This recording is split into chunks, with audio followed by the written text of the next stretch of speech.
Daddy, I didn't bump into An Han.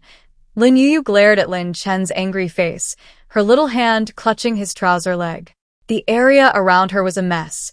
Everything on the table was overturned. Lin Chen ignored her explanation and slapped her hard across the face. You wretched girl. What did Chingqing ever do to you? On your 4th birthday, your mother passed away suddenly. Chingqing treated you like her own daughter, taking care of you for 2 months. Not only were you ungrateful, but you deliberately bumped into her stomach. If I hadn't come back early, we might both be dead today. It wasn't me, and Han fell down on her own. Lin Yuyu's face was red, swollen, and burning with pain. She looked at Lin Chen with a wronged expression, tears welling in her eyes. When the zombie outbreak occurred, her mother was among the first to awaken her supernatural abilities and received a 2-bedroom apartment allocated to her by the base. Her parents shared one room, and she had the other. One day, her father suddenly told her that her mother was dead. She told her father that her mother was alive, but he didn't believe her. The day after her mother's death, her father, using the excuse that she was too young and needed care, brought Han Chingqing and her 2 children home. Han Chingqing was divorced and had 6-year-old twins. After they moved in, they took over her room, bullied her behind her father's back, and pricked her with needles. Han Chingqing threatened her that if she dared to tell on them, she would throw her out to feed the zombies. She was terrified, thinking that once she awakened her superpowers and became as powerful as her mother, no one would dare to bully her. But so far, she hadn't awakened her powers. At such a young age. Who taught you to lie? Lin Chen's icy voice came from above. He grabbed Lin Yuyu's thin arm and dragged her out of the house. My Lin family doesn't have an ingrate like you. Get out of here and never let me see you again. Dad. Bang. The loud slam of the door shut choked Lin Yuyu's words. The winter wind, cold as a knife, cut into her skin inch by inch. Lin Yuyu shivered from the cold, staring blankly at the closed door. She hadn't done anything wrong, so why didn't her father believe her? Did her father abandon her now that he had a younger brother? Lin Yuyu felt wronged, and tears streamed down her face. There were zombies outside. Where could she go if she left home? System binding in progress. Please wait. The mechanical voice entered Lin Yuyu's ears, making her tremble. There was no one else here besides her. Was that a ghost who spoke? Ding, congratulations, host. You have successfully bound yourself to the I'm a landlord system and obtained a 2-story basic apartment building. Please select a location and name the apartment. Completing the task will reward you with a newbie gift pack. As the mechanical voice faded, a semi-transparent real-world map of U-City appeared before Lin Yuyu. Lin Yuyu's mouth opened slightly, forming an O shape. Her large, dark eyes instantly became round and bright. She looked at the unfamiliar object in surprise, cautiously poked it, and then quickly withdrew her hand. The map of U-City zoomed in on her. Where she had just pointed, the ground suddenly cracked open, and a dilapidated 2-story building rose from the ground. Moments later, the crack disappeared, revealing a solitary building standing amidst the ruins. Lin Yuyu was stunned. Was she hallucinating? Please name the apartment, the mechanical voice said again. 27. The number suddenly popped into Lin Yuyu's mind. It was the day her mother left, and also her birthday. Congratulations, host, on completing the beginner's quest and receiving the beginner's gift pack. Zombies detected around the host. The teleportation function has been passively activated. Please prepare yourself. Before Lin Yuyu could even understand what teleportation was, the corridor before her suddenly transformed into the ruins on the map. The dilapidated building before her was exactly the same as the one she had seen on the map. What kind of magical magic was this? Welcome to apartment 27. The apartment starts at level 0, with basic defense. Ordinary zombies cannot attack it. You can earn rent by renting out rooms to upgrade the apartment. Each level upgrade unlocks corresponding rooms, increases the apartment's defense level, and adds more features. This building is mine? Lin Yuyu exclaimed in surprise. She had just been worrying about where to go after leaving home, but unexpectedly, she had a place to stay so soon. Lin Yuyu tilted her head, looking at the sign above the apartment.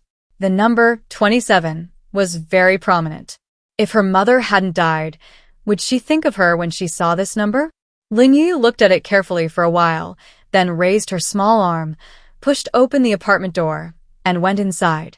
Her round, bright eyes curiously surveyed her surroundings. The apartment lobby was square, with gray walls and floors, showing no signs of renovation. Exposed electrical wires were neatly fixed to the gray walls. Next to the wires, a thin rope hung. Lin Yuyu tugged on the rope, and the light bulb above her head suddenly lit up, emitting a dim yellow light. She looked up, her eyes filled with confusion. Is this a candle? It's so bright. Much brighter than the candles at home.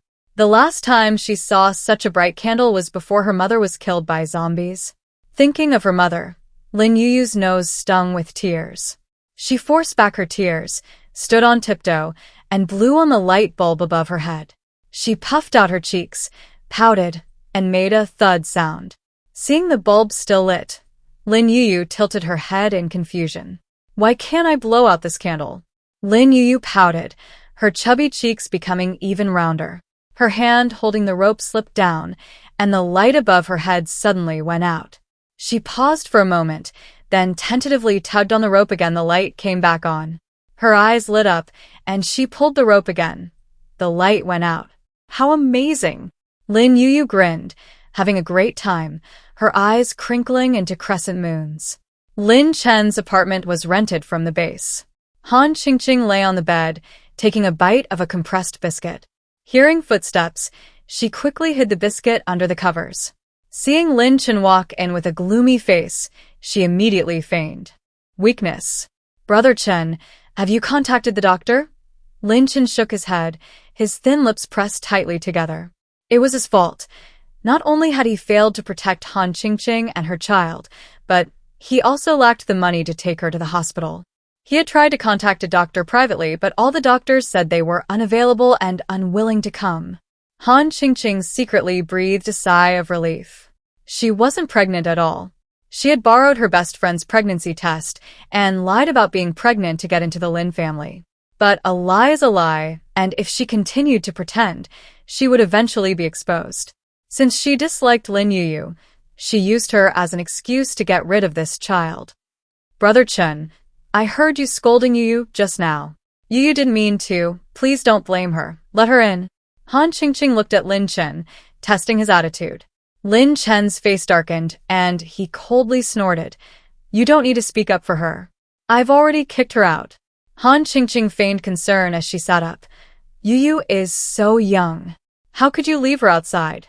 Even if she's lucky and doesn't get eaten by zombies, she'll starve to death. She deserves to die. Lin Chen tucked the blanket around Han Chingqing. You're weak right now and need to rest. Don't worry about unimportant people. Seeing Lin Chen's resolute attitude, Han Chingqing was secretly overjoyed. Without Lin Yuyu, the household expenses would be reduced.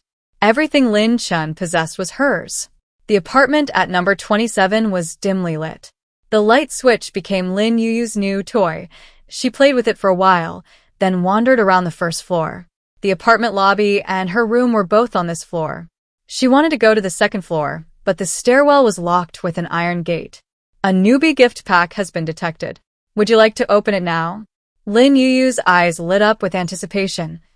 Open it. Congratulations, host. You have received 500 initial coins. These coins can be used to unlock rooms and upgrade the system. A semi-transparent control panel appeared in front of Lin Yuyu. Only 2 icons on the panel were colored. The rest were gray. At the bottom of the panel, the number 500 was displayed. Lin Yuyu couldn't read. She only knew to tap the lit icons. She tapped the largest colored icon, and the other icon below it immediately turned gray. The number 500 also changed to 100. Congratulations, host. You have successfully unlocked a single room. You are 400 gold coins short of upgrading your apartment to level 1. Please keep up the good work. Click. A sound rang out in the quiet apartment lobby. Lin Yuyu looked in the direction of the sound and saw that the stairwell, which had been locked by an iron gate, had suddenly opened. Lin Yuyu was shocked once again. She went to the stairwell entrance and peeked upstairs. After looking for a while and seeing no response from upstairs, she tiptoed upstairs. On the left side of the second floor was the communal restroom, the sink taller than her. She reached for the faucet, but couldn't reach it after a long time. She lowered her hand, like a curious kitten, looked around the restroom, then turned and went to the first room on the right. Just as she reached the door of the single room, the smart detection device on the door beeped and slowly opened. Since arriving here, Lin Yuyu's mouth hadn't stopped moving. With her big, curious eyes, she asked softly, "Is anyone home?" No one answered. Lin Yuyu took a few steps inside, and the room's furnishings immediately came into view. The unfinished room, with its gray walls and floors, was spotless. Inside was a single bed, a table and chairs, and a wardrobe. A kettle sat on the table. Everything was brand new. The room's layout was almost identical to her own. The only difference was that her room had a private bathroom. The wardrobe and shower were even custom-made for her. Lin Yuyu looked around and turned to leave. As soon as she left the room, the door closed by itself. Feeling playful, she turned back to face the door. The door beeped and opened again. Lin Yuyu found this amusing and played with it a few more times. Hearing her stomach rumble, she realized she hadn't eaten yet. So hungry. She really wanted something to eat. Lin Yuyu rubbed her empty stomach and searched the apartment, but couldn't find anything edible. Hunger made her eyes blurry, and the table looked more and more like a compressed biscuit. She grabbed the table and took a bite. Tui. So hard, not tasty at all. Apartment upgraded to level 1, instant noodles available. Host, work hard to attract customers and earn money to upgrade. The system's voice reached Lin Yuyu's ears. Her round, big eyes were filled with confusion. How can I make money?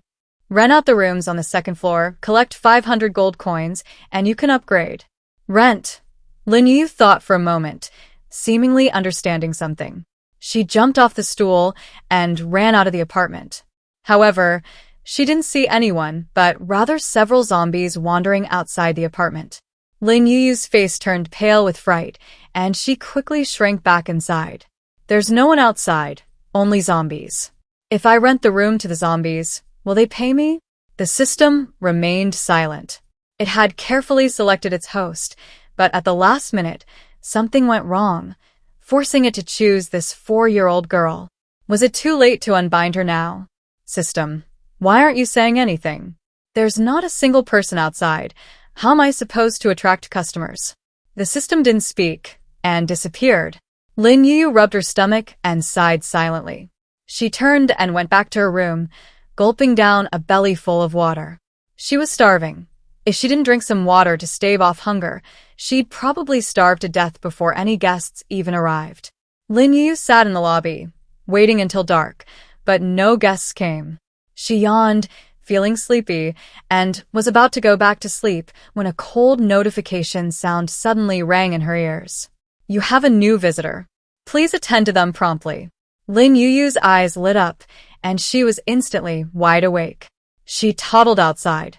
Su Muyang lay collapsed at the apartment door, his right hand clutching his abdomen. Bright red blood gushed from between his fingers. His eyes were slightly closed, his face pale. Behind him, a group of zombies were blocked 3 meters from the apartment. Lin. Yuyu saw him and was startled. She tiptoed forward, her small body pressed against the apartment door, peering out. Confirming the zombies couldn't get in and that only the person lying on the ground was outside, she slowly crouched down and gently poked Su Muyang's cheek. Big brother, you're still alive? Su Muyang frowned. He's alive. Thank goodness. Lin Yuyu exhaled, looking at his injured abdomen, her brows furrowing deeply. How did her big brother get so badly injured? If she left him outside, he'd die, wouldn't he? Suddenly, Lin Yuyu thought of her mother. If her mother was injured outside alone, would anyone rescue her? Lin Yuyu felt a pang of sadness, and the more she looked at Su Muyang, the more pitiful she felt. She grabbed his wrist and struggled to pull him inside. Big brother is so heavy. Lin Yuyu strained with all her might, but could only move him inch by inch. Su Muyang's ankles slammed against the apartment door, the pain causing him to furrow his brow even more tightly. His consciousness gradually returned, and Su Muyang slowly opened his dark eyes. He saw a little girl, almost the same age as his sister, sitting beside him, panting heavily. She was only wearing a loose sweater, something she'd picked up from somewhere. The sweater's neckline was large, barely hanging on her thin shoulders. She was so thin. Only her face had a little bit of flesh. Her bright eyes occupied a third of her face. "Big brother, you're awake." Lin Yuyu was overjoyed, her round eyes looking at him expectantly. "Big brother, do you need a room?" "The room is very clean and hygienic." Su Muyang didn't answer, turning his head to look around. "Do you have any medicine?" Lin Yuyu shook her head. Su Muyang forced himself to sit up slowly. "Where are your parents?" Lin Yuyu pursed her lips, her little head drooping immediately. Seeing her silence, Su Muyang vaguely guessed what was going on, looking at this little girl, about the same age as his sister, with pity. When his sister was still alive, at least he was there for her. He found it hard to imagine how this little girl had survived alone in the apocalypse. "How much for the room?" Lin Yuyu clutched her sweater, calling out to the system in her mind. This time, the system didn't ignore her. Its cold voice reached her ears. "The apartment is currently only available for daily rental, 100 gold coins a day." The system spoke, and Lin Yuyu repeated. Su Muyang was somewhat stunned. 100 gold coins a day, that's only a tenth of the rent at the base. Moreover, not everyone can rent a house at the base. The most basic requirement is that at least one person in the family must be an ability user. He was the only one left in his family. He had recently awakened his ability and wanted to apply for housing at the base. But before he even reached the base, he was surrounded by a horde of zombies. In his current state, he probably wouldn't make it to the base alive. Seeing Su Muyang remain silent, Lin Yuyu, who had little concept of money, assumed he thought the rent was too expensive. She raised her hand and gently tugged at Su Muyang's sleeve. "Big brother, this place is great. I tried it during the day, and those zombies couldn't get in. There's a defense system here?" Su Muyang was even more shocked. He turned to look outside and saw the zombies that had been relentlessly chasing him were now pacing back and forth just 3 meters away from the apartment. No wonder those zombies had suddenly become mentally challenged. They were being kept out of the apartment by the defense system. Su Muyang had originally only planned to rent the apartment for 1 day, rest there for the night, and then go back to the base the next day. But now he changed his mind. The rent here was so cheap, and it kept out zombies. Wasn't this better than the base? Su Muyang took out some gold coins and handed them to Lin Yuyu. "I'll rent it for 5 days. Lin Yuyu happily took the gold coins. There were 5 gold coins in total, each engraved with 100. Lin Yuyu counted the coins and smiled, beckoning to Su Muyang. "Big brother, let me help you upstairs." "No need." Su Muyang dodged her hand and struggled to his feet. He had just steadied himself when a cold, inaudible notification sound suddenly rang in his ears. "Distinguished guest, welcome to apartment 27. Your rental period has 5 days remaining." Su Muyang was somewhat surprised. This apartment building looked dilapidated, but he hadn't expected it to not only have a defense system but also be so intelligent. No wonder such a young child could survive alone in the apocalypse. "Big brother, your room is upstairs." Seeing Su Muyang standing still, Lin Yuyu, fearing he might change his mind, quickly tugged at his sleeve and pointed to the stairs leading to the 2nd floor. Su Muyang nodded and stumbled after her upstairs. The two arrived at the door of apartment 201, which beeped and opened automatically. "This place is really intelligent," Su Muyang murmured in admiration, slowly stepping into the room. The room was as Lin Yuyu had described, simple, but clean and hygienic. Most importantly, the rent here was very cheap. He had been staying at his uncle's house, a 1-bedroom apartment that cost 1,000 gold coins a day. Besides being a little bigger than his current place, he had to pay for all the furniture and renovations himself. If the base decided to cancel the lease 1 day, all that money would be gone. Lin Yuyu led Su Muyang to the room door and then went downstairs. Upon reaching the lobby, she checked her pocket. All the gold coins she had just earned were gone. "Where are my gold coins?" Lin Yuyu was bewildered. She had clearly put the gold coins in her pocket. How could they be gone? Lin Yuyu's chubby face immediately fell. The system detected her emotional change and issued a notification. Gold coins automatically added to the system. The apartment has met the upgrade requirements for level 1. Please upgrade the apartment.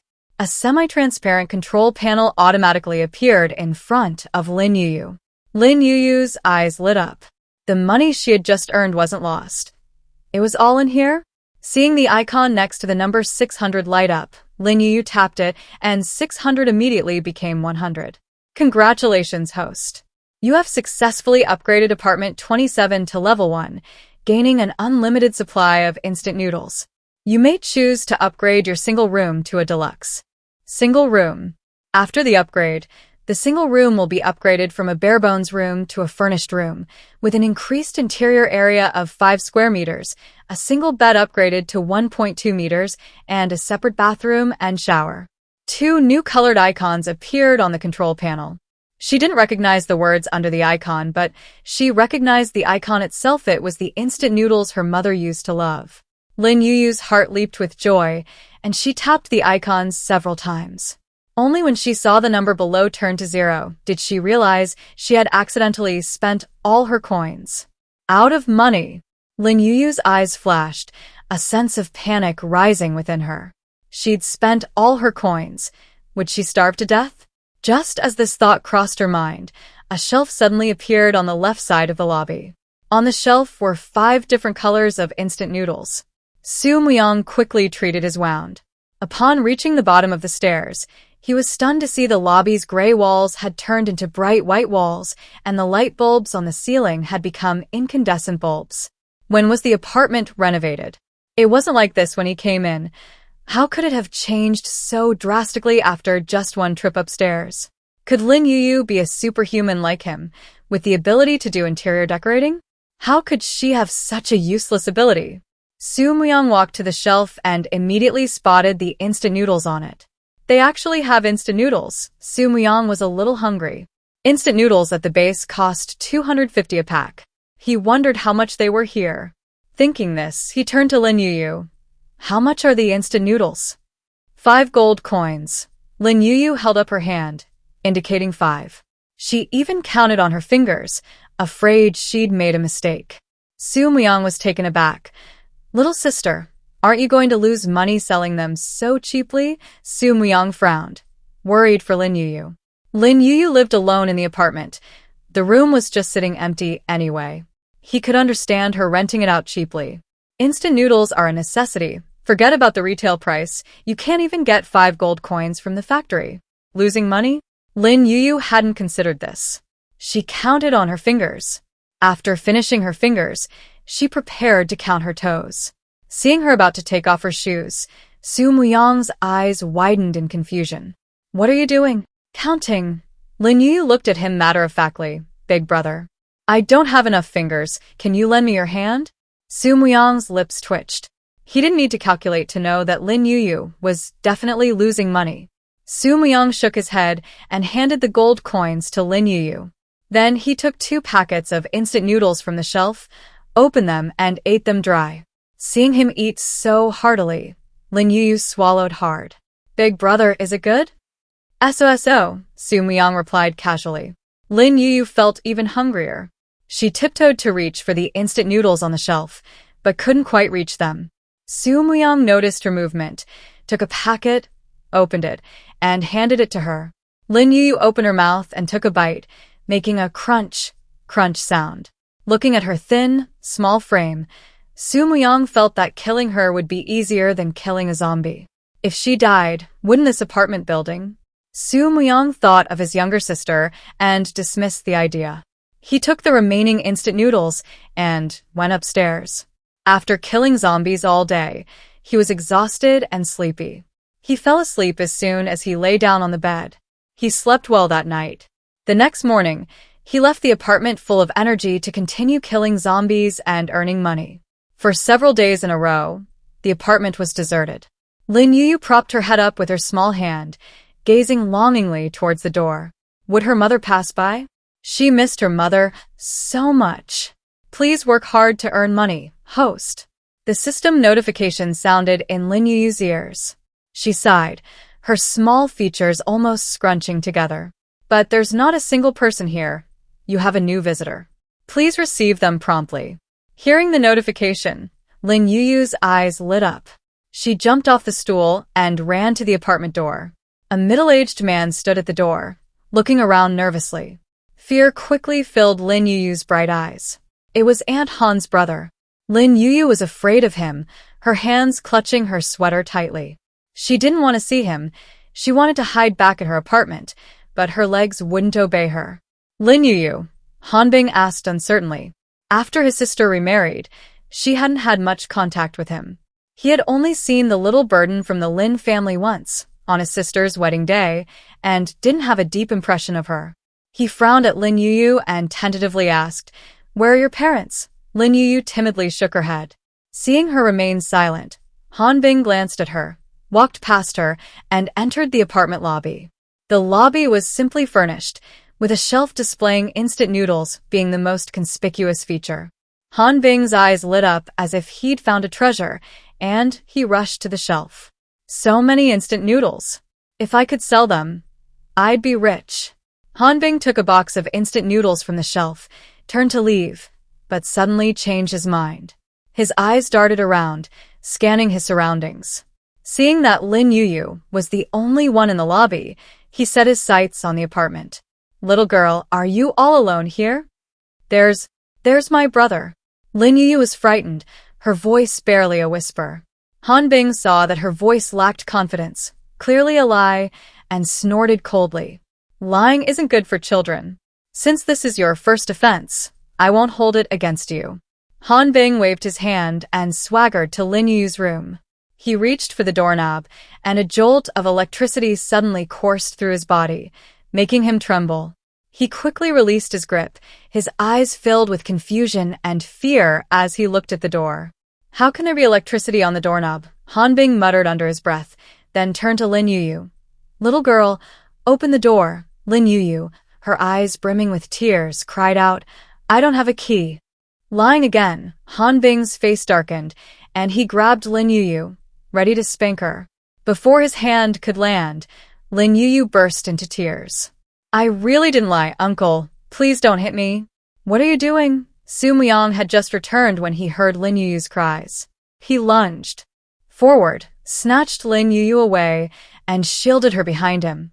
Hanbing, seeing that the newcomer was just a teenager, didn't take him seriously at all, coldly snorting, "This child is lying. I'm disciplining her on behalf of her parents."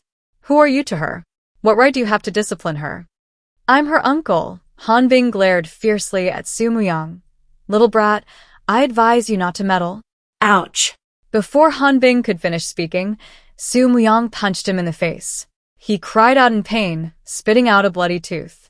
Hanbing was shocked, not expecting the teenager to have such strength. Not confident he could beat Su Muyang, he spat at him. "You win, we'll see." Hanbing snorted coldly, picked up the instant noodles, and fled. "Big brother, he hasn't paid yet." Lin Yuyu tugged at Su Muyang's sleeve. Just as the system was about to intervene, Su Muyang stepped in front of Hanbing. 112 gold coins in total. Pay up." "I don't have any money." Hanbing puffed out his chest defiantly. "It's the apocalypse now. Everyone should help each other. You have so many instant noodles. What's wrong with giving me a case?" "No, pay up." Su Muyang held out his hand in front of Hanbing. "You kid, are you obsessed with money? Why are you so stingy?" Hanbing glared at Su Muyang unhappily. Su Muyang didn't bother arguing with him, grabbed his arm, and wouldn't let him go. Hanbing struggled, but couldn't break free from Su Muyang's grip, and angrily smashed the instant noodles on the ground.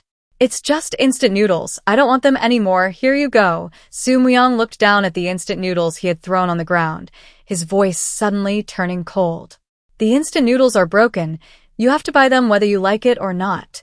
Su Muyang reached out and grabbed the man's neck, his eyes suddenly turning crimson. The man in front of him was just an ordinary person. With just a little force, he could snap his neck. Hanbing trembled with fear at the sudden change in his eyes. No wonder this teenager had such strength. He was a superhuman.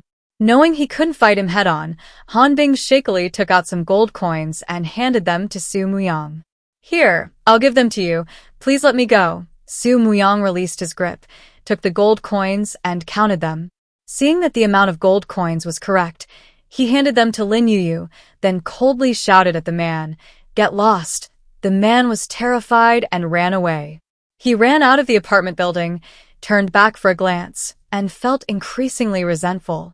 He not only failed to get the instant noodles, but also lost so much money. He was determined to get his revenge. Han Bing's eyes darted around, and he suddenly thought of his sister, Han Chingqing. If that little girl really was Lin Yuyu, she would definitely listen to his sister and hand over apartment 27. Keep the money safe. Lin Yuyu hadn't recovered from her fear when a warm hand gently grasped hers.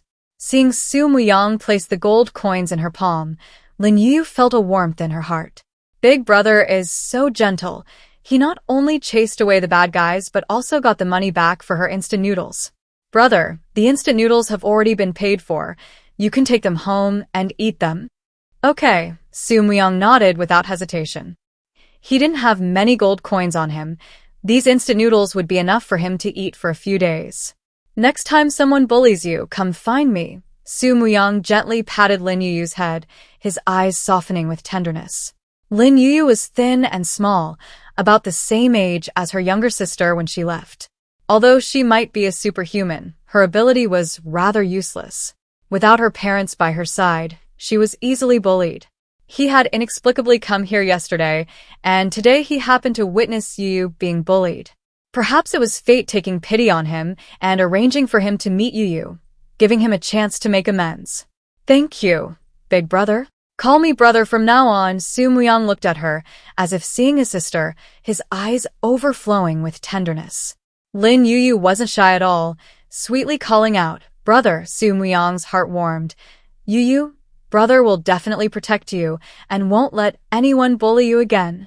"I'll protect you too, brother." Lin Yuyu smiled. Her eyes curved into crescent moons, sparkling brightly.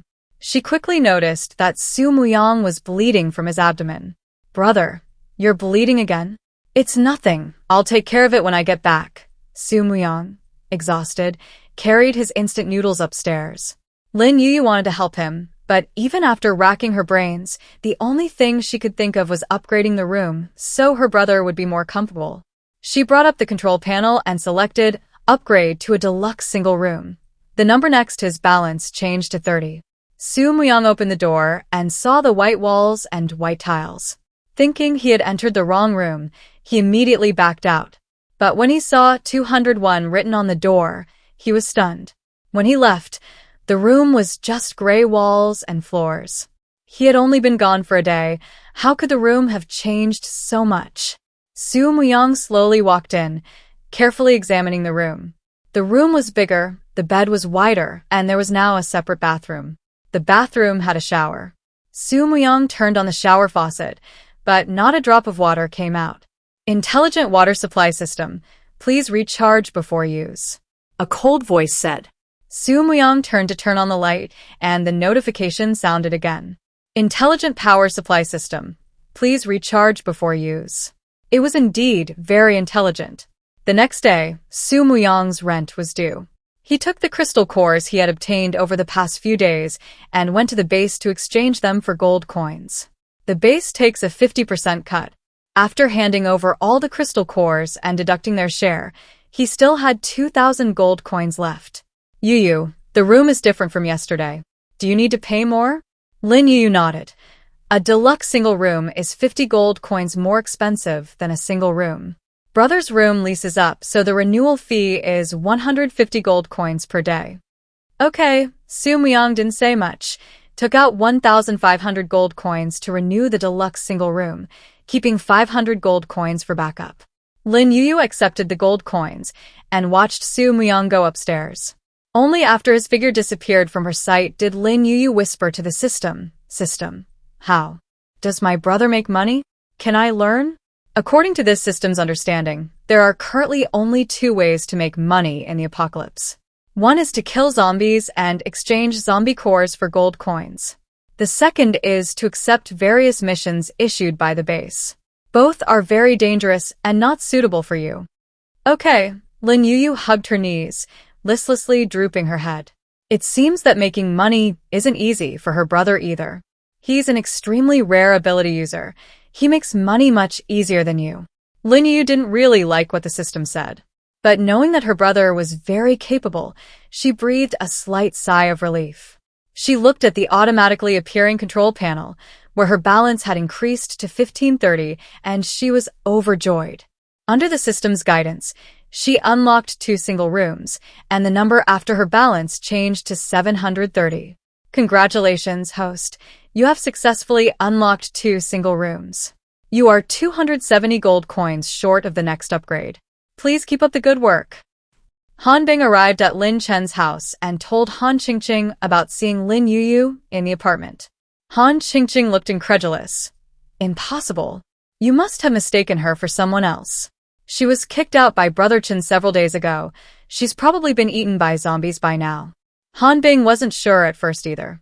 But after hearing that Lin Yuyu had been kicked out of Lin Chen's house, he became convinced that the little girl he met in apartment number 27 yesterday was that little burden. Little sister, why don't you come with me to see for yourself? If it really is her, you won't have to live in this shabby place anymore. You didn't see it, but that little girl lives in a 2-story apartment building, much better than your place. Han Chingqing was somewhat tempted by Han Bing's words. Although she didn't believe that the person Han Bing saw in the apartment was Lin Yuyu, she still held a sliver of hope. If Han Bing hadn't mistaken her for someone else, then she and her 2 children could move into the apartment. They could use the saved rent to buy clothes.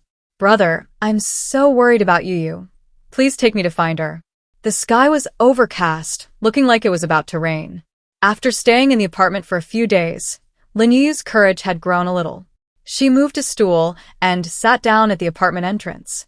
While listening to the system's tutorial, she used her small hands to fiddle with the control panel in front of her. Han Chingqing, sitting in the passenger seat, saw her from afar. As she got closer, she saw the apartment sign, and her brows suddenly furrowed. Lin Yuyu wasn't dead. Her birthday was October 27th, and this apartment building was called Apartment 27. Could it be that her brother hadn't lied to her, and this apartment really belonged to Lin Yuyu? A white Volkswagen pulled up outside Apartment 27. As soon as Han Chingqing and Han Bing got out of the car, Lin Yuyu received a notification from the apartment. Her eyes lit up. She put away the control panel and looked outside. Seeing the Han siblings approaching quickly, she slid off the stool in fright. Han Bing arrived at the apartment door and cautiously peeked inside.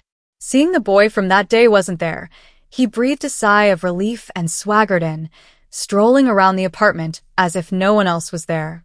Han Chingqing knelt down in front of Lin Yuyu, feigning gentleness as she grasped her wrist. Yuyu, it really is you. That day, when Brother Chen kicked you out of the house, I thought I'd never see you again. Han Chingqing's voice suddenly choked with emotion. Lin Yuyu had never seen her like this before, and her heart pounded with fear, her eyes overflowing with terror. She kept shrinking back, trying to pull her hand away. But even though her wrist was red from being squeezed, Han Chingqing wouldn't let go. Auntie, it hurts. Lin Yuyu's voice was barely a whisper, her body arching back in strong resistance. Han Chingqing showed no pity for her, holding her hand tightly. Yuyu, what are you doing here? Did your father rent this apartment for you? Han Chingqing's lips curled into a slight smile, her eyes concealing a hidden dagger. Lin Yuyu couldn't possibly afford to rent an apartment. The only possibility she could think of was that Lin Chen had secretly rented this apartment and given it to Lin Yuyu. Lin Yuyu shook her head, remaining silent. Han Bing, having finished browsing the first floor, stopped outside Lin Yuyu's room. Sister, don't waste your breath on her. Check if she has a room key. Brother, don't scare the child. Han Chingqing glanced at Han Bing, then smiled at Lin Yuyu. Yuyu, don't be afraid. Uncle was just kidding. Look how big this apartment is. You'd be scared living here alone, wouldn't you? Why don't you give me the apartment key, and I'll bring your brother and sister over to keep you company, okay? No, I don't want to live with you. Lin Yuyu shrank her shoulders, shaking her head repeatedly. She was afraid of Han, afraid of her brother and sister. She didn't want to live with them. Seeing her disagreement, Chingqing's face darkened. Yuyu, didn't I teach you before that you can't be so selfish? You live in such a nice place, you should share it with your family. Give me the key right now. Chingqing's voice suddenly turned cold. Lin Yuyu's big eyes quickly welled up with tears, her voice trembling with a sob. I don't have the key. Chingqing didn't believe her and reached out to touch her, startling Lin Yuyu into bursting into tears. Auntie, I really don't have the key. Chingqing searched her body, but found nothing. She frowned and shook her head at Bing. The key is definitely in the apartment. Bing scoffed. Look at her. I'll find it. Lin Yuyu's cries alerted Su Muyang. He opened the door and went downstairs, seeing Lin Yuyu being pulled by a strange woman and a man searching for something in the lobby. His face darkened instantly, and he said coldly, You dare to come here? Hearing the familiar voice, Bing trembled and quickly took a few steps back. Su Muyang glanced at him, strode past him, and went to Lin Yuyu's side. Brother, I'm scared. Lin Yuyu looked at Su Muyang with teary eyes. Seeing her reddened wrist, Su Muyang felt a dull, painful ache in his heart, as if gripped by a large hand. Before Chingqing could react, Su Muyang seized her wrist. His strength was considerable. With a slight pull, Chingqing released her grip in pain. Lin Yuyu, freed, quickly hid behind Su Muyang, clinging fearfully to his legs. Brother, who are you? Chingqing's face paled with pain, glaring fiercely at Su Muyang. Let go of me right now. And who are you? And why are you tormenting my sister? Su Muyang gritted his teeth, forcing out the question. His face was grim, his eyes as cold as ice. It seemed that unless they gave him a reasonable explanation, he would throw them out to feed the zombies. Chingqing met his eyes, swallowed hard, and mustered her courage to say, Yuyu is my husband's daughter. How could she be your sister? I'm here to take her home. Let me go now, and I might let it go. Chingqing didn't dare struggle. With each movement, she felt her bones were one step closer to shattering. Su Muyang was stunned, looking down at Lin Yuyu. Lin Yuyu looked up at him with her chubby little face and shook her head. Brother, I don't know her. Lin Yuyu. Ah.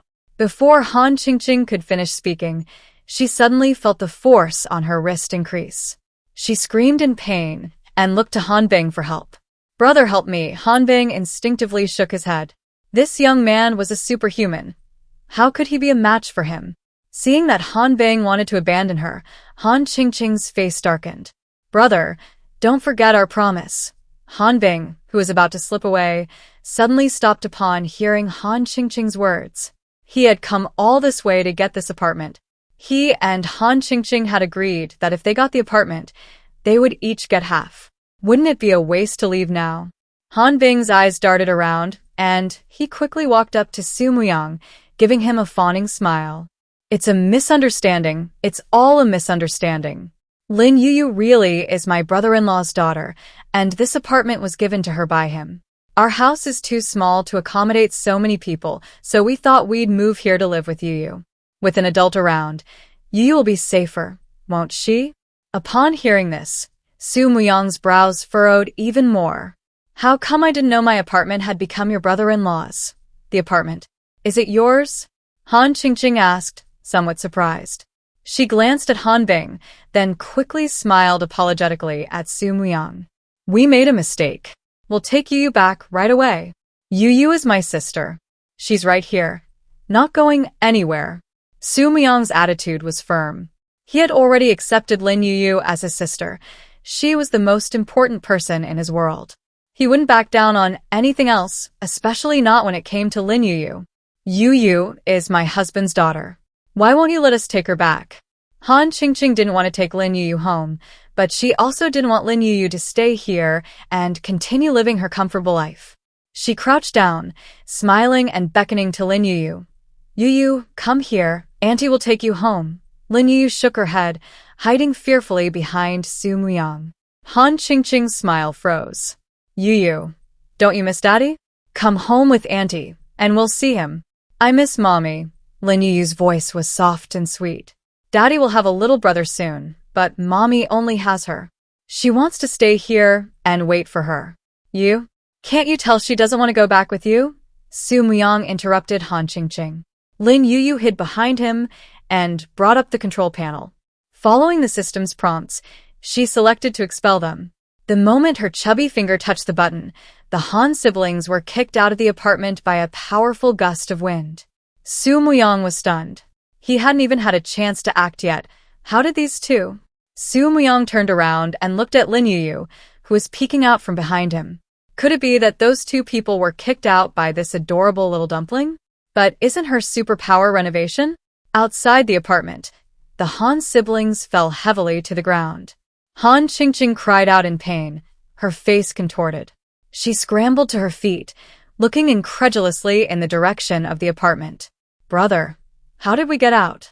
That little punk inside is an ability user. He's probably the one who did it. Han Bing dusted himself off, muttering under his breath. Han Qingqing frowned, glaring at Han Bing reproachfully. There's an ability user inside. Why didn't you say so sooner? I forgot. Han Bing said guiltily. It's just one ability user, and my brother-in-law is too. Sister, go back and call your brother-in-law. With him there, we can definitely get Lin Yuyu out. Han Qingqing pursed her lips, hesitating. She wasn't sure if Lin Chen would soften if he saw Lin Yuyu. She had finally managed to get Lin Yuyu out. She couldn't let her go back. Don't tell Brother Chen about this. Han Qingqing had just finished speaking when she turned around and saw several zombies, shaking their heads, walking towards them. Her eyes widened in fright, and she quickly opened the car door and jumped in. Brother, zombies. Get in the car. Han Bing was also startled and quickly opened the car door. He had just sat down when a zombie suddenly lunged forward and grabbed the door.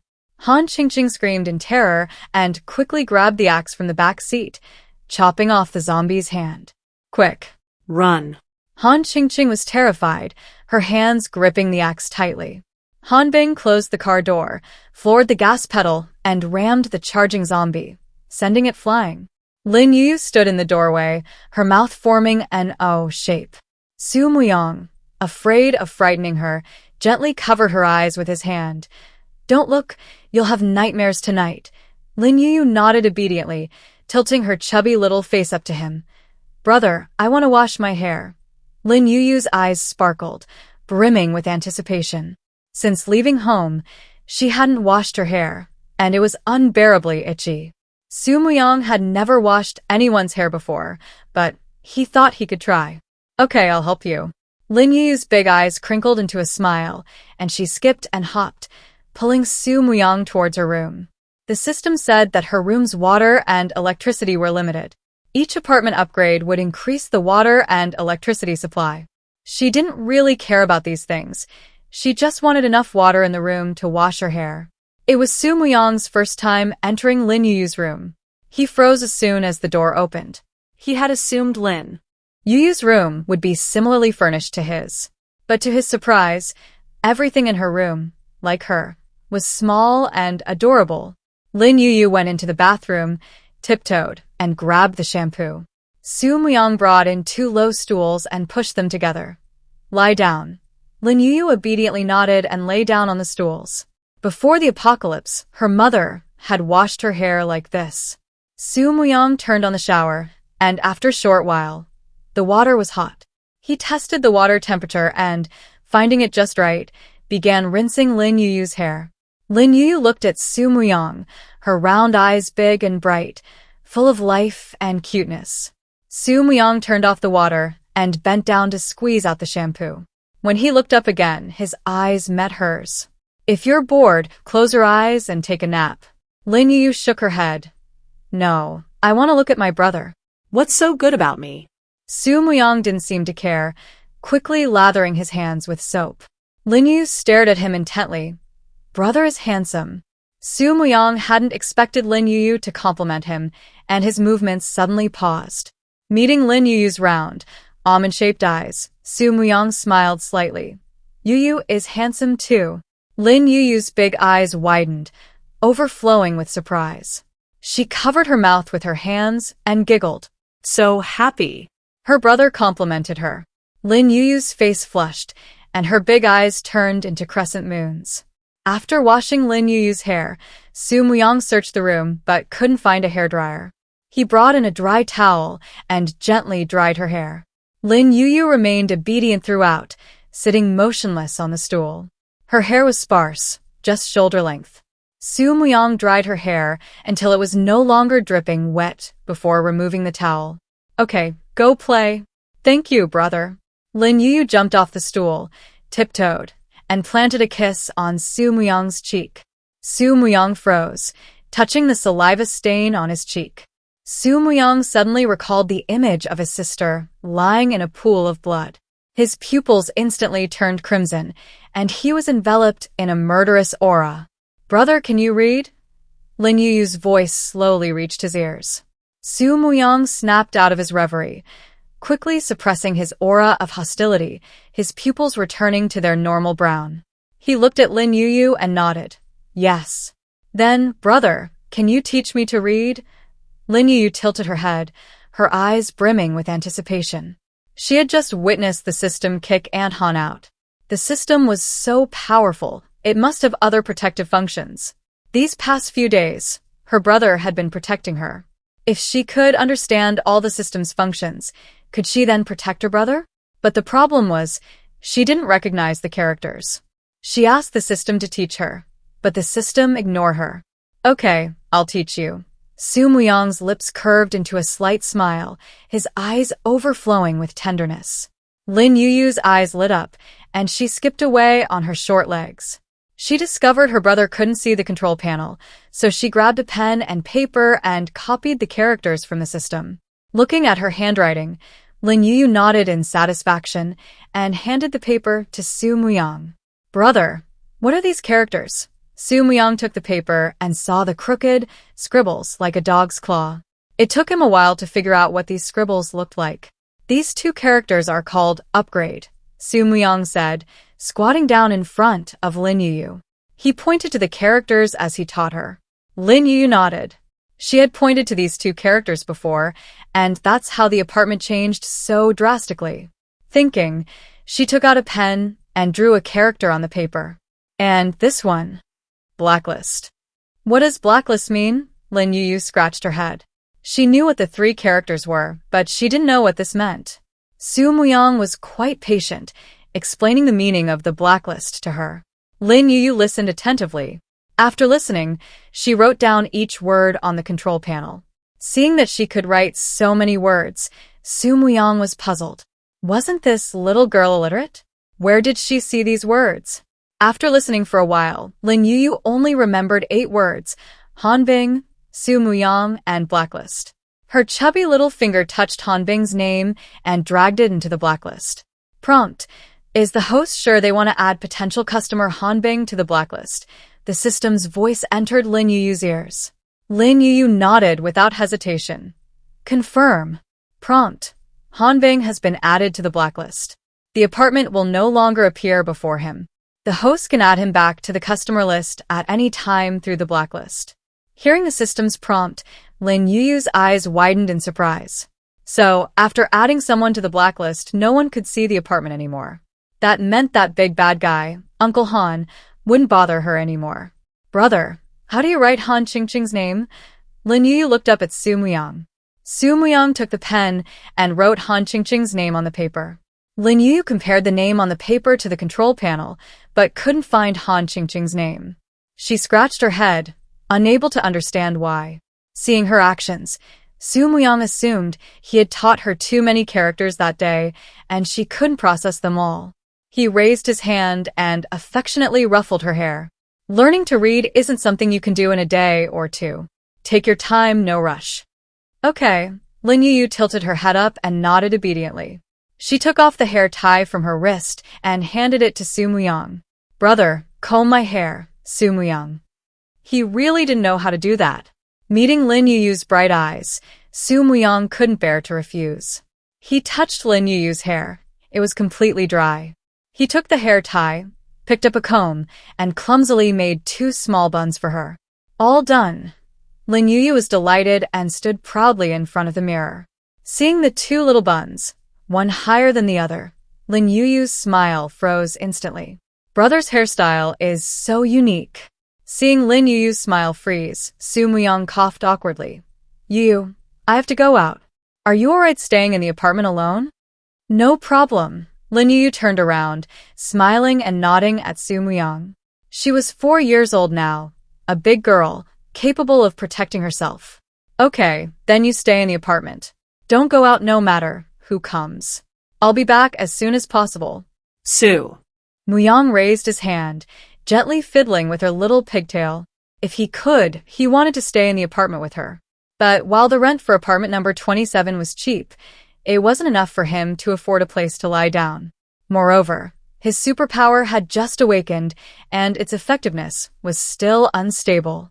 He needed to practice on zombies to stabilize his power so he could better protect Yuyu. Shortly after Su Muyang left, heavy snow began to fall. After the zombie outbreak, the weather had become extremely harsh. It was either extremely cold or extremely hot. Yunjung was driving a black SUV, the windshield completely shattered. A few shards of glass were embedded in his skin, staining it red with blood. However, compared to the scratches on his body, these were minor injuries. The scent of blood on him attracted countless zombies. Sitting in the passenger seat, Tang Wei looked at him anxiously. Can you still hold on? I have to hold on, even if I can't, otherwise we'll all die. Yunjung gritted his teeth, forcing out the words. His eyelids were heavy, but he dared not close his eyes. In this situation, he feared that if he closed his eyes, he would never wake up again. I'll drive the car to a relatively safe place in a bit, then you can find a chance to escape? You think I don't want to escape? Tang Wei looked at the zombies swarming in from all directions. If she could, she would have escaped long ago. After all, she was the employer. She had paid this person to protect her. Their relationship was purely employer-employee. She wasn't foolish enough to risk her life for a stranger. But now it was more dangerous outside than inside the car. She had no choice. Tang Wei clenched her fists and closed her eyes. She didn't know if she would survive to reach the base today. But no matter what, things weren't hopeless yet. They could still fight. Step on the gas, get out of here. Tang Wei pulled the handle, preparing for a final desperate attempt. Seeing the increasing number of zombies, Yunjung also rallied his spirits. He knew that if they didn't escape the zombie horde quickly, they would all die here today. He was a top bounty hunter. His death didn't matter, but his employer couldn't die. Otherwise, his reputation would be completely ruined. Thinking this, he floored the accelerator and rammed into the zombie horde. Some zombies were sent flying, while 2 or 3 clung to the hood, trying to crawl inside. With his view completely blocked, Yunjung dared not stop and could only grit his teeth and drive forward. He turned to Tang Wei, whose face was deathly pale. What's your ability? Healing magic. Tang Wei's brows furrowed. Her complexion was far from pleasant. If she had known this car's windshield was so fragile, she should have driven earlier. In this situation, Yunjung could have freed his hands to deal with the zombies. Use your bag to smash their heads. Yunjung's gaze fell on Tang Wei's handbag. Her handbag was covered in rivets. In this situation, it was the best weapon for self-defense. His reminder made Tang Wei realize his mistake. She picked up the bag and smashed it hard on a zombie's head. However, the rivets weren't enough to harm the zombies. They were neither afraid of pain nor death, desperately trying to crawl inside. Seeing a zombie with half its body already inside, Tang Wei crouched on her seat in fright. What do we do? Think of something. Hold the handle tight. With that, Yunjung jerked the steering wheel, sending 2 zombies flying. 1 zombie remained on the hood of the car. Tang Wei steeled herself, gritted her teeth, and kicked the zombie's head with her high heels. 1 kick, 2 kicks, thump. Seeing the zombie fall and her vision finally return, Tang Wei breathed a sigh of relief. Soon, she spotted a small building ahead, standing alone amidst the ruins. As the SUV drew closer to the building, Tang Wei made out the sign on it. There's an apartment building over there. Yunjung also saw the apartment building, his brows furrowing suddenly. He had received a mission from the base to pick up Tang Wei in a neighboring city. He had traveled this road once before when leaving the city. He hadn't seen any apartments on this road at the time. How could an apartment building suddenly appear here after only a few days? This apartment building is too strange. We can't go over there. You won't last long in your current state. If you faint and something like what happened earlier happens again, I'll be in big trouble. There's something wrong with that apartment building. Tang Wei ignored his advice, her face darkening. I'm the employer, listen to me. Yun Zheng frowned, reluctantly driving towards the apartment building. He parked the car in front of the apartment building. As soon as he got out of the car, a sudden wave of dizziness washed over him, and he collapsed to the ground, unconscious. Hey, wake up. Tang Wei squatted down in front of him, patting his face. If you want to sleep, wait until you're inside the apartment. If you don't get up, I'm not going to take care of you. Yun Zheng's eyes remained tightly closed, showing no intention of opening them. Tang Wei stood up, turned around, took 2 steps towards the apartment building, and then stopped. Seeing the zombies approaching from afar, she frowned, bent down, grabbed Yun Zheng's wrist, and struggled to drag him towards the apartment. I'm telling you, you owe me a life. If we survive today, you'll have to give me a discount. Tang Wei muttered to herself as she dragged him. Having dragged him to the apartment door, she was too exhausted to continue. She pushed the door open and went inside. Is anyone there? Help me carry someone. Tang Wei raised her hand and wiped the sweat from her forehead. Lin Yuyu jumped off the stool and stood in front of Tang Wei, looking up at her with her little face. Sister, are you renting a room? Hearing the voice, Tang Wei looked down and saw a cute little girl. She was wearing 8-centimeter high heels, and the little girl's height just reached her upper thigh. Seeing her chubby little face, Tang Wei couldn't resist the urge to pat her. She squatted down in front of Lin Yuyu. Her previous serious face completely changed, and she smiled sweetly, poking Lin Yuyu's little cheek. Little sister, you're so cute. Sister is pretty too. Lin Yuyu's round eyes lit up as she looked at Tang Wei. Besides her mother, this was the first time she had seen such a beautiful older sister. Tang Wei giggled, amused by her. After well, she remembered that there was someone else she had left outside. Little sister, where are your parents? My friend is injured, and I can't lift him by myself. Can you call your dad to come and help? Lin Yuyu shook her head. I don't have a dad. And your mom? Tang Wei continued to ask. Lin Yuyu pursed her lips, tears welling up in her eyes. Seeing that she was about to cry, Tang Wei immediately realized something and quickly comforted her. I'm sorry. I didn't know your mom was gone. Tang Wei hugged Lin Yuyu and gently patted her back. Lin Yuyu leaned on her shoulder and shook her head. Mom knows I'm waiting for her. She'll come back. Tang Wei felt even more heartbroken. This child is so sensible. It seems she's been living alone for a long time. She's all alone in this large apartment building. What if she encounters bad people? Little sister, you said you can rent a room here? Lin Yuyu nodded. A single room, 100 gold coins a day. That's so cheap. Tang Wei exclaimed in surprise. She had originally planned to stay here if the rent was similar to the base's and take care of the little one. But she hadn't expected the rent to be so cheap, which really tempted her. There are still a few rooms left. I want to stay here. Lin Yuyu's eyes lit up, and she held up 3 fingers. 2 more. Tang Wei heard her words, looked at her fingers, and gently helped her lower 1 finger. That's only 2. Lin Yuyu's eyes crinkled, and she smiled shyly. Tang Wei thought she was even cuter. She really wanted to snatch her back and keep her for herself. Tang Wei opened her handbag, rummaged around inside, and pulled out a pile of gold coins.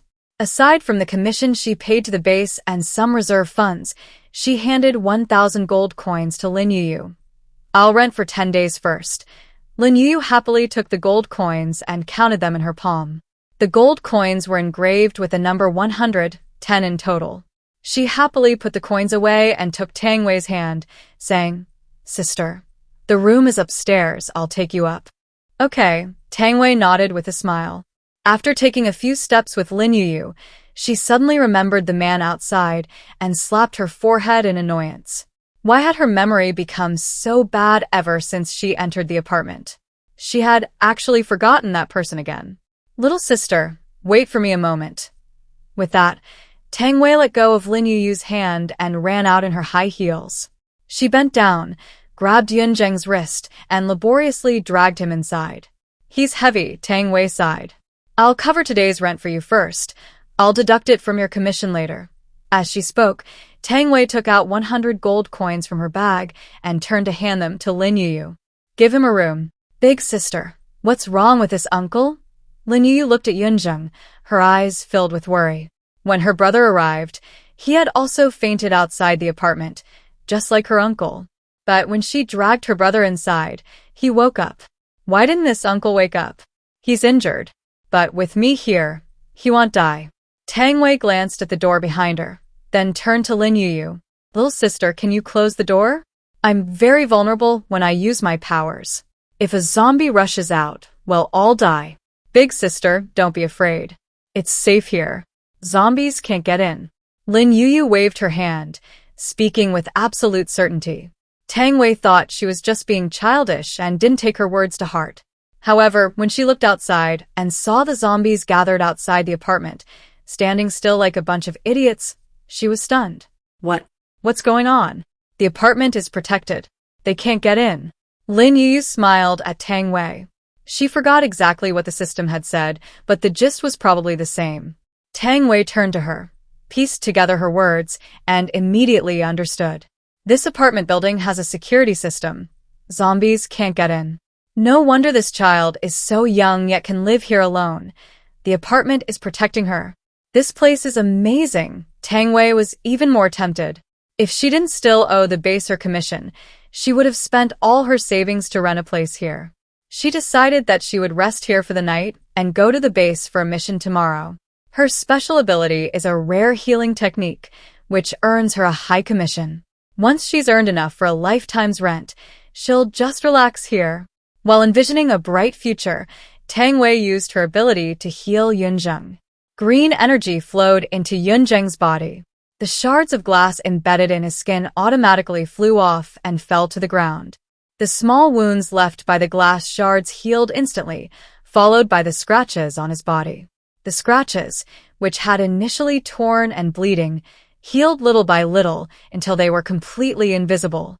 Lin Yuyu stood by, witnessing the entire process. Her round eyes were filled with shock. Big sister is amazing. How are brother's injuries? When brother comes back, can she ask big sister to treat him too? As Lin Yuyu was thinking this, Yun Zheng opened his eyes. He quickly sat up, cautiously looking around.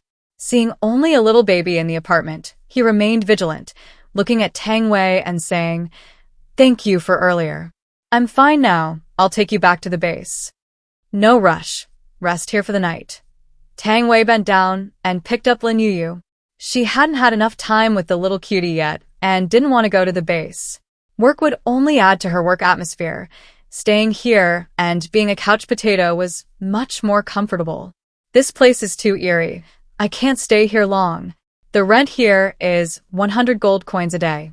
I've rented it for you for 1 day. It'll be deducted from your commission.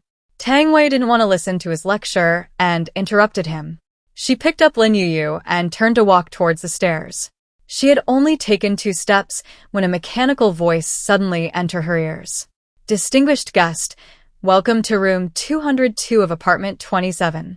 Your rental period has 10 days remaining. So smart, Tang Wei praised, carrying Lin Yuyu up to the 2nd floor. Upon entering the 2nd room on the right side of the 2nd floor, the door beeped and opened automatically. Tang Wei's beautiful eyes widened, fascinated by the intelligent system. She looked around the room but noticed a problem. Little sister, isn't there a bathroom in this room? Lin Yuyu shook her head. Only my brothers and my room have one. Brother. Tang Wei's eyes lit up. Where is he? I want to switch rooms with him. Brother went out and hasn't come back yet. Gone? Could it be another person who's already gone? Tang Wei thought this to herself, but didn't dare say it aloud, afraid of upsetting the little girl. She picked up Lin Yuyu and sat down on the edge of the bed. The two played for a while before footsteps came from the door. Yun Zheng passed by the door, glanced inside, and continued walking. Reaching the door of room 203, the door beeped and slowly opened. He was a rough-around-the-edges man and didn't seem to care whether the room had a private bathroom or not. He looked around the room, then went to the window and looked out of the apartment. Outside the apartment was a desolate ruin in a remote location. Most of the zombies he had attracted earlier had already left. The remaining 2 or 3 were only lingering about 3 meters away from the apartment. Yunjing observed for a while, then saw a young man enter the apartment, but the zombies outside were stopped. His eyes widened in surprise, as if he had discovered something terrible. This place is indeed eerie, but this eeriness seems rather good. As soon as Su Muyang returned, Lin Yuyu received a notification from the system. She abandoned Tang Wei and ran downstairs with her short legs. Tang Wei's arms were suddenly empty, and she was momentarily stunned. Soon, she smelled instant noodles. Smells delicious. She was hungry. Tang Wei took out some prepared compressed biscuits from her handbag. As a beautiful woman, maintaining a slim figure was part of her self-discipline. Instant noodles, something that makes you gain weight, were something she wouldn't eat, no matter how much she craved. Downstairs, Lin Yuyu clung to Su Muyang like a human ornament. Su Muyang placed the prepared instant noodles on the table, then carefully carried her and sat her down on a stool. Lin Yuyu ate a few bites and was full. She sat down next to Su Muyang and brought up the control panel. The number on it had changed to 1830. The upgrade icon had also turned golden. Upgrade conditions have been met. The host can upgrade the apartment. After the upgrade is complete, the 3rd floor will be unlocked. The system's voice entered Lin Yuyu's ears. Lin Yuyu's eyes lit up, and she clicked the icon without hesitation. Congratulations, host. You have successfully upgraded apartment 27 to level 2 and unlocked the 3rd floor. You now have unlimited supplies of self-heating rice, self-heating hot pot, snail rice noodles, and bottled water, plus 1 lottery ticket. As soon as the system's voice finished speaking, the stools Lin Yuyu and Su Muyang were sitting on suddenly transformed into cushioned chairs. Su Muyang coughed, choked by the noise. Looking up, he found that the apartment lobby had changed again. The original incandescent bulbs had been replaced with white ceiling lights, and the exposed wires were all gone. Behind him, a counter about half his height had appeared. On it sat a gold sign that read Front Desk. Lin Yu noticed the change and looked around in surprise. The system's cold voice entered her ears again. Would the host like to participate in the lottery? Lin Yu didn't understand anything. She agreed to whatever the system said. Just as she nodded, the control panel in front of her suddenly transformed into a semi-transparent glass sphere. Inside the glass sphere were colorful little balls. The little balls rolled around inside, and a yellow one fell out. She was about to bend down to pick it up when the yellow ball vanished. Congratulations, host. You've drawn the robot Xiao-Er. Xiao-Er can help you manage the shop, clean, and follow your every command. As the words were spoken, a robot slightly taller than Lin Yuyu appeared beside the counter. She had a lifelike human face and a round body below the head. The robot had hands but no legs and 4 wheels at the bottom. She approached the 2 of them, smiling broadly at Lin Yuyu. Master, I am your robot Xiao-Er. Please feel free to ask if you need anything. Wow, that's amazing. Lin Yuyu jumped off the chair and curiously touched the robot. The robot giggled as she touched it. Xiao-Er is ticklish, master. Don't tickle me, Su Muyang. Everything in the apartment was already quite intelligent. He never expected that now there would even be a robot. Su Muyang looked at Lin Yuyu, his eyes filled with worry. She's so young. What if a thug tries to kill her and rob the apartment while he's not around? Don't worry, sir. The waiter knows how to fight. The waiter seemed to read minds, immediately voicing Su Muyang's concerns. Su Muyang was stunned. Before he could react, he saw the waiter step forward and bend a section of the shelf. Su Muyang. There was no need for a demonstration. There was only one shelf in the lobby. If it was destroyed, there would be nowhere to put the instant noodles. The waiter is amazing. Lin Yuyu was stunned, clapping her little hands excitedly. The waiter, praised, easily straightened the shelf with its chubby little iron claws. Su Muyang was truly impressed now. With the waiter's strength, even a low-level ability user would be no match for it. With it here protecting Yuyu, he could feel a little more at ease. After watching the robot waiter's performance, Lin Yuyu tapped each of the lit-up icons on the control panel. Upgrading 2 single rooms to deluxe single rooms cost 200 gold coins. Mineral water cost 5 gold coins. Snail rice noodles 30 gold coins, and self-heating rice and self-heating hot pot each 40 gold coins. System balance, 515 gold coins remaining. 4,485 gold coins are needed to upgrade. Apartment upgrade to level 3 requires 1 double room and 5 deluxe single rooms. Please keep up the good work, host. Su Muyang couldn't hear the system's voice, but he immediately noticed the increased food items on the shelves. He got up and went to the shelf, picking up a bottle of mineral water. The robot waiter's voice slowly came from beside him. 2 gold coins a bottle. Pay first, then open. Su Muyang took out 2 gold coins and handed them to the waiter's chubby palm. The gold coins disappeared as soon as they were received, followed by a system notification. 2 gold coins have been credited to your account. Lin Yuyu blinked, her eyes filled with curiosity and excitement. The waiter can help her collect money. Could he help her find her mother? Thinking this, Lin Yuyu ran forward, looking at the waiter expectantly. Waiter, you're so amazing. Can you help me find my mother? What's a mother? Can you eat her? The waiter asked innocently, startling Lin Yuyu, who quickly shook her head. You can't eat your mother.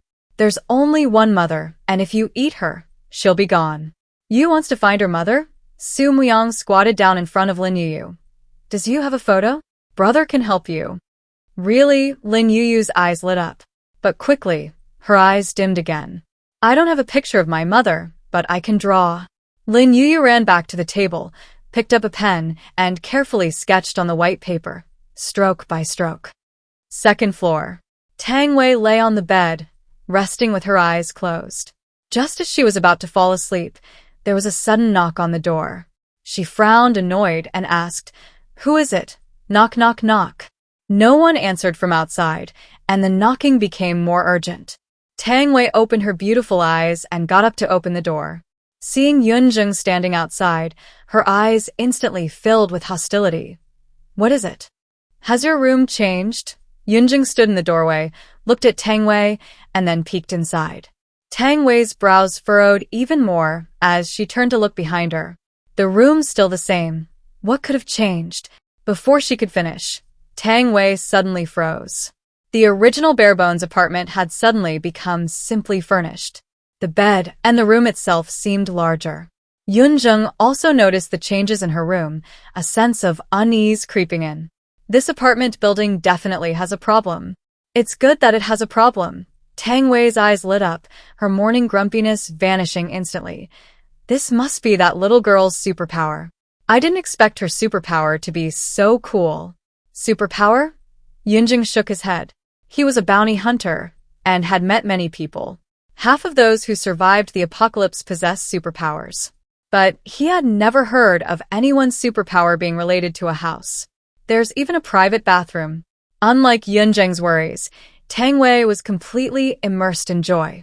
Her only complaint about the single room was the lack of a private bathroom. Originally, she planned to discuss switching rooms with Yuyu's brother when he returned. As a reward, she was willing to pay half his rent if he agreed to switch. She even had her excuse ready, but to her surprise, the moment she opened her eyes, her room had a private bathroom. The bathroom had a shower. She could finally enjoy the bliss of showering every day. After looking around the room, Tang Wei pushed aside Yunjing, who was blocking the doorway, and hurried downstairs. She wanted to ask her little sister how she had managed it. However, when she arrived downstairs, she was even more astonished by the changes in the lobby. The lobby was wider, and the variety of food on the shelves was much richer, even including luxury items like bottled water. She quickly went to the shelves, scanned them rapidly, and in disbelief, picked up a packet of snail rice noodles. In the post-apocalyptic world, factories were producing compressed biscuits, instant noodles, and other similar items. Foods like snail rice noodles and self-heating hot pot have long since disappeared. Unexpectedly, she found snail rice noodles here today, and they were even freshly made. 20 gold coins a pack. Pay first, then open the bag. The waiter's voice slowly reached Tang Wei's ears. She turned her head and saw the robot waiter with a human head, her eyes filled with curiosity. Why didn't she see a robot in the apartment when she first arrived? Guest, please pay. Tang Wei's thoughts were pulled back by the robot waiter. Without hesitation, she took 20 gold coins from her purse and handed them to the waiter. Yunjung, who followed her down, was also stunned by the food on the shelves. He suddenly realized Tang Wei was right. So, what if the apartment had problems? This place was simply wonderful, a veritable paradise. I want to extend my lease. Yunjung took 500 gold coins from his pocket and handed them to the waiter. The waiter took the coins. The 5 100 yuan gold coins in his palm instantly became 150 yuan gold coin. Guest, you are extending your lease for 3 days. Your change is 50 yuan. Wait, isn't it 100 gold coins a day? Yunjung looked at the waiter in confusion. The waiter looked at it and quickly searched for the answer in the system. Before it could answer, Su Muyang said, "A single room costs 100 gold coins per day. Your room has been upgraded to a deluxe single room, and the renewal fee is 150 gold coins per day. Until the lease expires, the price will remain the same." That means I've made a profit. Tang Wei's eyes lit up, and she was very happy. She rented for 10 days at once, saving 500 gold coins. While she was happy, Yunjung was depressed. If he hadn't hesitated because he felt there was something wrong with the apartment, he could have saved a lot of gold coins like Tang Wei. No need for change. I'll use the remaining gold coins to buy instant noodles and bottled water. Yunjung wasn't as extravagant as Tang Wei and couldn't bear to buy snail rice noodles. He took 5 bottles of mineral water and 8 packets of instant noodles from the shelf. He turned and walked towards Lin Yuyu, but after taking only a few steps, a mechanical notification sounded in the lobby. Distinguished guest, congratulations on your successful lease renewal. Your rental period has 4 days remaining. 4 days is good. Once he drives Tang Wei back to the base tomorrow, he'll have enough money to renew the lease.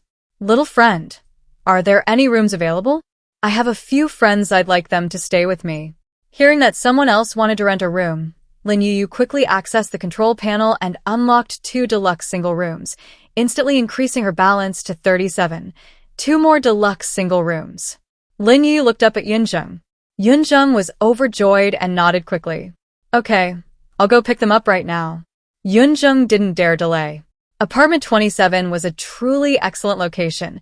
He was afraid that if he was even a step too slow, someone else would snatch it up first. Thinking this, he grabbed some instant noodles and bottled water, turned and walked out of the lobby. Tang Wei was about to go upstairs when she turned around and saw Lin Yuyu scribbling and drawing. Curious, she approached. Little sister, what are you drawing? I'm drawing my mom. Lin Yuyu didn't look up, focusing intently on her drawing. Tang Wei tilted her head, looking at Lin Yuyu's drawing, a bright smile playing on her lips. Little sister, you draw so well. Su Muyang raised an eyebrow, looking at the stick figure in the drawing. He couldn't understand how she could praise her like that. Sister, this is my mom. Can you help me find her? Lin Yuyu handed the drawing to Tang Wei, looking at her expectantly. Tang Wei's lips twitched. She thought Lin Yuyu was just drawing for fun, but she actually wanted to find someone using this portrait. The person in the drawing was so abstract. How could she find her? Seeing Tang Wei remain silent, Lin Yuyu sighed and put the painting down. Tang Wei's heart tightened at the sight of her dejected expression. Little sister, what are your mother's features? I'm going out tomorrow. I'll try my best to find her. Really? Lin Yuyu's eyes lit up. My mother looks just as beautiful as you, just like in this painting. Tang Wei looked at the painting in her hand.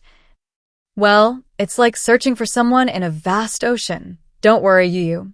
Your brother will help you find your mother too. Su Muyang raised his hand and affectionately ruffled Lin Yuyu's hair. Tang Wei's appearance made him feel threatened. Yuyu was too young and trusting of everyone.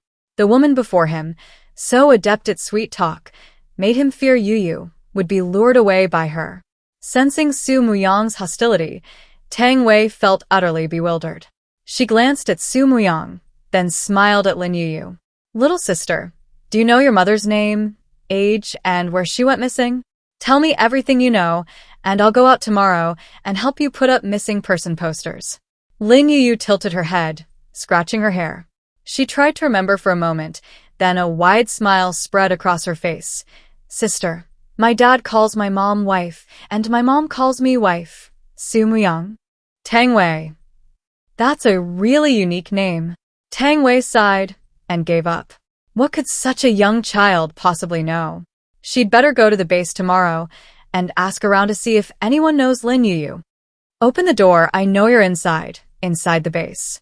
The door to the Liu family's house was being pounded on. Liu Yi frowned, his fists clenched tightly. They're going too far. I'm going to confront them. Brother, don't go. Liu Yao quickly stood up and pulled him back, turning to look at the 3 copper coins on the table. I just consulted the oracle, and it says things will turn around. Let's wait a little longer. But Liu Yi wanted to say something, but when he turned his head, he met his sister's pleading eyes. Knowing his sister was worried about him, Liu Yi sighed and plopped down on the sofa. The men outside, seeing no movement inside, hurled increasingly vile insults. Yunjing parked his car and saw 3 men standing at the Liu family's door. He frowned, opened the door, and got out. What's the matter? The man in the lead turned to Yunjing. Oh, I didn't expect you to be back alive. None of your business. Yunjing stared coldly at the man. The man's name was Gao Chong, a rent collector at the Longting base. It was rumored that his uncle was a minor high-ranking official at the base, which was how he got his position. Gao Chong often abused his position as a rent collector, extorting money and favors from residents. Yunjing didn't have a good impression of this man. It's none of my business. Even if you die, I don't need to collect your corpse. Gao Chong glanced at Yunjing disdainfully. By the way, aren't you on good terms with the Liu siblings? Tell them to open the door and pay the rent. Just as Gao Chong finished speaking, the door behind him was opened. Liu Yi stood in the doorway, her eyes brimming with anger. The rent isn't due for another week. We'll pay when it's due. I don't have time next week. Pay now. Gao Chong put his hands on his hips, completely unconvinced. The Liu siblings rented a room on a monthly basis, collecting rent a week in advance each month. After 4 months, he could earn enough to cover a month's rent. How could he possibly let such a lucrative opportunity slip by? I don't have that much money right now. Liu Yi frowned, his face grim. Gao Chong glared at him and sneered, if you don't have money, get out. Do you know how scarce the housing is at the base? Don't hogging the space. Liu Yi gritted his teeth, glaring at him angrily. If they didn't need to continue renting a place at the base, he really wanted to beat Gao Chong up. Why are you glaring at me? If you can't stand me, hit me. Gao Chong raised his hand and arrogantly slapped his face. Before he could finish speaking, Yunjing's fist slammed into his nose.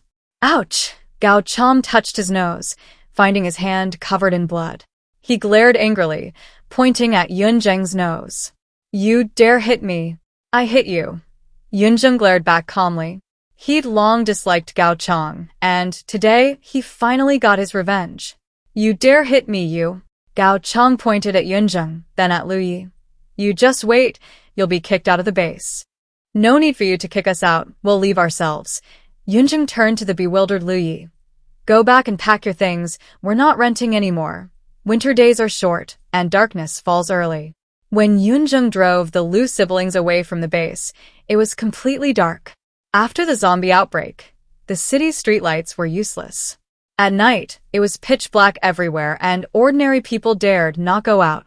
Yunjing used the car headlights for illumination, his heart pounding with anxiety. He had already told the Liu siblings about apartment 27 back in the rented room. He had expected to have to explain, but to his surprise, Liu Ye's sister, Liu Yao, readily agreed. Their trust in him made him a little afraid. He was worried the apartment might already be rented out, and that his recklessness might leave the Liu siblings homeless. The SUV drove further and further off the beaten path, finally stopping in front of apartment 27. 2 streetlights were lit in front of the apartment building.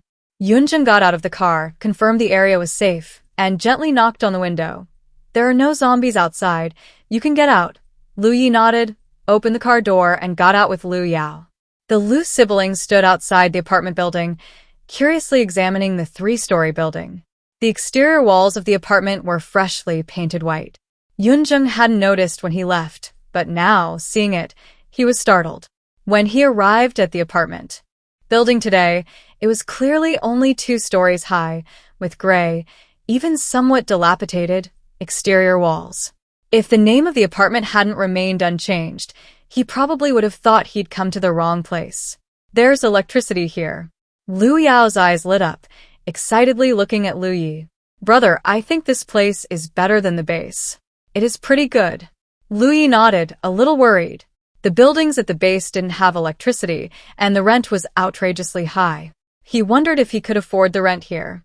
Don't just stand there like an idiot. The apartment can defend against zombies. Let's go inside. Yunjung patted Liu Ye's shoulder and led them into the apartment building. Lin Yuyu held a piece of paper, sitting on a chair trying to read. Her 2 short legs dangled in the air, barely touching the ground. You have a new visitor. Please receive them promptly.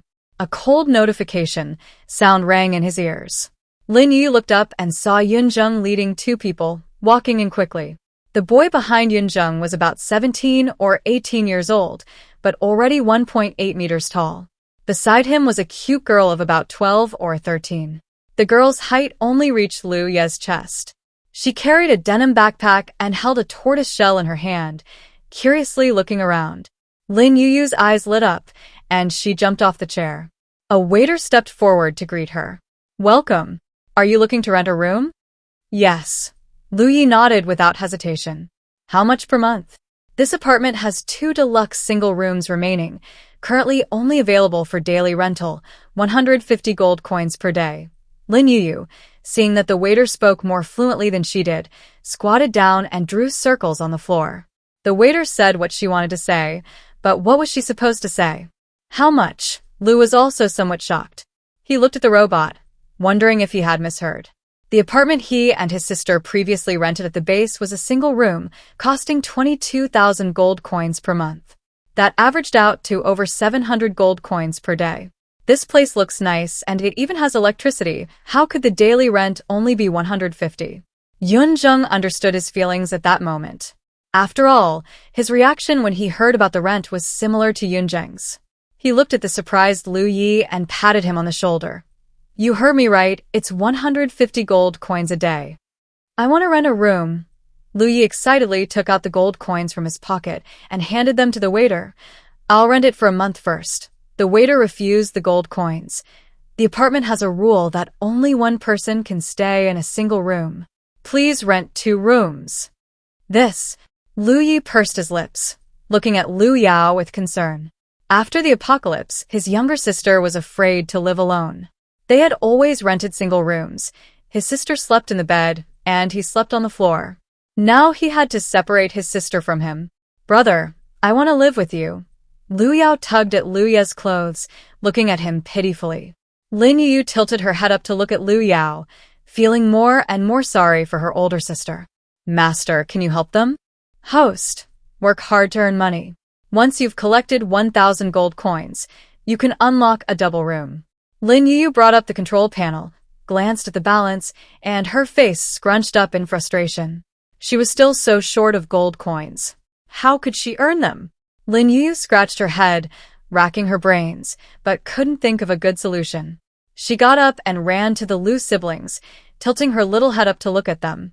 Brother, sister, you can rent a single room for a few days. Once a double room becomes available, we'll get you a room. The childish voice slowly reached Liu Ye's ears. He looked down at Lin Yuyu, then looked blankly at Yunjung. Yunjung met his questioning gaze and immediately introduced Lin Yuyu, the landlord of this apartment building. So young and already a landlord. Liu Yi was somewhat shocked and squatted down in front of Lin Yuyu. Little sister, you said you'd have a double room in a few days. How many days exactly? It takes. Lin Yuyu counted on her fingers. But after calculating for a long time, she still couldn't figure it out. Her little face fell, and she wanted to ask Yunjung for help. Uncle, how many days is 1,000 gold coins? Don't bother calculating, I've rented both rooms. A familiar voice slowly came from behind. Yunjung frowned and turned around with the Lu siblings. Seeing Gao Chang walk in briskly, his expression turned somewhat ugly. They were being followed. Oh, everyone's here. Gao Chang raised his hand, feigning surprise as he greeted the three people in front of him. Yunjung clenched his fist, just about to step forward and punch someone, when the waiter suddenly blocked his way. Fighting is not allowed in the apartment. Violators will be expelled. Gao Chang, you've been following us. Yunjung loosened his fist, glaring at Gao Chang with displeasure. Why would I need to follow you? If you can find this place, why can't I? Gao Chang gave Yunjung a disdainful look, stubbornly denying that he had been followed. He turned to look around, his eyes suddenly lighting up when he saw the shelves filled with food. How could there be so many necessities here? If he could get his hands on all of these and resell them, he'd be rich. Little sister, we'll rent for 4 days first. We'll switch to a double room once they become available. Lu Yi held out his palm, counting the gold coins. He had been worried that his sister might be scared living separately from him. But Gao Chang's appearance made him forget about that. They had already returned the house at the base. If Gao Chang maliciously rented the apartment as well, he and his sister would truly be homeless. Gao Chang glanced at Lu Yi and forcefully shoved the prepared gold coins into Lin Yuyu's hand. I'll rent those 2 rooms. Gao Chang, don't push your luck. Lu Yi paused in counting the money, his eyes blazing with anger. They were hiding from him. Even in such a remote place, why wouldn't Gao Chang let them go? Gao Chang smirked, chin raised smugly. So, what if I bullied you? Dare you hit me? He'd barely finished speaking when he suddenly seemed to remember something, turning to look at Yunjung and taking a few steps back warily. He'd almost forgotten this guy really could hit people. However, surprisingly, Yunjung didn't get angry or hit him. Instead, he smiled at Lin Yuyu. Yuyu, rent him the single room. Okay. Lin Yuyu nodded obediently, putting the gold coins into her pocket. Lu Yi, seeing Yunjung siding with Gao Chang, looked on in bewilderment. Before he could speak, Lin Yuyu's voice slowly reached his ears. Big brother, there are double rooms now. Do you still want to rent one? Huh. Lu Yi was somewhat surprised. There are double rooms so soon? Lin Yuyu tilted her head, smiling sweetly at the bewildered Gao Chang. It was my uncle who gave me the gold coins to help me activate it. Yunjung smiled as well. He had just realized that Lin Yuyu needed 1,000 gold coins to activate a double room. Although he didn't know why there was such a rule, he was happy to let Gao Chang pay to help the Lu siblings out of their predicament. Gao Chang's eyes widened, unable to process this fact for a long time. He paid to rent the room, hoping to see the Lu siblings sleeping on the streets, torn to pieces by zombies. How had he ended up helping them? Gao Chang couldn't understand, and didn't want to think about it anymore. He gritted his teeth and held out his hand in front of Lin Yuyu. Give me back my gold coins, I don't want to rent anymore. Once payment is made, it is non-refundable. Guest, your room is on the 2nd floor. The waiter stepped forward, blocking Lin Yuyu and Gao Chang. Sensing the other's anger, he was prepared to throw him out at any moment. Gao Chang rolled up his sleeves and glared fiercely at the waiter. Before he could even make a move, Lu Ye's hand landed heavily on his back. Gao Chang, thanks. Without your help, my sister and I wouldn't even have a double room. Lu Ye's lips curled into a slight smile, his eyes brimming with mockery. He shoved Gao Chang aside, went to the waiter, and looked at Lin Yuyu hiding behind him. Little sister, I'd like to rent that double room. How much is it in gold coins per day? 180 a day. Lin Yuyu looked up at Lu Yi, her voice soft and sweet. Lu Yi counted the gold coins in his hand, took out 2,700 gold coins, and handed them to Lin Yuyu. I'll rent it for 15 days first. Lu Yi didn't have many gold coins left. He wanted to save some to buy his sister some food and water. Lin Yuyu accepted the gold coins, and a cold notification sound immediately rang out in the apartment lobby. Distinguished guest, welcome to room 301, apartment 27. Your rental period has 15 days remaining. Lu Yao was overjoyed. Back at the base, a month's rent cost 22,000 gold coins, and Gao Chang often demanded early payment. 22,000 gold coins could only cover 3 weeks' stay. But here, 2,700 gold coins could cover half a month's stay, something he never dared to dream of before. With so much money saved, he could buy his sister delicious food. Thinking this, he took Lu Yao's hand and pulled her towards the shelves. "Sister, there's food and drinks here. Pick what you like." Gao Chang glared angrily at their retreating figures, wanting to attack, but ultimately restrained himself. This robot said that fighting in the apartment would result in expulsion. He wasn't afraid of the little guy, but with so many people around, he had no chance of winning if a fight broke out. Fine, considering Lu had led him to such a good place, he'd let him off for now. As for the 2 rented rooms, he'd sublet them at a high price tomorrow. Gao Chang snorted coldly, walking past Lin Yuyu upstairs. The Lu siblings took 2 bottles of mineral water and a self-heating hot pot and went upstairs with Yinzheng. In the lobby, only Lin Yuyu remained. The system's cold notifications slowly entered her ears. A guest has been detected renting 2 rooms. To prevent malicious subletting at a high price, please set up a no subletting policy as soon as possible. Lin Yuyu nodded and brought up the control panel. She had been learning to read with Su Muyang, but had only memorized a few characters so far. She didn't recognize most of the characters on the panel. She sucked on her finger, her eyes filled with confusion. "System, how do I set up that restriction you mentioned?" "I'll guide you through the setup. Just click on whatever's flashing." "Okay." Lin Yuyu nodded, intently watching the control panel. As soon as she finished speaking, a small icon in the lower right corner of the control panel flashed twice. She quickly took her hand out of her mouth and tapped it. The control panel immediately switched to a different interface. Following the system's guidance, Lin Yuyu set up the subletting restriction.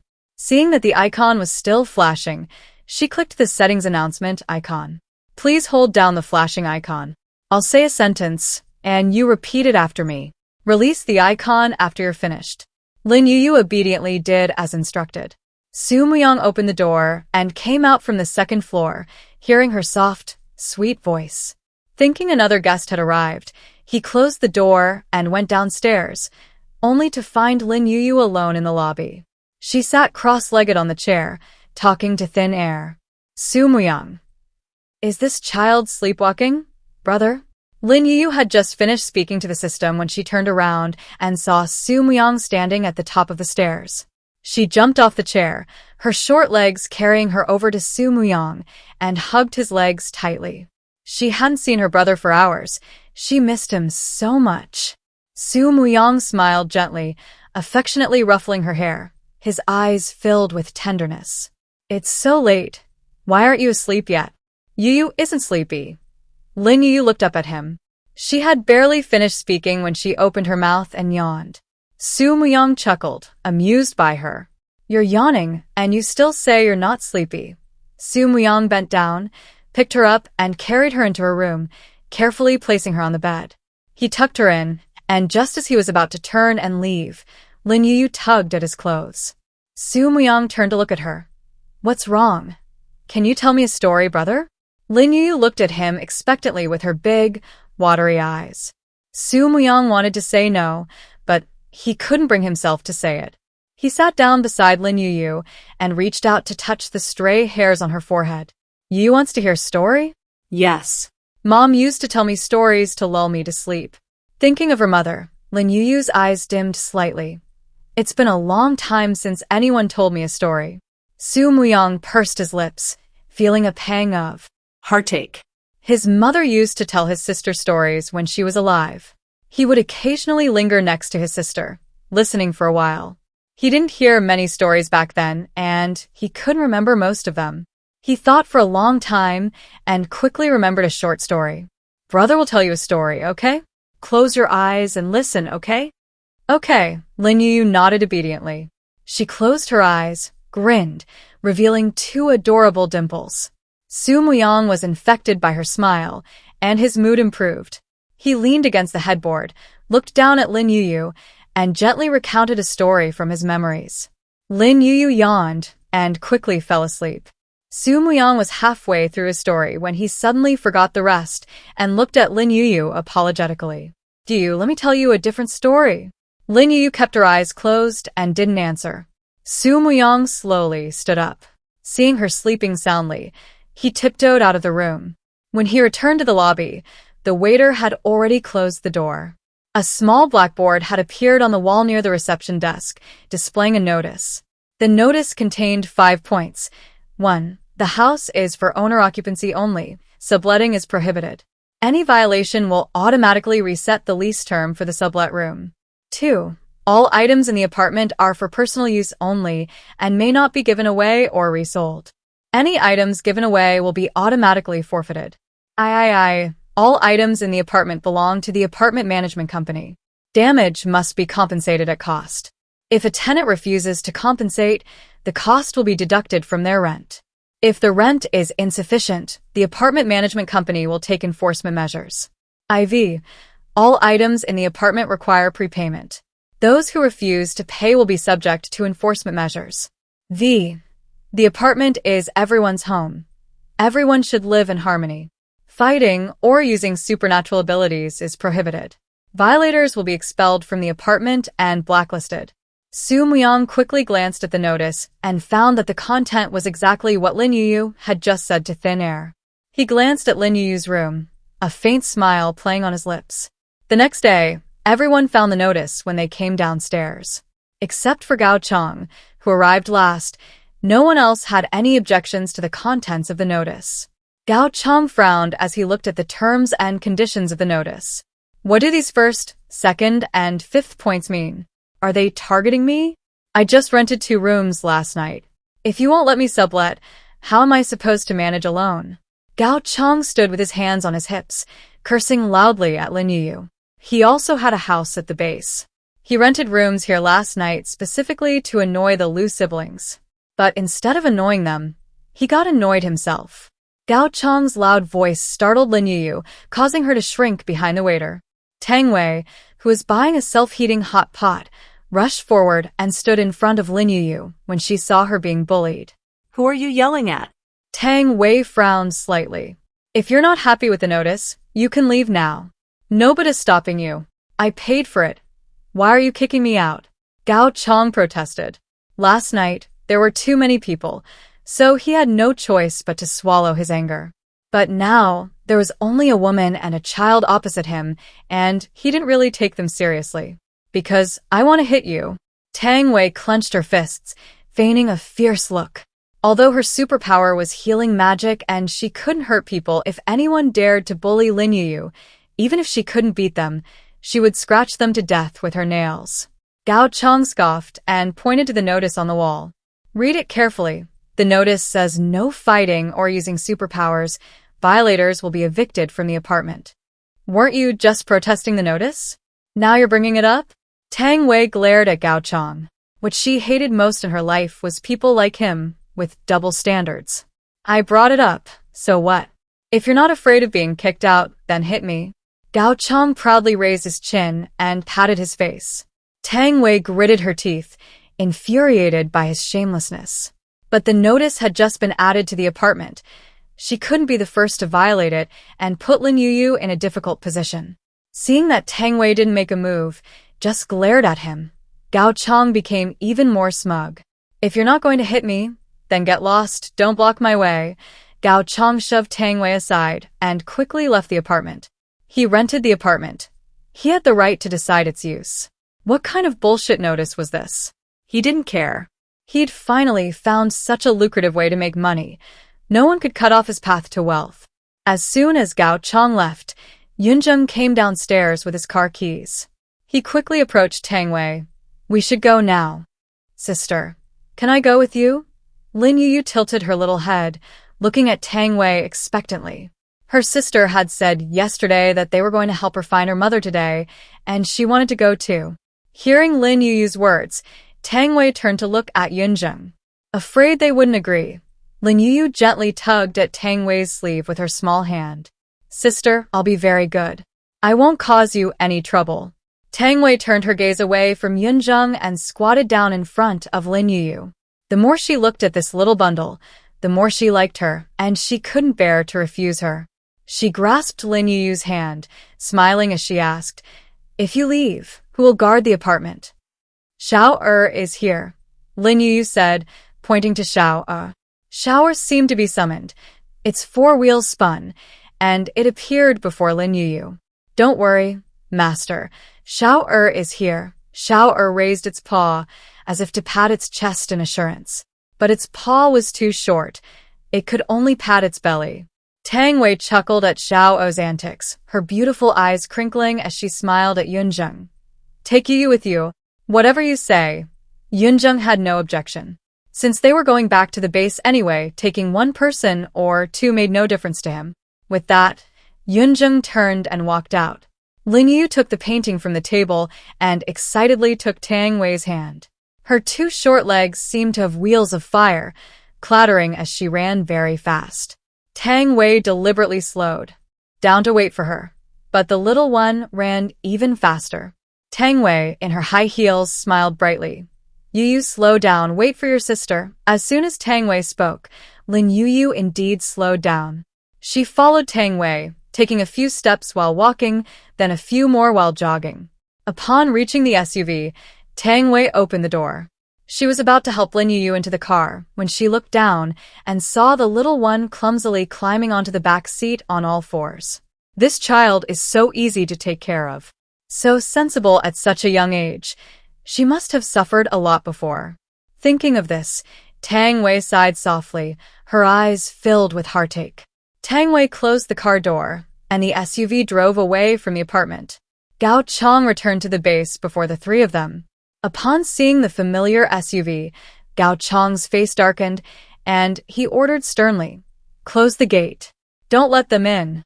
Gao Chong, relying on his uncle's position, was used to running rampant in the base, and even the lower-ranking members dared not offend him. The man guarding the gate, receiving the order, quickly pressed the close button.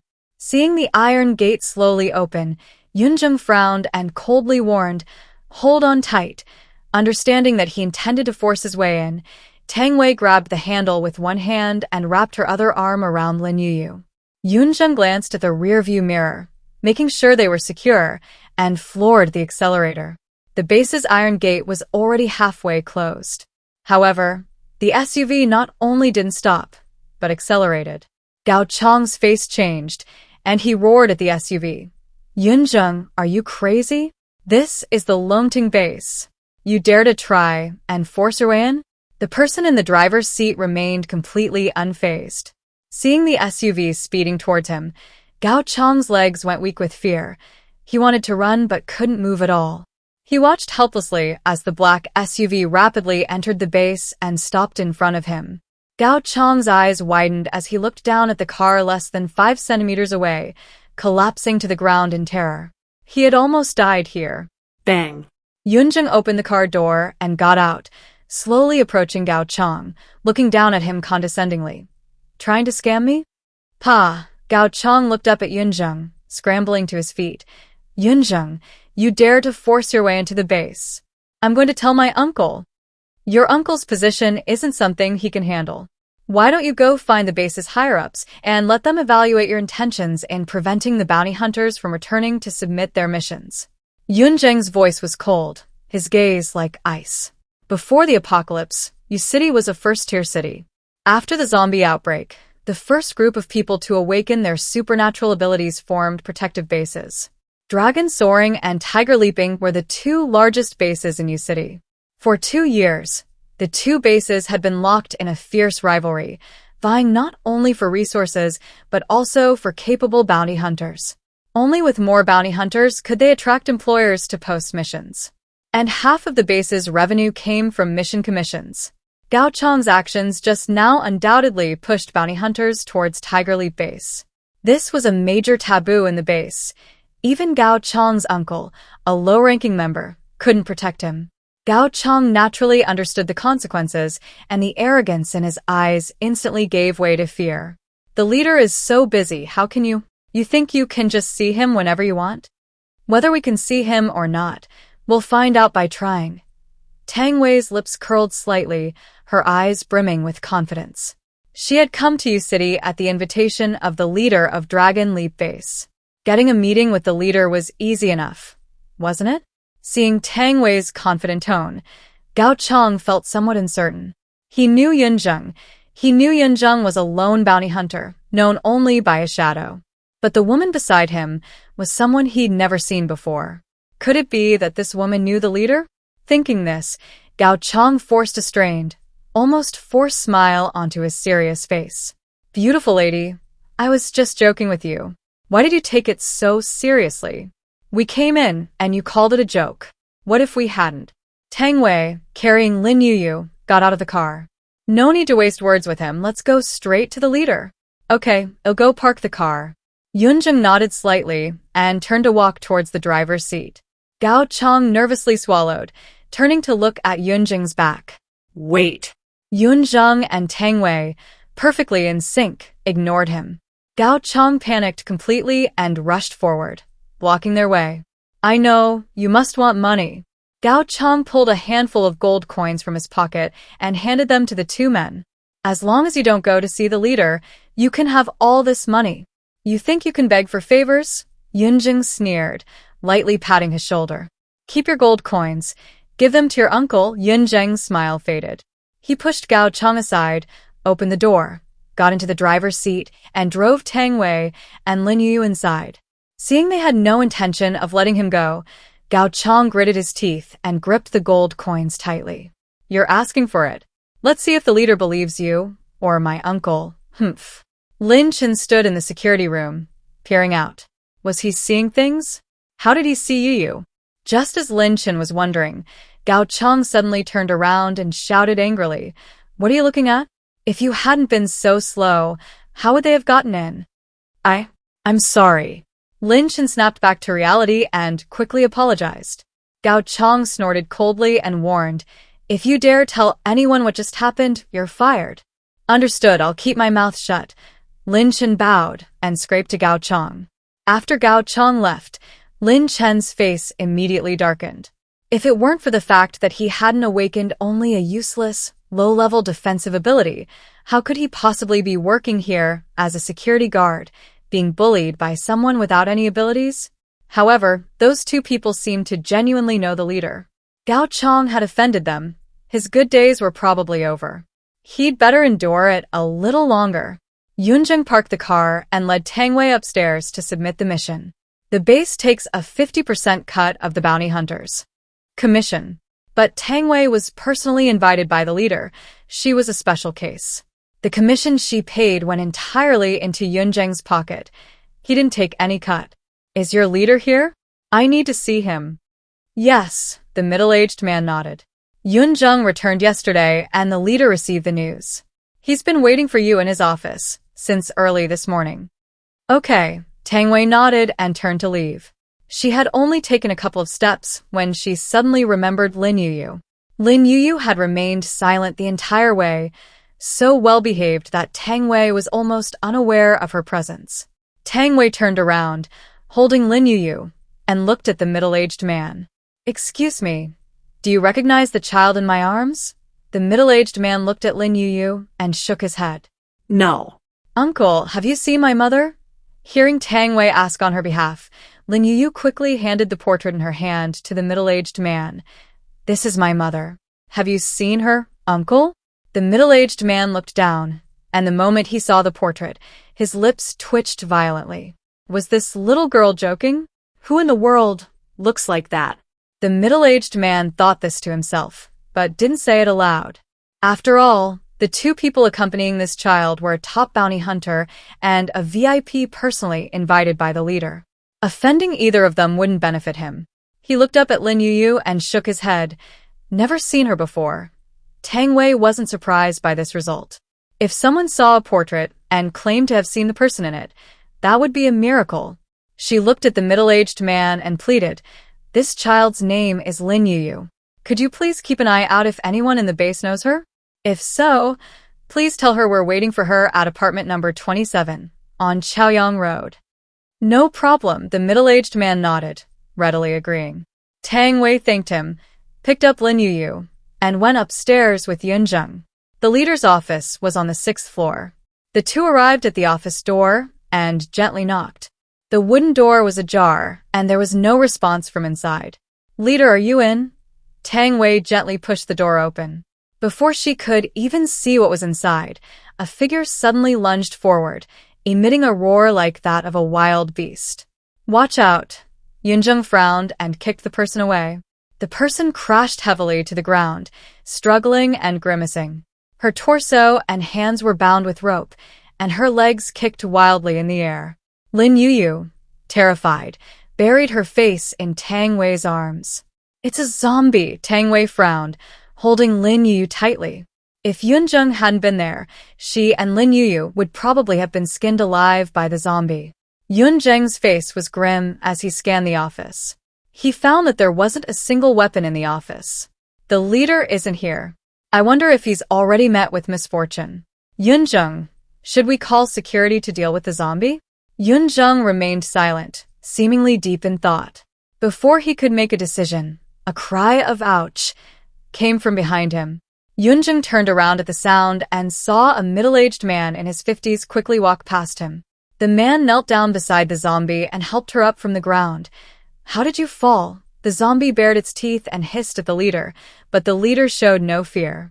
Yunjung immediately knew that the man before him knew the zombie. He could hide a zombie in the leader's office without anyone noticing.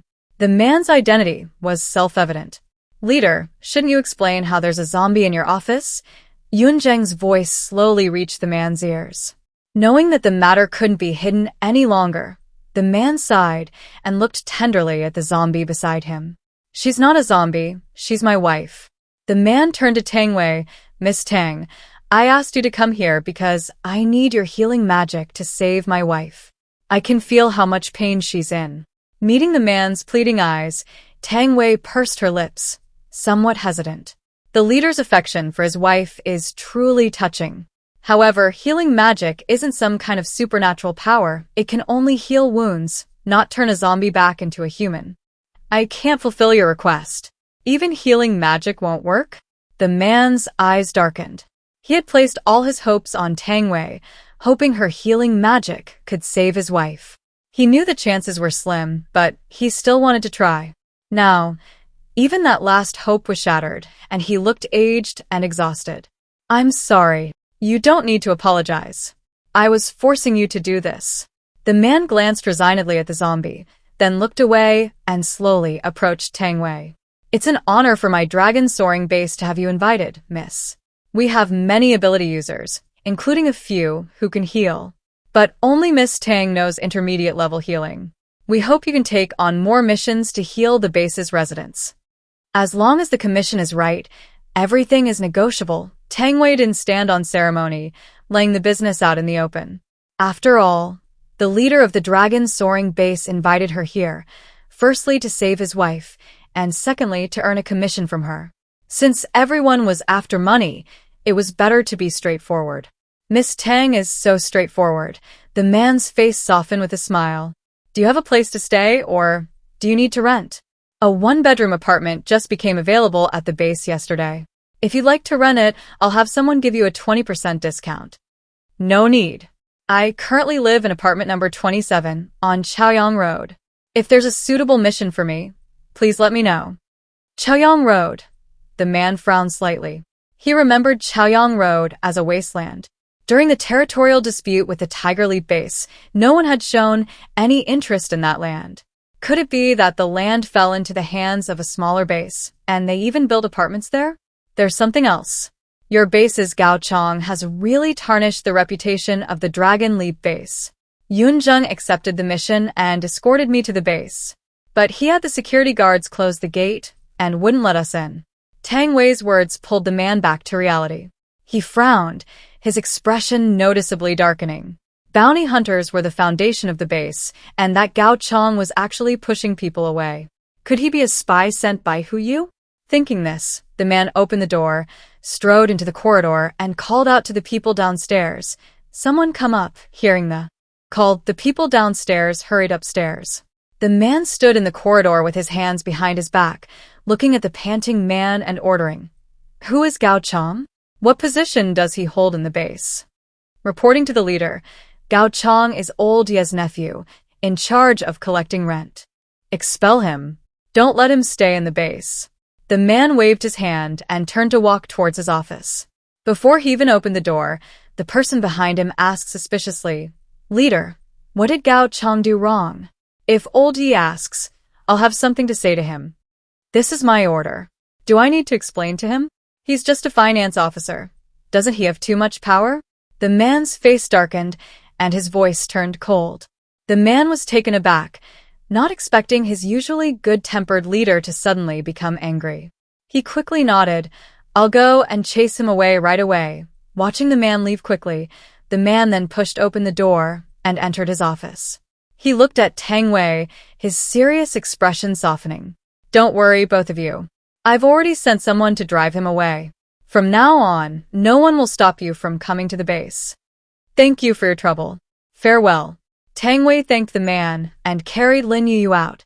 The leader was busy and didn't even know all his subordinates, let alone Lin Yuyu's mother. Asking him would be pointless. Since it was still early, she decided to take Lin Yuyu and ask others at the base. At noon, it was time for the shift change. Lin Chen returned home, plopped down on the sofa, and frowned in thought. Han Chingqing heard the noise and came out of the kitchen. Seeing Lin Chen, a faint smile appeared on her lips. "The noodles are almost cooked. Brother Chen, go inside and change your clothes first." "Okay," Lin Chen replied, absent-mindedly getting up and walking towards the room.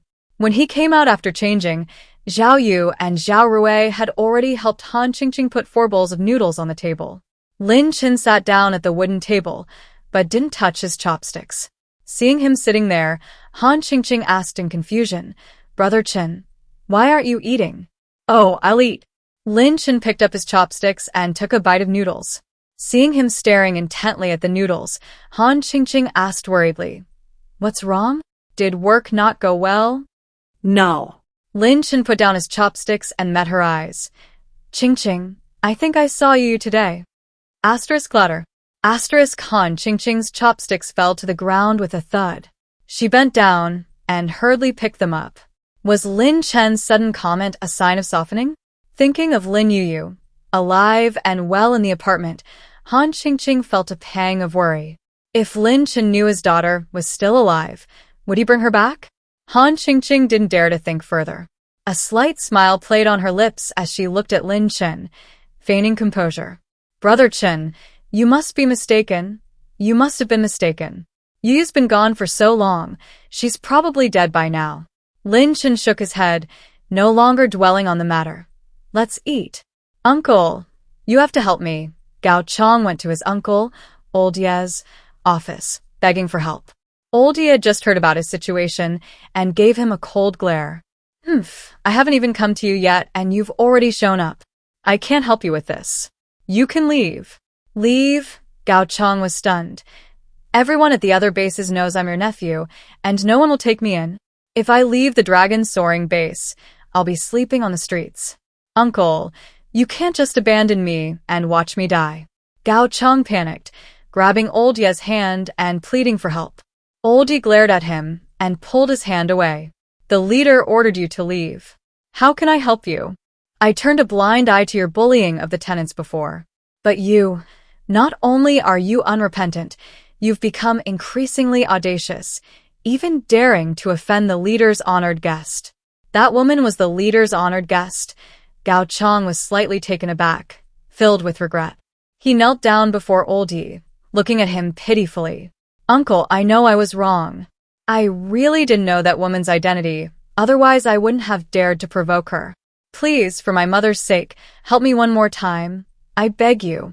Old Ye gritted his teeth, looking down at him. If Gao Chang's temper could be changed, pigs could fly. He didn't trust Gao Chang, but Gao Chang's mother was his only sister, and he couldn't afford to break ties with him. But letting Gao Chang stay here would inevitably affect his future. For now, the only option was to stall. Old Ye's eyes darted around, and he waved his hand. "All right, I'll plead with the leader for you. But until the leader forgives you, you can't stay at the base. Find somewhere to stay temporarily." "Thank you, Uncle." Gao Chang breathed a sigh of relief, got up from the ground, and left. His uncle had already agreed. Delaying would only upset him. Anyway, he had rented a place on the 27th, so he wasn't homeless. he could take this opportunity to buy the apartment. Tang Wei, carrying Lin Yuyu, strolled around the Longting base for a while. She asked several people, but no one recognized Lin Yuyu. Seeing that it was almost noon, Yunjing suggested, "The base is huge. Finding someone isn't easy. That person promised to keep an eye out for us. Why don't we go back and wait for news?"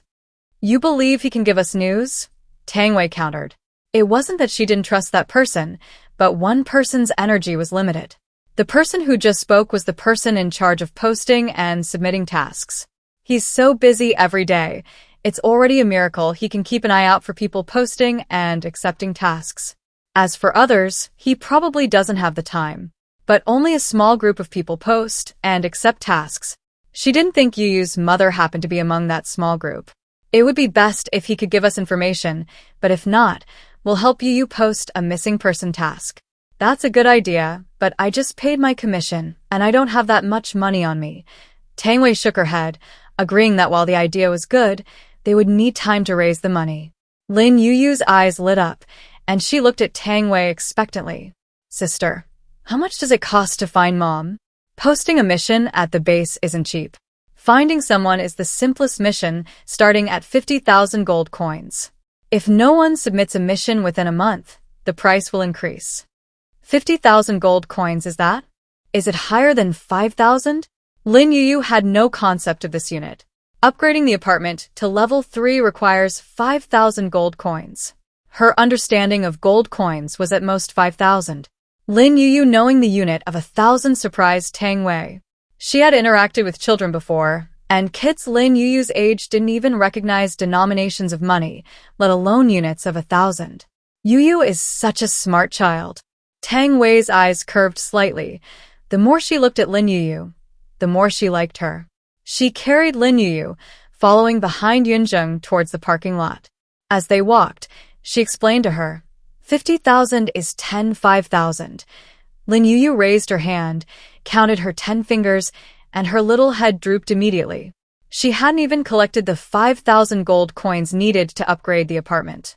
How was she going to collect 5,000? By the time they returned to the apartment, it was almost 1 o'clock. Tang Wei was already hungry. She grabbed a box of self-heating rice from the shelf and went upstairs with Yunjing.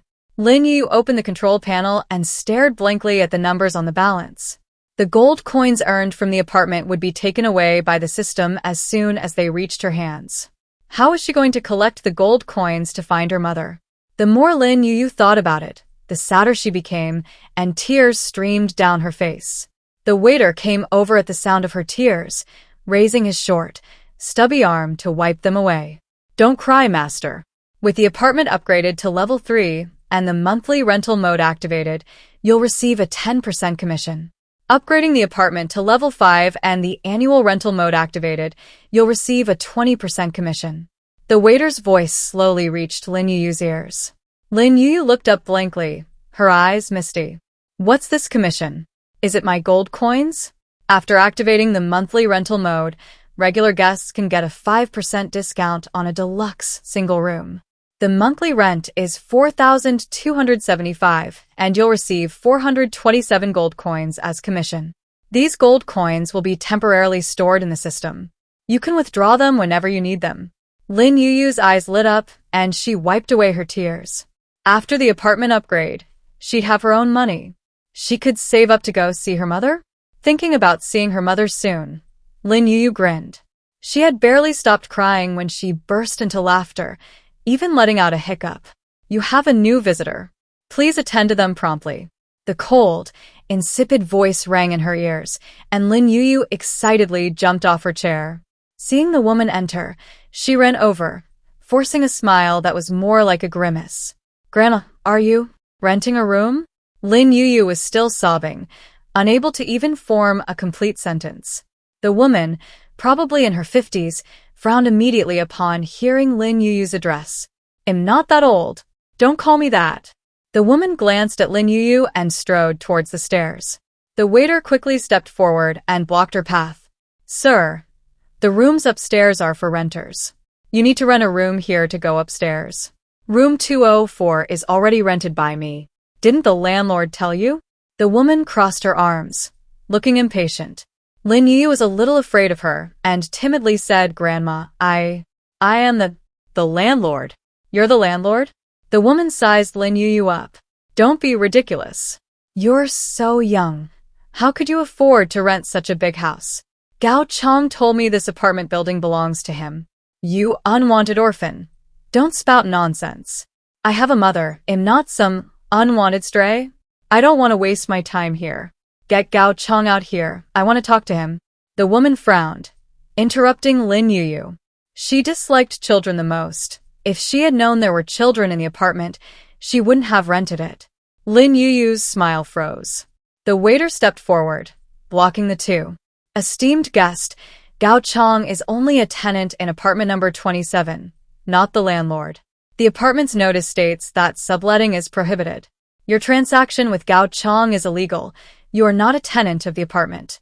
If you don't need to buy food, please leave as soon as possible." As the waiter spoke, the woman noticed the notice hanging on the wall. She frowned, displeased. "That's impossible. Gao Chong said he's the landlord. I paid him 10,000 gold coins to rent a room for a month. Tenant Gao Chong, room numbers 204 and 205, 3 days remaining on the lease. Room 204 has been found to have violated regulations. According to apartment rules, the lease is now void." Just as the woman finished speaking, a mechanical announcement rang out in the apartment lobby. The woman's face changed. She realized she'd been tricked. Gao Chong wasn't the landlord at all. He only had 3 days left on his lease, yet he dared to say he'd rented it to her for a month. Her 10,000 gold coins, was it all going to go down the drain? The woman was unwilling to accept it. Her eyes darted around, glancing at her surroundings, finally settling on Lin Yuyu and Xiao Er. Such a large apartment building, yet only a little kid and a robot were guarding it. Why not try to recoup her losses from them? "I don't care. I spent 10,000 gold coins and stayed here for a month. You either let me stay here for another month, or you give me back my 10,000 gold coins." The woman held out her palm arrogantly in front of Lin Yuyu. Trying to make her swallow this bitter pill? No way. There are no vacant rooms and no money. Lin Yuyu shook her head, pulling out her pockets to show the woman. She thought this would make the woman leave. But the woman snorted coldly, becoming even more aggressive. How could such a big apartment building be without money? "If you don't give it to me, I'll search it myself." The woman, confident that Lin Yuyu was young and easy to bully, started to walk inside. The waiter stepped forward, blocking her way. "Gao Chong lied to you. You should go find Gao Chong." "Gao Chong isn't here, is he?" The woman glanced at the waiter. "Besides, how would I know if you were in cahoots with Gao Chong to cheat me out of my money? This is Gao Chong's personal behavior, unrelated to apartment 27. Please leave immediately, or the apartment will activate its forced eviction function." The waiter was a robot, its voice cold and calm, revealing no emotion. These words were its final ultimatum to the woman. If the woman continued to act as she pleased, it would throw her out. However, the woman completely disregarded its warning, letting out a disdainful snort. "Which base are you from? You dare kick me out, I'll report you to the base." Before the woman could finish speaking, Lin Yu's small finger tapped the eviction icon. She remembered that the last time Aunt Han came to the apartment, she had simply clicked this icon, and Aunt Han and Uncle Han had vanished. Lin Yuyu raised her head and looked at Xiao Er. The woman who had been standing in front of Xiao Er just moments before was indeed gone. Lin Yuyu breathed a sigh of relief and put away the control panel. The woman who had suddenly appeared outside the apartment looked around blankly. "How did I get here?" The woman frowned and stormed inside. But when she reached the apartment door, she hesitated. The other person had managed to throw her out of the apartment without her noticing. They must be a superhuman. She didn't have any superpowers, and rushing in like this would probably get her into trouble. "Never mind," she thought. "I'd better go back and call my son for help." The woman snorted coldly and turned to leave. Yunjing ate a bag of instant noodles and took a nap. When he woke up, it was already 3 in the afternoon. He ruffled his hair haphazardly, grabbed the gold coins, and went downstairs. He'd received his commission from the base today. He could extend his lease. "Yuyu, extend my rent for 10 days. Yunjing approached Lin Yuyu and handed her the gold coins. Lin Yuyu nodded, and just as she took the coins, a mechanical voice rang out in the apartment lobby. Congratulations to the guest in room 203 for successfully extending your lease. You have 13 days remaining. Hearing the notification, Yunjing breathed a sigh of relief. In this apocalyptic world, his greatest wish was to have a safe and stable place to live. Apartment 27 was nice, and the tenants here were friendly. If possible, he hoped to live here for a long, long time, making it his home. Uncle, is there anything else you need? Lin Yuyu glanced at her system balance. She was 499 gold coins short of the next upgrade. She stared expectantly at Yunjing, her round eyes sparkling.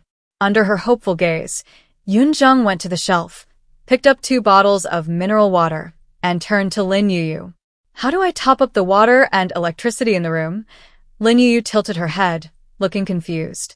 Her water and electricity were free, and she didn't know how to top them up in the other rooms. The waiter, knowing she didn't understand, quickly stepped forward to answer for Lin Yuyu.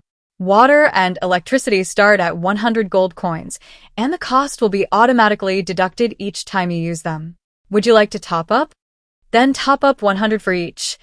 Yunjing took out 204 gold coins and handed them to Lin Yuyu.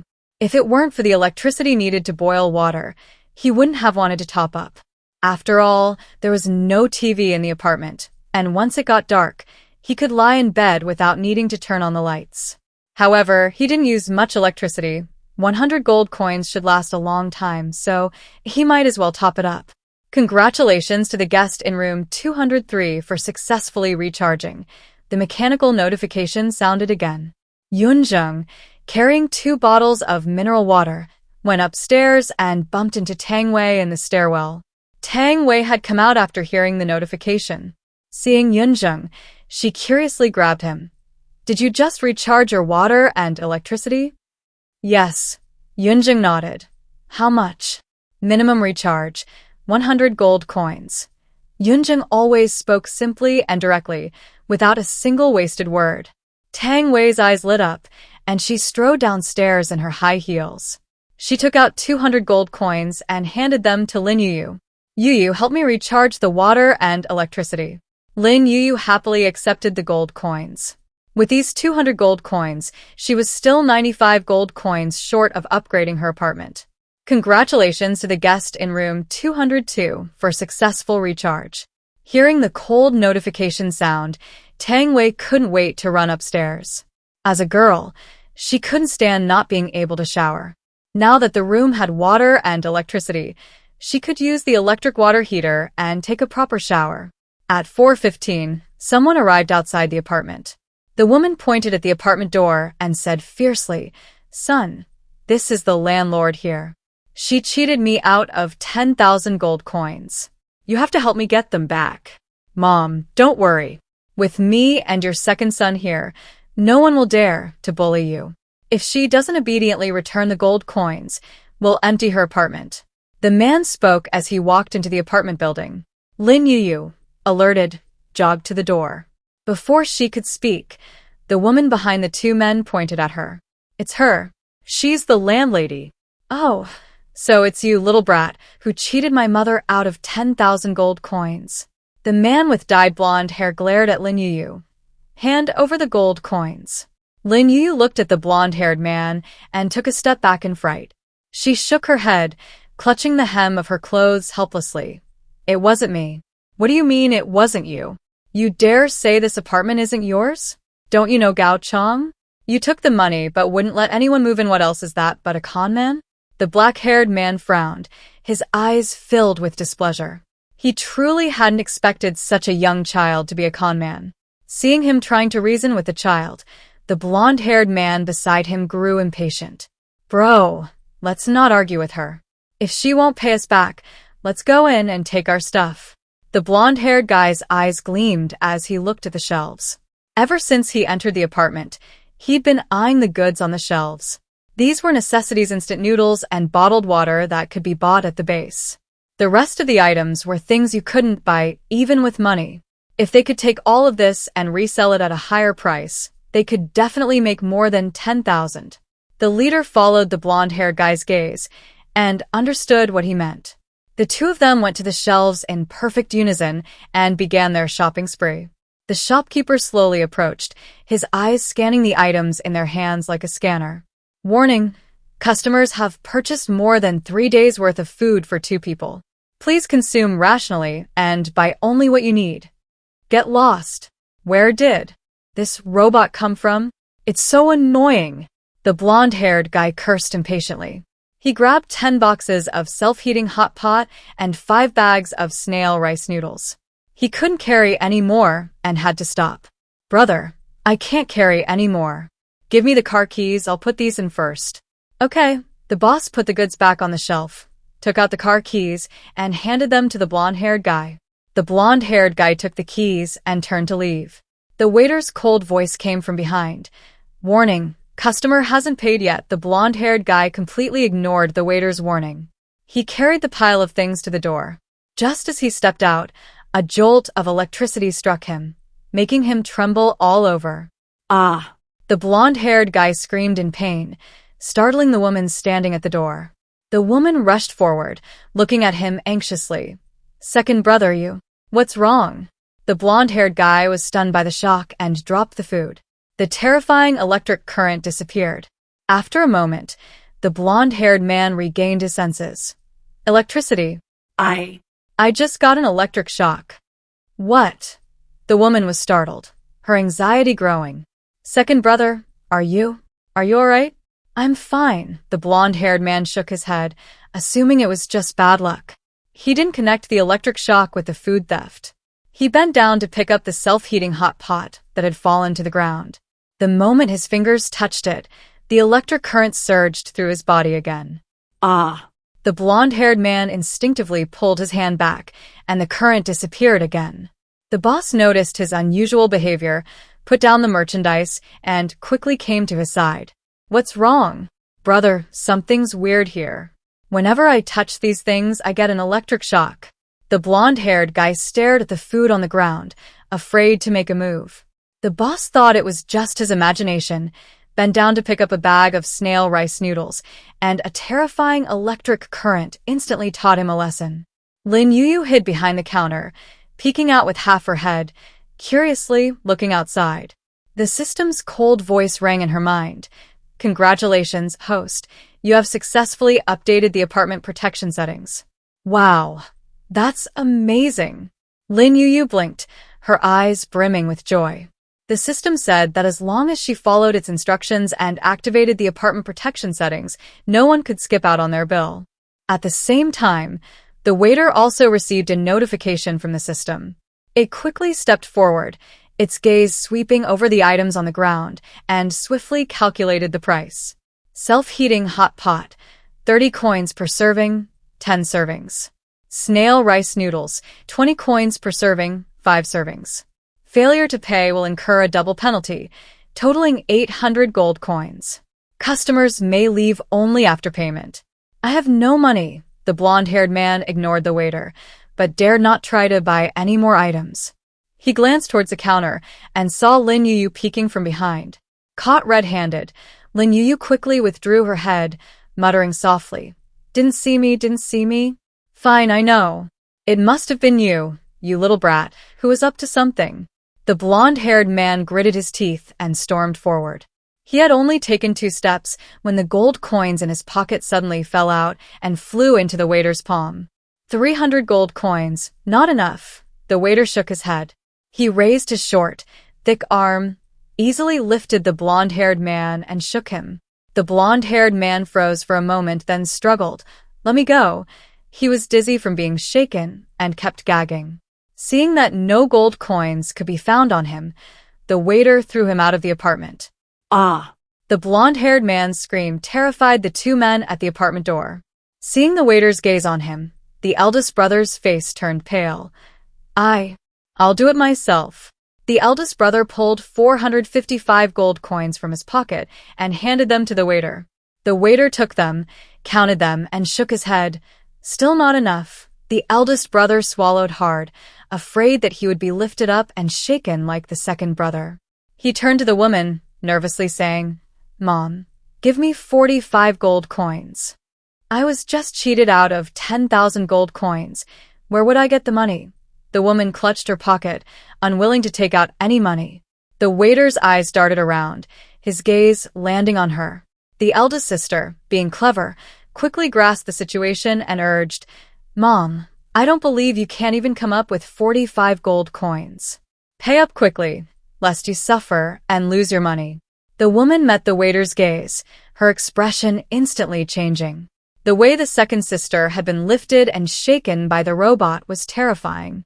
If she were lifted and shaken by the robot, not only would she suffer, but she would also lose the gold coins in her pocket. "Here, I'll give it to you." The woman felt in her pocket, counted out 45 gold coins, and handed them to the waiter. The waiter took the gold coins, immediately putting on a smiling face. "Welcome back, customer." The eldest brother swallowed hard, tentatively touching the item that had fallen to the ground. Finding no electricity in the item, he quickly picked it up and ran outside. "Mom, let's go." 3 more names appeared in the customer list on the control panel. Lin Yuyu's chubby finger tapped on one of the names and dragged it into the blacklist.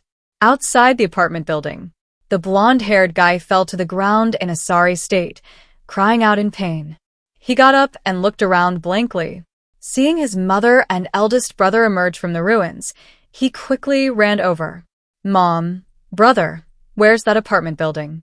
Isn't it behind us?" The eldest brother turned around. Before he could finish speaking, he suddenly froze. They had just come out of the apartment building. How could it have vanished in the blink of an eye? The woman's eyes widened in shock, and she gasped, "This is truly a ghost." Ding! The self-heating hot pot has been automatically restocked. 30 gold coins have been deducted, leaving a system balance of 5,675 gold coins. The apartment has met the upgrade requirements. Please upgrade the apartment. The mother and her 2 children had just been blacklisted when the system issued a notification. After some trial and error, Lin Yuyu had learned the basic operations of the control panel. She pressed the button to return to the homepage and then clicked the upgrade icon. The system notification sounded again. "Congratulations, host. You have successfully upgraded apartment 27 to level 3. The second-floor dining room has been unlocked and 1 elevator has been activated. Unlimited supplies of ham sausages, milk, cola, and toilet paper have been obtained. Monthly rentals are now available. The host can take 10% of the monthly rental income as commission, which can be withdrawn at any time." Lin Yuyu looked up and around. The chair she was sitting in had been replaced with a single sofa. The wooden table in front of her had been replaced with a glass coffee table, and a round clock had been added to the wall. The walls and floor remained unchanged, but a heavy door had been added next to the stairs. Lin Yuyu had never seen a door like this before. She jumped off the sofa and went to the door. She raised her hand, about to push it open, when suddenly the door opened. Lin Yuyu's eyes widened, and she took a step back in fright. Tang Wei walked out, her eyes filled with astonishment. "Yuyu, how did you do that?" Lin Yuyu stared at her, her round eyes full of curiosity. "How did Sister Tang come out of this door?" "I went out just now and found an elevator at the stairwell, so I couldn't resist trying it out. I didn't expect this elevator not only to have power but also to work properly. It's amazing." "An elevator?" Lin Yuyu tried hard to remember. The system had indeed mentioned that she had obtained an elevator. So this was the door. "Sister, what's an elevator for?" "You don't know." Tang Wei was somewhat surprised. Was this elevator something Lin Yuyu had done? "Come on, let's take you on the elevator." Tang Wei picked up Lin Yuyu and stepped into the elevator. "Yuyu, do you know numbers?" "Yes," Lin Yuyu nodded. Tang Wei pointed to the number buttons on the elevator. "These numbers represent which floor. Just press the corresponding number if you want to go to a certain floor." With that, Tang Wei pressed 2. The elevator doors slowly closed and the elevator ascended smoothly. "When the elevator stops and the doors open, we can get out." Tang Wei had barely finished speaking when the elevator doors opened. She stepped out of the elevator carrying Lin Yuyu and was immediately dumbfounded when she saw the words "restaurant" written in large letters outside. Wasn't her room on the second floor? How did this place become a restaurant? It wasn't like this when she came out. Equally dumbfounded was Su Muyang, who had just come down from upstairs. As the first guest in the apartment, he quickly realized that Yuyu had renovated it again. He strode over to Lin Yuyu, and before he could speak, she saw him and stretched out her slender arms. "Brother, hug me." Lin Yuyu's voice was sweet and soft, and her smile was irresistible. Su Muyang reached out and took her. "You, do you want to go to the restaurant?" Lin Yuyu nodded emphatically. The apartment had just been upgraded, and she had only just tried the elevator. She hadn't even had a chance to check out the dining room yet. Su Muyang stepped forward, freeing one hand to open the door. However, he pushed, but the door wouldn't open. He pulled again, but the glass door to the dining room remained unresponsive. "What's going on?" "Look, it says here, breakfast is served from 7 to 9 o'clock. Lunch is served from 11 to 1400 hours. Dinner is served from 17 to 2000 hours." Hearing this, Su Muyang turned to look at where Tang Wei was pointing. Sure enough, he saw a gold sign nailed to the white wall, listing the meal times. Tang Wei glanced at her watch. 2 more minutes until mealtime. Let's wait a little longer. Su Muyang withdrew his hand and wrapped his arms around Lin Yuyu. The three of them waited at the door for a while before the waiter came up in the elevator. It quickly arrived at the restaurant entrance, and the glass door opened automatically with a beep. "Welcome, guests. I'm Shower, your waiter. Please feel free to let me know if you need anything." "Isn't Shower the receptionist?" Tang Wei asked. "Shower is like a brick. I moved wherever I'm needed." Shower turned to the 3 people in front of him. "Please come in, guests." "Yuyu, you're still exploiting our labor," Tang Wei teased with a laugh, walking inside in her high heels. The incandescent lights in the restaurant flickered twice, then suddenly all of them turned on, illuminating the restaurant as bright as day. Su Muyang, carrying Lin Yuyu, followed behind Tang Wei. The 3 of them looked around and found the restaurant to be very simple. There was a cashier's counter at the entrance, and next to it was a menu with red background and white lettering. Further inside was an open kitchen.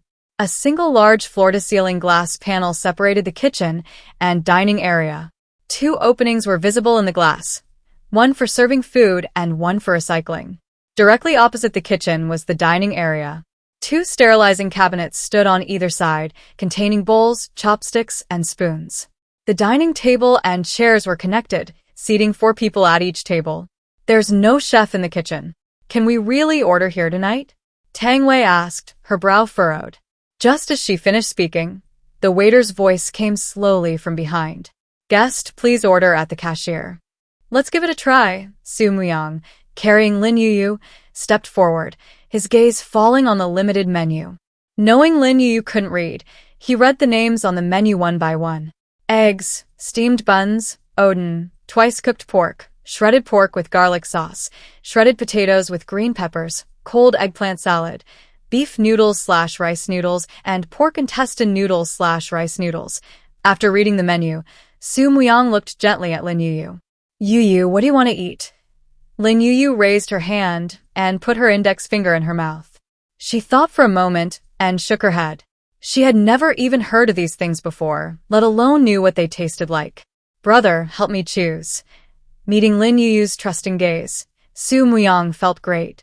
Just now, Yuyu saw him and chose to be held by him over Tang Wei. Now, when Yuyu can't decide what to order, she asks him for help, not Tang Wei. He still holds the top spot in Yuyu's heart. "Then let's have an egg and a plate of shredded pork with garlic sauce. It's not spicy, which suits your taste." "Okay, I'll listen to you, brother." Su Muyang ordered for Lin Yuyu, and then ordered a plate of twice-cooked pork for himself. He has a big appetite and was worried that 1 plate of twice-cooked pork wouldn't be enough, so he added 5 skewers of oden. Lin Yuyu didn't have to pay for her meal, so Su Muyang paid for his.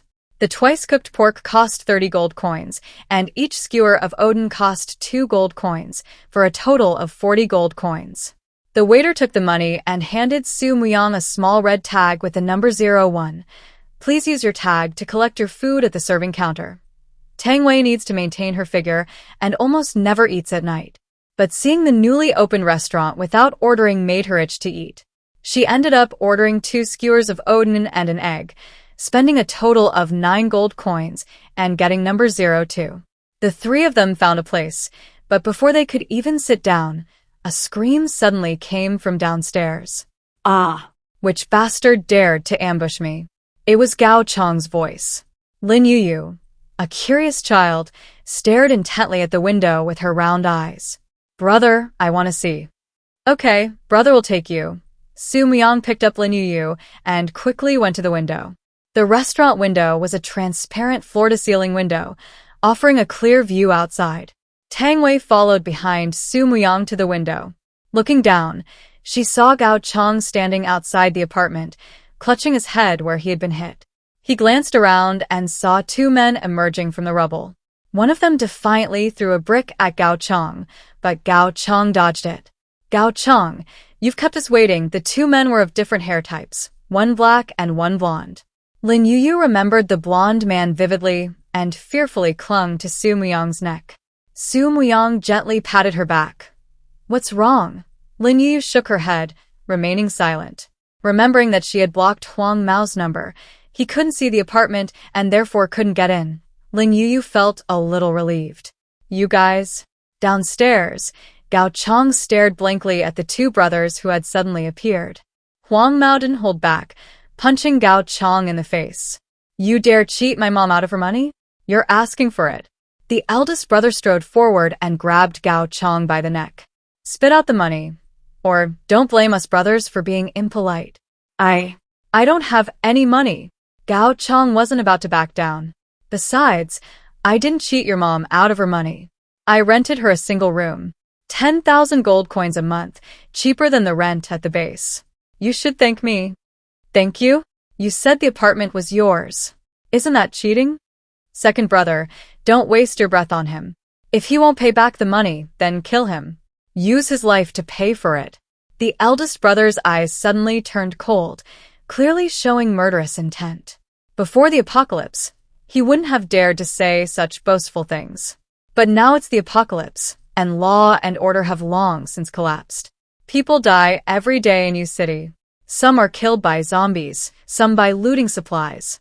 There are all sorts of deaths and nobody cares. Yellow Hair had the same thought. Hearing his leader's words, he didn't hold back and began punching and kicking Gao Chang. Realizing they were serious, Gao Chang suddenly shouted, Stop. Stop it, all of you. Do you know who my uncle is? You dare hit me? Don't you want to stay in the base anymore? Your uncle is from the dragon soaring base. What does that have to do with our tiger leaping base? The blonde-haired man sneered. Let me tell you the truth. My brother and I have long disliked people from the dragon soaring base. You dare lie to my mother? I'll take your life today. Dragon soaring and tiger leaping base have always been at odds. Hearing that the other side was from the tiger leaping base, Gao Chang completely panicked. Brothers, I know I was wrong. I'll pay you back. Please stop hitting me. The 2 men were in the middle of a fierce fight, completely ignoring him. Hard fists rained down like raindrops. Gao Chang's voice gradually weakened, tinged with tears. Su Muyang, afraid that Lin Yuyu would be frightened, raised his hand to cover her eyes. With her view blocked, Lin Yuyu craned her neck. Su Muyang moved his hand up, covering her eyes again. Brother, let me see. Su Muyang turned to look at her. Aren't you scared? Lin Yuyu shook her head, then nodded. She was scared, but she wanted to see. Then look. Tell me if you're scared. As Su Muyang lowered his hand, Lin Yuyu's vision returned. Gao Chang, howling from the beating, pulled gold coins from his pocket and threw them far away. I'll give you back your money. All of it. He kept throwing gold coins, but the 2 brothers showed no sign of stopping. Just then, the Lu siblings returned. Lu Yao's eyes lit up when she saw the gold coins scattered on the ground. Brother, there's money. Don't move. This money is ours. The 2 blonde brothers, afraid someone would pick up the coins, temporarily let Gao Chang go. Gao Chang didn't dare breathe and quickly ran back to the apartment.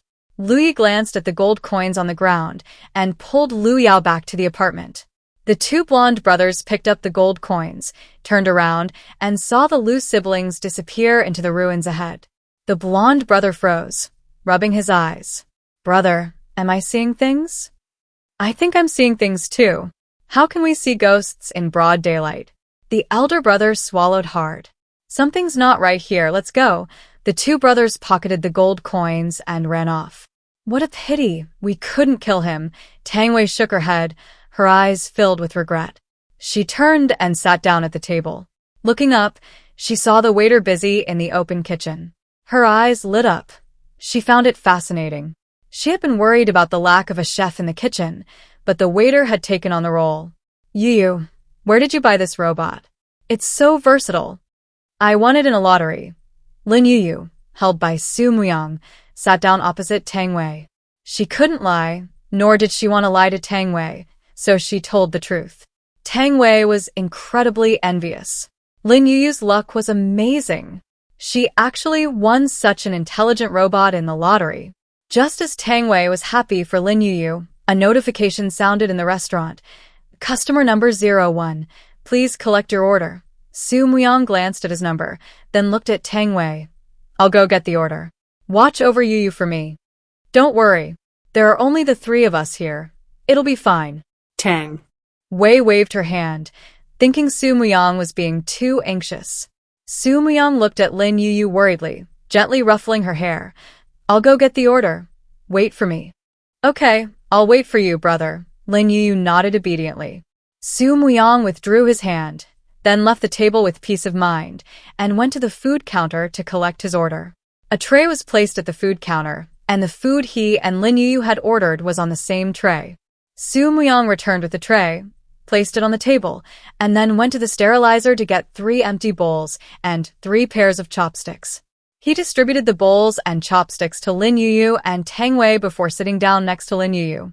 Thank you, Tang Wei said. Su Muyang didn't reply, but instead peeled an egg for Lin Yuyu. The dishes in the restaurant are all freshly cooked and still hot, so eat more. Su Muyang handed the peeled egg to Lin Yuyu and then added some shredded pork with garlic sauce to her bowl. Lin Yuyu was too thin. Although she had gained a little weight recently, making her look better than when he first arrived, she was still very light. He could easily lift her with one hand. Looking at the 2 meat dishes laid out in the middle, Tang Wei swallowed hard, her mouth watering. She was supposed to be maintaining her figure and couldn't eat much at night, yet she was sitting opposite this brother, and sister, what had she done to deserve this? It smells so good, Gao Chong said, taking the elevator upstairs. He discovered that the original second floor had been transformed into a dining room. Before he could even wonder, the aroma of food filled the air. The Lu siblings, who had come up in the elevator with him, heard Gao Chong's words before the elevator doors could even close. Lu Yao curiously peeked out and exclaimed upon seeing the word restaurant. Brother, a restaurant. There's a restaurant on the second floor. Isn't the second floor for rooms? How can it be a restaurant?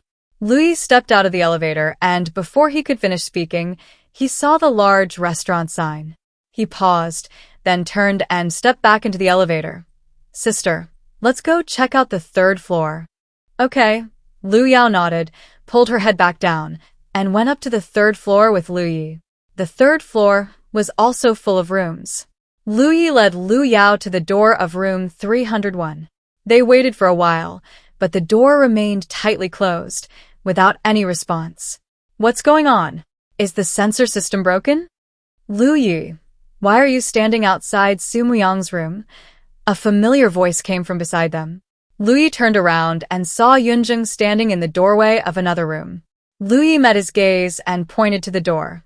This is my room. This is 201. How come it's yours? Before Yunjing could finish speaking, he saw the room number was 301. He froze, turned around, and ran back to his own room, only to see the room number was 303. How did my room become 303? Yunjing's eyes widened, filled with confusion. The second floor has become the dining room. Lu Yao pointed to the floor, then turned to Lu Yi. Brother, our room should be on the 4th floor. 301 became 401? Lu Ya's eyes widened. He had only gone out for a short while, and not only had a new elevator been added to the apartment building, but an extra floor had been built. And the extra floor was on the 2nd floor. This was unbelievable. Customer number 02, please collect your order. The emotionless announcement rang out again from the 2nd floor restaurant. Gao Chong happened to be passing by the food counter. Through the glass window, he saw the oden and an egg on a tray, and his eyes lit up. He reached out to grab it, but was shoved from behind. Who is it? What are you doing? Gao Chong turned around and shouted angrily at the person behind him. Tang Wei didn't mince words, retorting, "This is my dinner. I should be asking you what you're doing. What's so great about it? This little bit isn't even enough to fill my teeth." Humph. Gao Chong glanced at Tang Wei, then turned and walked towards where Su Muyang and Lin Yuyu were. Tang Wei's order was too little. He really didn't care. But Su Muyang and Lin Yuyu were different. Each of them held a piece of oden, and 2 meat dishes were placed in front of them. Gao Chong swallowed hard, his eyes gleaming as he looked at the twice-cooked pork. Is it good? Can I try some? Hearing Gao Chong's voice, Lin Yuyu instinctively shrank closer to Su Muyang. Su Muyang frowned, glaring coldly at Gao Chong. If you want some, order it yourself. I'll just have 1 bite. Don't be so stingy. As he spoke, Gao Chong reached out to grab it. Su Muyang didn't hold back, grabbing his wrist, causing Gao Chong to howl in pain. Su Muyang, the apartment has rules. You can't hit people, you've broken the rules. Which eye of yours saw me hit someone? Su Muyang still wouldn't let go. Gao Chong felt like his bones were about to break, his face deathly pale. He accused, You use superpowers. I'm naturally strong. Impossible, You definitely use superpowers. Gao Chong spoke with certainty, but had no evidence. The restaurant was quiet, no punishment was given. Yun Zheng and the Lu siblings arrived at the restaurant and happened to witness this scene. All 3 of them disliked Gao Chong. Seeing Gao Chong being held captive by Su Muyang, Yun Zheng deliberately asked, "Young brother Su, do you need any help?" No. Su Muyang released his grip. Gao Chong pulled back 2 steps by the momentum.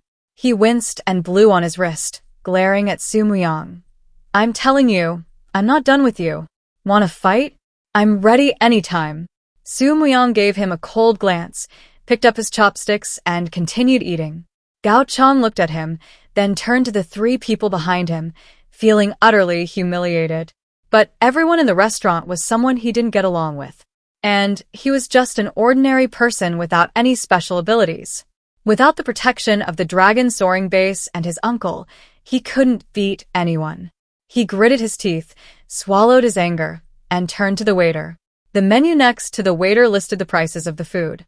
Gao Chong quickly glanced at it, took out 20 gold coins, and slapped them in front of the waiter. "A bowl of beef noodles, please." 40 gold coins, the waiter said calmly. Gao Chong was stunned. "It says 20 gold coins a bowl. Why are you charging me 40? "Because you violated the apartment rules," the waiter said calmly, looking at him. "Or you can choose not to eat." "You?" Gao Chong gritted his teeth, his face turning red with anger. Everyone in this apartment building bullies him. Now, even a robot is kicking him while he's down. It's outrageous. "Gao Chong, are you going to order or not? If not, get out of the way. Don't hogging the space." Lu Ye's voice slowly came from behind. That's what Gao Chong had said to him and his sister back at the dragon soaring base. Now, he finally had the chance to return the favor. Why did he feel a strange sense of satisfaction? "Get in line at the back," Gao Chong shouted, then pulled out another 20 gold coins and slapped them in front of the waiter. 40 it is. "You wait, you'll see later, humph." Gao Chong glared at the waiter, took his number, and went inside. He remembered all the humiliation he'd suffered today. Once he took over this apartment building and became the landlord, he'd kick all these people out and dismantle that damned robot. Yun Zheng and the Lu siblings split the cost and ordered twice-cooked pork, shredded pork with garlic sauce, and cold eggplant salad. They found a seat near the food counter and sat down. Lin Yuyu finished eating, pulled up the control panel, and her system balance had increased to 945 gold coins. She counted on her fingers for a long time, but couldn't figure out how much the restaurant had earned that night. The system, knowing she wasn't good at math, offered to help her. The restaurant's revenue tonight, after deducting the cost of the food, totaled 221 gold coins. The extra 20 gold coins given by customer number 305 will be added to the host's personal stash. As soon as the system's voice finished speaking, a +20 appeared next to 945. Lin Yuyu's round eyes lit up, and she clapped her hands excitedly. She finally had money. Yuyu, what's wrong? Su Muyang noticed her unusual behavior and looked at her curiously. Lin Yuyu couldn't lie and stammered, "Brother Yu?" Yuyu is so happy. Gao Chong looked up, staring coldly at Lin Yuyu. Happy, huh? He'd like to see if they'd still be laughing after the apartment changed hands. Tang Wei ordered only 1 egg and 2 skewers of Odin, which she quickly finished. She got up, went to the tray return slot, handed it in, and went upstairs. The others who finished eating followed suit, proactively placing their trays in the return slot. When it was Gao Chong's turn, he got up and left. However, upon reaching the restaurant entrance, he was blocked by an invisible door. A mechanical voice announced in Gao Chong's ears. Friendly reminder, please place your tray in the return slot before leaving. I won't. Gao Chong ignored the announcement and tried to force his way out. However, despite his best efforts, he couldn't take a single step out of the restaurant. Please place your tray in the return slot before leaving. The cold voice announced again. Gao Chong protested. I paid for it. Why should I have to do it myself? The restaurant was silent. No one answered him. Gao Chong struggled for a long time, but couldn't get out. He stormed back to the table, picked up the tray, and threw it into the recycling bin. Is that better now? The restaurant remained quiet. Gao Chong gritted his teeth, turned and walked out. This time, everything went smoothly. Nothing stopped him. The waiter's voice slowly came from behind him. Welcome back, next time. Pa, what a lousy restaurant. I'm never coming back. Gao Chong turned around, spat at the waiter, and went upstairs. It was still early, so he lay down on the bed and took a nap. When he woke up, it was already completely dark outside. He pulled a fruit knife from under his pillow, opened the door, and went downstairs. The apartment door was tightly shut, the lobby was quiet, and the clock showed 10 o'clock. Gao Chong smirked, tiptoed to Lin Yuyu's room, and turned the doorknob. The door didn't open. He took out a fruit knife, preparing to pick the lock. However, just as the fruit knife was inserted into the crack in the door, a red light suddenly flashed in the lobby. Alarm. A guest is attempting to assault the landlord. The apartment will activate its teleportation function. Teleportation location. Abandoned factory, zombie pile. Who? Gao Chong looked around warily. Before he could even see who had spoken, the surroundings suddenly changed. The once empty apartment lobby had transformed into an abandoned factory teeming with zombies. Seeing the zombies turn to look at him, Gao Chong was so frightened that his breath caught in his throat, and he turned and ran. Help! Zombies! Huh? The zombie let out a beast-like roar from its throat. They all gave chase to the strange creature that had suddenly appeared. Gao Chong hadn't run far when he found himself surrounded by zombies from all sides, blocking his path.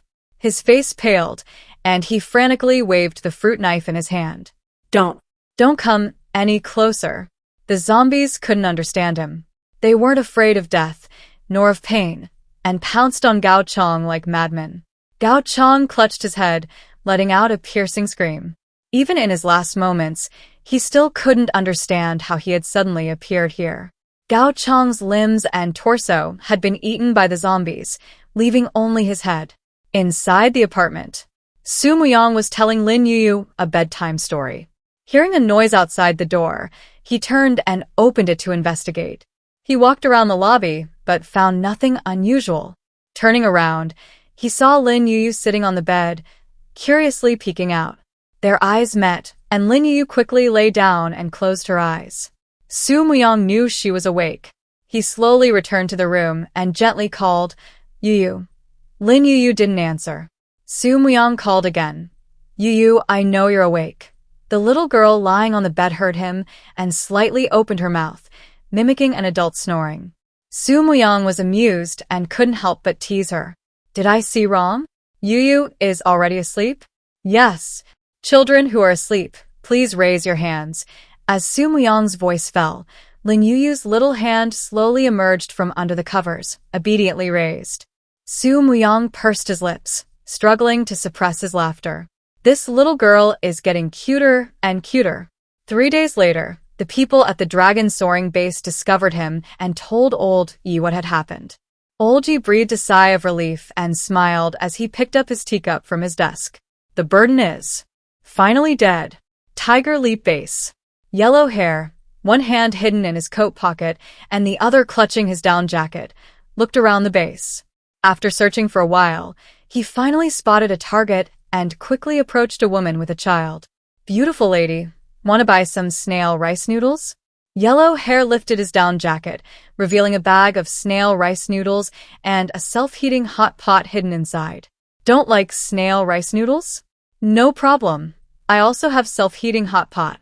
Snail rice noodles are 200 gold coins, and the self-heating hot pot is 300 gold coins. How about it? Really? The woman's eyes lit up.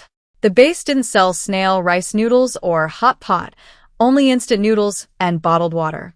A bag of instant noodles cost 250 gold coins. The man's snail rice noodles and self-heating hot pot were sold at a very reasonable price.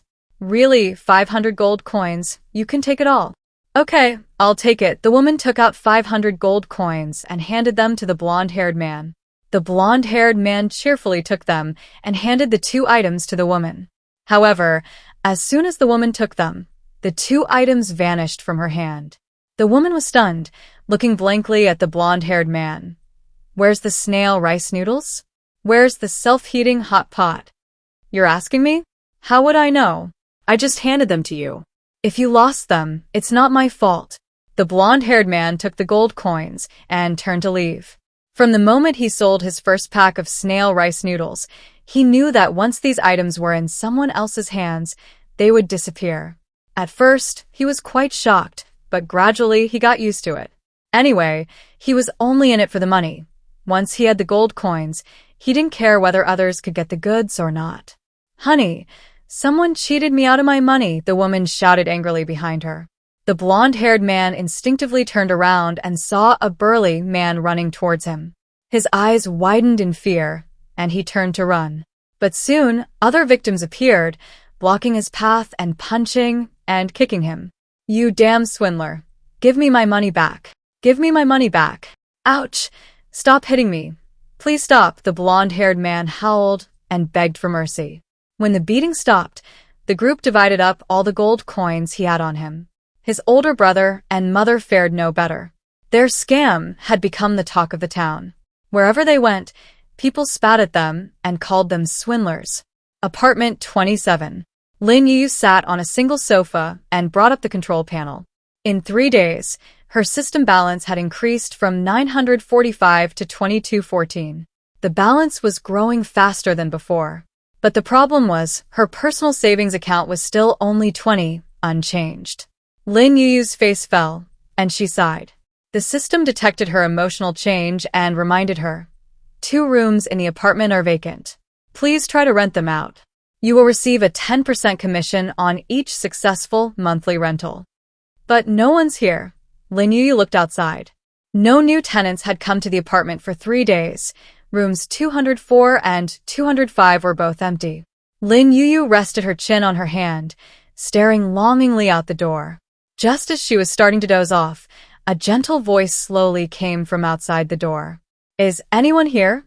The system notification and a gentle female voice rang in Lin Yuyu's ears simultaneously. She instantly snapped out of it and jumped off the sofa. Turning her head, she saw 3 girls, around 15 or 16 years old, standing outside the apartment door. Someone's here. Lin Yuyu ran up to the 3 girls. Sister, do you want to rent a room? Seeing that the person who came was a little girl of 3 or 4 years old, surprise flashed in the eyes of the 3 girls. The slightly taller, dark-skinned girl was the first to recover and asked, Are you the landlady? Lin Yuyu nodded emphatically. The girl with a ponytail and fair skin had bright eyes and said softly, Do you have a triple room? No. Lin Yuyu shook her head. We have double rooms and deluxe single rooms. The rent for a deluxe single room is 150 per day, and a double room is 180. A 5% discount is available for monthly rent. Lin Yuyu's round eyes, big and bright, looked expectantly at the 3 people in front of her. The system taught her a sentence, and she repeated it verbatim. Lin Yuyu felt she spoke quite clearly. The round-faced girl looked at the dark-skinned girl. Xiao Xiao, there aren't any triple rooms here. Should we find somewhere else? Besides the base, this is the only place to rent.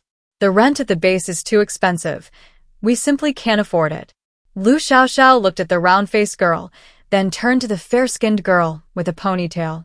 Jihui, Xiao, how about the three of us chip in and share a double room and a deluxe single room? As she spoke, Lu Xiaoxiao began to do the mental calculations. Renting 2 rooms, with a 5% discount, would cost a total of 9,405 gold coins. Lu Xiaoxiao was shocked by this number. Her eyes darted around, and she grabbed a handful of gold coins from her backpack, counting them in her palm. I want to rent a room for a month, but I only have less than 2,000 gold coins on me. You need to save some for food, so just contribute 1,500. Xiao, and I can split the rest. The speaker was Zheng Jiahui. Splitting the remaining gold coins wasn't a fair trade. This was her suggestion, so she took out 4,000 gold coins and placed them in Lu Xiaoxiao's palm, then looked at Zhou Xiao. Xiao, you can contribute another 3,905 gold coins. Okay, Zhou Xiao nodded and counted out 3,905 gold coins. Having taken out so many gold coins all at once, she only had less than 100 left. But her 2 best friends' words had her cornered. She couldn't refuse. She silently put the remaining gold coins into her purse. Lin Yuyu happily took the gold coins and unlocked the double room. Congratulations, host. You have successfully rented out a room for a month and earned a 10% commission. After deducting the commission and the gold coins needed to unlock the double room, your system balance is 9,679 gold coins. To upgrade your apartment, you still need 3 deluxe single rooms, 2 washing machines, and 321 gold coins. Please keep up the good work, host. Hearing the system notification, Lin Yuyu glanced at the control panel. Seeing her little treasure trove balance increase from 20 to 960, her face practically melted with joy. The gold coins had increased, bringing her one step closer to finding her mother. Lin Yuyu was immersed in joy, completely forgetting about the 3 tenants in front of her. The waiter took the elevator downstairs and slowly approached the 3 girls. Welcome home, guests. Your rooms are 304 on the 3rd floor and 402 on the 4th floor. There's a restaurant on the 2nd floor.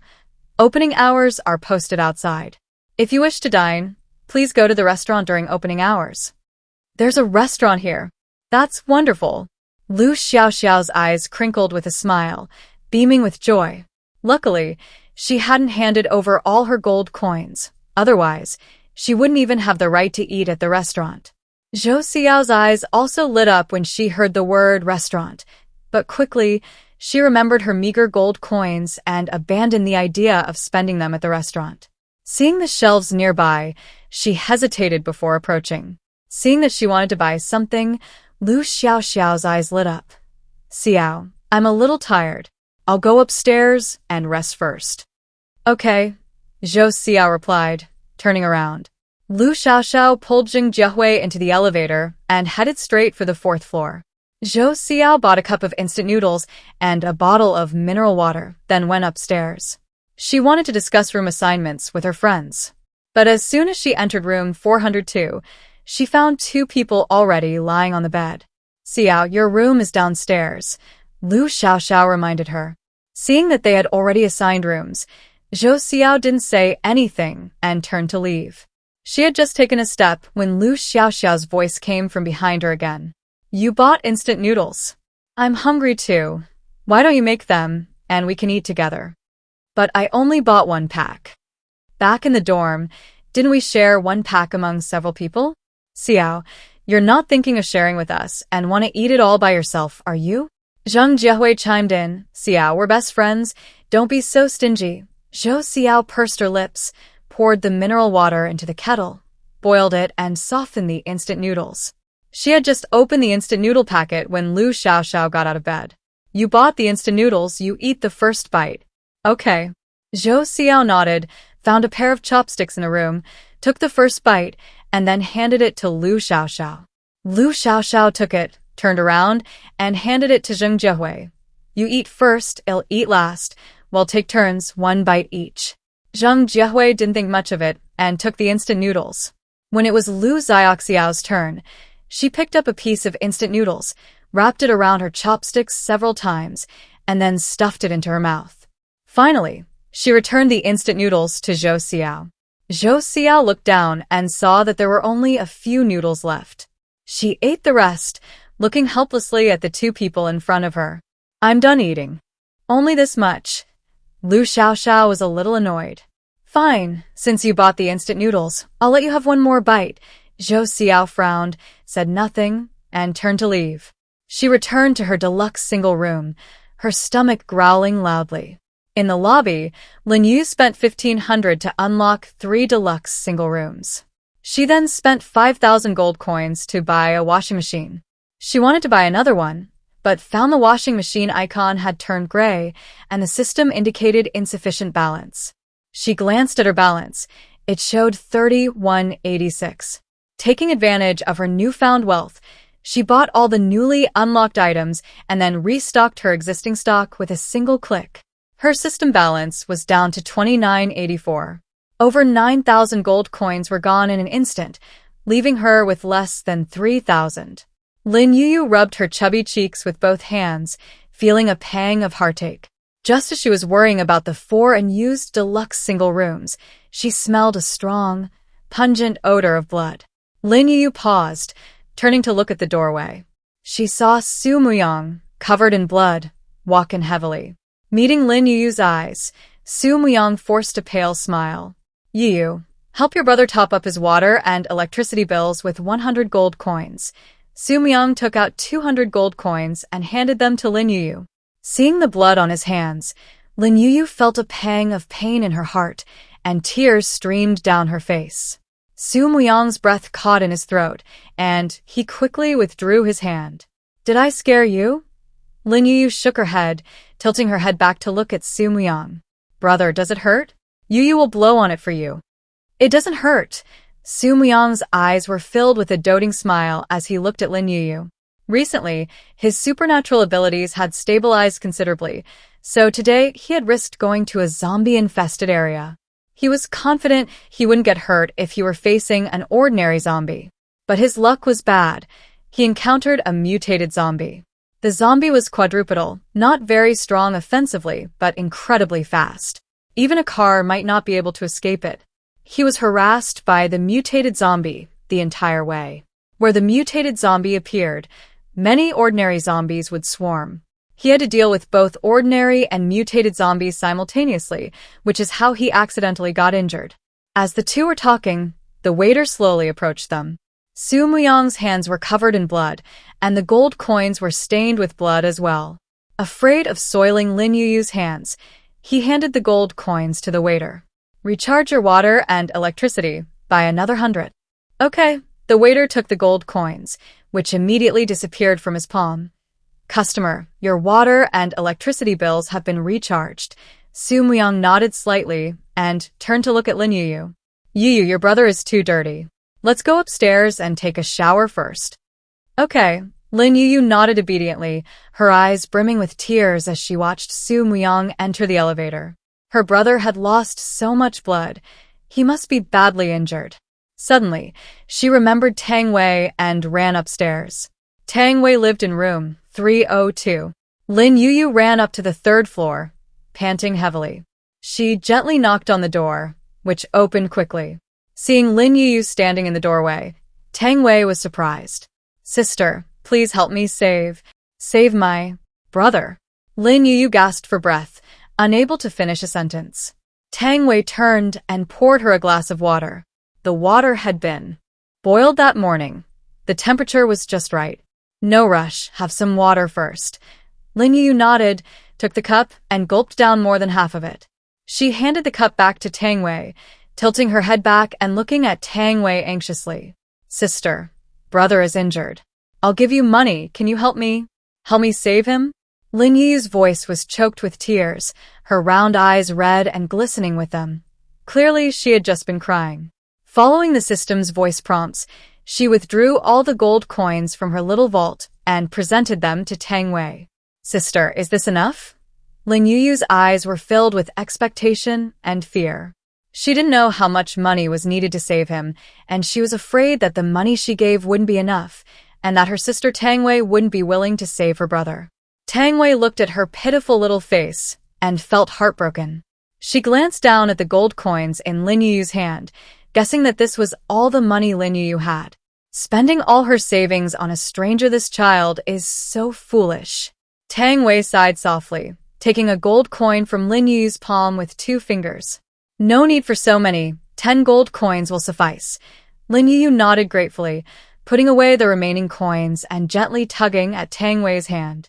"Sister, brother's in his room." "Okay," Tang Wei responded, following Lin Yuyu to the door of room 301. She knocked on the door, waiting a while, but there was no response from inside.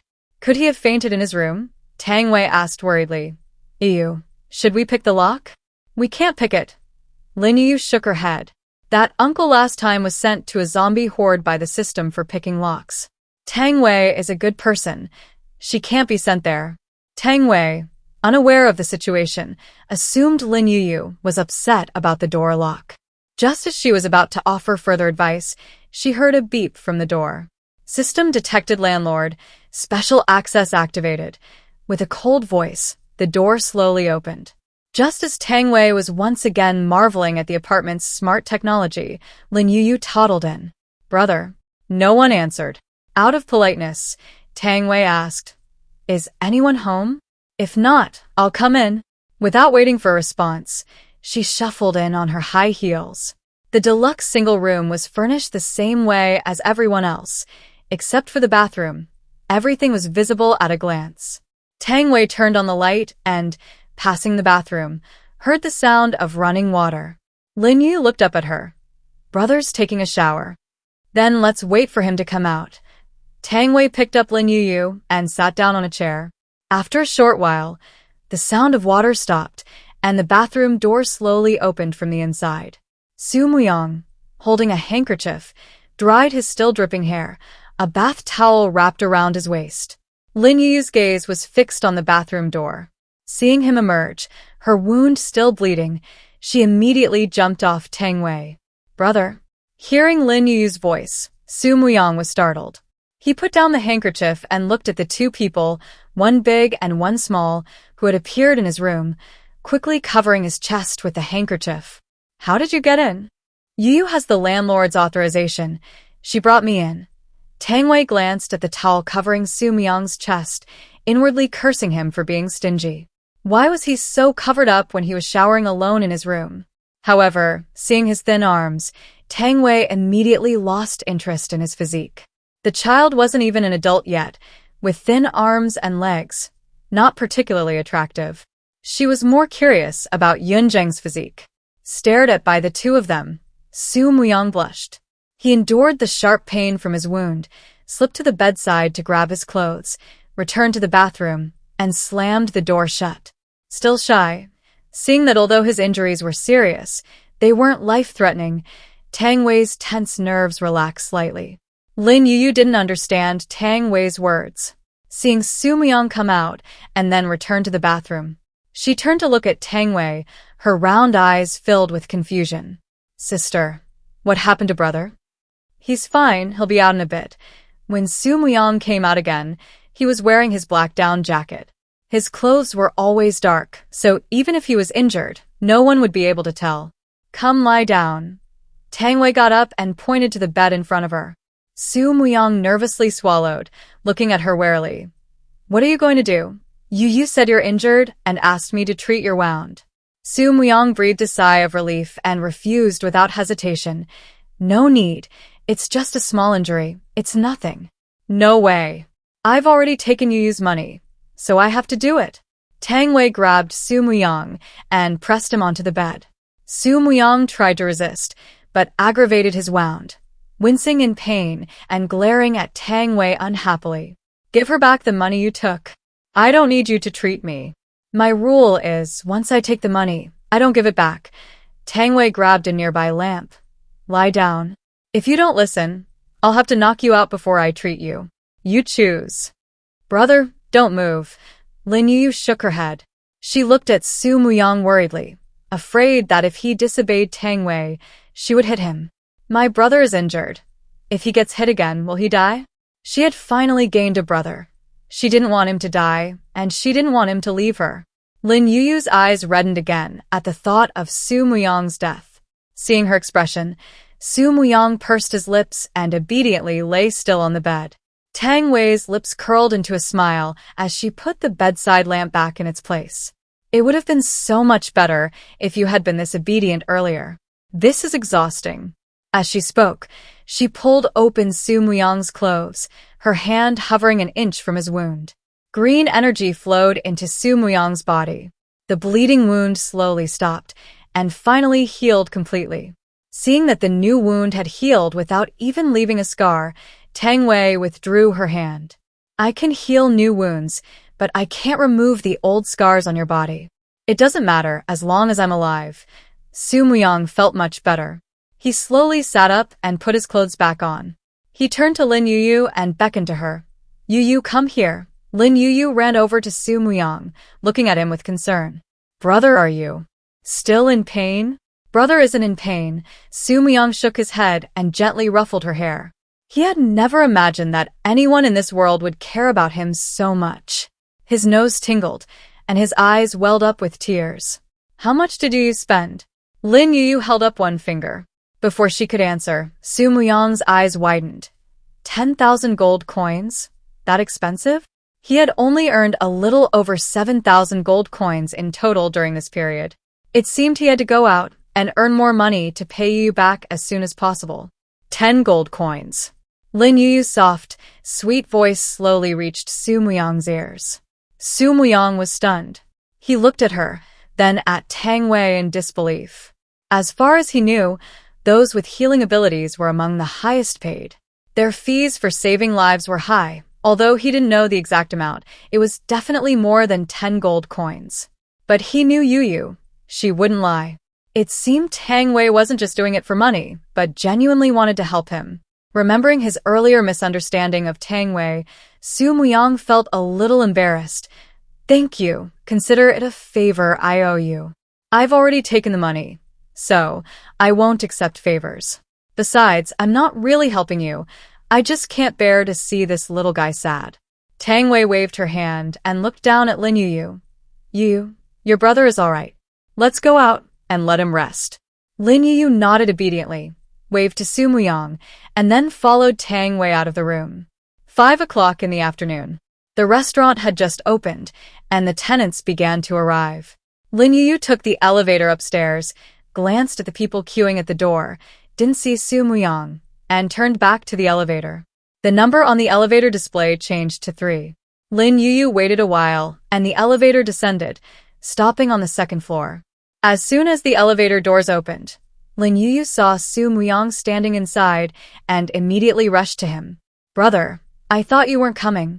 My injuries have healed completely. Why wouldn't I come? Su Muyang knew Lin Yuyu was worried about him and smiled as he ruffled her hair. It's lunchtime. Everyone needs to use the elevator. Let's not hogging it. Let's go outside first. Okay. Lin Yuyu nodded emphatically, taking Su Muyang's hand and walking out. Lu Yi, at the back of the queue, saw her radiant smile and couldn't help but ask curiously, Yuyu, why are you so happy today? My brother is alive. Lin Yuyu proudly raised her head. It was as if Su Muyang's survival was an extremely important matter. The others in the queue, hearing Lin Yuyu's words, all turned to look at her and Su Muyang. Su Muyang's cheeks flushed, feeling a little embarrassed by their stares. Everyone knew that although he usually seemed cold, he was still just a teenager. Seeing his blushing face, they all looked away. After Lu Yi ordered, it was Su Muyang and Lin Yuyu's turn. Su Muyang wanted to save money, so he only ordered a bowl of beef noodles. Lin Yuyu grabbed 2 cartons of milk from the supermarket and handed them to the waiter, asking him to heat them up. Then she ordered 2 boiled eggs and a serving of twice-cooked pork, a dish she didn't like. Su Muyang noticed something was amiss and asked suspiciously, You ordered so much. Can you finish it all? I can't finish it. Lin Yuyu looked at him matter-of-factly. Brother, I don't like twice-cooked pork. Can you eat it for me? Su Muyang remained silent, his eyes slightly red. No wonder Lin Yuyu usually didn't eat twice-cooked pork, but today she had surprisingly ordered it. It was because he liked it. He wanted to say thank you, but felt that being too polite would only create distance between him and Yuyu. He took Lin Yuyu's hand and silently found a seat. After a while, the waiter personally brought the heated milk, along with their food, to them. Master, the apartment has a rule that food can only be consumed by the individual, and you're no exception. What happens if I break the rule? Lin Yuyu asked Xiao curiously. Xiao scratched its head, unsure. So far, no one in the apartment has broken the rule. Seeing that it couldn't answer, Lin Yuyu ignored its warning and handed the warmed milk to Su Muyang. Brother, drink this. Okay, Su Muyang took the milk. Just as he was wondering if Yuyu would be punished for drinking the milk she gave him, the milk he had just received disappeared. Xiao slapped its forehead, offering hindsight advice. That's the consequence of breaking the rule. Can my brother have the twice-cooked pork? Lin Yuyu asked, a little annoyed. The milk was gone, but the twice-cooked pork was her brother's favorite. How sad he would be if he couldn't have it. If you eat it with him, it won't be against the rules. Lin Yuyu's eyes lit up, and she immediately thought of another way. She peeled the egg, broke it in half, and gave one half to Su Muyang. Su Muyang frowned, slightly hesitant. Would Lin Yuyu's idea really work? What if the system didn't have any bugs? Wouldn't the egg Yuyu ordered be wasted? Why isn't brother eating? Lin Yuyu tilted her head, looking at Su Muyang curiously. Su Muyang didn't hide his worries from her and voiced his concerns. Yuyu, you should keep it. It'll be such a waste if it disappears later. It won't disappear, brother. Just try, Lin Yuyu said confidently. She held out half an egg, stretching her arm as far as she could, and brought the half-egg to Su Muyang's lips. His lips touched the egg, but it didn't disappear. Su Muyang opened his mouth and ate the whole half-egg. It really didn't disappear. Su Muyang's eyes lit up, looking at Lin Yuyu in surprise. Yuyu is so young, yet so clever, discovering the apartment's bugs so quickly. However, this bug couldn't be revealed to anyone else. Otherwise, affecting the apartment's business would be a minor issue. The real problem would be Lin Yuyu being targeted by someone with ulterior motives. Yuyu, promise your brother you won't tell anyone about this, okay? Okay. Lin Yuyu nodded, taking small bites of the remaining half-eaten egg. Receiving her response, Su Muyang breathed a slight sigh of relief. Just as Lin Yuyu finished the egg, she heard the system's notification. Given that the host discovered a bug, the system will deduct 500 gold coins from your balance as a reward. The system's voice was always cold and emotionless. But for some reason, Lin Yuyu sensed a gritted teeth in it this time. Lin Yuyu thought she had misheard and didn't take it seriously. However, the next moment, the system's cold voice came again. Bug fixing in progress. What's a bug? Can you eat it? Bug fixed. Customers who haven't spent gold coins cannot share items with others.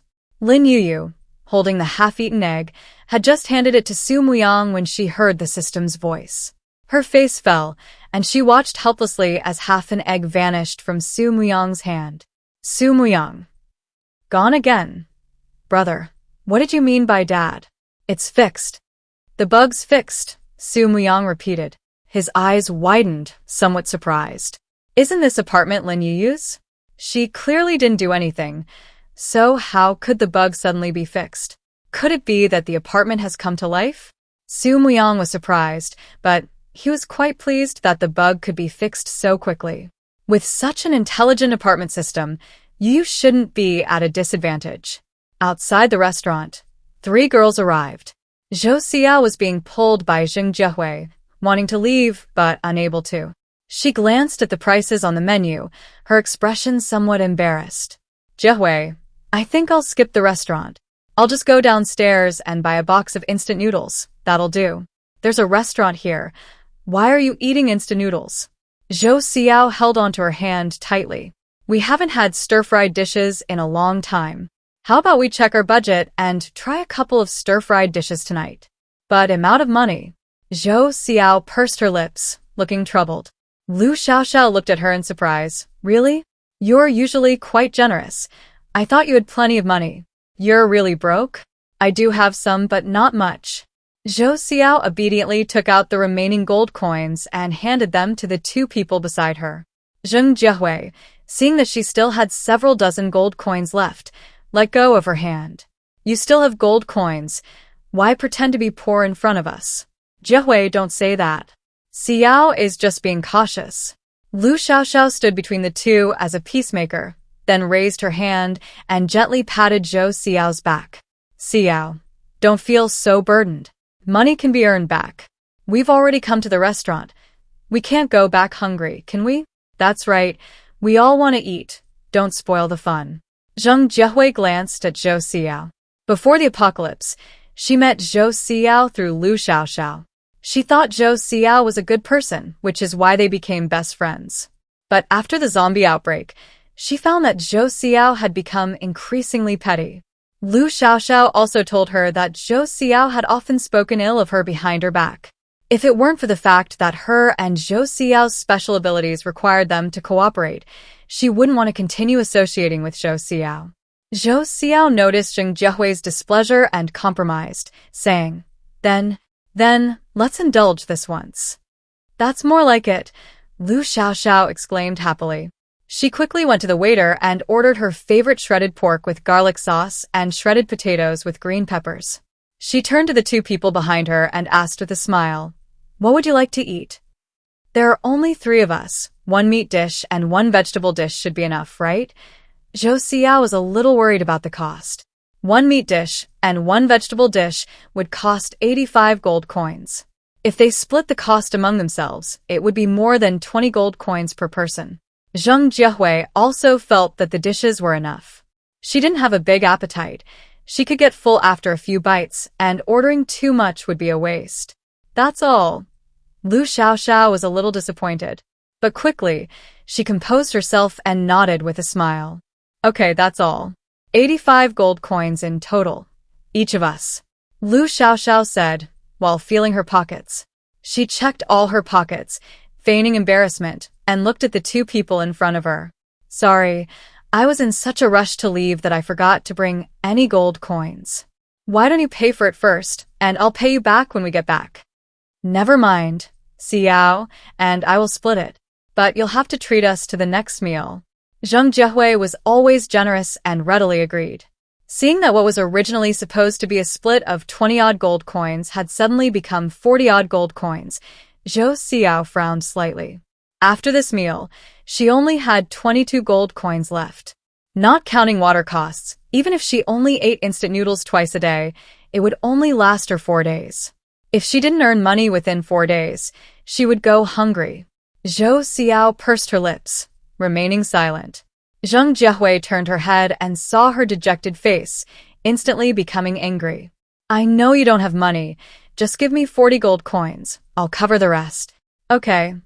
Zhou Xiao nodded, took out 40 gold coins, and handed them to Zheng Jiehui.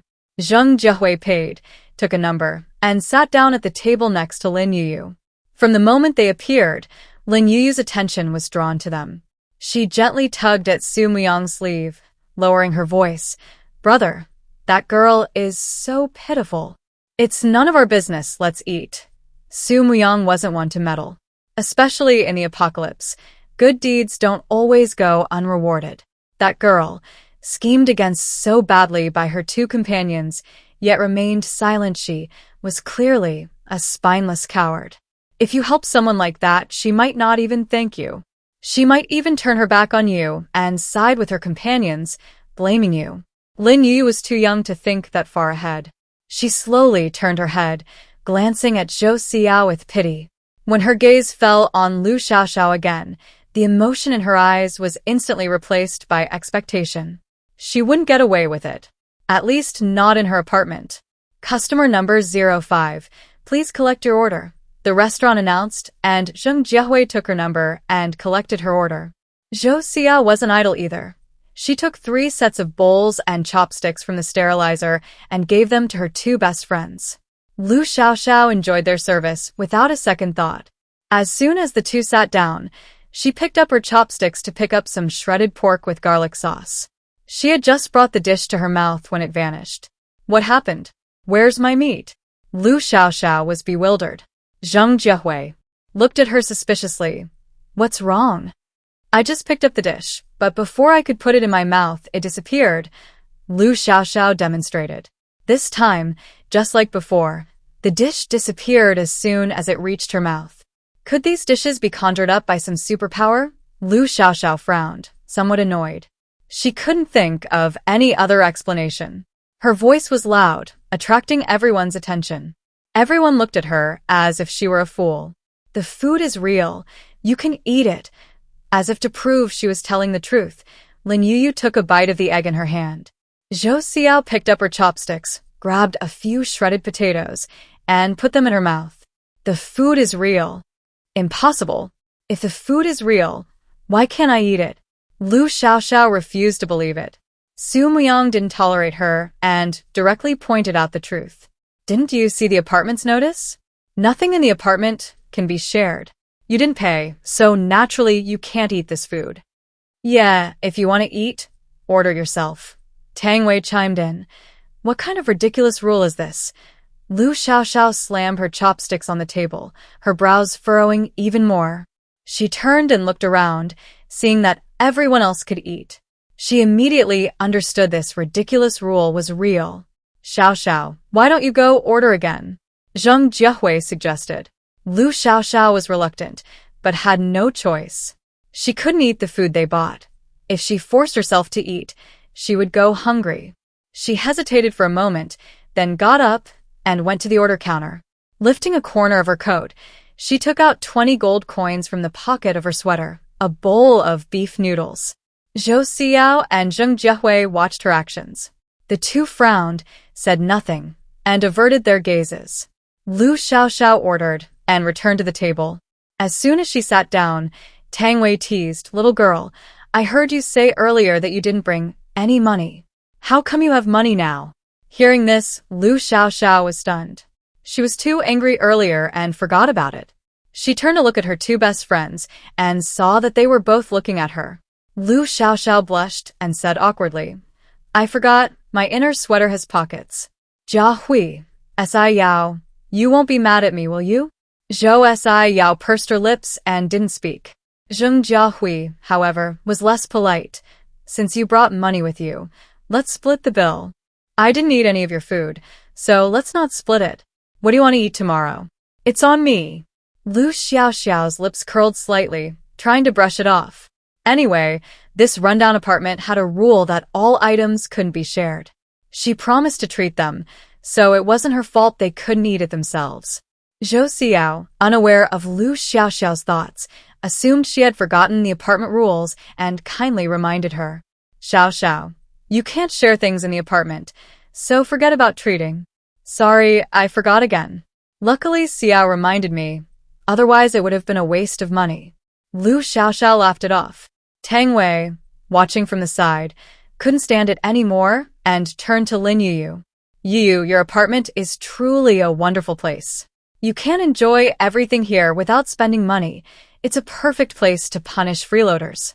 After saying this, Tang Wei gave Lu Xiaoxiao a meaningful look. The little girl's tricks might fool her two best friends, but they wouldn't fool her. This person was using the guise of best friends to take advantage of others. Hopefully, those two girls would be smart enough to see through her fake best friend's true colors after today's events. Lu Xiaoxiao ate the meal feeling extremely frustrated. She quickly finished her noodles, got up, and left the restaurant. Zheng Jiehui followed behind. As soon as she closed the door, Lu Xiaoxiao complained, "Jiehui, don't you believe me?" "Why do you say that?" "You heard it too. That woman implied I was a freeloader. You know I'm not that kind of person. I just genuinely forgot my money." Lu Xiaoxiao looked at Zheng Jiehui, her eyes brimming with grievance. Zheng Jiehui had indeed suspected her, but seeing how aggrieved she was, she thought she was just overthinking it. "I believe you didn't mean it.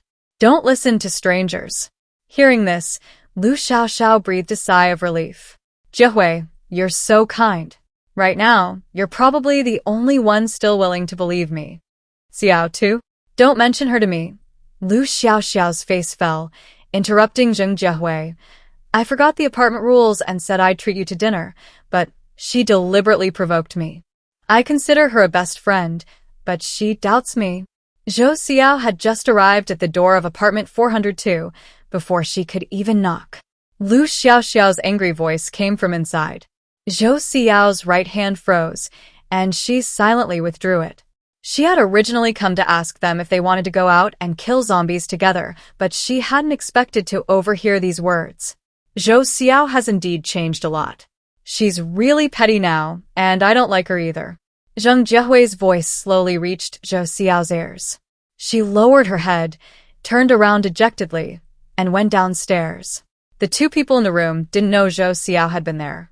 Zheng Jiehui pondered for a moment, then shook her head slightly. Although I don't like her, what she said just now didn't sound like she was being sarcastic. It was more like she was trying to remind you because she was worried you'd forgotten. Maybe. Seeing Zheng Jiehui unusually siding with Zhou Xiao, Lu Xiaoxiao didn't dare to be too definitive. She rolled her eyes and waved her hand. Forget it, whether she meant it or not. From today onwards, you're my best friend. After dinner, Lin Yuyu felt a little sleepy. She curled up in the single sofa and dozed off with her eyes closed. Tang Wei took the elevator downstairs, wanting to ask Lin Yuyu some questions. Seeing her asleep, she took off her coat and gently covered Lin Yuyu with it. Sister. Lin Yuyu woke up. She raised her little head, looking at Tang Wei with sleepy eyes. Tang Wei had just turned around and hadn't even left when she heard her voice. Did I wake you? Tang Wei turned to look at her. It's so cold, don't sleep here. Let me take you back to your room. Lin Yuyu shook her head. I'm not asleep, I'm wide awake. As she spoke, she yawned sleepily. Tang Wei chuckled. She didn't expose Lin Yuyu's lie and directly stated her purpose. Yuyu, I saw that the communal restroom on the 3rd floor has been turned into a communal laundry room, and there's even a washing machine in it. Do you know where to buy a washing machine? Could you help me buy one? Tang Wei looked at Lin Yuyu expectantly. She disliked wasting time on these trivial matters. But after the apocalypse, the entire country's power system was paralyzed. Only a few top-tier bases had managed to acquire individuals with the ability to generate electricity at exorbitant prices. But the rent for such bases was too high. She simply couldn't afford it. She had no choice but to wash by hand. But now it's different. There's electricity here. If she could buy a washing machine, she could free her hands. Lin Yuyu met her eyes and asked the system in her mind. System, is this okay? The system doesn't support proxy purchasing. Host, keep leveling up. Once the apartment reaches level 8, the shopping mall function will be unlocked. Can I buy a washing machine at level 8? Lin Yuyu asked curiously. The shopping mall has a furniture section with all kinds of furniture and appliances. Tenants can buy them themselves. The system explained in detail, and Lin Yuyu understood. Thinking that the apartment was only level 3, her face fell, and she sighed. Seeing this, Tang Wei roughly guessed the result. Lin Yuyu was still so young. How could she believe that Yuyu could have access to a washing machine? The washing machine in the laundry room was probably left by her parents. Yuyu, don't sigh. Sighing will affect your luck. It's okay if you can't buy a washing machine. There's one in the laundry room, and I'll share it with everyone. Okay. Lin Yuyu nodded emphatically. She would continue to work hard so that Sister Tang could buy a washing machine soon. However, Lin Yuyu looked up at Tang Wei. Sister, do you know anyone who needs a place to rent? I haven't been in Yuqing long, and I only know you guys. Tang Wei had barely finished speaking when she clearly saw Lin Yuyu's eyes darken. She quickly changed the subject, saying, but Yun Zheng and I have a mission. We're going out tomorrow to kill a mutated zombie. If we run into anyone else, we can help you spread the word. Thank you, sister. Lin Yuyu's eyes lit up, and she affectionately hugged Tang Wei's arm with her slender arms. She gently rubbed her head against Tang Wei's arm. Seeing Lin Yuyu suddenly become such a clingy kitten, Tang Wei smiled broadly. Yuyu, don't move, I am ticklish, giggle. Tang Wei's laughter was so hearty that Su Muyang could hear it from the 3rd floor. He came running down the street and immediately saw Lin Yuyu nestled in Tang Wei's arms like a lazy cat. He frowned, a sense of unease washing over him, as if something important was about to be snatched away. He quickly approached Lin Yuyu, forcing a smile. Yuyu, what's making you so happy? Brother, sister promised to help me rent a place. There were some words Lin Yuyu didn't fully understand. The system had talked to her about renting places the most. She guessed that what Tang Wei meant by promoting was probably something like that. Seeing that Su Muyang didn't speak, seemingly not understanding, Tang Wei explained for Lin Yuyu. There are a few rooms available upstairs. I'll go out tomorrow and help Yuyu promote them. Yuyu, your brother will help you promote your place tomorrow too. Really? Lin Yuyu was even happier, reaching out for Su Muyang to hug her. Su Muyang took her, his sense of crisis instantly subsiding. Yuyu still cared about him. Su Muyang's expression changed subtly, but Tang Wei noticed it. She raised an eyebrow, smiled, and said nothing. It seemed this silly boy thought she was going to steal Lin Yuyu from him. Although she did want to, she felt that Lin Yuyu was so cute and belonged to everyone. You guys play? I'm going upstairs first. Tang Wei waved and turned to go upstairs. Su Muyang looked down at Lin Yuyu and asked gently, Yuyu, are you sleepy? No. Lin Yuyu shook her head. In that case, the bedtime story I prepared for Yuyu will only be. Before Su Muyang could finish speaking, Lin Yuyu gently patted her mouth and yawned. Brother, I'm sleepy now. Su Muyang chuckled and carried her to the room. This little one, her eyes were clearly red, but she was still trying to be brave. Luckily, there was a bedtime story to tempt her, otherwise she definitely wouldn't want to sleep. The next day, Zhou Xiao bought a carton of milk and went out alone. She didn't have many gold coins left and needed to kill zombies as soon as possible to earn more. As soon as she left the apartment, Su Muyang and the others also left. Zheng Jiehui finished breakfast and went to the third floor to find Zhou Xiao to team up to kill zombies. She knocked on the door for a long time, but there was no response. Zheng Jiehui, growing impatient, stood at the door and shouted, Zhou Xiao, it's already 9 o'clock. Are you still going to kill zombies? Zhou Xiao, are you there? If we don't earn some money soon, we'll all starve. Lin Yuyu heard the commotion and took the elevator up to check. Seeing Zheng Jiehui standing at Zhou Xiao's door, she whispered, Sister. The sister inside went out a long time ago. Her voice was soft and sweet, with a touch of childishness, making her sound incredibly cute. However, Zheng Jiehui frowned and looked down at Lin Yuyu. Xiao Xiao and I are both in the apartment. What's she doing going out alone? Lin Yuyu shook her head. Sister Zhou didn't say. Zheng Jiehui felt she was going crazy asking a 4-year-old girl. She quickly walked past Lin Yuyu, but just as she reached the stairwell, she suddenly stopped and turned to look at Lin Yuyu. I was in such a rush. I spoke a little loudly, I'm sorry. With that, Zheng Jiehui dashed upstairs like a whirlwind. Lin Yuyu tilted her head, looking towards the stairs. What a strange sister. Zheng Jiehui returned to her room and had just closed the door when Lu Xiaoxiao looked at her anxiously. How is she? Did she go? She's not here. The landlord said she went out early this morning. Zheng Jiehui plopped down on the bed, panting heavily. She was out of breath from running so fast. Hearing her words, Lu Xiaoxiao's cunning eyes darted around, and she suddenly realized something. She must still be angry about yesterday, thinking I deliberately took advantage of her, which is why she didn't want to team up with me. But she's angry with me. She shouldn't have dragged you into it. Your superpower is wind power. If it can't be combined with her fire attack, it's completely useless. As she spoke, Lu Xiaoxiao glanced at Zheng Jiehui, observing her reaction. Zheng Jiehui immediately sat up straighter. You mean, she went out to kill zombies alone? Don't you think so? Lu Xiaoxiao countered. Seeing Zheng Jiehui frown and not answer, she hesitated for a moment, then said, It's okay. Maybe I'm just guessing. She just went out. Went out. Lu Xiaoxiao stroked her chin, deliberately feigning deep thought. The more she acted this way, the more certain Zheng Jiehui became that Lu Xiaoxiao's guess was correct. I know you want to speak up for her, to be a peacemaker between us. Xiao, forget it. She's abandoned us all. Don't help her anymore. She doesn't deserve it. Actually, this is all my fault. If I had explained to her yesterday or apologized, she probably wouldn't. Sigh. Lu Xiaoxiao shook her head, feigning regret and sighing. Zheng Jiehui didn't like Zhou Xiao, but losing a potential partner still hurt her. It's not your fault. You don't need to blame yourself. She's the only one among the three of us who awakened an aggressive ability. It's normal for her to be a little arrogant. As she spoke, Zheng Jiehui arrogantly raised her chin. But she's not the only one who knows fire attacks. We can still kill zombies and make money without her. Jiehui, it's not that serious. You and her haven't gotten to that point yet. Xiao, don't try to persuade me. I'm breaking up with her.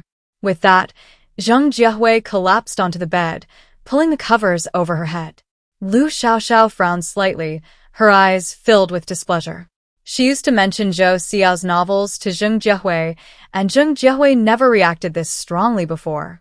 What's wrong with Zheng Jiehui today? Has she taken the wrong medicine? She's actually breaking up with Zhou Xiao. Her special ability is speed. Without their cooperation, this ability is useless. She was hoping they would cooperate to help her make more money. If they break up, who will she cooperate with? Downstairs, a cold wind howled into the lobby, making Lin Yuyu sneeze. Lu Yao came downstairs carrying a light, short down jacket. Hearing footsteps, Lin Yuyu turned around. Seeing Lu Yao approaching slowly, she grinned and waved happily. Good morning, Sister Lu. Good morning, Yuyu.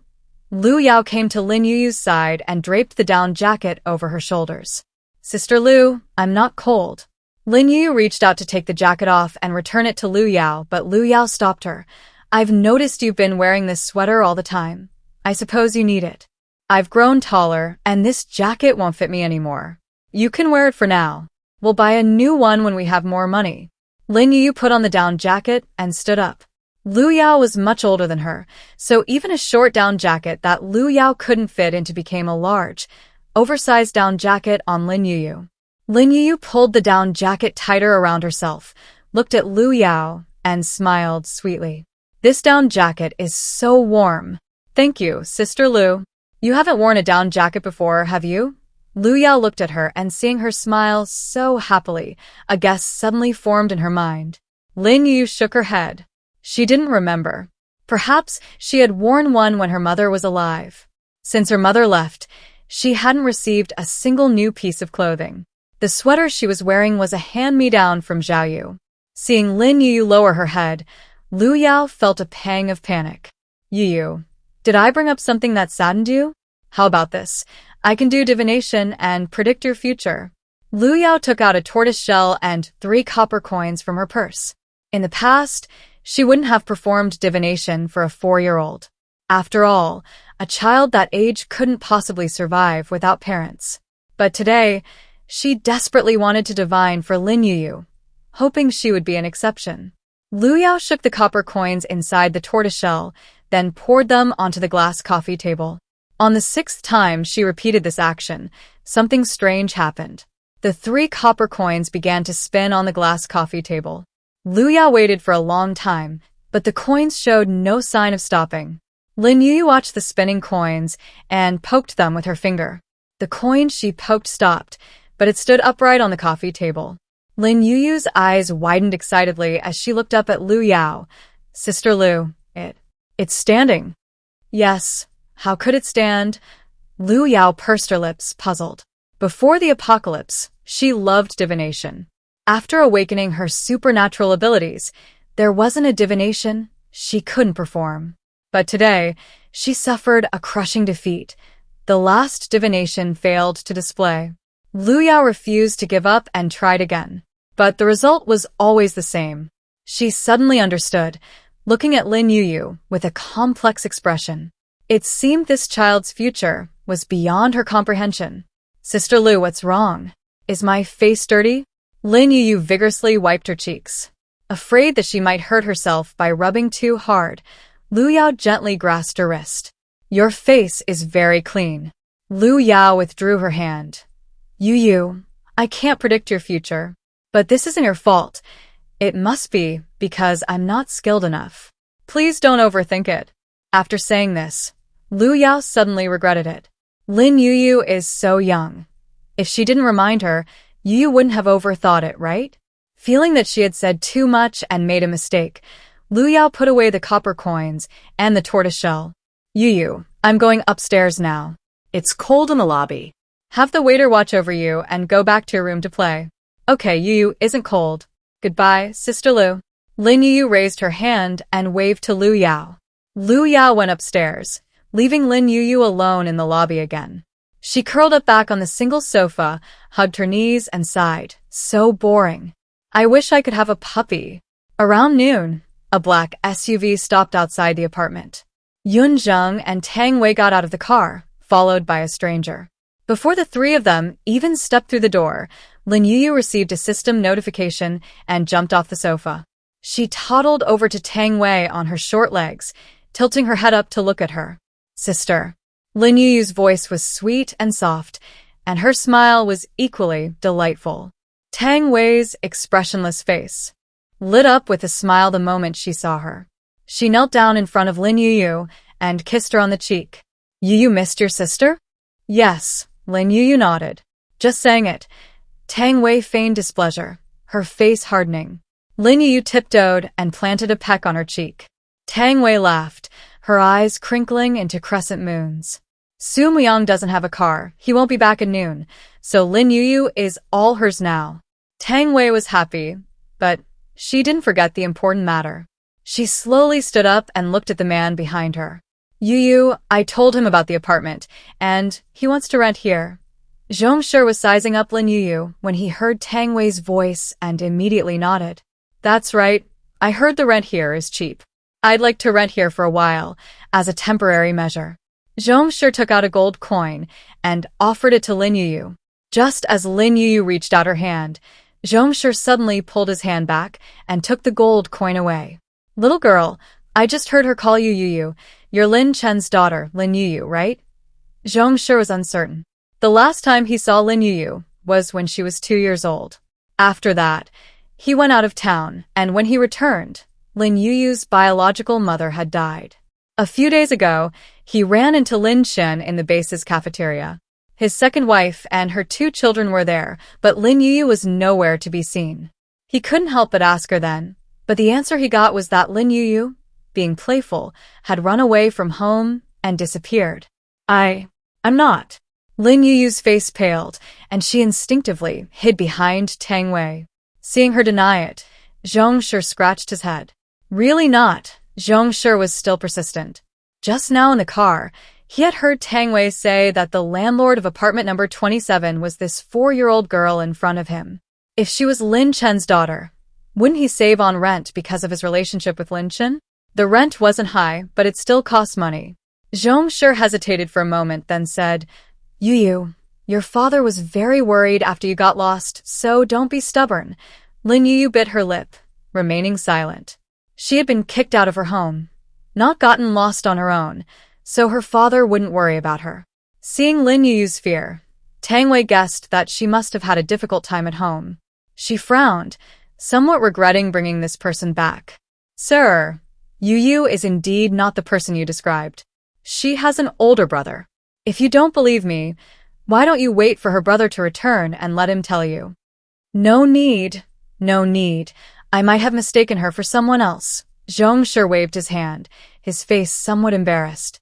2 years had passed, and he truly didn't remember Lin Yuyu's appearance, only that Lin Chen's daughter was about the same age as this little girl.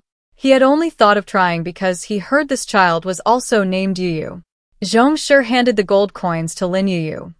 150 a day, right? I'll rent it for 7 days first. 300 a day. Lin Yuyu hesitated, wondering whether to accept the gold coins. Su Muyang's voice suddenly came from outside the door. He walked in slowly, hands in his pockets, carrying a slightly dirty backpack. Lin Yuyu's eyes lit up, and she ran up to him, hugging his leg. Brother. Su Muyang bent down, picked Lin Yuyu up, and affectionately ruffled her hair. Zhong Shi turned to look at Su Muyang, frowning. They told me the rent here is 150 a day. The price has gone up, Su Muyang said coldly. The apartments are in high demand.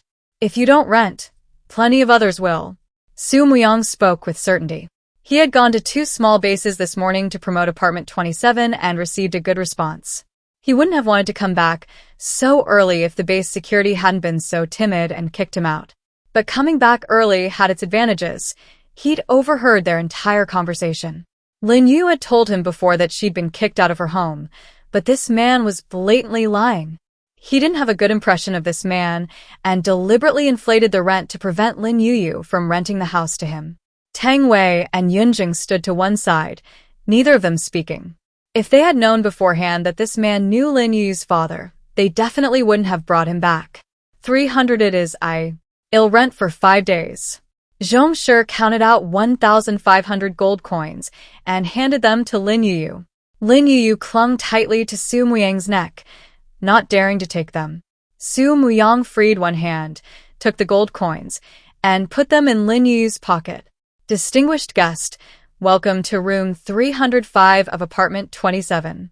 Your rental period has 5 days remaining. Wow, this place is quite nice. Zhong Shi heard the lobby announcement, then turned to look at the shelves piled high with food, nodding in satisfaction. If it weren't for the sudden rent increase, which made him a little unhappy, he would have liked to stay here longer. Zhong Shi followed Tang Wei and Yunjing, taking the elevator upstairs. In the lobby, only Lin Yuyu and Su Muyang remained. Su Muyang went to the single sofa and put Lin Yuyu down. Yuyu, I brought you a present.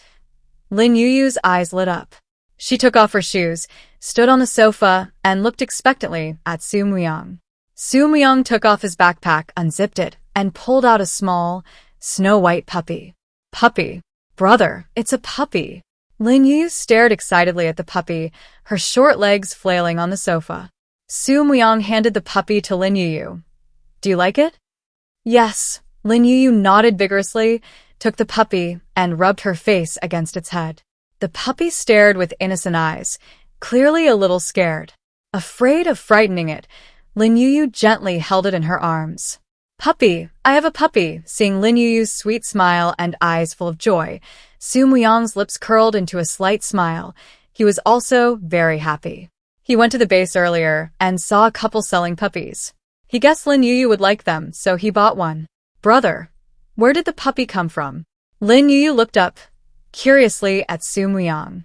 She had once owned a puppy, and she loved it dearly. But not long after, the puppy died. I found it next to a trash can. Su Muyang didn't want Lin Yuyu to feel burdened, so he deliberately concealed the truth. Poor puppy. Lin Yuyu hugged and kissed the puppy. Brother, let's name it. It's all white. Let's call it Xiaobai, okay? Yes. Xiaobai, it sounds nice. Lin Yuyu nodded, hugging the puppy and repeatedly calling out Xiaobai. Xiaobai, initially afraid, slowly got used to it. It looked at Lin Yuyu, babbling in a soft, childish voice, as if responding to her. Seeing the two little ones so happy, Su Muyang felt a warmth in his heart. Life with both a cat and a dog seemed pretty good. The sky over Yu City remained overcast. Zhou Xiao had only drunk a carton of milk that morning, and her stomach was already growling with hunger. But the way back was too far, and she didn't want to waste time on the road. She endured her hunger and continued attacking the zombies with fire. Zhou Xiao was only a low-level ability user, and using her abilities was extremely taxing on her stamina. By 3 p.m., she felt exhausted and gave up killing zombies. She took the crystal cores she had collected to the nearest base and exchanged them for gold coins. Previously, she teamed up with her two best friends, which was faster than today. She had thought that going it alone today would yield less reward than before. But to her surprise, she earned more gold coins than ever before. Previously, when the three of them split the coins, their highest daily earnings were only 70 or 80 gold coins. But today, she had earned a whopping 120. With money in her pocket again, Zhou Xiao was overjoyed. She put the gold coins away, intending to go back and treat herself to a bowl of braised pork intestine noodles. However, as soon as she returned to her apartment, she ran into Lu Xiaoxiao, who had been waiting inside. Seeing her covered in dirt, a flash of disgust crossed Lu Xiaoxiao's eyes. Xiao, did you leave us behind and go kill zombies all by yourself? Zhou Xiao was surprised by Lu Xiaoxiao's direct question and felt a little embarrassed. I didn't mean to leave you behind. I just didn't know if you were going or not. You could have asked us. Lu Xiaoxiao said matter-of-factly. Xiao, Jia Hui is very unhappy that you're going alone. I don't want to see you two fall out over something so trivial. Why don't you go upstairs and apologize to her? Zhou Xiao nodded, about to agree, when she suddenly remembered the conversation she overheard outside room 402 yesterday. Zheng Jiehui disliked her, not because she acted alone, so what good would her apology do? I think I'd better not go. Zhou Xiao walked past Lu Xiaoxiao and into the elevator. Lu Xiaoxiao wasn't about to let her off so easily and quickly followed. Xiao, you should still go. Jiehui's been unhappy all day.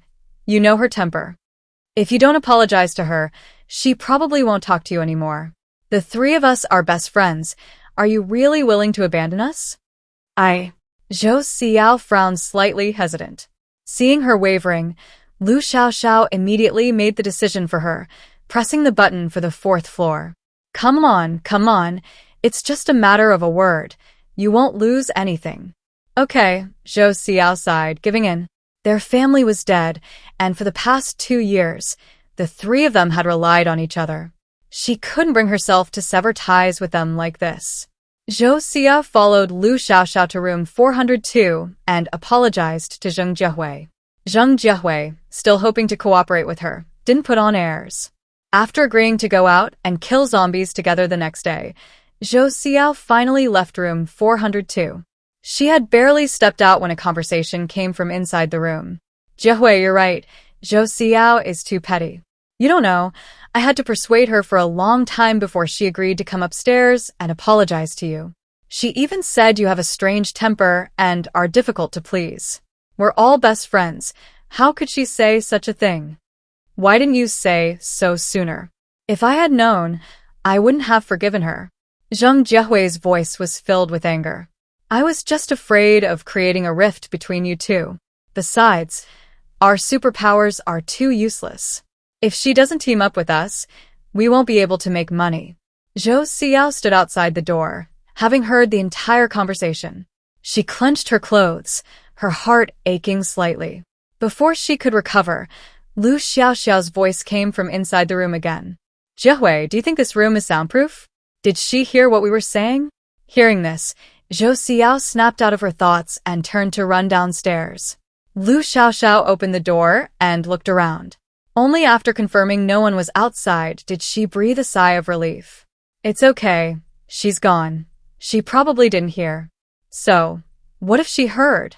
It's not me talking behind people's backs. What am I afraid of?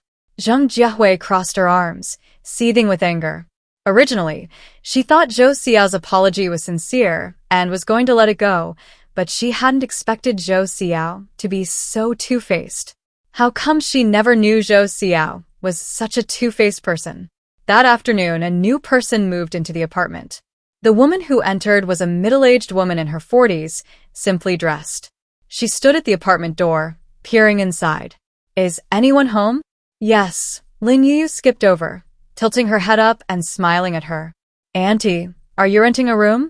The rent here is very cheap. I heard a young man say today that a single room costs 150 gold coins a day, right? Yes, Lin Yuyu nodded. The woman smilingly took out gold coins from her pocket and handed them to Lin Yuyu. I'll rent for 10 days first, then pay 100 for utilities each day. Lin Yuyu took the gold coins, not even counting them, and put them directly into her down jacket pocket.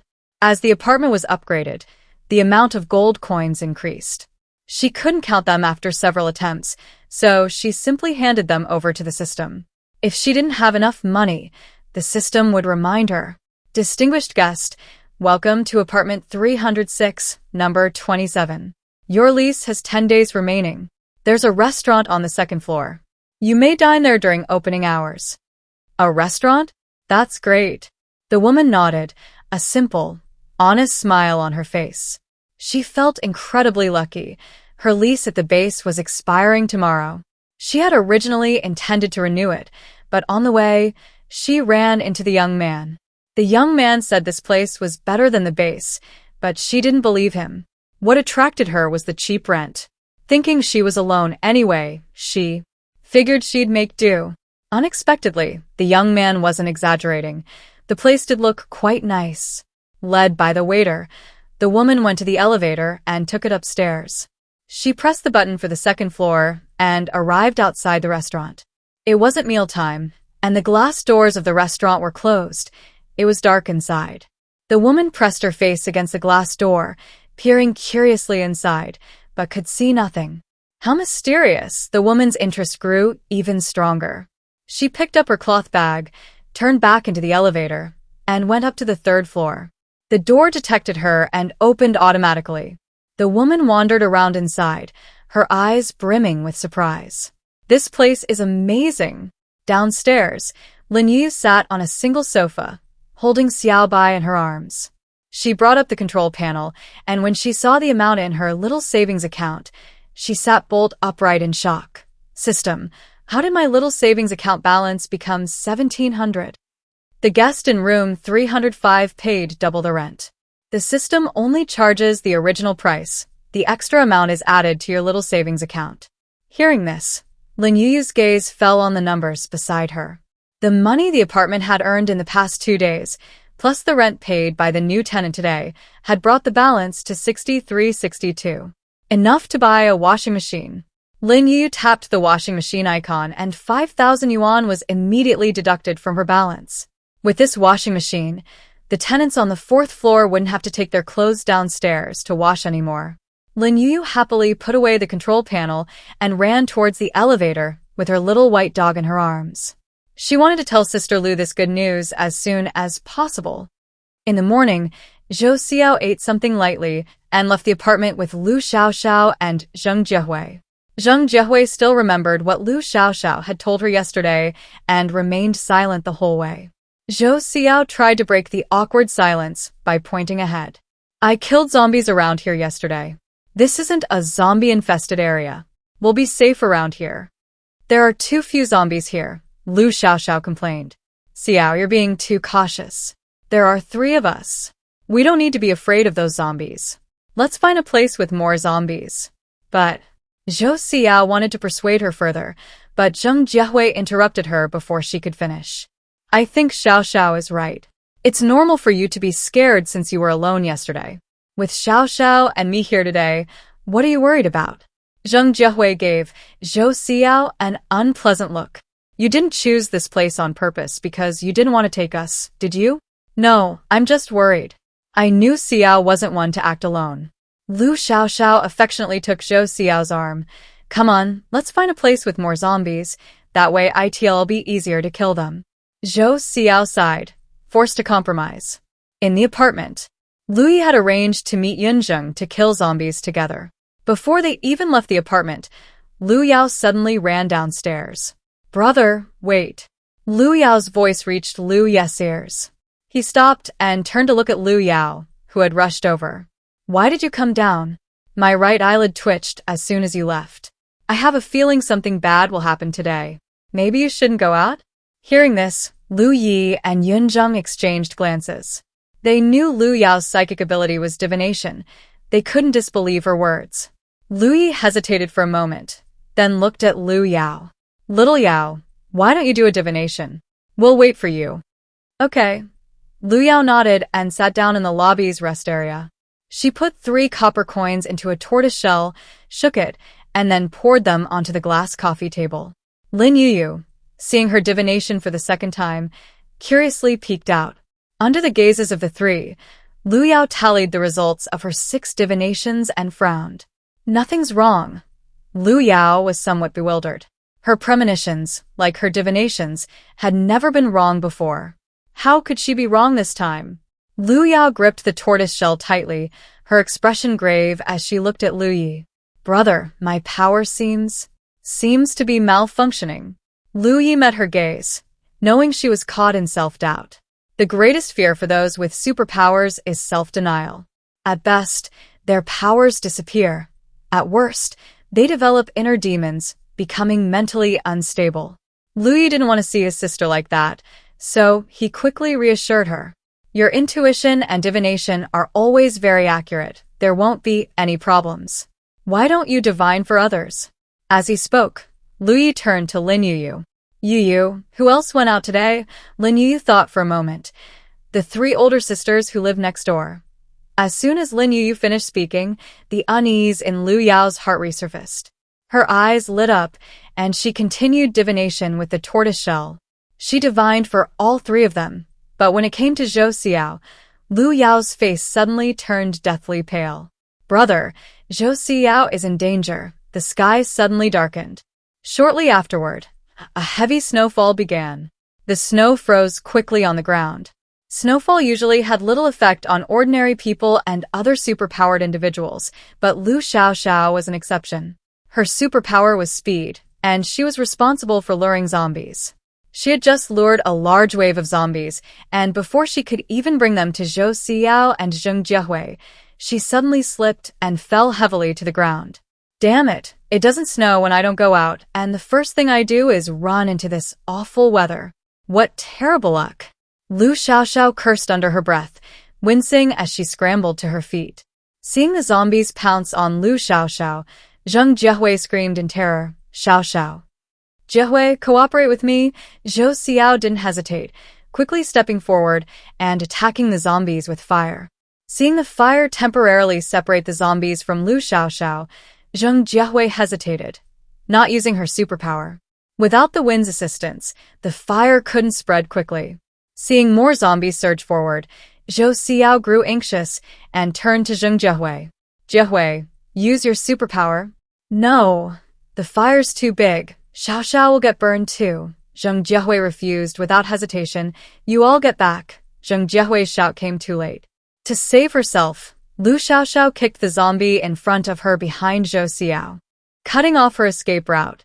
Zheng Jiehui was stunned, then questioned. Xiaoxiao, what are you doing? Run. Lu Xiaoxiao didn't answer, grabbing Zheng Jiehui and running. The ground was icy, forcing her to slow down. Zheng Jiehui, being pulled along, kept looking back. Zhou Xiao is still inside. We have to go back and save her. Don't be silly. Of the 3 of us, only hers has an offensive ability. If the 2 of us go back, we'll only be a hindrance. But without us, she'll die. She won't. Her fire attack is so powerful, she can save herself without us hindering her. Lu Xiaoxiao released Zheng Jiehui's hand. If you're worried and want to go back to save her, I won't stop you, but don't even think about dragging me to my death. With that, Lu Xiaoxiao ran off quickly. If it weren't for the fact that Zheng Jiehui was more generous than Zhou Xiao and could be her ATM, she wouldn't have saved her. She'd barely escaped. Going back to save Zhou Xiao? No way. Yunzheng, driving, spotted Lu Xiaoxiao and Zheng Jiehui fleeing from afar. About 100 meters behind them, a flame was burning. Tang Wei's brows furrowed, and she sat bolt upright in a panic. Zhou Xiao's right ahead. Save her. Hold on tight. As soon as Yunzheng finished speaking, Tang Wei and Lu Yi gripped the handrails tightly. Yunzheng floored the accelerator, and the black SUV sped towards the horde of zombies. Zhou Xiao was surrounded by zombies. She could no longer see her 2 best friends. Knowing she'd been abandoned, she gave a bitter smile and gave up resisting. Countless memories flashed through her mind. It was her family's advice to stay away from Lu Xiaoxiao. It was her boyfriend's accusations that Lu Xiaoxiao had seduced her. It was the conversation between Lu Xiaoxiao and Zheng Jiehui, their cold gazes, and their resolute turning away. Memories replayed like a movie.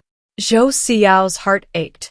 She never imagined that she would only see all of this clearly before her death. How tragic.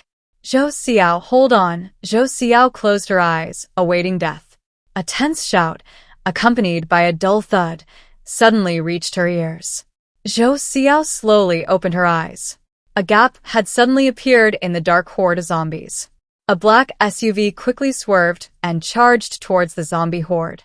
A group of zombies were knocked away, enraging the others. The zombie horde suddenly shifted their target, rushing towards the SUV. With the number of zombies decreasing, Zhou Xiao, despite her battered and bruised body, used fire. Someone had come to rescue her. She hadn't been abandoned. Tang Wei, you drive. Lu Yi, come with me to rescue them. Yunzheng assigned tasks, drove the car to a relatively safe location and got out. Tang Wei took off her high heels, climbed from the back seat to the driver's seat, locked the doors, and drove off, clearing a path for them. Zhou Xia will cover you. Get in the car when the time is right. Yunzheng's voice reached Zhou Xiao's ears, warming her heart. She nodded heavily, forcing her bloodied body, mangled by the zombies, to set a fire on the pile of zombies. Whether it was her imagination or not, she felt this fire was stronger than usual and burned over a wider area. Lu Yi noticed the unusual aura around her and widened his eyes in shock. Is she about to break through? She has transcended life and death, finding life in the face of death. Her suffering today wasn't in vain. Yunzheng turned to Lu Yi. Stop looking, hurry up and save her. The two worked together, charging towards Zhou Xiao. With Tang Wei's help, the zombie horde was forcibly dispersed. Tang Wei nimbly pulled the car up beside Zhou Xiao, unlocking the door. Getting quickly, Zhou Xiao didn't dare delay and got into the back seat of the SUV. Seeing her safely in the car, Yunzheng looked at Lu Yi and said, "Don't linger, let's get out of here." Lu Yi nodded, and together with Yunzheng, they both got into the car. Tang Wei drove, very recklessly. If Lu Yi hadn't closed the door quickly, she would have thrown the car out of the way. Zhou Xiao, can you still hold on? Tang Wei looked in the rearview mirror, her eyes filled with worry. Although she hadn't had much contact with Zhou Xiao, seeing her bullied and abandoned by her best friend made her very angry. She herself had been betrayed by a so-called best friend when she was young. Seeing Zhou Xiao was like seeing her younger self. I can, Zhou Xiao nodded, trying to widen her eyes. She was so tired, her eyelids felt heavier than steel. Tang Wei saw her pale face in the rearview mirror and knew her condition wasn't good. Yunzheng, you drive. Tang Wei stepped on the brake and got out of the car barefoot. She opened the car door and switched places with Yunzheng in the back seat. Zhou Xiao sat beside her, her body as cold as a corpse. Tang Wei touched her hand, her delicate brows furrowing slightly. If you're tired, lie down on my lap and sleep for a while. Zhou Xiao obediently nodded. Thank you. Zhou Xiao couldn't hold on any longer and collapsed onto Tang Wei's lap, closing her eyes. Tang Wei raised her hand, and a stream of green energy slowly entered Zhou Xiao's body. She was badly injured. Her clothes had been torn to shreds by the zombies, and not a single patch of exposed skin was intact. The only saving grace was that her limbs were still intact. Tang Wei's superpower is healing magic. If Zhou Xiao were missing an arm or a leg, she could only heal her wounds. Severed limbs cannot be reattached. When the SUV arrived at the apartment building, Zhou Xiao's wounds had all healed. She was still unconscious, having been severely injured and exhausted. Lu Yi carried her into the apartment. Lin Yuyu and Liu Yao, who were waiting in the lobby, rushed forward. Seeing Zhou Xiao covered in blood, Lin Yuyu nervously gripped Liu Yao's clothes. Liu Yao knew she was scared and held her hand. It's okay. This is Zhou Xiao. Is Sister Zhou still alive? Lin Yuyu looked up, her voice still childish. Sister Zhou looked even more seriously injured than her brother. Lu Yi, worried they might be concerned, stopped. Tang Wei has already treated her. She's fine. Yuyu, open her door for me. I'll take her back to her room first. Okay. Lin Yuyu nodded and ran into the elevator. Only after Lu Yi carried Zhou Xiao in did she press the button for the third floor. Tang Wei was experiencing such a prolonged healing session for the first time, and she felt a little dizzy. She had just stepped into the apartment building when her high heels slipped, and she fell into Yunzheng's arms. Are you alright? Yunzheng helped her up. Tang Wei was about to shake her head when she accidentally touched his chest. Even through her sweater, she could feel how firm Yunzheng's chest was. Suddenly, she raised her hand to her forehead and leaned against Yunzheng. Ouch, I'm dizzy. Can you take me back to my room? It's not appropriate for a man and woman to be alone together. Let me help you to the sofa to rest for a bit. Straight man, Tang Wei rolled her eyes, leaving Yunzheng's embrace. I'm not dizzy anymore. You can go. Tang Wei waved her hand dismissively, her 8-centimeter heels clicking as she walked towards the elevator. She pressed the up button, when suddenly she heard hurried footsteps behind her. She instinctively turned around and saw Lu Xiaoxiao panting heavily, stumbling towards a single sofa. Tang Wei frowned, quickly taking a seat on the sofa first. I'm suddenly feeling a bit tired. I'd like to rest for a while. What do you mean? Lu Xiaoxiao stared at her unhappily. This woman hadn't gotten along with her at the restaurant, and now she was taking her seat. She must be doing this on purpose. I'm tired. Can I sit down and rest for a bit? Fine. You can stay here then. Lu Xiaoxiao glanced at her and turned to walk towards the elevator. She had originally planned to rest in the lobby for a while and wait for Jing Jiehui before going upstairs. But now, she had no choice but to go up first. Hey, you rude person from earlier. Didn't you go out with your two best friends? Why are you back alone? Tang Wei turned to look at Lu Xiaoxiao, feigning ignorance. Lu Xiaoxiao paused, but without turning her head, replied, They're behind me. You're lying. Tang Wei's eyes suddenly turned cold. She slowly stood up, walked up to Lu Xiaoxiao, and stared down at her. Leaving your best friends behind, won't you have nightmares in the middle of the night? Tang Wei was at least 1.7 meters tall. With 8-centimeter heels, she was nearly 1.8 meters tall. Lu Xiaoxiao, only 1.6 meters tall, looked up at Tang Wei and felt a strong sense of oppression. I abandoned my best friend. Did you see that? If you didn't see it, don't talk nonsense here. Lu Xiaoxiao felt guilty, and her voice trembled slightly as she spoke. Zheng Jiehui had just entered the gate when she heard their conversation. Recalling what had just happened, her eyes reddened, and large tears rolled down her cheeks. Xiaoxiao, let's go back and save her, okay? Jiehui, have you gone crazy too? Lu Xiaoxiao turned and glared at Zheng Jiehui, trying to remind her that this was not the place to talk. But Zheng Jiehui's mind was filled with the image of Zhou Xiao surrounded by zombies, and she couldn't hear anything else. Although Zhou Xiao is petty and I don't like her, she was still killed trying to save you. Enough. Stop. Lu Xiaoxiao interrupted her sharply. Zhou Xiao is just a little slow. She'll be back soon.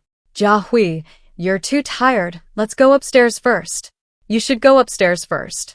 But not back to 402, but to the outside of room 304. Kneel down and repent. Tang Wei's voice was cold, and her eyes, fixed on Lu Xiaoxiao and Zheng Jiehui, were icy as knives. Lu Xiaoxiao ignored her, pulled Zheng Jiehui along, and took the elevator upstairs. Zhou Xiao woke up after 4 in the afternoon. The moment she opened her eyes, she saw a soft, adorable little dumpling sitting beside her bed.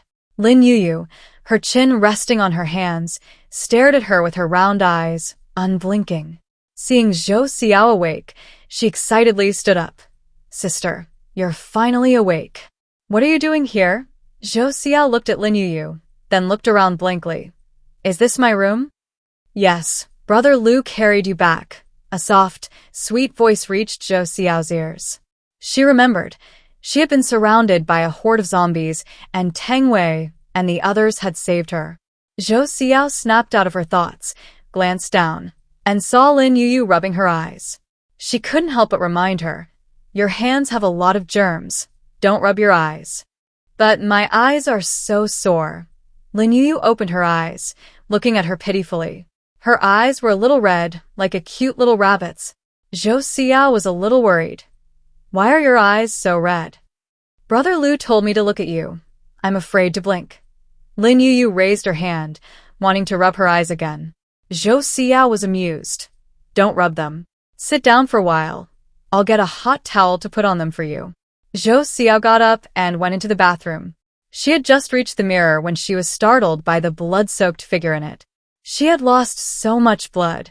If it weren't for Tang Wei and the others, she probably would have. Zhou Xiao didn't dare to think about it. She washed her hands, turned on the water heater, and soaked the towel in hot water. After wringing it out, she took the towel to Lin Yuyu. Close your eyes. Lin Yuyu nodded obediently and closed her eyes. The process of applying a hot towel to your eyes will be a little uncomfortable, just bear with it. Your eyes will feel much better afterward. Okay, Lin Yuyu nodded vigorously. Zhou Xiao took the towel, felt it get cold, and went back to the bathroom to soak it again. After repeating this several times, seeing that Lin Yuyu's eyes had lost their redness, Zhou Xiao asked softly, Are your eyes still uncomfortable? They're not sore anymore. Lin Yuyu shook her head, her round eyes becoming even brighter than before. Zhou Xiao smiled slightly. You go downstairs and play first. I need to take a shower. Remember to come downstairs for dinner, sister. With that, Lin Yuyu opened the door and went out. Zhou Xiao withdrew her gaze, took a change of clothes from her backpack, and went into the bathroom. She took off all her worn-out clothes and turned on the shower.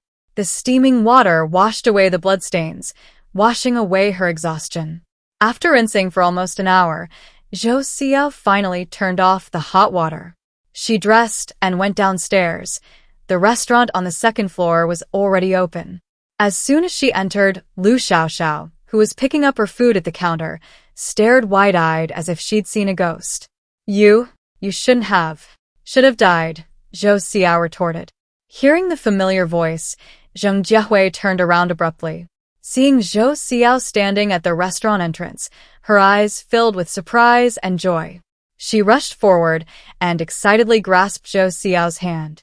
Xiao, you're really alive. Xiao said you had a way to escape, and I didn't believe it, but it's true. You're amazing. Zhou Xiao pulled her hand back, her eyes filled with unfamiliarity and distance as she looked at Zheng Jiehui. They didn't believe she could escape, yet Zheng Jiehui still walked away, without looking back. So, even knowing she would die, they still chose to abandon her. Ironically, she ended up surrounded by a horde of zombies, all to save Lu Xiaoxiao. Who has the crystal core? Divide today's profits. Zhou Xiao's voice was cold, making Zheng Jiehui uncomfortable. But quickly, she convinced herself. Zhou Xiao had just escaped death. It was normal for her to feel resentful towards them. She'd be fine tomorrow. Thinking this, she turned to look at Lu Xiaoxiao. Xiaoxiao, take out the crystal cores and distribute them. The situation is critical today. I didn't have time to pick them up. Zheng Jiehui's expression changed as soon as Lu Xiaoxiao finished speaking. She had seen with her own eyes that Lu Xiaoxiao had collected quite a few crystal cores, so why did she say she hadn't? Is that so? Zhou Xiao smiled. When I left, I checked again to make sure I didn't miss anything. There weren't any crystal cores on the ground nearby. Xiaoxiao didn't pick them up, so did you? Zhou Xiao was lying. When she left, she was barely clinging to life and didn't have the strength to check her surroundings. She dared to say this because in previous operations, she was responsible for killing zombies, while Lu Xiaoxiao and Zheng Jiehui were responsible for collecting the crystal cores. She didn't believe they hadn't collected the crystal cores in the long time before this incident. Sure enough, Zheng Jiehui panicked as soon as she spoke. Xiaoxiao, I saw you picking up crystal cores. Stop joking around. Hurry up and hand them over to us. Zheng Jiehui's voice turned cold. Even if she and Lu Xiaoxiao were close, she would be the first to object if Lu Xiaoxiao wanted to keep all the crystal cores for herself.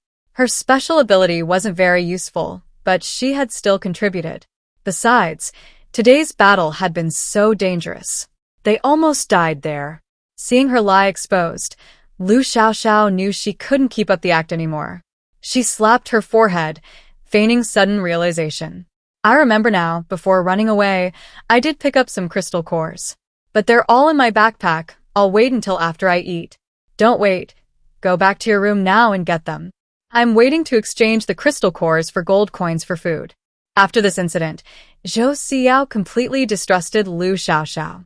If she continued to back down and let Lu Xiaoxiao go back for the crystal cores after dinner, who knew what kind of trouble Lu Xiaoxiao might cause?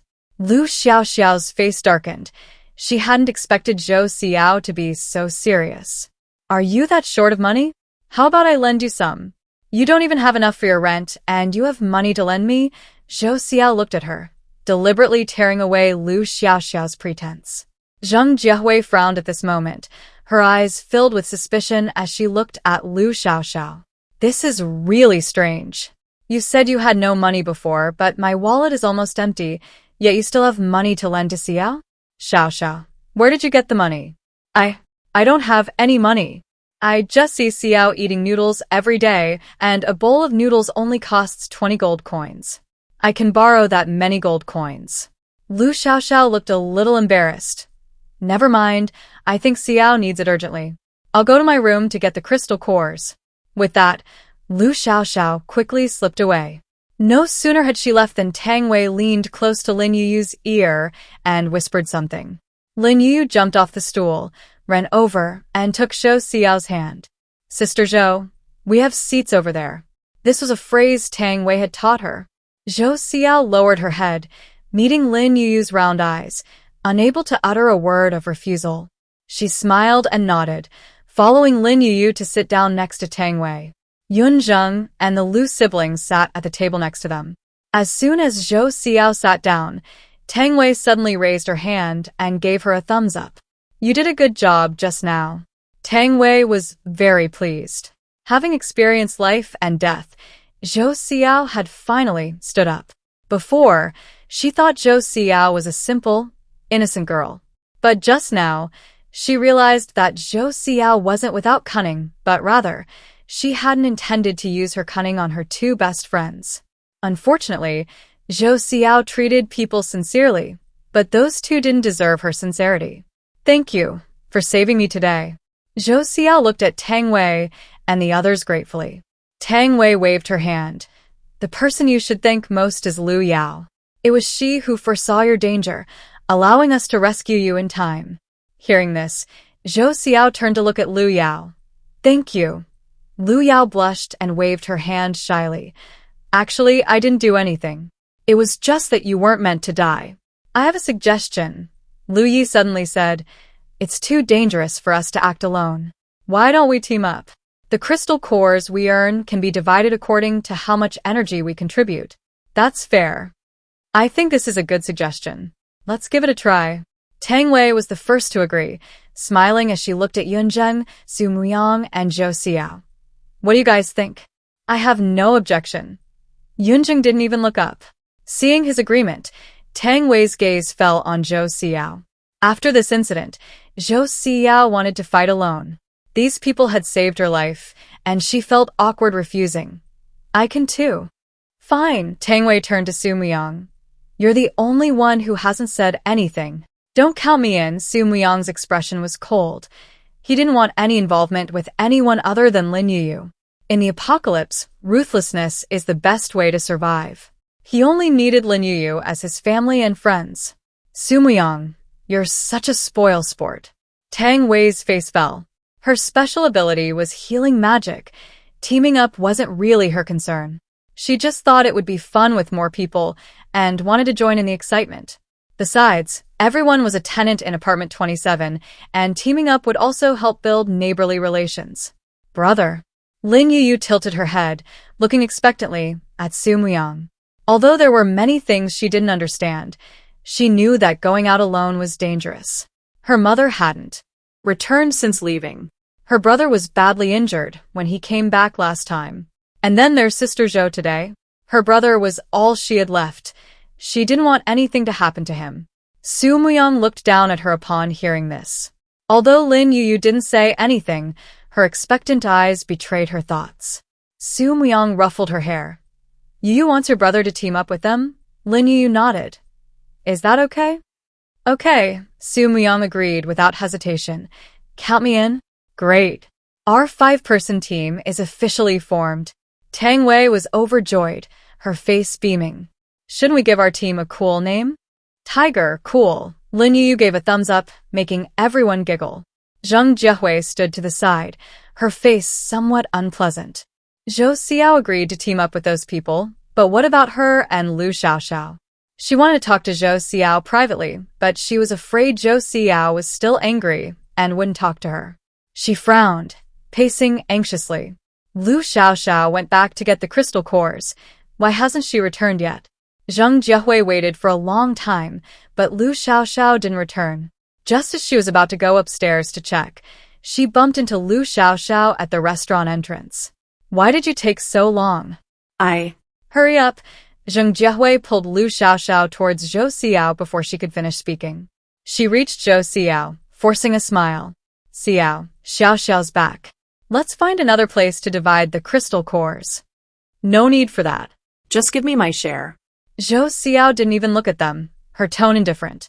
She'd take whatever they wanted. After all, she didn't know how much she'd actually gained today. But it didn't matter how much. It was a one-time thing anyway. Lu Xiaoxiao had never seen Zhou Xiao so cold. Her eyes darted around, and she gently tugged at Zhou Xiao's sleeve. Xiao, are you angry? Angry that we left you? I'm not angry. She had just suddenly understood some things, and some people. Seeing that Zhou Xiao's attitude remained cold, Lu Xiaoxiao assumed she was just being stubborn and continued. Xiao, we didn't mean to. You know, Jia Hui and I have pretty useless abilities. If we had stayed, not only would we not have been able to save you, but we would have gotten ourselves into trouble. We left you behind because we believed in your abilities.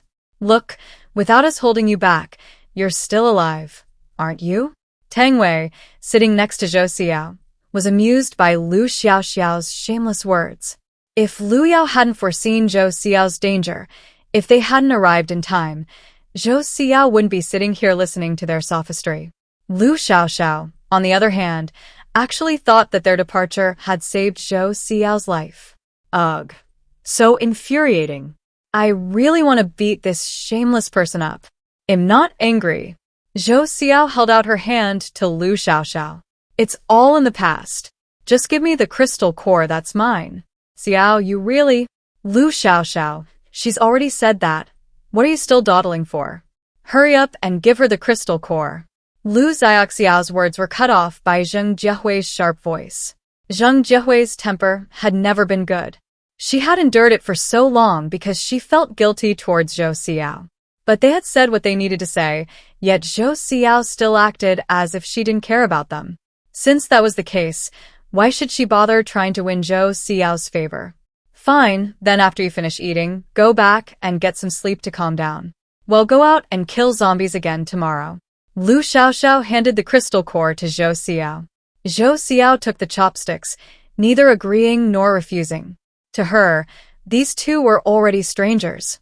She didn't want to waste her breath on them. All right, the crystal core is back. Xiao, let's eat. Tang Wei picked up Zhou Xiao's chopsticks and handed them to her. Seeing that Zhou Xiao's relationship with Tang Wei and the others had suddenly become close, Lu Xiaoxiao frowned, a sense of crisis rising in her heart. She pulled Zheng Jiehui aside and asked in a low voice, I was only gone for a short while. How come Xiao's relationship with them has become so good? It's not just that they're close. She's latched onto those people and doesn't want to talk to us anymore. Zheng Jiehui's words were tinged with sarcasm.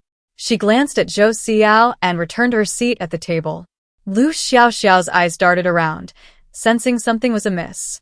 If it weren't for Zhou Xiao, who would she ask to help her kill zombies and farm gold coins? No, she had to find a chance to probe Zhou Xiao's background. You have a new visitor. Please receive them promptly. Lin Yuyu had just finished eating when the system notification sounded in her ears. Her eyes lit up, and she jumped off the stool.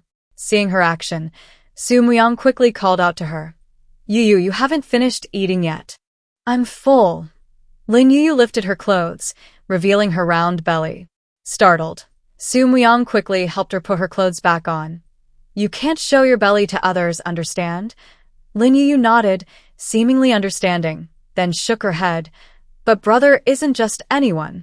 That's still not allowed, Su Muyang instructed her sternly. There are all kinds of people in this world, including some perverts. Yuyu is so young. She doesn't understand many things. He was afraid she would be bullied if he wasn't at the apartment. I understand. Lin Yuyu nodded, turned, and ran downstairs. Two men came downstairs, loitering in front of the shelves. Lin Yuyu stepped forward and asked sweetly, Uncle, are you renting a room? Hearing the voice, the two men turned around simultaneously. They were both somewhat shocked when they saw Lin Yuyu, but quickly they understood. The child in front of them was probably the apartment landlord's child. The landlord was too busy to come, so he sent her to inquire. Lin Yuyu, seeing two men who looked exactly alike, widened her eyes in surprise. Two uncles with the same face. Lin Yuyu's round eyes were filled with confusion. The twin brother couldn't help but laugh. We're twin brothers. We do look very alike. The twin brother nodded. Little friend, do you have double rooms? Only 2 deluxe single rooms left. Lin Yuyu shook her head. The two men exchanged glances. After whispering a few words, they decided to rent for 5 days first, and then changed to double rooms when they became available. Lin Yuyu took the gold coins and happily pressed the elevator up button for the two men. "Uncle, your room is on the 3rd floor. There's a restaurant on the 2nd floor." "A restaurant? That's wonderful." The man was delighted and immediately stepped inside as soon as the elevator doors opened. As soon as the two men stepped out of the elevator, they smelled the aroma of food. "It smells so good." The younger twin rubbed his stomach. "Brother, I'm hungry. Want to go in and get something to eat?" "Sure, we're already here. We should at least try it." The two strolled into the restaurant and ordered 2 meat dishes and 1 vegetable dish. The other customers had mostly finished eating and were gradually putting their plates back in the restaurant. Seeing that Su Muyang and the others had left, Zhong Shi's eyes darted around, and his gaze fell on the two men. "I haven't seen you before. Are you new tenants?" "Yes, we just arrived." The older twin nodded and casually found a seat. Zhong Shi quickly picked up his bowl and got up to sit at the table next to the two men. "I heard there aren't any double rooms left. Did you rent a deluxe single room?" "Yes." Zhong Shi's eyes lit up. "What a coincidence. I also rented a deluxe single room, room 305. Are you renting daily or monthly? Could you tell me how much your rent is?" Hearing this, the twin brothers looked at each other, neither of them speaking. They were new to the apartment and didn't know any of the other tenants. They'd barely arrived when this person started asking them about the rent. They had no idea what he was up to. Seeing how wary the two men were, Zhong Shi chuckled. "I was just asking casually. It's fine if you don't want to know. Aren't all apartment rents the same? Whatever your daily rate is, that's what we pay." The twin brother looked at Zhong Shi and brushed off the question. Zhong Shi saw that he could not obtain any more information from them. He nodded and smiled, then got up, put the empty bowl into the recycling bin, and left. "Brother, didn't he also rent a single room? Why are you asking us?" "Who knows?" The twin brother shook his head. "Anyway, it's always better to be cautious." Zhong Shi left the restaurant, fuming as he went upstairs. He had just reached the 3rd floor when he ran into the woman who lived in room 306. The woman was dressed plainly and smelled strongly of instant noodles. Zhong Shi's eyes lit up and he chuckled. "You're eating instant noodles tonight? The restaurant downstairs is pretty good, you should try it." "No, instant noodles are cheap," the woman waved her hand. Just as she was about to go downstairs to throw out the trash, Zhong Shi suddenly said, "You live in 306, right? I live next door. By the way, I remember you moved in the day before yesterday, right? How many days have you rented it, and how much is the rent?" The woman wasn't wary at all. She answered whatever Zhong Shi asked. After chatting for a while, the woman's face darkened, and she grabbed the trash and rushed downstairs. Zhong Shi's lips curled into a cold smile. His guess was right. Number 27 was indeed a shady apartment. They dared to scam him. He'd make that little brat pay. Lin Yu felt a little dizzy from eating too much rice that evening. When the woman came downstairs, she was holding Xiaobai, curled up on the sofa, her eyelids heavy and almost closed. "Landlady, come out." The woman stood in the lobby, turning to look around. Lin Yuyu, being small, was completely hidden by the sofa. The woman's voice reached her ears, and Lin Yuyu became slightly more alert. She stood up, holding Xiaobai, her slender arms raised high above her head. "I'm here." The woman looked at her, then stormed over. "Tell me, how much is the rent for a single room per day?" 150 gold coins. Lin Yuyu blinked, answering honestly. The woman became even angrier upon hearing this answer. "At such a young age, instead of learning good things, you're learning to be a shrewd businessman? You rent it out to others for 100 a day, but you charge me 150. Do you think I'm from the countryside, honest and easy to bully?" The woman grew angrier with each word. She'd rented here for 10 days. This little girl charged her 50 extra gold coins a day. That's 500 gold coins in 10 days. That extra money would be enough for several good meals. Why would she need instant noodles? Lin Yuyu wasn't fully awake yet, still a little dazed by the woman's voice. She scratched her aching head, looking at the woman blankly. Before she could react, the woman held out her hand in front of her. "I'm letting it slide because you're young. as long as you return the extra money to me. Auntie, I didn't overcharge you. Lin Yuyu belatedly realized the woman in front of her had misunderstood her. She shook her head, looking at the woman sincerely. However, the woman didn't believe her at all. Lies all the time. No wonder your parents don't want you. You bad child, give me back my hard-earned money, the woman said, reaching out to search Lin Yuyu's body. Lin Yuyu was swayed and sobbed as she was dragged along. Her mind was filled with the image of Lin Chen kicking her out of the house. I didn't lie, I didn't wah. Lin Yuyu's pent-up grievances burst forth in an instant. Su Muyang, Tang Wei, and the others, hearing the crying, rushed downstairs. Seeing Lin Yuyu being dragged around by the woman, their eyes filled with anger. What are you doing? Let go. Su Muyang shouted, rushing forward. The waiter was one step ahead of him, reaching the woman. His right hand transformed into a clamp, grabbing the woman by the collar and lifting her up like a chicken. Let me go, the woman cried out in terror. Your establishment is a ripoff. Not only did you rip me off, but you're trying to hit me too? What ripoff? Explain yourself. What did you do to you? Su Muyang rushed in front of the woman, barely managing to suppress his anger and refrain from hitting her. The woman glared at him and sneered. A deluxe single room costs 100 gold coins a day, but she charged me 150. What is this if not a ripoff? Who told you a deluxe single room costs 100 gold coins a day? Tang Wei stepped forward in her high heels. Among the group, she was relatively calm. She stared coldly at the woman, sensing that something was amiss. The woman hadn't been here for a day. If she wanted to cause trouble, why was she only bringing up the rent issue now? Never mind who told me. This place is a ripoff. The woman glared at Tang Wei, refusing to budge. Tang Wei smiled coldly. Being used as a pawn and still taking that person's side, are you stupid?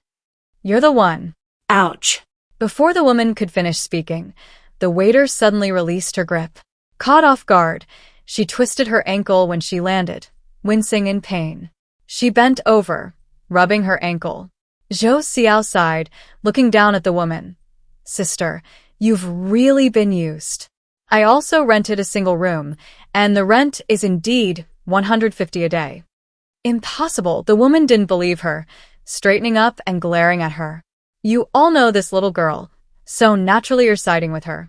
I don't believe a word you say. The commotion on the first floor was quite loud.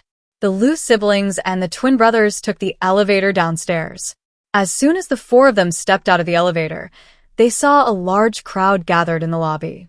Liu Yi quickly stepped forward, asking curiously, what happened? Someone's causing trouble. Yunjing turned to look at Liu Yi. Seeing the twin brothers, who had just arrived that day, standing on top of Liu Yi, Yunjing's eyes lit up. You two have come at the right time. Could you tell us how much the daily rent is for your single room? The twin brothers' brows furrowed suddenly upon hearing this. The older brother reacted first, his eyes brimming with curiosity. Is there some kind of code for the rent? Why are you all asking? Who else has asked? Su Muyang seized on the key point. The person who lives in room 305. The woman froze as soon as the twin brother spoke. The person who told her the daily rent was 100 was Zhong Shi, who lived in room 305. Was this a coincidence? As if to confirm her suspicions, the woman quickly stepped forward, startling the twin brother into taking a step back. You, what are you going to do? Tell me, how much is your rent? The woman stopped, looking at the two brothers. The older brother hesitated for a moment, then truthfully replied, 150 a day. That's impossible. The woman still didn't believe it. Tang Wei shook her head, her eyes filled with mockery as she looked at the woman. You say we know Yuyu, and you don't believe what we say, but these two brothers only arrived today. You don't believe what they say, yet you believe the person who's using you.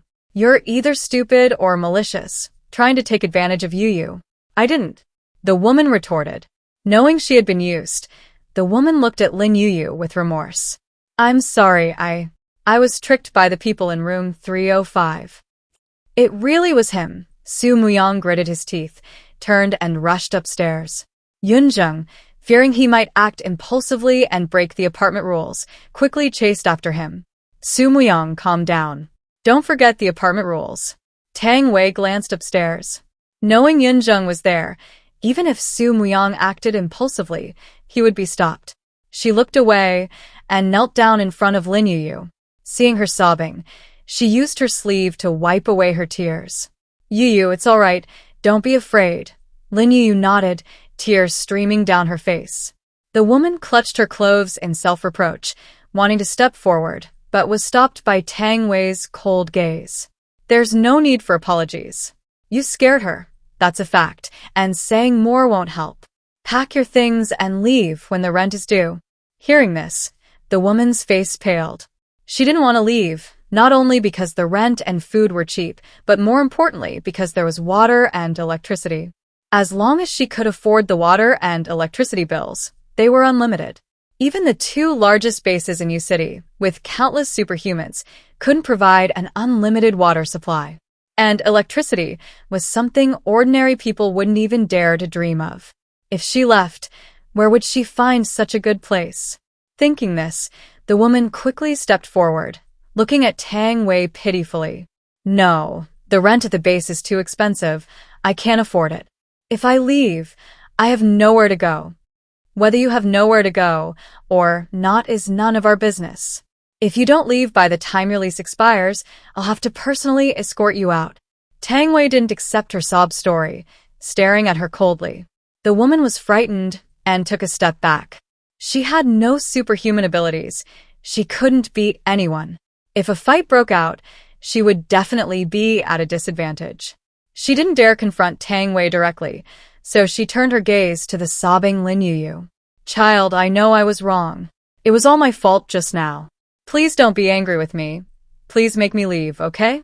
The woman's words only made Lin Yuyu cry harder. She turned and threw herself into Tang Wei's arms, hugging her neck fearfully. It's okay, Yuyu, don't be afraid. If you don't want to see her, I'll help you return the money to her and make her leave now, okay? Tang Wei gently patted Lin Yuyu's back, coaxing her softly.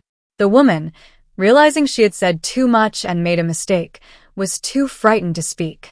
She stared intently at Lin Yuyu, afraid she would actually agree to Tang Wei's suggestion and kick her out right then and there.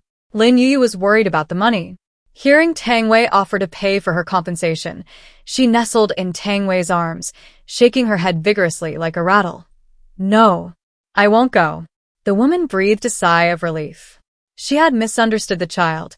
This was a kind child who knew how to care for others. However, before she could express her gratitude, Lin Yuyu's voice rang in her ears again. The rent is... It's due, let's go. Okay, then we'll wait until her rent is due. Tang Wei coaxed Lin Yuyu softly, but her eyes were icy cold as she looked at the woman. The woman's eyes widened, instantly feeling as if she had fallen into an ice cellar. The landlord had said so. It seemed there was no room for negotiation. It was all that bastard in room 305's fault. He had truly ruined her life. Su Muyang came downstairs, his face terribly grim. Tang Wei glanced at him, then turned to look at Yunjung, who was following behind Su Muyang. Before she could ask, Yunjung shook his head. He's not in a room. I just saw him. He went out. The woman raised her hand, pointing to the door. It was already completely dark outside, with visibility less than 5 meters. Su Muyang frowned. Why didn't you say so earlier? I thought he was a good person, wanting to help me, so I didn't say anything. The woman looked at Tang Wei somewhat guiltily. I provided a clue, could you? No. Tang Wei knew what she wanted to say. She decisively refused before she could finish speaking. The woman sighed, turned away dejectedly, and took the elevator upstairs. As soon as the woman left, Lin Yuyu's emotions gradually calmed down. Tang Wei glanced at her, then waved to the others. You should all go back and rest. I'll stay with Yuyu. No need to trouble yourself. I can take care of my sister myself. Su Muyang quickly stepped forward. He had just reached Lin Yuyu when Tang Wei suddenly stood up, blocking his way. You're only scaring her like this. Su Muyang was speechless, looking down at Lin Yuyu. Her lips were pursed, and tears still clung to her face. She was thin and small, looking quite pitiful. Su Muyang knew he carried a heavy aura of anger. Lin Yuyu had just been frightened and was vulnerable now. Tang Wei staying with her was indeed more suitable than him. Thank you for your trouble. Su Muyang looked at Tang Wei, his voice unusually gentle. Tang Wei was somewhat surprised. But she quickly regained her composure and nodded to Su Muyang. Don't worry, Yuyu isn't just your sister. I'll take good care of her. Su Muyang didn't say anything more, took a step back, and turned to leave. As soon as he left, the others took the elevator upstairs. Lin Yuyu sobbed for a long time before finally stopping. She secretly brought up the control panel and opened the customer list. Knowing she was illiterate, the system deliberately made some adjustments, adding room numbers before the customer names. Lin Yuyu's chubby finger lightly tapped on 305 Zhongshi, adding him to the blacklist. Ding! Detected that customer 305's rent is not yet due. Are you sure you want to add this customer to the blacklist and confiscate all rent? Lin Yuyu clicked confirm, without hesitation. The system's cold voice sounded again. The customer in room 305 has been blacklisted, and all remaining gold coins have been confiscated. Lin Yuyu glanced at her balance. It had changed from 3362 to 3812, but her savings remained the same. Zhongshi drove to the Longting base. He parked his car outside, wondering how to get it inside, when he saw Lin Chen, dressed in a security guard uniform, emerge from the security room. Zhongshi's eyes lit up. He rolled down the window and leaned out to greet Lin Chen. Brother Lin, it's me. It was dark and Lin Chen couldn't see the person in the car. Recognizing the voice, he quickly went forward to the driver's side and recognized the person. Weren't you out of town? Why are you back? Let me in first. We'll talk later. Lin Chen nodded, returned to the security room, and opened the door. Zhongshi stepped on the gas, parked the car, and went inside the security room. Brother Lin, is your daughter home? Zhongshi's first question upon entering was about Lin Yuyu. Lin Chen frowned. Dead. You saw her body? Zhongshi asked, somewhat surprised. Lin Chen shook his head, remaining silent. Zhongshi breathed a sigh of relief. If you didn't see the body, then she might still be alive. Brother Lin, to be honest, yesterday I saw a little girl in an apartment who looked a lot like Yuyu. The child was about the same age as Yuyu, and coincidentally, she was also named Yuyu. Such a coincidence. Lin Chen frowned, his eyes filled with astonishment. Zhongshi was waiting for this reaction.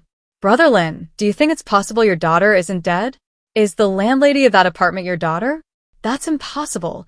Lin Chen shook his head, not believing the guess. But quickly, he remembered that Han Chingqing had been acting strangely recently, as if she was hiding something from him. Lin Chen's eyes lit up, and he patted Zhongshi on the shoulder. Brother, we haven't seen each other in a long time. Stay at my place tonight. Tomorrow morning, we'll go check out that apartment you mentioned. At 11 p.m., Lin Chen switched shifts with the person on night duty. When he led Zhongshi home, Han Chingqing was still awake. He took off his clothes and said calmly, Chingqing, you'll sleep with the two children tonight. Zhong and I haven't seen each other in a while, so we'll share a room. Okay, I'll go to the children's room in a bit. Han Chingqing nodded and turned to pour water for the two of them.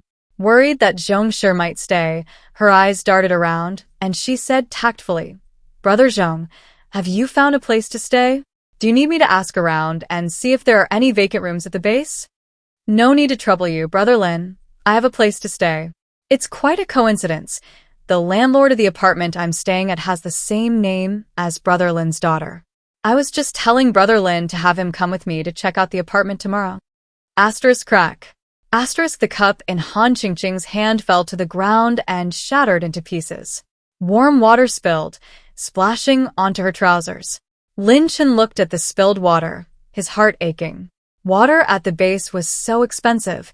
Even a single cup cost dozens of gold coins. Lin Chen felt the pinch, but in front of the guests, he couldn't scold Han Chingqing. He quickly stepped forward, anxiously grasping Han Chingqing's hand. You weren't burned, were you? The water wasn't hot, I'm fine. It's just a pity about this cup of water. Han Chingqing shook her head, feeling a little guilty. Zhongshi waved his hand magnanimously. It's just a cup of water, sister-in-law. Don't worry about it. Tomorrow I'll take Brother Lin to the apartment. If it's confirmed that the child is Brother Lin's daughter, then not only will the water source be gone, the entire apartment building will belong to Brother Lin. Zhong Shi's eyes sparkled. If it was confirmed that the little girl was Lin Chen's daughter, given his relationship with Lin Chen, would he still need to pay rent? Maybe Lin Chen would be so happy that he'd just give him half of the apartment. Zhong Shi's abacus beads clicked rapidly, completely oblivious to Han Chingqing's livid face. The last incident had severely strained her relationship with Lin Yuyu. If Lin Yuyu forced Qingji to choose between them, would Qingji abandon her and their children for the sake of the apartment and not come back? Han Chingqing was uncertain. She bit her lip, thought for a moment, and suddenly remembered something. Qingji, when you go to the apartment tomorrow, could you take us with you? Things aren't cleared up yet. What's the point of having so many people? Lin Chen refused Han Chingqing's suggestion without hesitation. Han Chingqing knew he wouldn't agree, so she settled for second best. It doesn't matter whether I go or not. It's just that the two children are quite close to Yuyu. They haven't seen Yuyu in a long time and often talk to me about how much they miss their little sister. Why don't you take them with you? If that child really is Yuyu, they can have a chat. Lin Chen frowned slightly, feeling somewhat hesitant. Zhong Shi's eyes lit up, and he spoke up for Han Chingqing. Brother Lin, the car can seat 4 people. Why don't you take them along? All right then. Seeing that Lin Chen had finally relented, Han Chingqing breathed a sigh of relief. With 2 children around, if Lin Chen wanted to abandon them, the children would cling to him. If they were going to live a good life, they would live it together. Lin Chen wouldn't abandon her. In the morning, Lin Yuyu woke up and looked in the mirror, finding her eyes swollen like walnuts. Although young, she already knew how to care about her appearance. She wrapped a towel around her head and sullenly curled up on the single sofa. Xiaobai looked up at her, occasionally tilting its head. Lin Yuyu lifted a corner of the towel to show Xiaobai. Xiaobai, don't you recognize me? Woof woof, Xiaobai barked twice, rubbing against her, making Lin Yuyu giggle. Su Muyang didn't see Lin Yuyu in the dining room and was worried about her. He had just arrived on the first floor when he heard her cheerful laughter and felt a slight sense of relief. Yuyu, why didn't you go to the restaurant for dinner? Su Muyang's voice came from behind, startling Lin Yuyu so much that she covered her eyes with a towel. Brother can't see me. He can't see me. What's wrong? Let brother see. Su Muyang knelt down in front of her and gently pulled down the towel. Seeing Lin Yuyu's eyes swollen like walnuts, Su Muyang held back for a while, but finally couldn't help laughing. Brother's laughing at me. Lin Yuyu cried, feeling wronged. Her little face fell, and she quickly covered her eyes again. Brother, don't look. Yuyu isn't pretty. Who said Yuyu isn't pretty? My Yuyu is definitely the prettiest. Su Muyang smiled, his eyes crinkling as he coaxed her. Lin Yuyu moved her index finger, peering uncertainly through her fingers. Really? When have I ever lied to you? Su Muyang picked her up. How about I stay with you today? Thinking about how she was wronged last night and how he couldn't do anything about it, Su Muyang felt a pang of sadness. He couldn't be with her last night, and he wanted to make it up to her today. Lin Yuyu lowered her hand and nodded at him. But quickly, she remembered that her brother had promised Sister Tang Wei that he would go out with them to kill zombies. She couldn't selfishly monopolize her brother. Brother is going out to kill zombies. Yuyu doesn't need brother to come with her. Yuyu doesn't want brother to come with her. Then how about Yuyu comes with brother? Su Muyang's lips curled into a slight smile, looking at Lin Yuyu expectantly. He thought Lin Yuyu would agree, but she shook her head again. No, Yuyu is very busy. Yuyu wants to play with Xiaobai. She can't come with brother. Lin Yuyu lowered her head, her chubby little hands stroking the dog's head. She's grown up. She's sensible. She can't cling to her brother anymore. Su Muyang's smile froze, and he looked down at Xiaobai. In Yuyu's heart now, he's not even as important as a dog. Asterisk woof. Asterisk Little White seemed to sense the unfriendly gaze, let out a yelp in fright, and burrowed into Lin Yuyu's arms. Su Muyang took a deep breath. Fine, he admitted he was a little jealous of Little White. At Lin Yuyu's insistence, Su Muyang left with Tang Wei and the others. The 5-person team was working together for the first time. Before leaving, Lu Yao cast a divination for them, and the result indicated a bountiful harvest. The group was very satisfied with the divination and happily left. No sooner had they left than a white car appeared outside the apartment building. The car was moving slowly. Zhongshi sat in the driver's seat, craning his neck to look out through the windshield. He saw only ruins outside the car. There was no sign of the apartment building anywhere in sight. Zhongshi scratched his head, his eyes filled with confusion. This is really strange. I clearly remember the apartment being around here. How come I can't find it? Could it have grown legs and run away? Brother Zhong, is the apartment you're talking about called Apartment 27? As the white car circled for the third time, Lin Chen couldn't help but ask. Zhongshi nodded quickly. Yes, that's the name. He had barely finished speaking when he suddenly realized something was wrong. Brother Lin, how do you know the name of the apartment? Have you been here before? Lin Chen frowned, looking at him suspiciously. Zhao Yu, the twin sister sitting in the back seat, raised her hand and pointed to the apartment outside the window. Uncle, isn't the apartment you're talking about just up ahead? Up ahead? Hanbing looked in the direction Zhao Yu was pointing, but saw nothing. Don't be silly, this is all ruins. There's no apartment here. Brother Lin, I think you've got the wrong way. Why don't we go back first and come back when I remember the way? Brother Zhong, you really can't see that little building up ahead? Seeing that Zhongshi's expression didn't seem like he was joking, Lin Chen thought that either he and the children were hallucinating, or Zhongshi had vision problems. 3-1. He thought the latter was more likely. He didn't want to argue with Zhongshi, so he patiently waited for the car to reach the apartment building.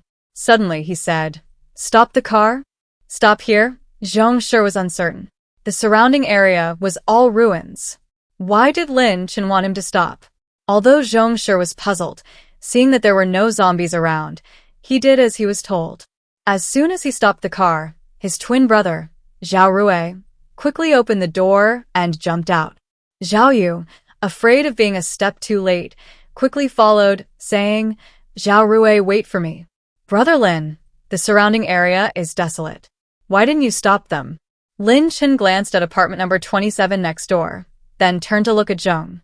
Sure. He was certain that Zhongshi's eyesight was indeed questionable. He gently patted Zhongshi's shoulder. We'll be right back. Wait for us in the car. Okay, then you guys need to hurry. I'm worried we might encounter zombies. Lin Chen nodded, opened the car door, and got out. Zhongshi shook his head, not understanding the family's actions. But the next moment, something strange happened. The twins who got out of the car first vanished right before his eyes. Zhongshi rubbed his eyes, thinking he was seeing things. However, when he opened his eyes again, Lin Chen was gone too. Damn it, is this a ghost? Zhongshi was frightened and slammed on the gas. After driving 100 meters, he regretted it. The apartment was nowhere to be found. If he just abandoned Lin Chen and ran away, he would truly have nowhere to go. Thinking this, he reversed the car and locked the doors. Whether it was a ghost or not, there were no zombies here. He'd wait and see. Apartment lobby. Lin Yuyu heard the system notification sound, and just as she jumped off the single sofa with Xiaobai in her arms, she saw Zhao Yu and Zhao Rui. Her face paled, and she instinctively took a step back. The siblings also saw her. Seeing the dog in her arms, Zhao Rui's eyes lit up, and he rushed forward. What an adorable dog. Xiaobai is mine. Seeing Zhao Rui reach for the dog, Lin Yuyu quickly protected Xiaobai. When she was 2 years old, her mother bought her a puppy. That puppy was just as well behaved as Xiaobai, but after Zhao Rui came, he not only took her dog but also threw it off the building, killing it. The thought of the puppy lying in a pool of blood made Lin Yuyu's eyes redden. She was afraid Zhao Rui would take Xiaobai away, and even more afraid Xiaobai would die. It's just a dog, what's wrong with lending it to me for a bit? Zhao Rui was a little unhappy and tried to snatch it by force. Just as he raised his hand, Lin Chen's voice suddenly came from behind. Yuyu, it really is you. Zhao Rui, wary of Lin Chen, quickly withdrew his hand. Lin Chen strode forward, looking at Lin Yuyu in disbelief. His daughter, whom he had kicked out, was actually still alive. Lin Yuyu looked at him, silent. Lin Chen glanced at her, then turned to look around the apartment lobby. Zhong Shi said that the landlord of this apartment building was Lin Yuyu. Unexpectedly, not only was she alive, but she had also unexpectedly acquired a 4-story apartment building. Yuyu, where did this apartment come from? Lin Chen asked, voicing his doubts. If it was confirmed that the apartment belonged to Lin Yuyu, then he could move in with Chingqing. Lin Yuyu was unaware of his scheme, but she remembered Su Muyang's instructions. It's my brother's. Brother? Lin Chen frowned, instinctively looking at Zhao Rui. Zhao Rui quickly waved his hand. Before he could speak, Lin Yuyu timidly said, "He's not my brother." I don't even want you as my sister." Seeing himself rejected, Zhao Rui snorted coldly in displeasure. He glanced at Lin Yuyu, his gaze returning to Xiaobai, his eyes filled with jealousy. He had begged his mother to buy him a dog, pleading for a long time, but his mother would never agree. Why should Lin Yuyu have what he couldn't have? Uncle Lin shouldn't have come. If Uncle Lin weren't here, he could openly and legitimately snatch that dog. Lin Chen didn't doubt Lin Yuyu's words. After all, Lin Yuyu was only 4 years old. He didn't believe she had the ability to get such a large apartment building. As for the brother she mentioned, he was probably the person who took her in. Lin Chen's gaze swept around the lobby. Then, he quickly went to the elevator and pressed the up button. Zhao Yu and Zhao Rui, the siblings, afraid of missing something, hurriedly followed. Seeing them about to go upstairs, Lin Yuyu anxiously ran forward and grabbed Lin Chen's sleeve. "You can't go up." "Get out of the way." The elevator doors opened, and Zhao Rui shoved Lin Yuyu and quickly stepped into the elevator. Lin Yuyu fell to the ground, her arms scraped raw, but she still tightly protected the little white dog in her arms. The little white dog barked twice at the closing elevator doors, seemingly angry as well. Lin Yuyu, still holding the dog, got up from the ground. She glanced around, hid Xiaobai in the counter at the front desk, and then ran upstairs on her short legs. She had only climbed half a floor when Zhao Yu's excited voice suddenly rang out. "It smells so good. There's actually a restaurant here." Lin Chen stared at the word restaurant, his eyes brimming with surprise. He had thought the abundance of food downstairs was already good enough, but he hadn't expected there to be a restaurant hidden on the second floor. The restaurant was still open, with a waiter standing guard at the door. Seeing someone come upstairs, it mechanically turned its head, looking at the 3 people outside. "Are you dining in?" Breakfast includes eggs, steamed buns, oden, beef noodles/rice noodles, pork intestine noodles/rice noodles, and complimentary hot milk. Lin Chen curiously stepped forward and immediately noticed the prices on the menu. A bowl of beef noodles costs only 20 gold coins, much cheaper than instant noodles at the base. What kind of heavenly place is this? "Uncle Lin, I want beef noodles." Zhao Yu looked up at Lin Chen, her mouth watering. She hadn't eaten meat in a long time. At home, she mostly ate compressed biscuits. She and her brother each ate half a biscuit, plus a cup of water, and that was enough to last a day. Forget meat, she had almost forgotten what noodles even tasted like. Faced with their longing eyes, Lin Chen was reluctant to spend the money, but he didn't want to disappoint the siblings. His eyes darted around, and he gave the waiter a sly look. "I was in a rush and didn't bring any money, but Lin Yuyu is my daughter, so I'll pay you back later." The waiter's gaze swept over Lin Chen and landed on his pocket. Detecting gold coins on him, and a considerable amount at that, the waiter knew this man was a deadbeat. "Sorry, we don't offer credit. You robot, you have no humanity at all. I already told you, I'm Lin Yuyu's father. Yuyu has a share in this apartment building. Forget credit, you should provide us with food for free." Lu Yao sat in the restaurant, eating her noodles in small bites. Hearing the man outside claim to be Lin Yuyu's father, she suddenly remembered the divination she had performed for Lin Yuyu that morning. The divination indicated that Lin Yuyu would have trouble today, trouble stemming from her origins. Origins? Lin Yuyu's father? Could there be a connection between the two? Curious, Lu Yao put down her chopsticks and used her supernatural deduction ability to deduce the future. Outside the door, Lin Yuyu had just run up, panting heavily. Before she could catch her breath, Lin Chen suddenly stepped forward and grabbed her thin arm. Lin Chen was very strong, A red patch immediately appeared on Lin Yuyu's arm. Tears welled up in her eyes from the pain.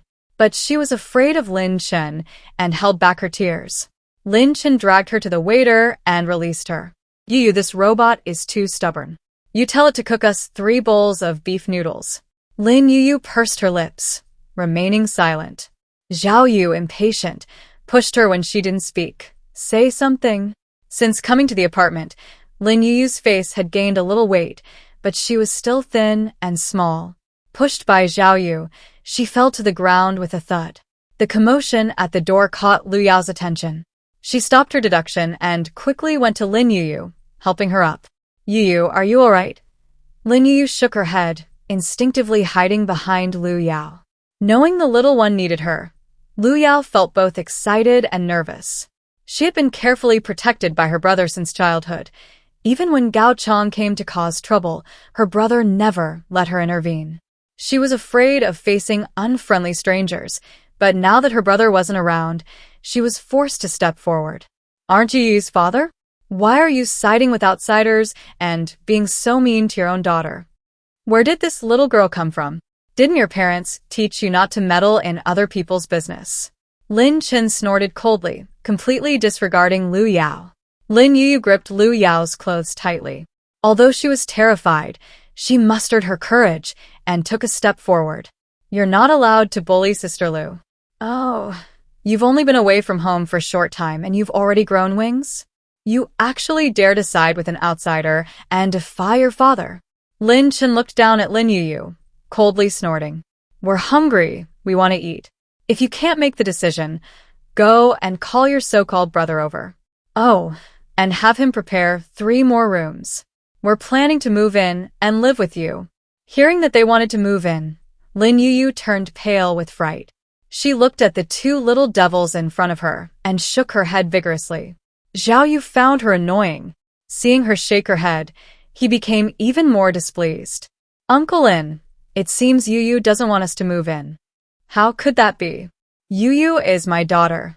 Why wouldn't she want to be reunited with our family? Lin Chen looked at Lin Yuyu, his eyes brimming with threat. Yuyu, don't forget. This is what you owe your Aunt Chingqing. I didn't push her. I don't owe her anything. Lin Yuyu's eyes reddened, and she remembered the day Lin Chen kicked her out of the house. Lu Yao had just deduced that Lin Yuyu had suffered grievances at home. And all of this was caused by this man, who called himself her father. Yuyu, are you being disobedient again? Lin Chen's face darkened, and he stepped forward to pull her away. Lin Yuyu's face turned pale. She had long forgotten that the system had an expulsion function. Lu Yao couldn't bear to see her being bullied, so she mustered her courage and stepped forward, blocking Lin Yuyu's path. She said she doesn't owe you anything. When you kicked her out, why didn't you say you were family? Now you want to move in, and you claim to be family with Yuyu? Have you no shame? You little brat, I advise you to mind your own business. Lin Chen raised his fist, about to smash it down on Lu Yao's face. Lu Yao closed her eyes in fear, but didn't forget to shield Lin Yuyu behind her. Xiao Er's eyes darted around, and his hand suddenly turned into a clamp, firmly gripping Lin Chen's hand.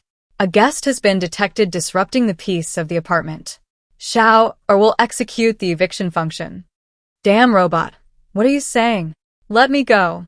Lin Chen struggled, trying to pull his hand back. However, Xiao Er was very strong. The more he struggled, the tighter Xiao Er's grip became. Lin Chen cried out in pain, but before he could beg for mercy, Xiao Er dragged him to the window. Lin Chen was startled. What are you going to do? Ah. Before he could finish speaking, the waiter threw him out of the window. The Zhao siblings behind him stared wide-eyed in terror. Seeing the waiter turn to look at them, the siblings screamed and rushed downstairs, running out of the apartment. Lin Chen lay outside the apartment, howling in pain. Zhongshi, seeing him fall from the sky, stood there stunned for a long time before opening the car door and rushing over. Brother Lin, how did you fall from the sky? It's nothing, I accidentally fell from the 2nd floor. Lin Chen was too proud to admit that he couldn't beat a robot and had been thrown from the 2nd floor by it. Zhongshi looked at him, then at the ruins in front of him. What 2nd floor? He couldn't see any houses here. Just as this thought crossed his mind, the Zhao siblings appeared out of thin air before him. The two men, as if chased by ghosts, didn't even glance at Lin Chen, quickly opened the car door and got in. "Uncle Zhong, drive quickly," Zhao Yu's voice reached Zhong Shi's ears. His eyes darted around, a terrifying thought forming in his mind. The three of them hadn't vanished into thin air. They'd entered the apartment building. Now that they were coming out of the apartment, he could see them again. If his guess was true, then apartment number 27 was far too eerie. "Brother Zhong, please take us back." Lin Chen's voice pulled Zhong Shi back to reality. Zhong Shi nodded and helped Lin Chen into the car. For some reason, he couldn't see the apartment, let alone go back.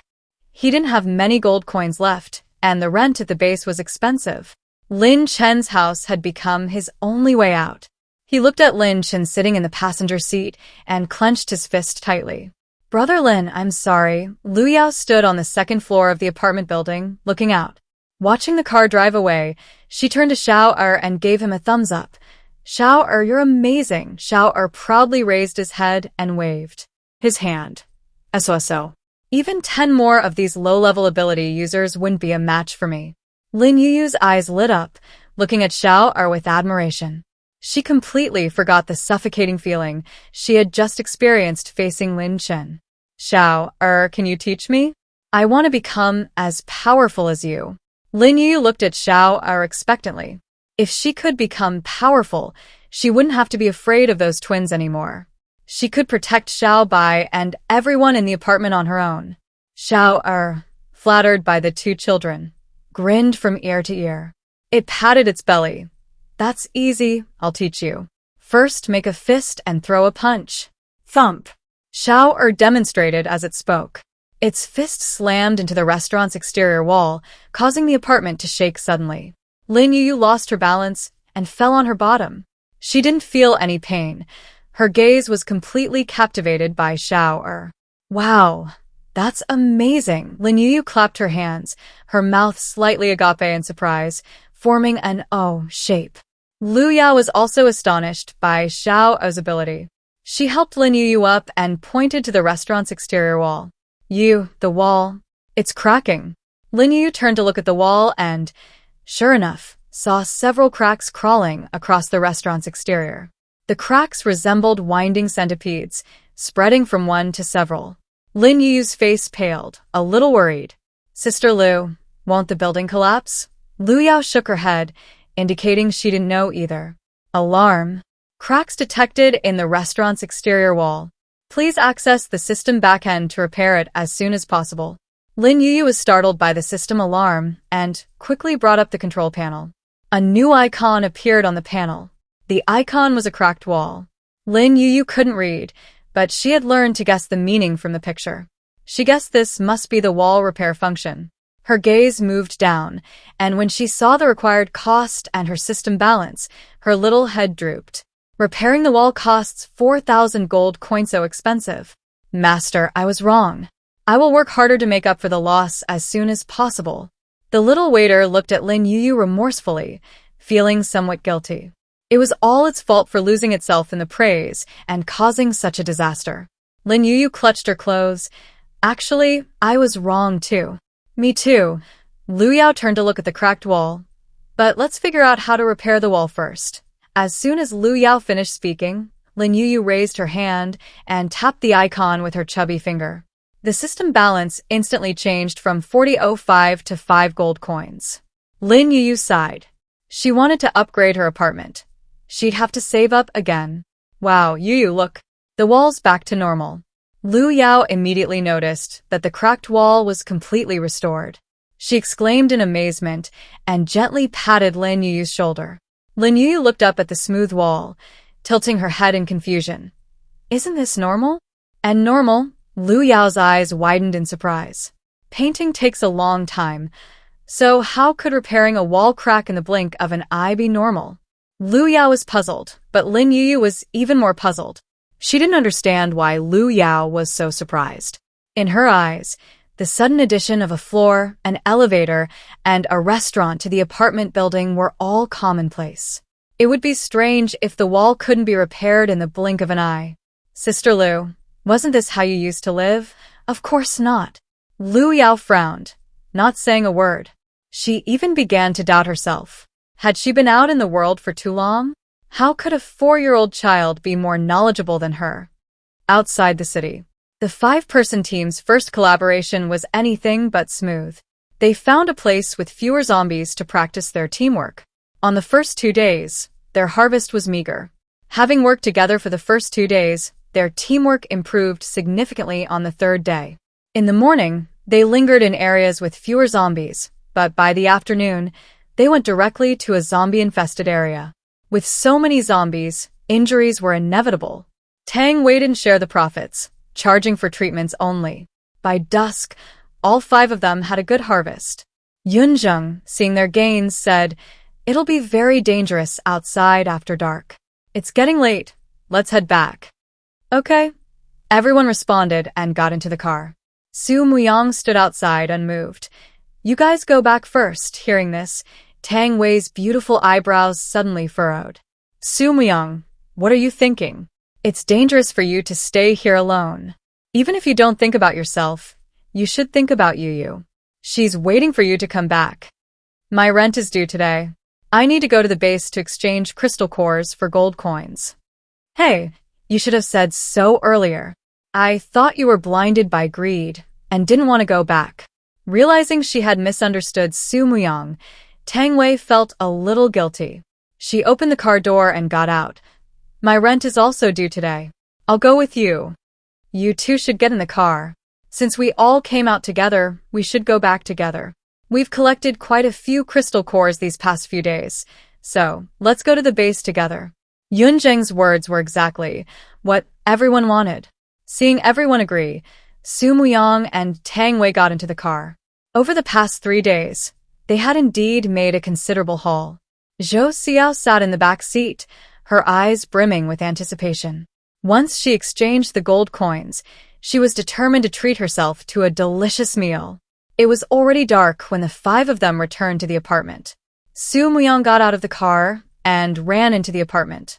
Lin Yuyu jumped off the sofa, ran up to him, and hugged his leg. "Brother's back. Yuyu missed you so much." "I missed you too." Su Muyang affectionately ruffled her hair. "Was Yuyu good today?" "Yes, good." Lin Yuyu nodded obediently. A guest had come today, and she rented out the vacant room 305. "Yuyu, please renew the lease for another month." Su Muyang took out gold coins from his pocket and handed them to Lin Yuyu. He knew Lin Yuyu could only count on her fingers. He was afraid she'd count everyone's fingers and toes, so he'd prepared loose gold coins beforehand. "No need to count. There are exactly 4,275 here." "Okay." Lin Yuyu nodded and took the coins. Just as she put the coins in her pocket, Tang Wei's voice suddenly came from outside the Door. "Yuyu, extend my lease for another month too." Tang Wei walked in with a smile. "Our haul today is pretty good. If things continue like this, we'll soon have enough for the year's rent." The others, like Tang Wei, were also very excited. Lu Xiaoxiao heard the laughter of the group as soon as she stepped out of the elevator. She looked at Zhou Xiao's bright smile, a growing unease settling in her heart. Zhou Xiao had abandoned her to team up with these people to kill zombies, and now she was laughing so happily right in front of her. Did Zhou Xiao even consider her a best friend? She was utterly inconsiderate of her feelings. Lu Xiaoxiao clenched her fists, biting her lip inwardly. Noticing Zhou Xiao looking at her, she relaxed her fists and immediately stepped forward with a smile. "Xiao, why didn't you call Jia Hui and me when you went out to kill zombies today?" Zhou Xiao's good mood was instantly ruined upon seeing Lu Xiaoxiao. Before she could answer, Tang Wei spoke first. "My friend, you've got it backwards. Didn't you abandon her first?" "What's it to you if I talk to Xiao?" Lu Xiaoxiao glared at Tang Wei unhappily. When she turned back to Zhou Xiao, her smile had returned. "Xiao, it's too crowded here. It's not convenient to talk. You haven't eaten yet, have you? Why don't we go to the restaurant to talk?" Lu Xiaoxiao was clearly asking a question, but before Zhou Xiao could answer, she reached out and took Zhou Xiao's arm. Zhou Xiao instinctively turned away, avoiding her intimate gesture. "There's nothing inconvenient here. Say what you want to say here. Being rejected in public, Lu Xiaoxiao felt a little embarrassed. In the past, Zhou Xiao always did what she said, and she was used to making decisions for Zhou Xiao. But she didn't expect Zhou Xiao to reject her today. Xiao, it's been so long since that happened. You're not still angry, are you? If there's nothing else, I'll go upstairs first. Zhou Xiao had only eaten one meal all day. She was starving and didn't want to waste time here with Lu Xiaoxiao. She walked past Lu Xiaoxiao and headed upstairs. Lu Xiaoxiao dropped the pretense and quickly followed. Xiao, I'm out of money. Could you lend me some to tide me over? No, Zhou Xiao refused without stopping. But Lu Xiaoxiao, as if she couldn't understand, persisted like a persistent leech. Don't try to fool me. I heard everything you said. You went to the base to exchange for gold coins today. You have money on you. Why won't you lend it to me? Zhou Xiao paused, coldly looking at Lu Xiaoxiao. Do I need a reason not to lend it? Zhou Xiao, we're best friends. Why are you being so stingy? Lu Xiaoxiao's face fell, and she put on an angry expression. In the past, whenever she pretended to be angry, Zhou Xiao would apologize and try her best to cheer her up. She thought it would be the same this time. Seeing Zhou Xiao suddenly turn to look at her, Lu Xiaoxiao felt extremely smug. Yeah, I am a stingy person. Haven't you and Jiahui always thought so? Huh? Lu Xiaoxiao was stunned, not reacting for a moment. Zhou Xiao's lips curled into a self-deprecating smile. What? Your memory isn't so bad that you've forgotten what you two said? Reminded by Zhou Xiao, Lu Xiaoxiao suddenly remembered. Earlier in the room, she and Zheng Jiehui had indeed spoken ill of Zhou Xiao. Zheng Jiehui had even said that Zhou Xiao was stingy and didn't like her. Lu Xiaoxiao pursed her lips. Xiao, those were all Jia Hui's words. I didn't say a single bad word about you. If you want to blame someone, blame Zheng Jiahui. She's always disliked you and gossiped about you behind my back. Lu Xiaoxiao, did I hear that right? You're actually putting all the blame on me? Zheng Jiahui's voice suddenly came from upstairs. Lu Xiaoxiao's heart skipped a beat. She knew she was in trouble. She had wanted to shift the blame, but she hadn't expected Zheng Jiahui to overhear her. Seeing Zheng Jiahui rushing down the stairs, Lu Xiaoxiao's eyes darted around. Zheng Jiahui, like her, didn't have many gold coins left and was of no use to her. Zhou Xiao was different. She had just gone out to kill zombies today and had plenty of gold coins. If Zhou Xiao was willing to lend her money, she could once again live a comfortable life without worrying about food and drink. Thinking it over, Lu Xiaoxiao made up her mind to appease Zhou Xiao first. Jiehui, don't deny it. You're the one who said you didn't like Xiao and called her petty. I was just stating the facts. Yes, I did say those things. Zheng Jiehui laughed in anger. She stood on the steps, looking down at Lu Xiaoxiao. I dare admit what I said. Can you say you didn't say anything bad about Zhou Xiao? What did I say? Show me the evidence. Lu Xiaoxiao, you're a real bastard. Zheng Jiehui gritted her teeth, seething with anger. She felt regretful. After knowing Lu Xiaoxiao for so many years, how could she only see her true colors today? A terrible thought suddenly rose in her mind. Lu Xiaoxiao spoke ill of Zhou Xiao to her face, but what about Lu Xiaoxiao in front of Zhou Xiao? Zheng Jiehui frowned slightly, carefully recalling when her relationship with Zhou Xiao had changed. Upon reflection, she realized Lu Xiaoxiao had played a significant role. Lu Xiaoxiao would constantly whisper in her ear that Zhou Xiao was stingy. She said that she had only borrowed a few hundred gold coins from Zhou Xiao, yet Zhou Xiao was already pressuring her to pay it back. The more Lu Xiaoxiao nagged, the more a stereotyped Zheng Jiehui became about Zhou Xiao. But now, thinking about it, wasn't paying back debts a matter of course? Lu Xiaoxiao, so it was you who was stirring up trouble between us. Zheng Jiehui, what trouble did I cause? You should speak with a clear conscience. Seeing the two blaming each other, Zhou Xiao scoffed and shook her head. So this is what best friends are like, how boring. She had always been very frugal, even stingy with herself.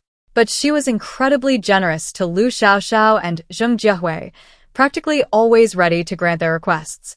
She valued friendship and was afraid of losing them. Recently, she realized that in a relationship, the more someone invests, the more passive and subservient they become.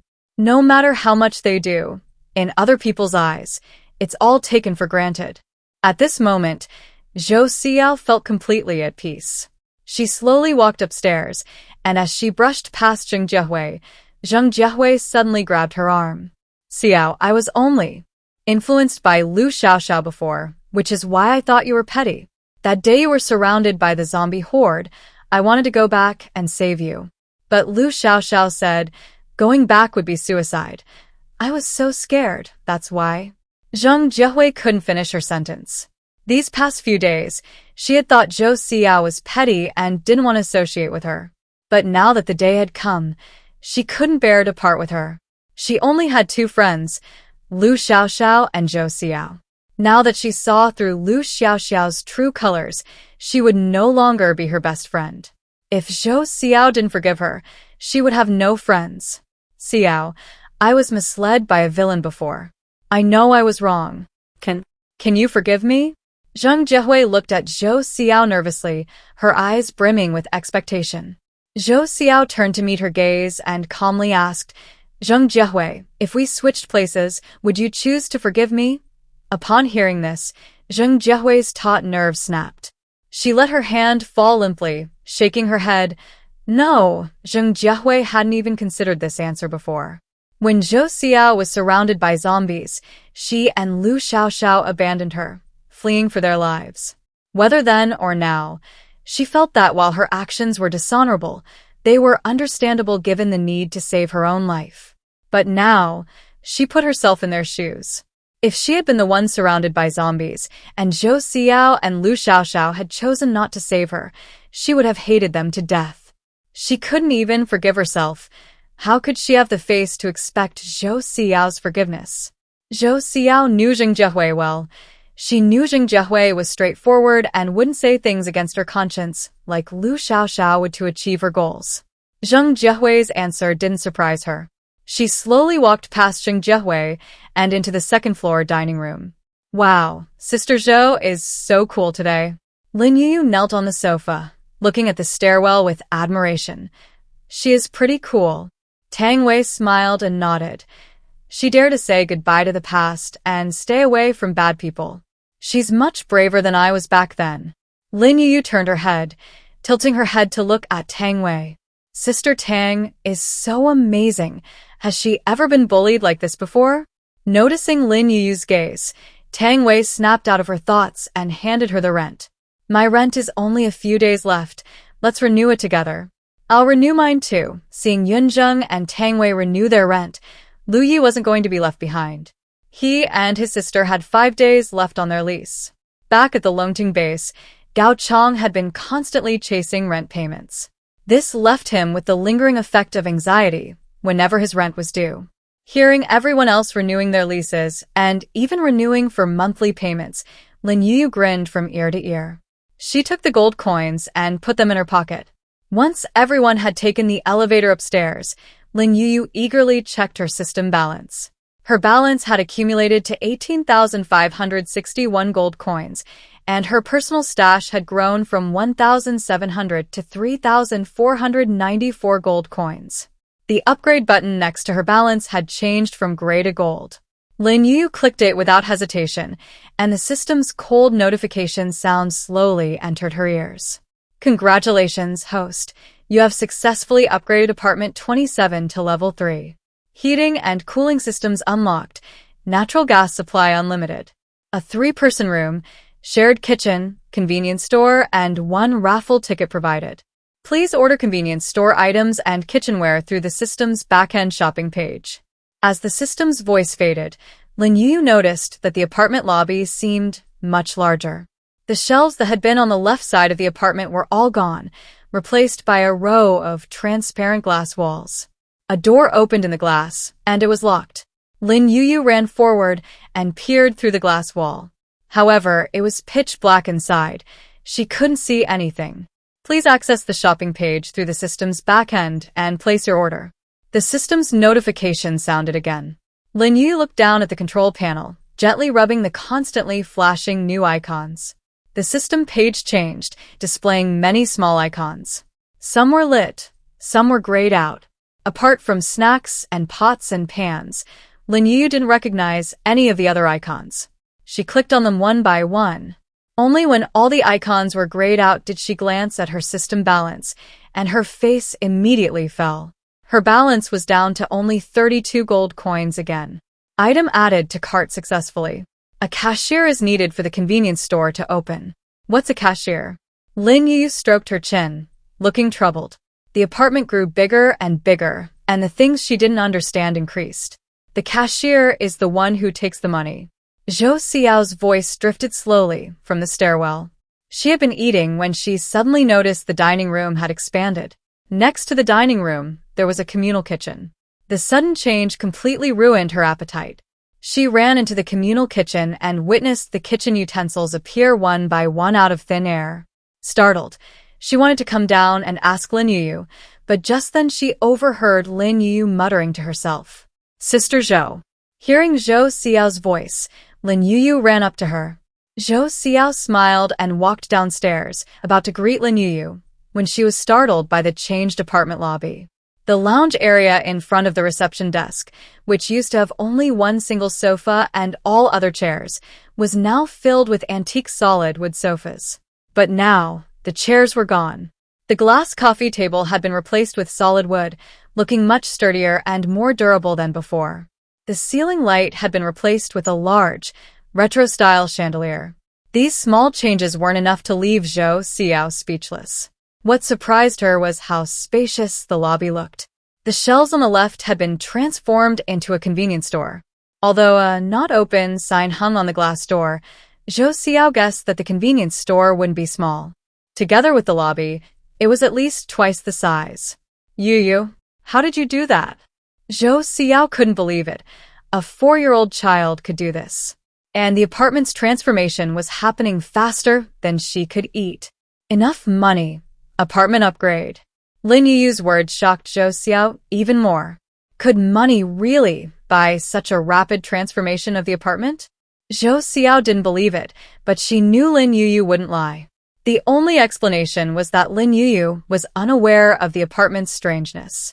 Although Zhou Xiao felt the changes in the apartment were too bizarre, she didn't see anything wrong with it.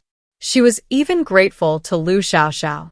If Lu Xiaoxiao hadn't come to rent an apartment here, how could she have moved into such a nice place and made new friends?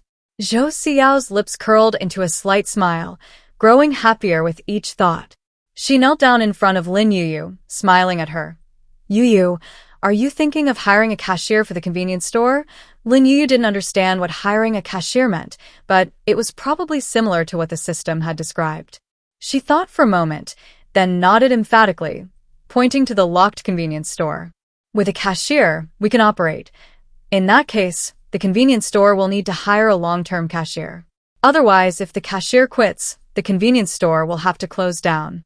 And it's best to hire 2 cashiers so they can take turns. Lin Yuyu nodded blankly.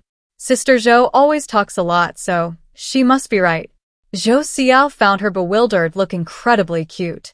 She wanted to help her hire someone, but soon, she thought of a very practical problem. Do you have a budget? Hiring costs money. Lin Yuyu pursed her lips and shook her head. She only had 32 gold coins left in her system balance. She wanted to save the money in her little savings to ask her mother for help. No budget. That's no good. Zhou Xiao frowned slightly, looking troubled. After the apocalypse, some people awaken superpowers, using them to take on missions and kill zombies for money. These people earn a lot, and without sufficient salary, they won't be attracted. Lin Yuyu's budget is limited, so the target group for hiring cashiers can't be them, leaving only ordinary people. Ordinary people can only survive in the apocalypse by relying on family members who have awakened superpowers. If no family member has awakened a superpower, ordinary people can't earn money, and their biggest survival problems are food and shelter. And the one thing apartment number 27 has in abundance is rooms. Yuyu, perhaps you could consider setting up a double-room staff dormitory. Offer room and board as an incentive to attract ordinary people. Okay, I'll listen to you, sister. Lin Yuyu nodded, agreeing readily.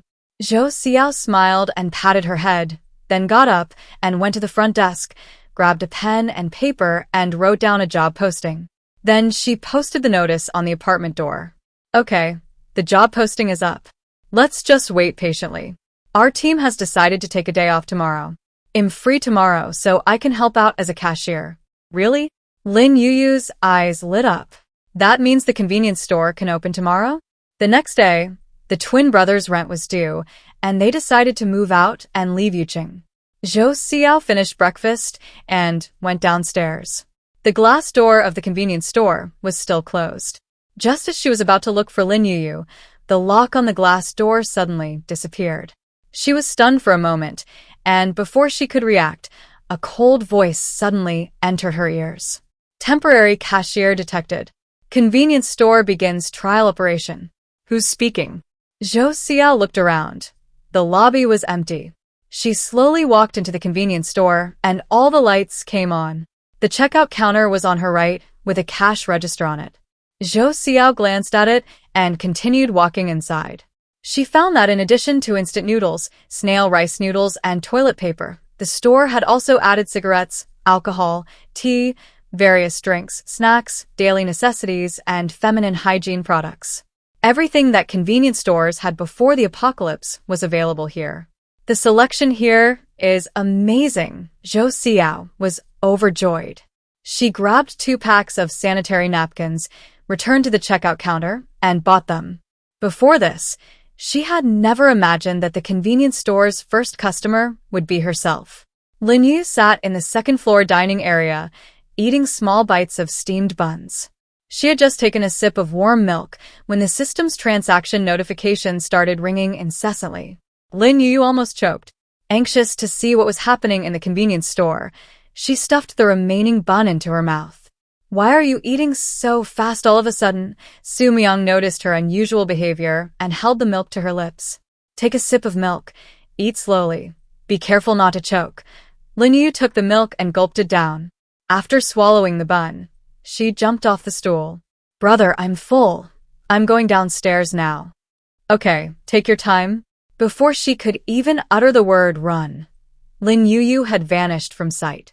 The elevator was stopped on the second floor. She pressed the down button and went down to the first floor. As soon as she stepped out of the elevator, she saw Zhou Xiao frantically shopping in the convenience store. Hearing the commotion outside, Zhou Xiao greeted her with a welcome. Turning her head, she saw Lin Yuyu standing at the convenience store entrance, her mouth slightly agape in surprise. Zhou Xiao's eyes crinkled into a wide smile. Yuyu, why didn't you say last night that the convenience store had such a complete selection? I should have come down earlier, so I wouldn't be late for work. I didn't know. Lin Yuyu closed her mouth, looking at her innocently. She suspected that Zhou Xiao had been through something last night. Otherwise, why would the usually thrifty Lin Yuyu suddenly go on a shopping spree? Under her questioning gaze, Zhou Xiao returned to the checkout counter and scanned and paid for the items she had just purchased. Then, she put all the purchased items into the convenience store cart and looked at Lin Yuyu with a smile. Could you watch the store for a bit? I'll take the stuff back. Okay. Lin Yuyu nodded obediently, watching Zhou Xiao leave the convenience store. Once Zhou Xiao entered the elevator, Lin Yuyu immediately opened the control panel. Seeing her balance increase by 770 gold coins, Lin Yuyu's mouth slightly opened, forming an O shape. Did Sister Zhou buy too much stuff? Zhou Xiao moved quickly, carrying the things into her room without unpacking, and quickly pushed the cart downstairs. Lin Yuyu was too young. She worried that if customers came to the convenience store, she wouldn't be able to handle it alone. When she bumped into Su Muyang and the others in the elevator, she even gave the convenience store a shout-out. Su Muyang heard her words and remembered Lin Yuyu's unusual behavior earlier. No wonder she ate so hastily. A new convenience store had opened in the apartment building. Soon, all the tenants knew that a convenience store had appeared in apartment 27. Everyone had been short of supplies for a long time, especially Tang Wei, who had money but nowhere to spend it.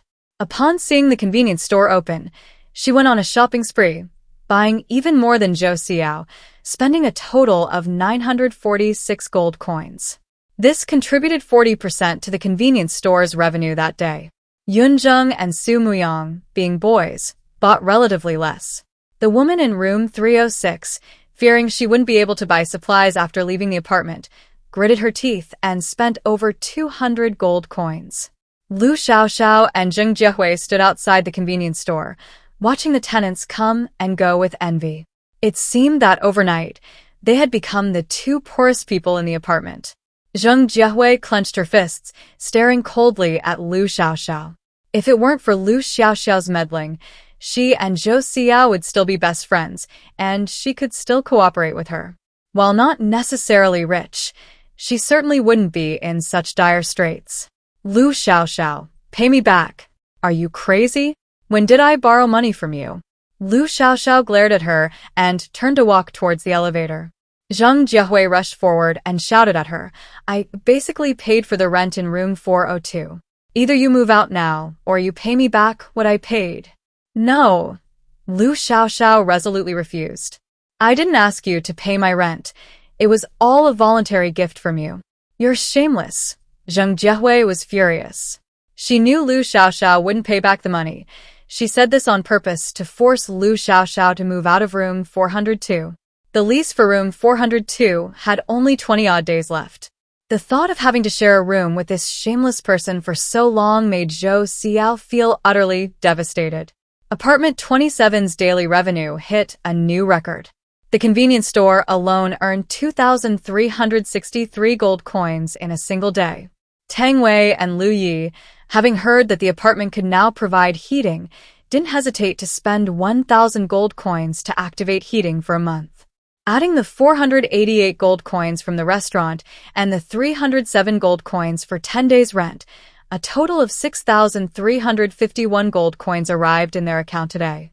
With the apartment making money, Lin Yuyu immediately activated 2 double rooms and 2 triple rooms. The activation price for a triple room was 1,500 gold coins, leaving a balance of 1,383. Lin Yuyu wanted to activate another double room when the system's cold notification suddenly rang in her ears. Reminder: host needs to keep 1,000 gold coins as reserve funds for the convenience store's automatic restocking. Okay, she couldn't spend any more. Lin Yuyu shrugged, somewhat regretful. Looking at the colorful icon, she really wanted to tap it. Host, you still have unused lottery tickets. Would you like to use them? Lottery tickets? Lin Yuyu blinked, remembering Xiao, whom she had obtained using lottery tickets. If she could win a robot, wouldn't the convenience store clerk problem be solved? Lin Yuyu's eyes lit up, and she nodded expectantly. System, I want to draw a lottery ticket. As her voice fell, a semi-transparent glass ball appeared in front of her. Before she could even see how many colors the small balls inside were, the colorful balls began to roll. Soon, a red ball rolled out, landed at Lin Yuyu's feet, and then disappeared. Congratulations, host. You have won a projector. As soon as the system finished speaking, a cardboard box appeared in front of Lin Yuyu. Lin Yuyu opened the box and saw the unfamiliar object inside, suddenly puzzled. What is this? Lin Yuyu looked left and right, but still couldn't understand it. She jumped off the armchair and ran into the convenience store. The apartment's tenants had already bought everything they wanted. Only Zhou Xiao, the temporary cashier, remained in the store. Seeing Lin Yuyu run in with her short legs, Zhou Xiao stepped over the counter and stood before her. Before she could speak, Lin Yuyu handed her a projector. Sister Zhou, what's a projector? You actually have a projector, Zhou Xiao was somewhat surprised. But quickly, she remembered that a convenience store had appeared in the apartment complex in the blink of an eye. Then it didn't seem so strange that Lin Yuyu had a projector. She took the projector and pressed the power button. Immediately, a screen appeared on the convenience store wall displaying a selection of movies. The projector had a considerable library of movies, encompassing all the domestic and international films, anime, and variety shows that Zhou Xiao knew before the apocalypse. Zhou Xiao hadn't watched TV for several years. Seeing so many movies and TV shows on the projector, she was overjoyed. She walked out of the convenience store, placed the projector on the counter, and pointed the screen at the wall opposite the rest area. What does Yuyu want to watch? How about cartoons? Cartoons. Lin Yuyu's eyes lit up, and she clapped happily. However, before Zhou Xiao could put on the cartoons, she shook her head. Adults don't like watching cartoons. It's good that Yuyu likes it. No, let's watch together, Lin Yuyu insisted. I'll go call my brother and sister Tang. With that, Lin Yuyu excitedly ran towards the elevator. Her mother had always said that good things should be shared. She was the only child in the apartment. She couldn't selfishly hog the projector. Lin Yuyu took the elevator to the 3rd floor. She knocked on each door, inviting everyone to come down and watch TV. Tang Wei's eyes widened in surprise. When did the apartment get a TV? It's a projector, Lin Yuyu explained earnestly. Sister Zhou said there are cartoons on it and lots of other good ones. Great. We'll have entertainment tonight. Tang Wei's happiness was written all over her face. Su Muyang and Yunzheng, however, remained outwardly composed. They also wanted to watch TV, but on the surface, they maintained a nonchalant demeanor. Yunzheng glanced at Lin Yuyu, then at Tang Wei.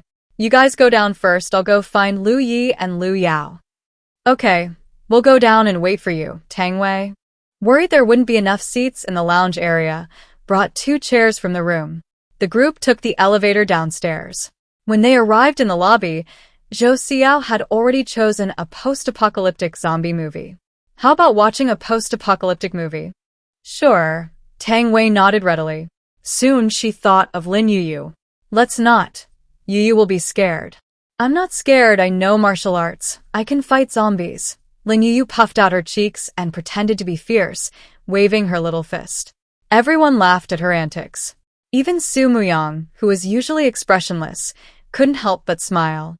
Since Yuyu isn't scared, let's watch a zombie movie. It'll help her build up her courage. Su Muyang looked at Lin Yuyu with affection. Although the apartment had a security system, preventing zombies from getting in, he still hoped to toughen Yuyu up a bit, so that she wouldn't be bullied into silence when they weren't around. Yunzheng led the Lu siblings downstairs. Lu Yao saw the name of a zombie movie on the white wall and turned pale with fright.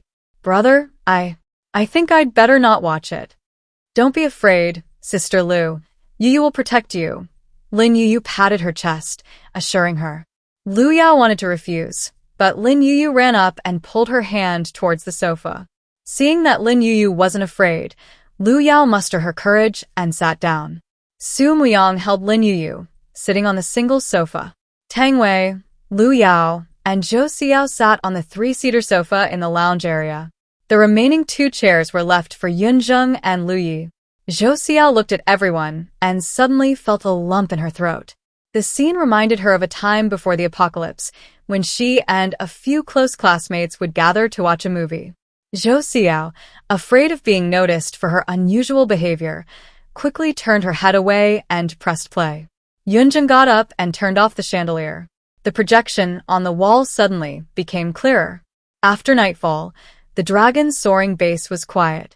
Zhongshi finished his noodles and lay down on the sofa, comfortably closing his eyes to rest. Han Qingqing frowned at him, then pulled Lin Chen into the kitchen. Brother Chen, Zhongshi has been freeloading at our house for days. This can't go on. Why don't you go ask him when he's leaving? Zhongshi is my brother. How could I possibly ask him? Lin Chen shook his head, refusing Han Qingqing's suggestion. Han Qingqing was annoyed that he was so concerned with saving face, disregarding the well-being of his family. But the house was rented by Lin Chen, and Zhongshi was also Lin Chen's brother. She couldn't very well be the bad guy, could she? Han Qingqing's eyes lit up, and she suddenly thought of Lin Yuyu. Brother Chen, I know you don't want to offend your brothers, and I don't want to force you. But if things continue like this, our whole family will starve. If you're too embarrassed to ask him directly, why don't you go to Lin Yuyu and persuade her to let us move into an apartment? The apartment has food and drink, and we don't have to pay rent. Wouldn't that solve all our problems? Han Qingqing's words were very tempting to Lin Chen. If he hadn't been to the apartment before and been thrown off the 2nd floor by the robot there, he would still have gone. But the thought of that burly robot filled Lin Chen with dread. No, we can't go to the apartment. Why not? Han Qingqing didn't understand. Yuyu is your daughter. As long as you ask if you want to move in with her, she won't refuse. Han Chingqing looked at Lin Chen, her words full of certainty. Although she had only known Lin Yuyu for 6 months, she had already thoroughly understood Lin Yuyu's personality. The child was timid, and after the 2 children had played with her for the past 6 months, she had become even more silent and cowardly. Even if Lin Yuyu didn't want them to move in, she probably wouldn't dare refuse in front of Lin Chen. Why wouldn't she refuse? She's gotten too big for her britches now, daring to speak up for outsiders. Lin Chen was furious just thinking about what happened that day. If it weren't for Lin Yuyu's tacit approval, how could a robot without emotions have attacked him? Lin Yuyu is a little ingrate. Don't mention her to me again. Humph. Lin Chen snorted coldly and strode out of the kitchen. Han Chingqing was somewhat surprised. Lin Yuyu has learned to resist? Impossible. Lin Chen must be too proud to admit it and is saying this on purpose. Night deepened. Tang Wei and the others watched TV with great interest, not sleepy at all. Lu Yao was afraid of zombie movies, but couldn't resist watching them. Lin Yuyu, who had just vowed to protect her, was now terrified and clung tightly to Su Muyang's clothes, burying herself in his arms. Su Muyang felt she should sleep, but not wanting to spoil everyone's fun, he silently covered her ears. Only after the movie ended did he pick Lin Yuyu up and turn to look at everyone. It's getting late. I'll take you home to sleep first. I'll leave things here to you. Hearing this, Tang Wei looked up and glanced at the wall clock. She always valued her beauty sleep. Going to bed after 11 p.m. was considered staying up late for her. And the clock showed 11:15. I'm not watching anymore. I have to go out and kill zombies tomorrow. I can't stay up late. Tang Wei yawned and got up to walk towards the elevator. Seeing her leave, Lu Yao turned to Lu Yi. Brother, I'm sleepy too. Okay. Lu Yi stood up and looked at Yunzheng. Xiao Yao's sleepy. I'll take her back first. I'll go with you guys. Seeing everyone disperse, Zhou Xiao turned off the projector, put it away in the cabinet at the front desk, and followed them upstairs. The waiter closed the apartment door and went into sleep mode. The lobby fell silent. Lu Xiaoxiao heard no more noise outside, tiptoed out of her room, and took the elevator downstairs. The lobby wasn't completely dark. Lu Xiaoxiao could barely make out the layout of the lobby by the light of the streetlights outside. She searched the lobby and finally found the projector in the counter at the front desk. It's just a projector, it's mine now. Lu Xiaoxiao smiled and picked up the projector. Just as she was about to go back, a sudden electric current shot through the projector, causing her to cry out in pain and release her grip. The projector fell to the ground with a crack and shattered. What bad luck! Lu Xiaoxiao frowned and cursed under her breath. Afraid of being discovered, she ran upstairs. Upon reaching the second floor, she heard Lu Yi and Yunzheng talking upstairs. Yunzheng, did you hear that noise? Yeah, it sounded like it was coming from downstairs. I just fell asleep and was woken up by the noise. It was Tang Wei's voice. Come on, let's go down and see what's going on. The group went downstairs. When they reached the first floor, Lin Yuyu was also up. She asked the waiter to turn on the lights, and the lobby instantly brightened. Everyone saw the projector lying on the floor, their faces darkening, but no one spoke. What happened? Who was yelling just now? Zhou Xiao's voice came from behind them. Zheng Jiehui followed behind her, still sleepy-eyed, clearly awakened by the screams. Lu Yao turned around at the sound, her eyes red-rimmed as she looked at Zhou Xiao. The projector is broken. Zhou Xiao was startled and quickly went forward. The projector lay on the floor, its lens shattered. Before I went upstairs, I clearly put the projector in the cabinet at the front desk. How did it end up on the floor? It's obviously done by someone, Su Muyang said coldly. Tang Wei nodded in agreement.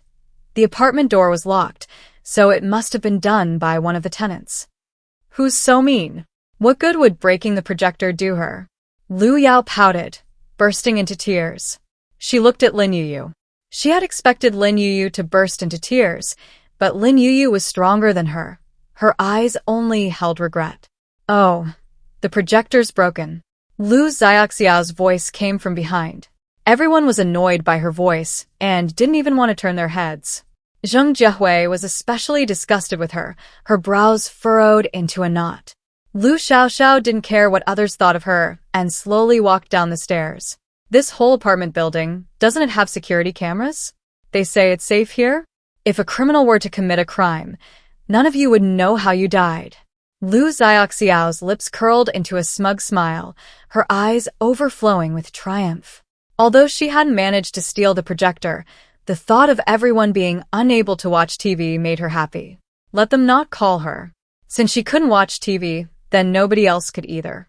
Lu Xiaoxiao, where did you go? Zheng Jiehui's voice suddenly broke the silence. Lu Xiaoxiao glanced at her. I went to the bathroom. What's wrong? Really? But when I came out, the bathroom door was open, and there was no one inside. Zheng Jiehui stared at her, instinctively knowing she was the one who smashed the projector. Just now, while she was half asleep, she thought she heard the door close. Later, she was awakened by a scream, and seeing Lu Xiaoxiao wasn't there, she instinctively went to check the bathroom, confirming that Lu Xiaoxiao wasn't in there at all. But Lu Xiaoxiao insisted that she was in the restroom, making her the prime suspect. Zheng Jiehui, are you out of your mind? I had no idea they had a projector. It broke, and you're suspecting me? Lu Xiaoxiao scoffed, her gaze falling on Zhou Xiao. If it weren't for Zhou Xiao, how could her relationship with Zheng Jiehui have deteriorated so much? Remembering Zhou Xiao saying she was the last person to leave the lobby, Lu Xiaoxiao's eyes lit up, and she turned her attention to her. If you ask me, the last person to leave the lobby is the most suspicious. It wasn't me. Zhou Xiao quickly waved her hands. Although I was the last to leave the lobby, and I was the one who put the projector away in the cabinet, it was still intact when I left. I believe Xiao. She's always meticulous. She wouldn't be so careless. Tang Wei was the first to stand up, choosing to believe Zhou Xiao. Lu Yao nodded in agreement. It couldn't have been Sister Zhou. I believe her too. Yunjing looked up at Lu Xiaoxiao. Lu Xiaoxiao is so eager to implicate someone. Isn't she feeling guilty? Yes. You weren't even in the room when it happened. I think you're the most suspicious. This time, Zheng Jiehui completely stood against Lu Xiaoxiao. Ever since she learned Lu Xiaoxiao's true colors, she felt that this person was extremely evil. There was nothing she wouldn't do. Tonight, everyone was watching TV and didn't wake her, so she probably held a grudge. While everyone was asleep, she came and smashed the projector. Seeing everyone doubt her, Lu Xiaoxiao snorted coldly, completely unfazed. You have no evidence. What makes you suspect me? The crowd frowned, speechless. There were no security cameras in the apartment, so there was no way to prove that Lu Xiaoxiao had broken the projector. Even if they suspected her, they couldn't really do anything to her. Although they were angry, they could only swallow their anger. Only Su Muyang kept watching Lin Yuyu. Seeing her chubby fingers tracing patterns in the air, he inexplicably felt that she had a way. Lin Yuyu had no way, but the system did. Under the system's step-by-step guidance, she found the video recording saved by the system. Her chubby finger clicked confirm. An image immediately appeared on the large white wall in the lobby. The waiter also perked up, pointing his short, stubby finger at the white wall. Please watch the view. As his voice fell, everyone turned their heads. Shortly after Zhou Xiao left the lobby, the elevator doors suddenly opened and Lu Xiaoxiao stepped out. She furtively rummaged through drawers and cabinets in the lobby, finally pulling out a projector and smashing it on the floor. The entire process was crystal clear. Even the mole on Lu Xiaoxiao's neck was visible. Lu Xiaoxiao's eyes widened as she looked around. There were clearly no security cameras in the lobby. Where did this footage come from? Lu Xiaoxiao, the evidence is here. What do you have to say for yourself? Tang Wei glared at her coldly. If it weren't for the apartment's rules against crowds, she would have taken off her high heels and smashed them on her. The others looked at Lu Xiaoxiao with a similar vengeance. The apartment finally had some entertainment, and she had ruined it. How hateful. Lu Xiaoxiao, you disgust me. Zheng Jiehui looked at Lu Xiaoxiao as if she were a stranger. Sharing a room with someone like that sent chills down her spine. She wasn't sure if, one day, she and Lu Xiaoxiao would have a falling out, and Lu Xiaoxiao might stab her in the back while she slept. Landlord, I'd like to request a room change. I don't want to live with her. Zheng Jiehui quickly went to Lin Yuyu's side. She took out all the gold coins she had left and handed them to Lin Yuyu. Do you think this is enough to cover the difference in price? Lin Yuyu glanced down at it but didn't take it. Afraid she wouldn't be able to explain herself clearly, she turned to Xiao Er. Xiao Er, please help me. Don't worry, master. Xiao Er understands. Xiao Er nodded, taking the matter upon itself. It had just received a system notification that Lu Xiaoxiao had damaged the projector and was no longer qualified to remain. But before expelling her, she needed to pay for the projector's repairs. Xiao Er glanced at Lu Xiaoxiao, its four wheels turning, and it arrived first in front of Zheng Jiehui. I'll deal with the projector first, then I'll address your needs. Okay, Zheng Jiehui nodded promptly. With the projector damaged, the most important thing now was indeed to resolve this issue first. Her matter wasn't urgent. As long as the final outcome was good, that was enough. Seeing her agree, Xiao Er then went to Lu Xiaoxiao. The projector is damaged, and the repair cost is 1,500. Do you choose to pay for it or have it deducted from your rent? I don't have any money, Lu Xiaoxiao scoffed. Your projector was leaking electricity. It was broken to begin with. Why should I pay for it? The electric current is the anti-theft system's way of identifying you as a thief and punishing you with electricity. Since you don't have any money, you can only use your rent to pay the debt. As she spoke, a calculator suddenly appeared in the waiter's hand. It frantically poked at one end of the calculator with its short, stubby fingers, muttering as it did so. You paid 1,500 for room 402. You've stayed for 5 days so far. At a daily rate, that's 180 per day. Split between the two of you, that's 90 per day, totaling 450 for 5 days. After calculating the bill, the calculator disappeared from the waiter's hand. It looked up at Lu Xiaoxiao. You still owe 450 for repairs. I said I don't have the money, didn't you understand? Lu Xiaoxiao crossed her arms, ready to be a deadbeat. Repairs fee? She wouldn't pay. She snorted coldly and turned to leave. However, as she took a step, the waiter suddenly grabbed her ankle and lifted her upside down. What are you doing? Put me down. The waiter ignored her, holding her ankle and shaking her up and down. The gold coins hidden on her body clattered to the ground. Lin Yuyu picked up the gold coins one by one, then counted on her fingers. Su Muyang shook his head helplessly and took the gold coins. 580 gold coins in total. Saying this, he took out 450 and handed it to Lin Yuyu, throwing the rest on the ground. Once the repair fee was in hand, the waiter released Lu Xiaoxiao. Lu Xiaoxiao cried out and fell flat on her face. She scrambled to her feet in pain and lunged at Lin Yuyu like a madwoman. Give me back my money. Didn't you tell me you had no money? How come you have more than me? Before Lu Xiaoxiao could reach Lin Yuyu, she was blocked in her way. Faced with the accusation, she showed no remorse, instead snapping fiercely. Get out of my way. You're the one who should get out. Su Muyang stepped forward, grabbed her arm, and dragged her away. Lu Xiaoxiao struggled, but Su Muyang was too strong. She couldn't break free. Let me go. Su Muyang, you dare break the apartment rules. Brother didn't hit me, so it doesn't count. Lin Yuyu shook her head, her voice soft and sweet. As soon as she finished speaking, the waiter rushed forward and opened the apartment door.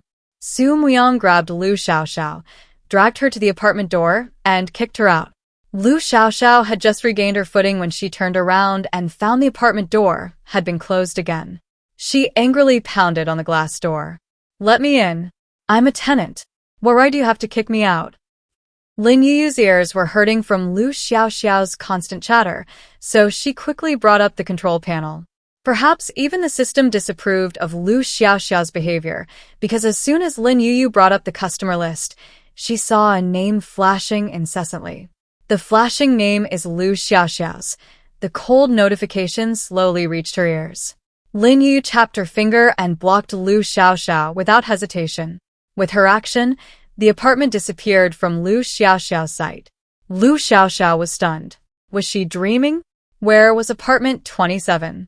Where were the people in the apartment? After dealing with Lu Xiaoxiao, the waiter turned to Zheng Jiehui. The calculator that had disappeared reappeared in her hand. Zheng Jiehui, the tenant of room 402, has voluntarily moved from room 402 to room 308. She paid a total of 4,000 gold coins, sharing a room with Lu Xiaoxiao for 5 days, which averages out to 450 gold coins, leaving her with 3,350 gold coins. The monthly rent for a deluxe single room is 4,275 gold coins, so you need to pay an additional 925 gold coins. That much. Zheng Jiehui hesitated. I don't have that much money on me. Perhaps you could convert it to a daily rate? As Zheng Jiehui finished speaking, the waiter's fingers continued to frantically tap on the calculator. The deluxe single room is charged at 150 gold coins per day. Your remaining balance is enough to cover 23 days' rent. Here's your change, 100 gold coins. As he spoke, the waiter opened his palm, and a gold coin immediately appeared in his hand. Zheng Jiehui accepted the gold coin without hesitation. Today, she was so poor she could barely afford food, and these 100 gold coins would be just the right amount to tide her over. Zhou Xiao looked at her former best friend. One had been evicted, and the other forced to shorten her lease. A mix of emotions welled up inside her. The waiter suddenly turned to look at her, continuing to calculate with his calculator. Zhou Xiao had paid 3,905 gold coins, while the monthly rent for a deluxe single room was 4,275 gold coins. After untying her ties with Lu Xiaoxiao and Zheng Jiehui, Zhou Xiao also needed to pay the difference. The waiter glanced at the calculation and silently put the calculator away. The calculator must be broken. After dealing with Lu Xiaoxiao's matter, everyone went upstairs. Although no one said anything, they all felt a deep sense of regret. The projector was smashed like that. Everyone in the apartment except Lin Yuyu thought it was beyond repair. However, the next day, when everyone came downstairs after breakfast, they discovered a miraculous scene. Lin Yuyu was sitting on the first floor, an animated film playing prominently on the large white wall opposite her. The projector on the coffee table was perfectly intact, looking brand new. Yuyu, you bought another new projector? Tang Wei quickly walked to the coffee table, head down, carefully examining the projector. Although this projector was the same as yesterday's, she didn't believe it was the same one. Lin Yuyu shook her head upon hearing her question. Yesterday's. It's fixed. Fixed? Fixed? Tang Wei was somewhat surprised.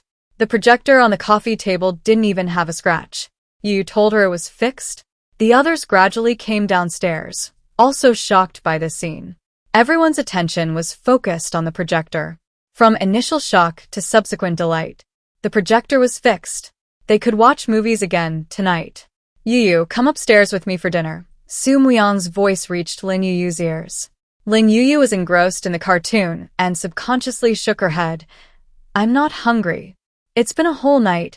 How can you not be hungry? Su Muyang stepped forward and pressed the pause button. Eat first. Okay.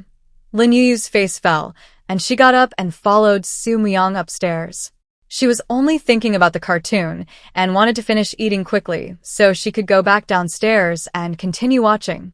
Seeing her eating steamed buns with gusto, her cheeks bulging, Su Muyang frowned, knowing she was eager to go back to watching TV. He didn't point it out and handed her a glass of milk. Eat slowly, be careful not to choke. Su Muyang's silence only made things worse. As soon as he opened his mouth, Lin Yuyu choked. Her little face turned bright red from choking. She picked up her milk and gulped down several mouthfuls. Su Muyang was startled and quickly and gently patted her back. Don't drink too fast. Be careful not to choke. Cough, cough, cough. Lin Yuyu choked until tears streamed down her face, looking pitifully at Su Muyang. Is her brother a god? How come everything he says comes true? Su Muyang realized he might have jinxed it. He looked a little embarrassed, about to speak, but swallowed the words back. With Su Muyang's concern, Lin Yuyu ate breakfast more slowly than ever before. After finishing breakfast and going downstairs, the rest of the team were already waiting for him in the rest area. Su Muyang quickly went up to them and followed them outside. Just as he reached the apartment door, he heard the sound of an animated cartoon coming from behind him and suddenly stopped. Yuyu, don't watch TV for too long, be careful. Su Muyang's words were cut short as Lin Yuyu looked at him nervously. Su Muyang realized his mistake and quickly corrected himself. Give your eyes a rest. Lin Yuyu breathed a sigh of relief, nodded obediently, and waved to Su Muyang. After watching Su Muyang and the others leave, she continued watching TV on the sofa. Not long after the 5-person team left, Zheng Jiehui also went out. These past few days, she had been looking for people to team up with, but without exception, she had been rejected. Only then did she realize how good Zhou Xiao was. Even though Zhou Xiao could have killed the zombies on her own, she still chose to bring her and Lu Xiaoxiao along, sharing the crystal cores with them. Unfortunately, she and Lu Xiaoxiao were unworthy and had let Zhou Xiao down. Tiger Leap Base. In a basement, a man was completely drunk. He turned an empty liquor bottle upside down until not a drop could be poured out, then smashed it on the floor. A little boy, about 4 or 5 years old, happened to be passing by when a shard of glass flew up and cut his face, making him cry out in pain. Yang Yang. His cries attracted Feng Xiaoyun's attention. She put down her bowl and rushed over, kneeling down in front of the little boy. Seeing the cuts on his face from the glass shards, Feng Xiaoyun's eyes welled up with tears of heartache. Before she could speak, the man suddenly roared, "Cry, cry, cry. All you do all day is cry. I'm not dead yet. Stop crying your mother's funeral." Hearing this, Feng Xiaoyun hugged her son tightly, glancing timidly at the man. When the man wasn't drinking, he seemed relatively normal. But as soon as he got drunk, he became a completely different person, unleashing a furious rage on her and their son. Feng Xiaoyun was afraid of him, but she had to muster her courage and try to persuade him. "Honey, could you drink less in the future? You dare tell me what to do?" The man suddenly stood up, startling Feng Xiaoyun, who quickly shielded her son behind her. The man approached her, bent down, and began hitting her head repeatedly. Feng Xiaoyun quickly covered her head with her arms. "Husband, I was wrong. Please stop hitting me, Wah. Crying? All you do is cry. It's bad luck." The man stopped, grabbed Feng Xiaoyun's arm, and dragged her outside. Feng Xiaoyun struggled, but she was no match for the man's strength. "Husband, please forgive me this time. I'll never do it again." "Get out. Don't let me see you again." The man opened the door, threw Feng Xiaoyun out, and slammed the door shut. Feng Xiaoyun panicked. It was getting dark outside, and there were more zombies at night than during the day. If she couldn't get home, she would be eaten by zombies. She still had her son. Zhou Yang couldn't live without his mother. She couldn't die. "Husband, please open the door. Yang Yang is so young. He can't be without his mother. Please let me in." "Husband." Feng Xiaoyun stood in the doorway, pounding on it. The man, annoyed by her commotion, suddenly opened the door. Before Feng Xiaoyun could even breathe a sigh of relief, Zhou Yang was thrown out by the man. "You wanted a son, didn't you? Here you go. Get the hell out of here." With that, the door slammed shut again. Zhou Yang froze for a moment, then cried even louder. "Daddy, I want to go home. Let me go home. Daddy, there are zombies outside. Yang Yang is scared." "Yang Yang, don't be afraid. Mommy's here." Feng Xiaoyun knelt down and gently hugged Zhou Yang. Zhou Yang suddenly stopped crying and pushed Feng Xiaoyun away. "I don't want you. I want my dad. If it weren't for you, I wouldn't have been kicked out by Dad." "Yang Yang, you? What did you say?" Feng Xiaoyun stared wide-eyed at her son in disbelief. The son she had always cherished and protected not only didn't want her, but blamed her for preventing him from coming home. Feng Xiaoyun's nose stung. Her heart felt like it was being squeezed by a large hand, the pain making it hard to breathe. Zhou Yang, his eyes red, glared fiercely at her. "I hate you. If it weren't for you, Dad wouldn't have abandoned me." Being beaten and kicked out of the house by her husband, Feng Xiaoyun only felt fear, not sadness. But now, her son said he didn't want her, and she felt her heart go numb with pain. "Yang Yang, you're not my mother, get out." Before Feng Xiaoyun could finish speaking, Zhou Yang stormed upstairs. The thought of his injured face and how the zombies would be drawn by the smell of blood sent a chill down Feng Xiaoyun's spine. "Yang Yang, there are zombies outside. Don't go out." Feng Xiaoyun stood up and quickly chased after him. Zhou Yang was small and had short legs, but he wasn't slow. When Feng Xiaoyun caught up with him, he had already run out of the base. Nearby zombies, smelling the blood, rushed towards them. Zhou Yang was startled and turned to go back to the base, but his legs suddenly went weak, and he couldn't move an inch. Seeing the zombies getting closer, Zhou Yang burst into tears. Yang, you were wrong. Mommy, save me. Yang, don't be afraid. Foam Xiaoyan quickly stepped forward, picked Zhou Yang up, and held him protectively in her arms. A zombie lunged at her. She couldn't dodge in time, and was bitten. Ouch. Foam Xiaoyan gasped in pain. Zhou Yang saw her pale face and felt a chill run down his spine. His father had told him that people bitten by zombies would also turn into zombies. Help! Mommy's turning into a zombie. Yang, Mommy won't hurt you. Foam Xiaoyan tightly protected Zhou Yang, her heart aching even more. She didn't know if she would become a zombie, but she was certain that even if she did, she would recognize her son and would never harm him. Amidst Zhou Yang's piercing screams, a large chunk of flesh was torn from Foam Xiaoyan's arm by a zombie. She remained silent, afraid of frightening her son. I think I heard someone calling for help. On the other side, Lu also heard the sound and turned to look around. Seeing the zombies all running in one direction, he followed their path and saw a mother and child surrounded by zombies not far ahead. Yunzheng, there are people over there. Let's go. Yunzheng didn't hesitate, leading everyone towards Foam Xiaoyan's direction. Tang Wei, sitting in the SUV, smelled the strong stench of blood and her eyes lit up. It's my turn. A smirk appeared on her lips as she drove off at high speed, smashing through the zombies surrounding the mother and child. Zhou Xiao quickly set a fire between the zombies and the mother and child. Su Muyang, Yunzheng, and Lu Yi rushed forward, unleashing a barrage of attacks on the zombie horde. Just as they wiped out the zombies here, more appeared, drawn by the smell of blood. Where do you live? Zhou Xiao asked. Foam Xiaoyan lowered her eyes and shook her head. She had been kicked out of her home by her husband and was now homeless. Seeing her expression, Zhou Xiao knew she had nowhere to go. In the apocalypse, there were far too many homeless people. You've been bitten by a zombie, get in the car. Foam Xiaoyan didn't want to trouble others, but thinking of her son, the words stuck in her throat. She nodded slightly, opened the door, and got in. As soon as she closed the door, Tang Wei said, "There are too many of us. One car isn't enough. I'll take her back to her apartment first, then come back to pick you up later." Okay. Yunzheng readily agreed, and the others had no objections. There weren't many zombies near the Tiger Leap base. As long as there wasn't a bloody smell, they wouldn't gather in large numbers. The four of them were all ability users, so dealing with a few scattered zombies wouldn't be dangerous. Tang Wei drove the car, speeding towards the apartment.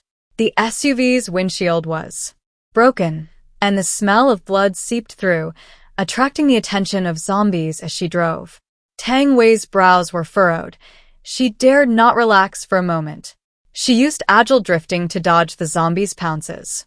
Foam Xiaoyan sat in the back seat, nervously holding Zhou Yang. Zhou Yang's face was deathly pale. He stared warily at Foam Xiaoyan, fearing she might suddenly turn into a zombie. Tang Wei glanced at the mother and child in the back seat through the rear-view mirror. Both were injured. The child's wounds were on his face, like cuts from a sharp weapon. The wounds weren't deep, and the blood had already congealed. The woman's wounds were from zombie bites. There was a hole in her sleeve. Bright red blood was flowing steadily from it. You're badly injured. I'll drive to a relatively safe place in a bit and treat you. Beautiful lady, please stop the car up ahead and let me out. As Foam Xiaoyan spoke, the veins on her neck throbbed like centipedes. She had gotten into the car to protect her son. But now, she felt her body changing. She was afraid she would suddenly turn into a zombie and harm the person who saved her. Her voice held a hint of suppressed anger. Tang Wei looked closely and noticed the change in Foam Xiaoyan. Her face had turned ashen, and her fingernails were growing wildly. Tang Wei's eyes widened, a sense of foreboding washing over her. Judging by her appearance, she was probably about to turn into a zombie. There's no time to waste. She needs immediate treatment. Otherwise, even if she dodges the zombies outside, she won't escape an attack from behind. Thinking this, Tang Wei jerked the steering wheel, abruptly changing direction. She aimed the SUV at a wall and sped towards it. Feng Xiaoyan screamed in fright and covered Zhou Yang's eyes. Just as the SUV was about to crash into the wall, Tang Wei suddenly slammed on the brakes, stopping a few centimeters from the wall. The shattered windshield was facing the wall. Tang Wei breathed a sigh of relief, increasingly impressed with her driving skills. This place isn't safe, and with the windshield broken, I had to use this method to buy time. Sorry for scaring you. Feng Xiaoyan breathed a sigh of relief and shook her head. She was the one who had dragged the beautiful woman in front of her into this mess. She was the one who should be apologizing. Tang Wei locked the car door and turned to Feng Xiaoyan. Move a little to the right. Okay. Feng Xiaoyan nodded, moving to the right while holding Zhou Yang. The space behind the driver's seat was now empty, and Tang Wei fully reclined the seat back. Let him go. I need to treat you now. Feng Xiaoyan hesitated, turning to look at Zhou Yang. Seeing fear overflowing in Zhou Yang's eyes. Her heart ached, and she slowly released her grip. Tang Wei reached out, placing her palm above Feng Xiaoyan's wound. Green energy, like tiny worms, burrowed into Feng Xiaoyan's wound. Feng Xiaoyan felt a slight itch in her wound. She gripped her knees tightly, resisting the urge to scratch. The zombies, drawn by the smell of blood, quickly approached. They crouched around the SUV, pounding on the windows. Zhou Yang's face paled with fright. He glanced at the zombies outside, then turned to Tang Wei. Sister, how much longer? They'll be in soon. Soon, Tang Wei replied. Zhou Yang nodded, nervously clutching the hem of his clothes. After waiting a while, seeing that Tang Wei still hadn't recovered, he looked at Feng Xiaoyan, a hint of ruthlessness in his eyes. Sister, how about we? All right. Before Zhou Yang could finish speaking, Tang Wei suddenly withdrew her hand. The wound on Feng Xiaoyan's arm had healed, only the remaining bloodstains reminding her that she had been bitten by a zombie. Tang Wei turned around, put the seat back in its original position, and reversed the SUV. She skillfully tossed 2 plates, successfully shaking off the zombies. Remembering that Zhou Yang seemed to want to say something, she looked in the rearview mirror. Little boy, what were you trying to say? Zhou Yang looked at Feng Xiaoyan beside him and shook his head. He dared not speak, afraid that if he did, his mother would abandon him. Lin Yuyu sat in the apartment lobby, legs crossed, nestled on the sofa, engrossed in watching cartoons. Hearing the sound of high heels, she quickly got up from the sofa and turned off the projector. Turning her head, she realized it was almost dark outside. Seeing Tang Wei walking in slowly with a mother and child, Lin Yuyu peeked behind her. No need to look anymore. Su Muyang hasn't come back yet. Hearing this, Lin Yuyu breathed a sigh of relief. Thank goodness her brother hadn't caught her. Otherwise, he would have nagged her again. However, her thought had barely formed when worry returned. Sister, is brother in danger? Don't worry, he's with Yunzheng and the others, he'll be fine. Tang Wei approached Lin Yuyu, then turned to look at the mother and child beside her. They're injured and have nowhere to go. I'll bring them back first, then go pick up Yunzheng and Su Muyang. Okay. Lin Yuyu nodded, watching Tang Wei leave. Watching her get into the driver's seat, Lin Yuyu finally turned her gaze back to Feng Xiaoyan, who was looking around. Auntie, are you renting a place? Renting a place? Feng Xiaoyan pursed her lips. This place looks nice. If possible, she really wanted to rent a place here. But I don't have any money. Lin Yuyu tilted her head, thought for a moment, then turned to look at the now-closed convenience store. She'd been so engrossed in watching cartoons today that she'd completely forgotten about hiring. Afraid she wouldn't be able to explain herself clearly, she reached out and grabbed Feng Xiaoyan's hand. Auntie, come here. Don't touch her. She's my mom. The moment Lin Yuyu touched Feng Xiaoyan's hand, Zhou Yang slapped the back of her hand. Zhou Yang hit her hard, the slap leaving Lin Yuyu's back instantly red. Lin Yuyu pouted, pulling her hand back in grievance. Feng Xiaoyan hadn't expected Zhou Yang to hit her and snapped, Yang, how could you hit someone? Apologize to the child. I did nothing wrong. I won't apologize. Zhou Yang crossed his arms, refusing to admit wrongdoing. Feng Xiaoyan felt a pang of sadness. It was her usual indulgence that had raised Zhou Yang to this state. Little girl, I'm sorry. My son is being unreasonable. We'll go now. Go home. I want to go home. Zhou Yang's eyes lit up. Immediately at the mention of leaving. He didn't want to stay here. He wanted to go home. He wanted to find his dad. Auntie, do you have a home? Lin Yuyu tilted her head, looking at Feng Xiaoyan. Sister Tang clearly said they had nowhere to live, which is why she brought them back. Feng Xiaoyan shook her head upon hearing this. She had already been kicked out of her home. Where would she have a home? Auntie, stay. Lin Yuyu reached out, wanting to take Feng Xiaoyan's hand again. But before her hand could touch Feng Xiaoyan, Zhou Yang suddenly stepped forward, glaring fiercely at her. Lin Yuyu pursed her lips, fearfully withdrawing her hand, and pointed to the door. Auntie in notice. Feng Xiaoyan looked in the direction Lin Yuyu was pointing and saw a piece of paper pasted on the glass door. She quickly stepped forward and walked out the door. Turning around, she saw a job posting.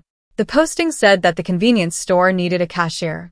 Although there was no salary for now, meals, accommodation, and utilities were included. Feng Xiaoyun's eyes lit up. She was currently worried about having nowhere to go. If she could get the job, she and Yang would have a place to stay. Thinking this, Feng Xiaoyan quickly walked into the apartment and approached Lin Yuyu. Little friend, do you know where the convenience store owner is? I want to apply for a cashier position. Me, Lin Yuyu patted her chest.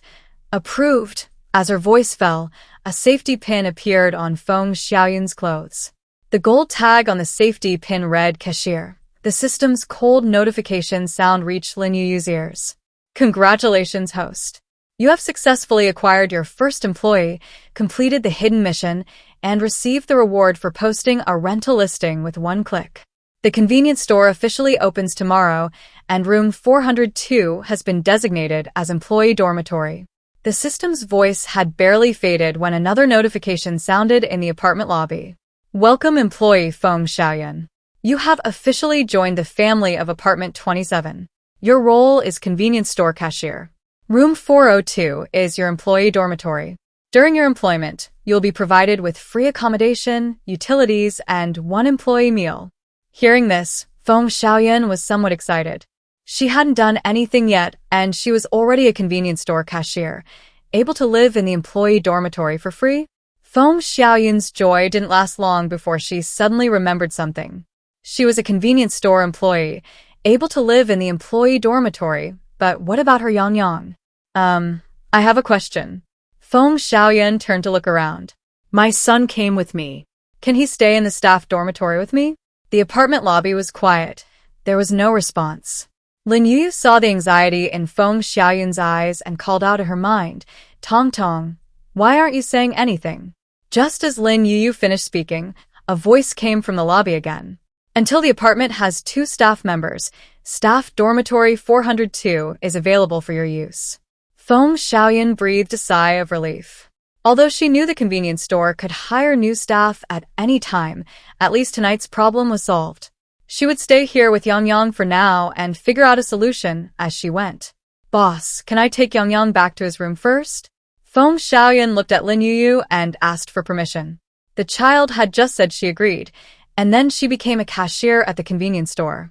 Even if she were slow on the uptake, she now understood that this apartment and the convenience store across the street belonged to this child. Lin Yuyu tilted her little head up and nodded with a smile.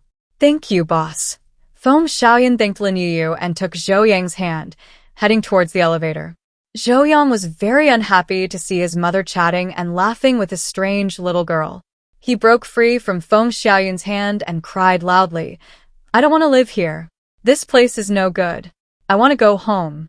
Zhou Yang plopped down on the floor and refused to move. Feng Xiaoyan glanced at Lin Yuyu, a hint of embarrassment on her face.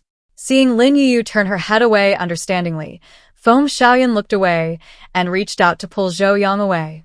Yang, stop it. The floor is cold. Get up. I'm not being naughty.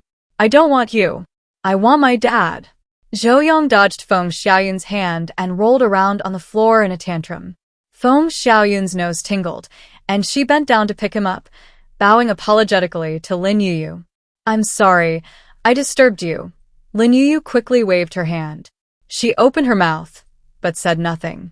Watching Feng Xiaoyan leave with Shou Yang, Lin Yuyu's round eyes were filled with envy. So, children with mothers can be so carefree? She missed her mother so much. The sky outside the window was completely dark. Lin Chen returned home from get-off work, and Han Qingqing handed him a compressed biscuit. As soon as Lin Chen took the biscuit, the twins crowded around him, looking at him expectantly. Lin Chen paused in unpacking the biscuit, looking at the siblings.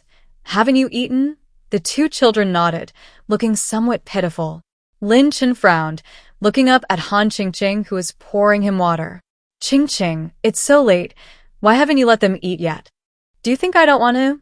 Han Qingqing placed a glass of boiled water in front of Lin Chen, glancing at Zhongshi sitting on the sofa. The food at home was allocated long ago. Everyone's daily food allowance is carefully calculated. But now there's one more person in the family, and there's not enough food.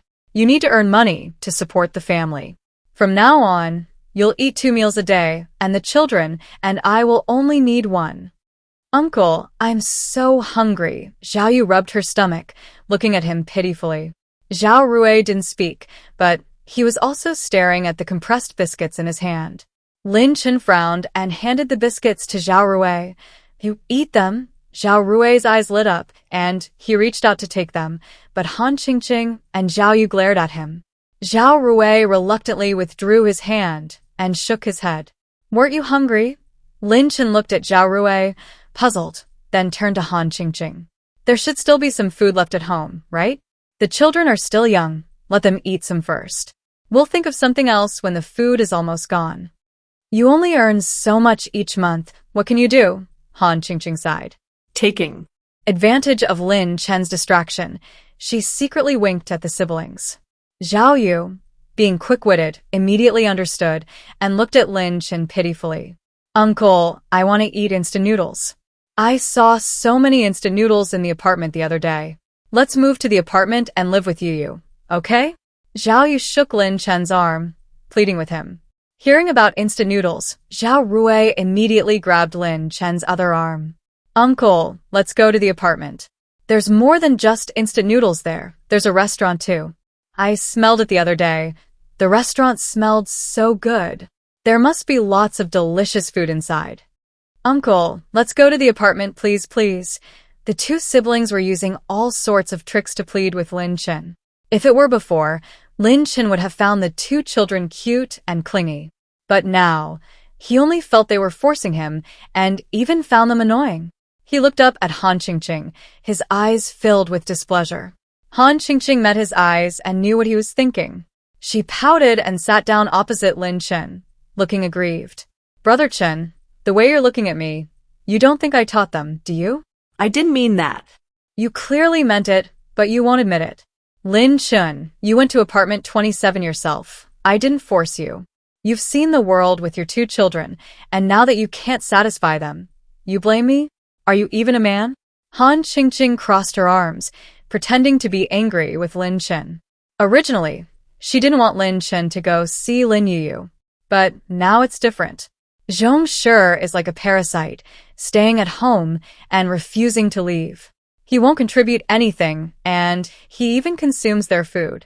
If this continues, she and her two children will really go hungry. Uncle, I want to go to the apartment. When will you take us there? Uncle, I'm so hungry. I want to eat. I want a tomato and egg stir-fry. Han Qingqing and the two children's voices kept piercing Lin Chen's ears. Lin Chen could tolerate it at first, but gradually, as the voices grew louder, he became extremely irritated. Thinking about Lin Yuyu living in the apartment, having food and drink every day, and a free place to stay, Lin Chen suddenly felt a pang of regret. He hadn't thought Lin Yuyu was particularly cute before, but now, compared to these two unruly children, Yuyu was simply too obedient and sensible. Uncle, I'm so hungry. Stop making a racket, Lin Chen suddenly shouted, interrupting Zhao Rui. Zhao Rui was startled and rushed into Han Qingqing's arms.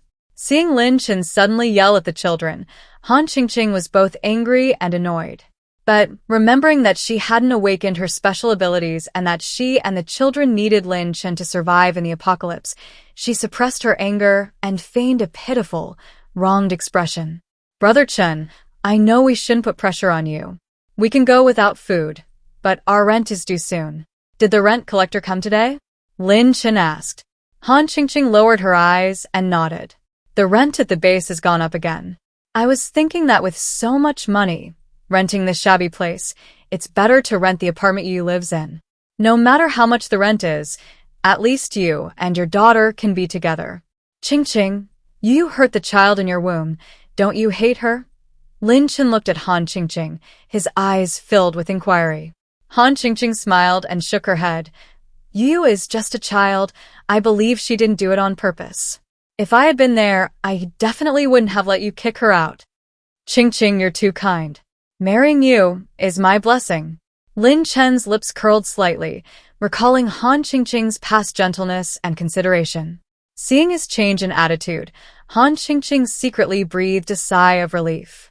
Since Brother Chen has agreed to move, why don't we move to the apartment tomorrow? Tomorrow? Lin Chen frowned, remembering the troublesome robot, and hesitated. That's a good idea, but I'm afraid there won't be any rooms available.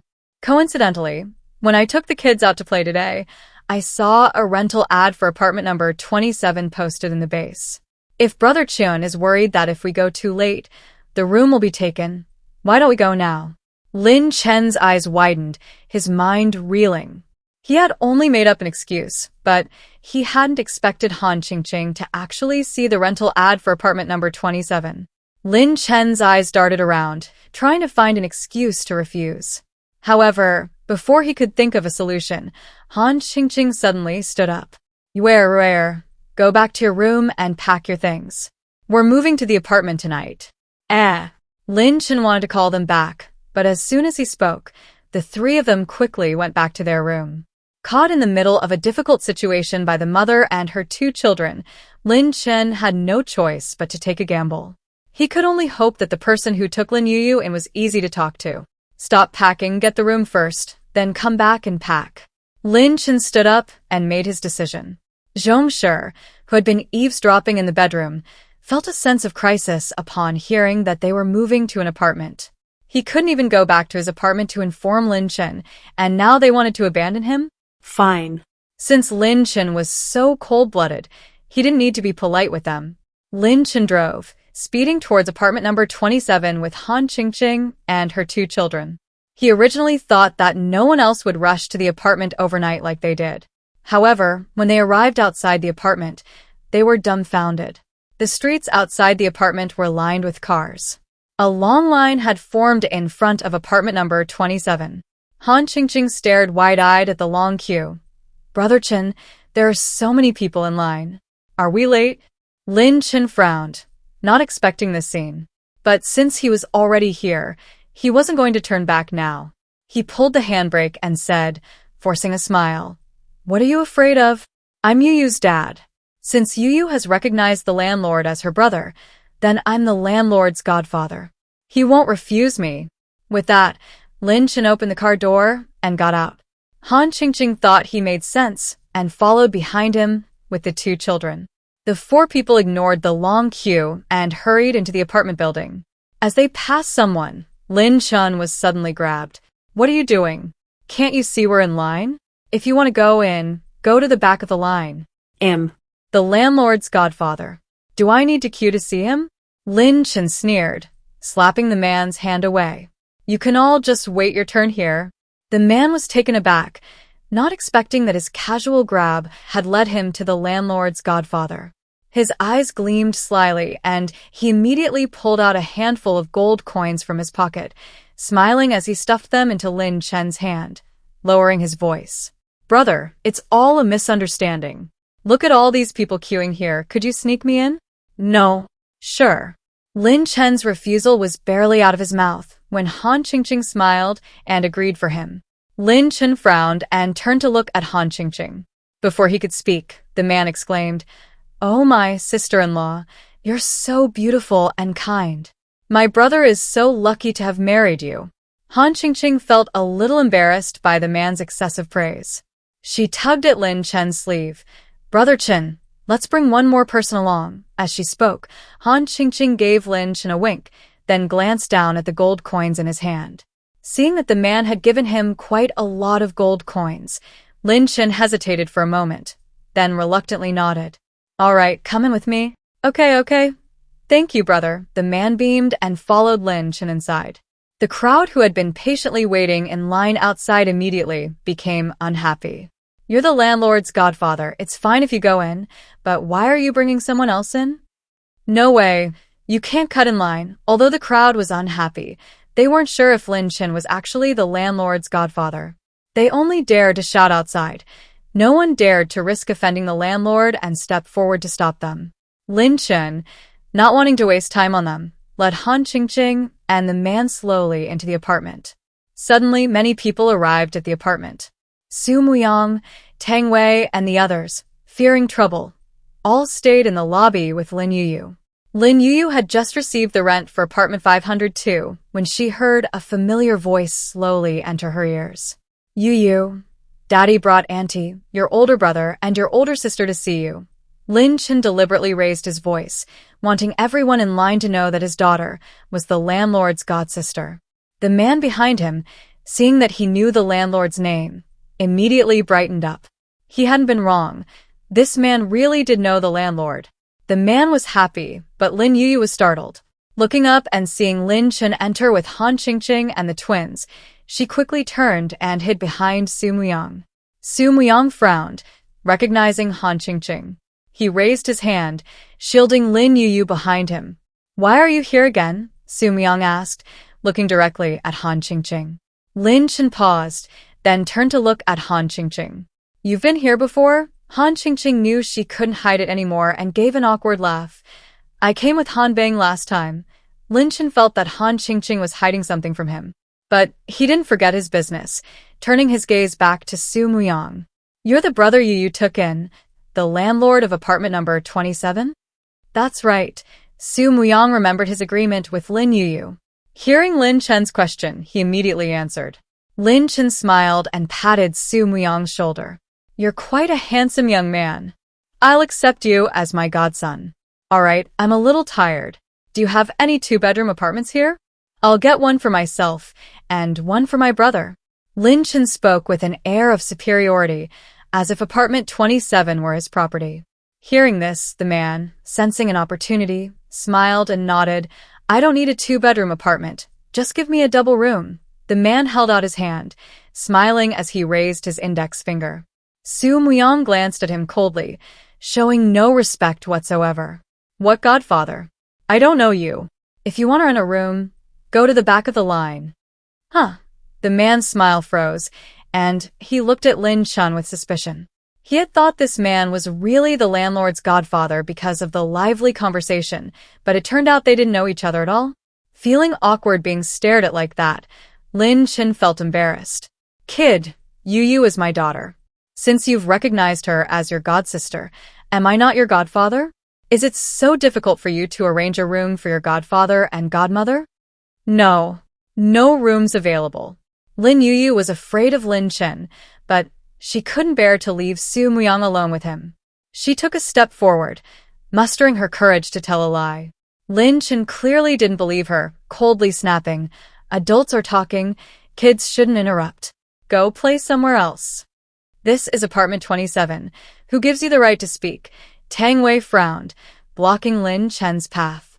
This man kept claiming to be Lin Yuyu's father, but all he ever talked about was renting the apartment, never showing any concern for Lin Yuyu. Lin Chen glanced at Tang Wei, his eyes full of disdain. "And who are you? What gives you the right to stand here and talk to me?" "She's my older sister. You're not allowed to insult her." Lin Yuyu took small, hesitant steps forward, trembling as she opened her arms to shield Tang Wei. Seeing Lin Yuyu actually protecting her, Tang Wei's heart warmed suddenly, and she bent down to pick Lin Yuyu up. She slightly raised her chin, coldly glancing at Lin Chen, issuing him the order to leave. "Did you hear that? I'm her sister. I have the right to stand here and speak, and I have the right to choose suitable tenants for the apartment. You're clearly not suitable. Please leave immediately." Go, hurry up and leave. Don't delay our rental process. Everyone says. At the front of the line was a young couple. Seeing Lin Chen was wasting everyone's time, the boy couldn't help but help Tang Wei kick him out. Lin Chen glanced at him, like a lazy bum, refusing to leave the apartment. My daughter is here. I'm not going anywhere. Shameless. The girl glared at him angrily, then turned to Su Muyang and Lin Yuyu. Don't waste your breath on him. I need to rent a double room for a month. Please arrange it for me. 5,130 gold coins in total. Knowing Lin Yuyu was frightened, Su Muyang offered to collect the rent for her. The boy took out some gold coins, about to hand them to Su Muyang, when Lin Chen pushed his arm away. Lin Chen glanced at Su Muyang, then glared at Lin Yuyu, his eyes filled with displeasure. Yuyu, when did you learn to lie? Didn't you just say? There were no vacancies? Lin Yuyu pursed her lips, silently accepted the rent payment, and stuffed it into her pocket. As she did this, a mechanical voice suddenly came from the apartment lobby. Distinguished guest, welcome to room 404, apartment 27. Your lease has 30 days remaining. Honey, we found a place. Hearing the system notification, the girl excitedly kissed the boy's cheek. If it weren't for the sudden disturbance in the apartment, they would already be upstairs and resting in their room. The boy was also very excited. Upon seeing the rental ad today, he and his girlfriend rushed over, without stopping. He had initially wondered if he was in too much of a hurry. But seeing the man beside him, who would even fabricate a story about a sugar daddy to rent a place, he felt he had made the wisest decision of his life today. Thinking this, the boy turned to Lin Chen and smiled provocatively. Uncle, instead of causing trouble here, you might as well go and join the queue. Even if you don't get a turn, at least you'll have participated. You? Humph. The boy snorted coldly and walked towards the elevator with his girlfriend. The man behind them, seeing that it was his turn, beamed with joy. Are there any single rooms left? No. Lin Yuyu shook her head. There's one last triple room. Lin Yuyu held up her hand, making a two-dot gesture. Zhao Yu glanced at her, then sneered in a low voice. You little idiot who can't count. You're the idiot. Xiao had just finished working in the restaurant and stepped out of the elevator when it heard someone cursing its owner. It scurried forward, its paws transforming into pincers. Lin Chen saw it and instinctively took a step back. Xiao passed by him, its pincers grabbing Zhao Yu's shoulder. Goodbye, little idiot. With that, Xiao gently tossed the still-dazed Zhao Yu out. Where? Han Chingqing turned pale with fright and ran outside immediately. Having witnessed the robot throw Lin Chen and Zhao Yu out, Zhao Rui's legs went weak with fear. Uncle, I don't want to stay here anymore. I want to go home. Zhao Rui grabbed Lin Chen's pants, crying in fear. Lin Chen was also afraid of robots, but he wasn't willing to leave like this. Just as they were at an impasse, Lin Yuyu suddenly turned and hugged Tang Wei, whispering something in her ear. Tang Wei nodded slightly, making way for Lin Chen. Since you're here, I won't let you come for nothing. You can go to the convenience store and buy some necessities to take back. Hearing this, Lin Chen was somewhat tempted. He had just seen that the convenience store had a wide variety of goods, even more than the base. He had originally planned to go in and take a look after solving his accommodation problem, but he hadn't expected his godson to be so disrespectful. Since his plan to move in had failed, he couldn't let his trip be in vain. He'd pick out a few things later and have his godson give them to him. Thinking it over, Lin Chen snorted coldly and led Zhao Rui towards the convenience store. Lin Yuyu looked at Lin Chen expectantly with her round eyes. The system said that as long as they made a purchase, they would be added to the system's customer list, allowing them to be blacklisted. Brother Chen? Lin Yuyu was lost in thought when Han Chingqing's voice suddenly came from outside. She pulled Zhao Yu, who had fallen and bruised, and quickly walked in. Lin Chen paused and turned to look at her. Chingqing, you're back just in time. I need to go to the convenience store to pick out some things. You two come in with me. We can't go in. Han Chingqing took his hand and turned to look at Lin Yuyu. Lin Yuyu's gaze towards Lin Chen was rather strange. Although a 4-year-old girl couldn't possibly do anything to harm them, it was still best to be cautious. Lin Chen didn't understand what Han Chingqing was worried about and looked at her with confusion. What's wrong? Why can't we go in? I can't really say, but it's always better to be careful. Let's go back and talk about it. Lin Chen was somewhat unwilling, but he also felt that Han Chingqing was right. He turned to look at Lin Yuyu, then followed Han Chingqing and left the apartment. Seeing them leave, the man who had been calling him brother earlier quickly chased after them. Liar, you stop right there. Give me back my money. Lin Chen ignored the man and got into the car with Han Chingqing and the others. The man was fat, and he couldn't run anymore after a few steps. He stopped, panting, and silently memorized the license plate number. Pa, you just wait, this isn't over. In the apartment, the man who was first in line had temporarily found 2 people to share the apartment. They paid 10 days' rent and took the elevator upstairs. Seeing that the last room was also rented out, Su Muyang turned to look at Lin Yuyu. Yuyu, all the rooms are rented out. Should I send them back? Brother, wait a minute. There are still rooms available. Lin Yuyu quickly brought up the control panel and glanced at her system balance. The balance had increased from 1755 to 14402. Her personal savings had also increased from 3494 to 4577. She was overjoyed and kept clicking the colored icons. Only when the system notified her that the number of rooms had reached the limit for that level did she put the control panel away. Brother, there are still 8 double rooms and 2 triple rooms.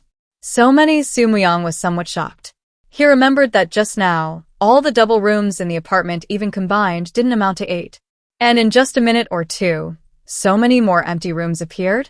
Even though Su Muyang had already witnessed the special nature of apartment 27, he was still stunned. He quickly regained his composure and continued helping Lin Yuyu rent out rooms. Only after all the rooms were rented out did he return to the front desk. He took a full sign, hung it at the apartment entrance, and looked at the crowd in line. Everyone, all the rooms in the apartment are now rented out. Although the number of apartments is limited, the convenience store has unlimited stock. If you need anything, please go into the convenience store and buy what you need. However, let me make it clear beforehand. The convenience store items are for personal use only and cannot be traded or given away. Please buy only what you need. Hearing this, everyone sighed, feeling frustrated at missing out on the discounted rooms. Most of the people in line shared Lin Chen's sentiment, thinking that they were already there. They couldn't leave empty-handed, so they all went into the convenience store. Initially, they just wanted to buy a few things just to make a token purchase. But when they saw how cheap the convenience store items were, they couldn't sit still and began a shopping spree. Lin Yuyu clung to Tang Wei's neck, the incessant notifications of her payments driving her crazy. System, don't you think it's a bit noisy? The sound of gold coins being credited to Lin Yuyu's account disappeared immediately after she mentally called out to the system. Lin Yuyu grinned, feeling the world had suddenly become quiet. Tang Wei put Lin Yuyu down, looking at the bustling convenience store, a slight smile playing on her lips. The apartment is really lively today. I haven't seen such a lively scene in a long time. Lin Yuyu nodded, eagerly bringing up the control panel. Watching her balance steadily increase, Lin Yuyu's mouth gaped slightly. Only after everyone in the convenience store left did Lin Yuyu slowly close her mouth and count her system balance. 1, 2, 5. Wow, the balance went from 4 digits to 5 digits. The system, knowing she couldn't count, proactively explained, most of tonight's tenants are renting for 2 or 3 days. Total rent income is 19,902. After deducting the gold coins used to open the room, 8902 remains. Convenience store income is 4,530, leaving a system balance of 13,432. As soon as the system finished speaking, Lin Yuyu tapped the only still-lit washing machine icon twice. The next moment, the system balance instantly became 3432. Just as Lin Yuyu was about to close the control panel, her balance decreased by another 1,000. She froze, silently calling out to the system. Wow, gold coins. Gold coins have decreased. The convenience store used one restock item, costing 1,000 gold coins. That scared me to death. I thought the system had been broken into. Lin Yuyu patted her chest. She was too nervous and accidentally blurted out her inner thoughts. Su Muyang, Tang Wei, and the others were still there. Hearing her suddenly speak, they all looked at her curiously. What? A thief? Lin Yuyu was stunned and quickly waved her hand. It was a dream. I dreamt that the apartment was broken into. You weren't asleep just now. How could you have a dream? Tang Wei asked, somewhat puzzled. Lin Yuyu smiled awkwardly, her face instantly turning bright red. Wah, what-a-do? She can't lie. Tang Wei shook her head, not taking her words to heart. Kids are innocent and naive. It's normal for them to say things they don't understand sometimes. Seeing that they didn't press further, Lin Yuyu secretly breathed a sigh of relief. She didn't want to hide the system from her brother and sister Tang. But she knew that even if she wanted to tell them, she couldn't explain it clearly. The guests have all left. I'm going back to rest too. Tang Wei stretched, feeling so tired her bones were about to fall apart. The 5-person team, except for Su Muyang, greeted Lin Yuyu and then entered the elevator. Except for the Lu siblings, everyone else lived on the 3rd floor. When the elevator reached the 4th floor, Lu Yi led Lu Yao out. As soon as they stepped out of the elevator, they noticed the 4th floor corridor seemed much longer. Brother, I want to go see it. Lu Yao looked at Lu Yi, her eyes brimming with anticipation. Lu Yi was also curious about the changes in the apartment, nodded, and took her hand, leading her forward. The 4th floor now had 8 rooms instead of the previous 4. The doors to rooms 407 and 408 had the words triple room written on them. Still not sleepy, the two returned to the elevator and explored the different floors. The 3rd floor remained unchanged, consisting entirely of deluxe single rooms. The 4th and 5th floors had the same room layout. Rooms 01, 06 were double rooms, while rooms 07 and 08 were triple rooms.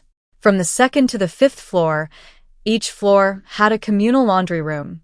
Except for the laundry room on the 5th floor, which was currently empty, the other 2 floors each had 2 washing machines.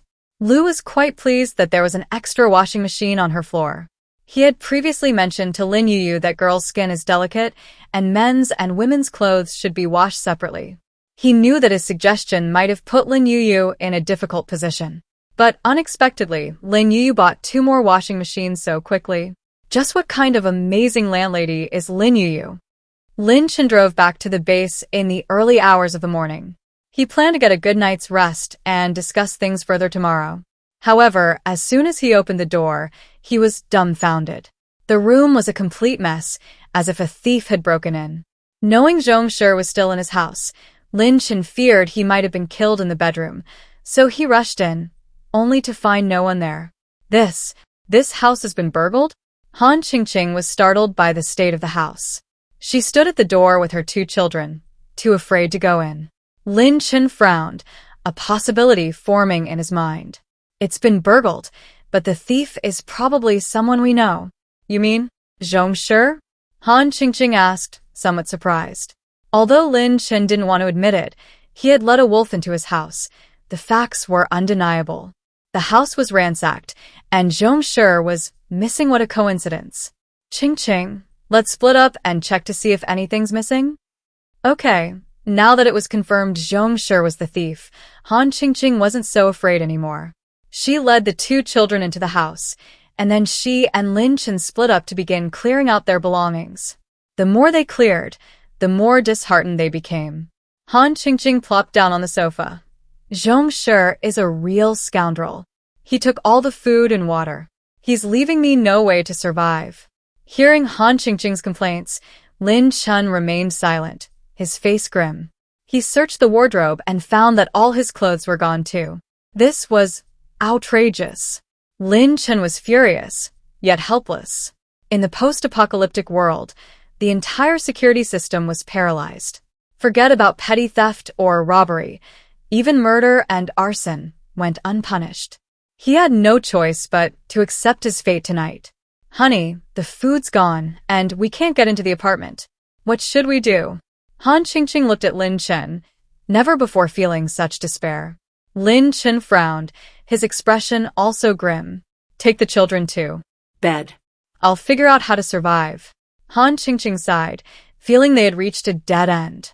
She didn't know what other solutions Lin Chen could offer, but she could only choose to trust him. That night, half the tenants in the apartment didn't sleep. The three men in room 408 argued over a bed on their very first night. They were just roommates, strangers before, and neither was willing to give in. The argument continued until late into the night, when someone knocked on the door, finally calming things down a bit. The next morning, the tenants on the fourth floor came to Lin Yuyu to complain. Lin Yuyu stared blankly, her eyes wide with bewilderment. Knowing she wouldn't handle this kind of problem, the janitor took on the task of mediating. As soon as the tenants left, Lin Yuyu immediately consulted the system. The system replied in its usual cold tone, "Upgrading the apartment to level 5 will significantly improve its defense and soundproofing. Please upgrade diligently." Is there any other way? Yes. Lin Yuyu's eyes lit up, eagerly awaiting the system's continuation. The next moment, the system coldly stated, "The back-end shopping mall offers soundproofing enhancements for only 50,000 gold coins." Lin Yuyu. Fine. She'd better just upgrade obediently.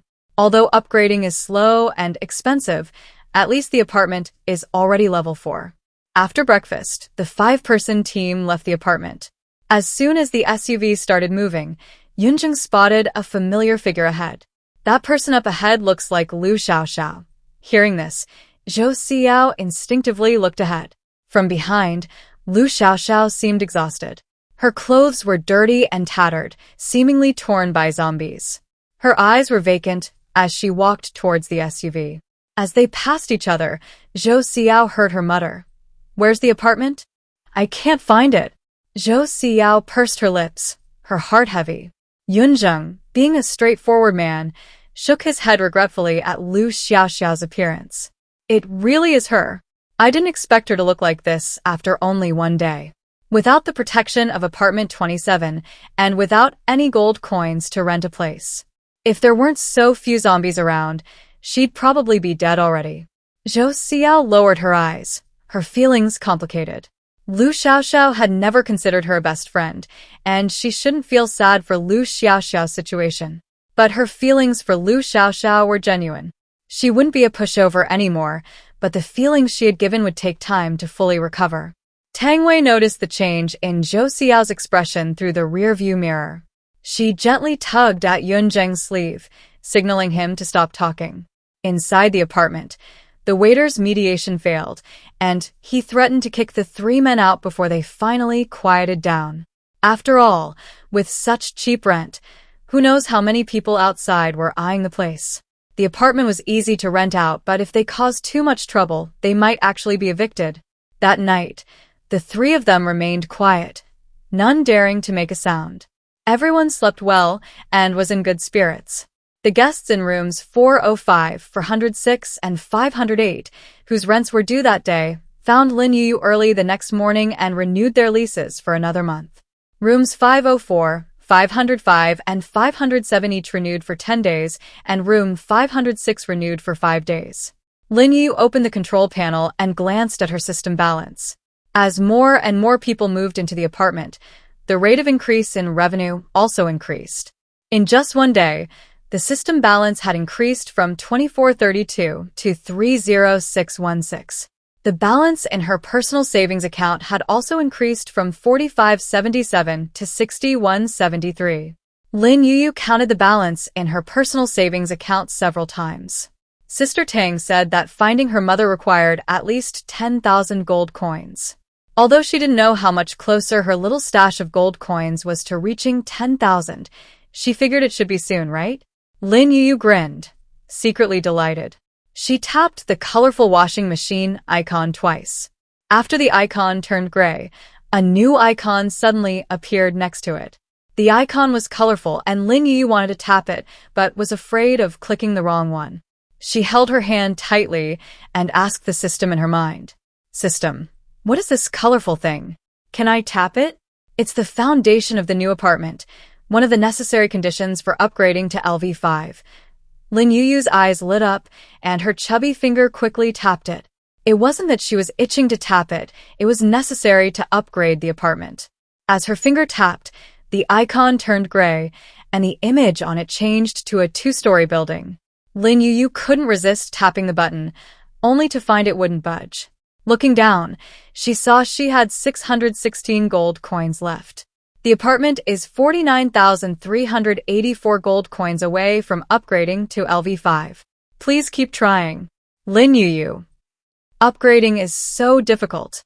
Lin Yuyu sighed and had just put away the control panel when a man swaggered in. He looked around and sat down on the sofa in the lounge area. Kid, do you know Lin Chen? Hearing Lin Chen's name, Lin Yuyu's little head drooped immediately. She shook her head, unwilling to admit it. The man, however, saw through her lie at a glance. Lying isn't good for a child. The man waved his hand. Fine. Considering the conditions here are indeed quite good, I won't hold it against you. Go arrange a room for me. No, there are no rooms available. Lin Yuyu shook her head again. The man looked at her, sensing she was lying again, his brows furrowing in displeasure. I think Lin Chen is a very honest person. How did you raise such a liar? To tell you the truth, your father took my money and made me stay here. Go arrange it quickly. I don't know him. His taking money doesn't count. Lin Yuyu was a little bolder than when she first arrived at the apartment, and her voice carried more weight. Her father abandoned her. Now she only had her mother and brother as family. The man, unaware of these matters, only felt that Lin Chen, having taken his money, should arrange a room for him. This brat blocking his way was simply being unreasonable. He suddenly sat up straight, looking at Lin Yuyu with displeasure. I say, child, why are you so stubborn? I've already paid, but you haven't arranged a room for me. What? Are you and your daughter trying to renege on your debt? Uncle, I really don't know him, and I didn't take your money. Lin Yuyu's voice attracted the waiter. The waiter quickly stepped forward and approached the man. Hello, customer, I'm the receptionist at apartment number 27. The apartment is full. If you wish to rent a room, please come back another time. If you need to purchase supplies, turn left ahead to enter the convenience store. I don't need to buy anything. I already rent a room. I'm very tired now. Please go and arrange it for me quickly. The man stood up, clinging to Lin Yuyu and the waiter, unwilling to leave. The waiter stood in front of Lin Yuyu, kindly reminding her, if you don't need to make a purchase, the apartment will be in eviction mode in 5 minutes. Please leave as soon as possible. What do you mean? I'm a tenant of your apartment. I've already paid. Are you trying to kick me out? The landlord has already made it very clear to you. Neither the landlord nor I have received your rent. The customer has probably been scammed and should go back to find the scammer immediately. He'd been scammed? The man's eyes darted around, realizing the waiter's words made some sense. But this is the apocalypse. The security system is completely paralyzed. If he goes back to find Lin Chen and Lin Chen denies it, is he supposed to beat him up? Beating someone up in the base means expulsion, and he dares not offend the dragon soaring base. Compared to the dragon soaring base, apartment 27 is clearly easier to deal with. Thinking this, the man devised a plan. He plopped down, determined to fight the apartment to the death. I don't care, I've already paid, so you have to let me in. They say Lin Chen is a fraud, and he's using your apartment's name to scam people. The one looking for him isn't me, it should be you. The man slightly raised his chin, adopting a defiant attitude. He'd just stay here and not leave. What could a kid and a robot do to him? Seeing his attempt to renege, Lin Yuyu tugged at the waiter's hand. The waiter gave her a reassuring look, then his gaze fell on the man. Friendly reminder, there's only 1 minute left before the apartment goes into clearance mode. If you don't need to buy anything, please leave immediately. I'm not leaving, the man crossed his legs, completely ignoring the waiter's words. However, a minute later, he plopped down on the ground, wincing in pain. What's wrong with the sofa in your apartment? Before he could finish, he found himself sitting on the open ground outside the apartment. He paused, then got up, bewildered. How did I get out here? The man, unwilling to give up, stormed towards the apartment. However, he had only reached 3 meters from the apartment when he seemed to be blocked by something, unable to take another step. The man raised his hand and patted the invisible wall in front of him. The invisible wall was taller than his outstretched arm. A middle-aged woman walked by, giving him a look as if he were crazy. She then walked past him and into the apartment. The man, watching the woman go in, was even more bewildered. How could she get in? 5 minutes later, the woman also appeared outside the apartment. She sat outside, slapping her thigh and yelling. When the 5-person team returned, it was already dusk. Seeing a large crowd gathered outside the apartment, Lu asked curiously, "Wasn't the apartment full? Why are there so many people again?" "They're not queuing. Something's not right." Just as Tang Wei finished speaking, Su Myung opened the car door and quickly ran into the apartment. He saw Lin Yuyu sitting in the apartment lobby, engrossed in watching cartoons, completely unaffected. Su Myung breathed a sigh of relief and slowed his pace. Hearing footsteps, Lin Yuyu turned her head and saw Su Myung, quickly turning off the projector in fright. "Brother, I didn't watch it." Lin Yuyu waved her hand, pointing to the waiter beside her. It was the waiter who wanted to watch. Waiter. This is a heavy burden. Su Myung could guess that Lin Yuyu would secretly watch cartoons when he wasn't around. He always turned a blind eye and didn't say much. He was more curious about what was going on outside. "Yuyu, who are those people outside?" Hearing this, Lin Yuyu's face fell. Before she could answer, the waiter said, "Lin Chen, posing as the master's father, cheated those people out of their rent and wants the master to give them an explanation. The one who cheated them is Lin Chen, so why are they looking for Yuyu?" Tang Wei had just walked in when she heard the waiter's words. She frowned and turned to leave. "I'm going to talk to them." "Wait," Zhou Xiao called out to Tang Wei. "Those people have probably been here for a while. If they wanted to leave, they would have already done so. Then what do we do? We can't just let them stay outside, can we? If this continues, no one will be able to sleep tonight." Tang Wei's expression darkened. The last time she met Lin Chen, she felt he wasn't a good person. She thought that once she got rid of him, things would be peaceful, but she never expected him to be so shameless, using Yuyu and the apartment to scam people. If this were before, she would have called the police and had him arrested. "Yuyu, do you remember your home address?" Su Myung asked Lin Yuyu. These people were reluctant to leave, mostly because they were afraid of not finding Lin Chen. If they knew where Lin Chen lived, perhaps they could get rid of them. Lin Yuyu's round eyes lit up, and she nodded. Her mother had made her memorize the home address to prevent her from getting lost.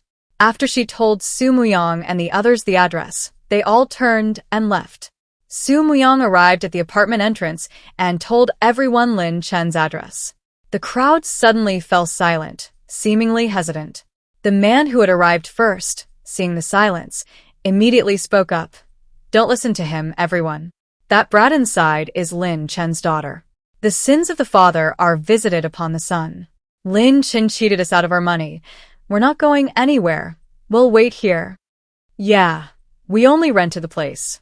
Since we've paid rent, there's no reason for us to leave." "We're not leaving. We want accommodation." The crowd stood at the entrance, arguing again. Seeing they wouldn't listen to reason, Su Myung suddenly stepped forward, his pupils turning crimson. "Yuyu has no relation to Lin Chen and won't pay for his actions. Anyone who wants to stay and cause trouble, feel free to try." As his voice fell, the other four also stepped forward. Zhou Xiao was the first to set a fire in front of everyone. Yun Zheng clenched his fists, his muscles bulging. Seeing that they all possessed superpowers, the others suddenly became hesitant. Especially upon seeing Su Myung's red pupils, they all began to back down. "There's a high-level superpowered individual here? No wonder there aren't many zombies around. With a high-level superpowered individual here, our hopes of renting a place are dashed. Sigh, that Lin Chen is from the Dragon Soaring base. If we go after him, we'll be offending the base." The group shook their heads and turned to leave. Just as they were about to swallow their anger, a car suddenly stopped in front of the apartment building. The car window rolled down, and the man who had been deceived by Lin Chen earlier poked his head out. "Listen up, everyone. I'm also a victim of Lin Chen's deception. For the past 2 days, I've been checking Lin Chen's license plate. His car is a patrol car from the base. He's a security guard at the Longting base. If we go to the Longting base and expose his misuse of the patrol car, the base definitely won't protect him. Anyone who wants to go to the Longting base to settle accounts with Lin Chun and get their losses back, come with me." Hearing this, the crowd looked at each other, unsure of what to do. After a moment of silence, someone with courage stepped forward. "I'll go with you." "A mere security guard? Do you think I'm afraid of him?" "I heard that the nephew of a high-ranking official at the Longting base made a mistake and was still expelled from the base. I trust the leader of the Longting base. If he knows Lin Chun is a fraud, he definitely won't protect him." "That's right. Lin Chun even misused the base's patrol car. The leader will be the first to not let him off." With one bold person taking the lead, the others also mustered their courage. Everyone got into the car and followed the man's vehicle towards the dragon soaring base. Lin Chun was working the night shift. Sitting idly in the security booth, he took out all the gold coins he had swindled that day. He counted them several times, becoming happier with each count. Money, so much money. Lin Yuyu didn't acknowledge him and wouldn't let him move into the apartment. She wasn't fortunate enough to have that. From now on, Zhao Yu and Zhao Rui were his children. After work tomorrow, he would go to the supermarket to buy some good food, to make Chingqing and the children happy too. Beep, beep. Lin Chun was immersed in excitement when several car horns suddenly sounded outside. He glanced outside and saw a long line of cars outside the base. The license plate of the first car was completely unfamiliar. Lin Chun had never seen it before. He leaned out and asked, "What are you doing here?" The driver's eyes suddenly turned cold when he saw him. He didn't answer and honked again. "What are you doing here?" Seeing that the person outside didn't answer, Lin Chun frowned impatiently. The honking outside grew louder and louder, making his head feel like it was going to explode. Finally, he picked up the walkie-talkie, explained the situation outside, and then opened the door and left the security booth. He had just stepped out of the base, intending to check the situation. Suddenly, the man rolled down the car window and grabbed his clothes. "Lin Chun, you liar. Give us our money back." "What money? I don't know you. Let go of me." Lin Chun recognized the man. It was the person he had shared a room with the night before. He took the money and even guaranteed the man he could rent a room. But then he was proven wrong. Lin Yuyu didn't recognize him, and that damned boy even tried to kick him out. Thinking about that night, Lin Chun felt utterly humiliated. He tried to pry the man's hands off, but before he could succeed, the other people in the cars got out and surrounded him. "Liar, give us our money back. The apartment landlord said she doesn't know you at all. You not only cheated us out of our money, but you also stole the base's patrol car. Lin Chun, if you don't return the money you cheated today, we'll report you to the leader." Seeing that his theft of the patrol car had been discovered, Lin Chun panicked for a moment. But quickly, he realized that if they had evidence, he would have been fired long ago. His eyes darted around, and he sneered, "You say I stole the patrol car? What evidence do you have? If you have no evidence, get lost. I'm at work. I don't have time to waste with you ants." "So, you're not planning to pay me back?" "No money," Lin Chun declared fiercely, refusing to pay back the money even if it meant death. This money was all hard-earned through swindling. Why should he return it? His shamelessness played right into the man's hands. The man felt that being swindled out of money was a small matter. Losing face in front of his family was a big deal. Since Lin Chun wouldn't pay back the money, he had a perfect excuse to teach him a lesson. "Gentlemen, this swindler doesn't want to pay back the money. Why should we be polite to him? Beat him to death, and see if he still won't pay back the money." As the two voices fell, the crowd swarmed forward, punching and kicking Lin Chun. Some even used their low-level supernatural abilities. Lin Chun hadn't expected these people to actually dare to attack outside the dragon soaring base.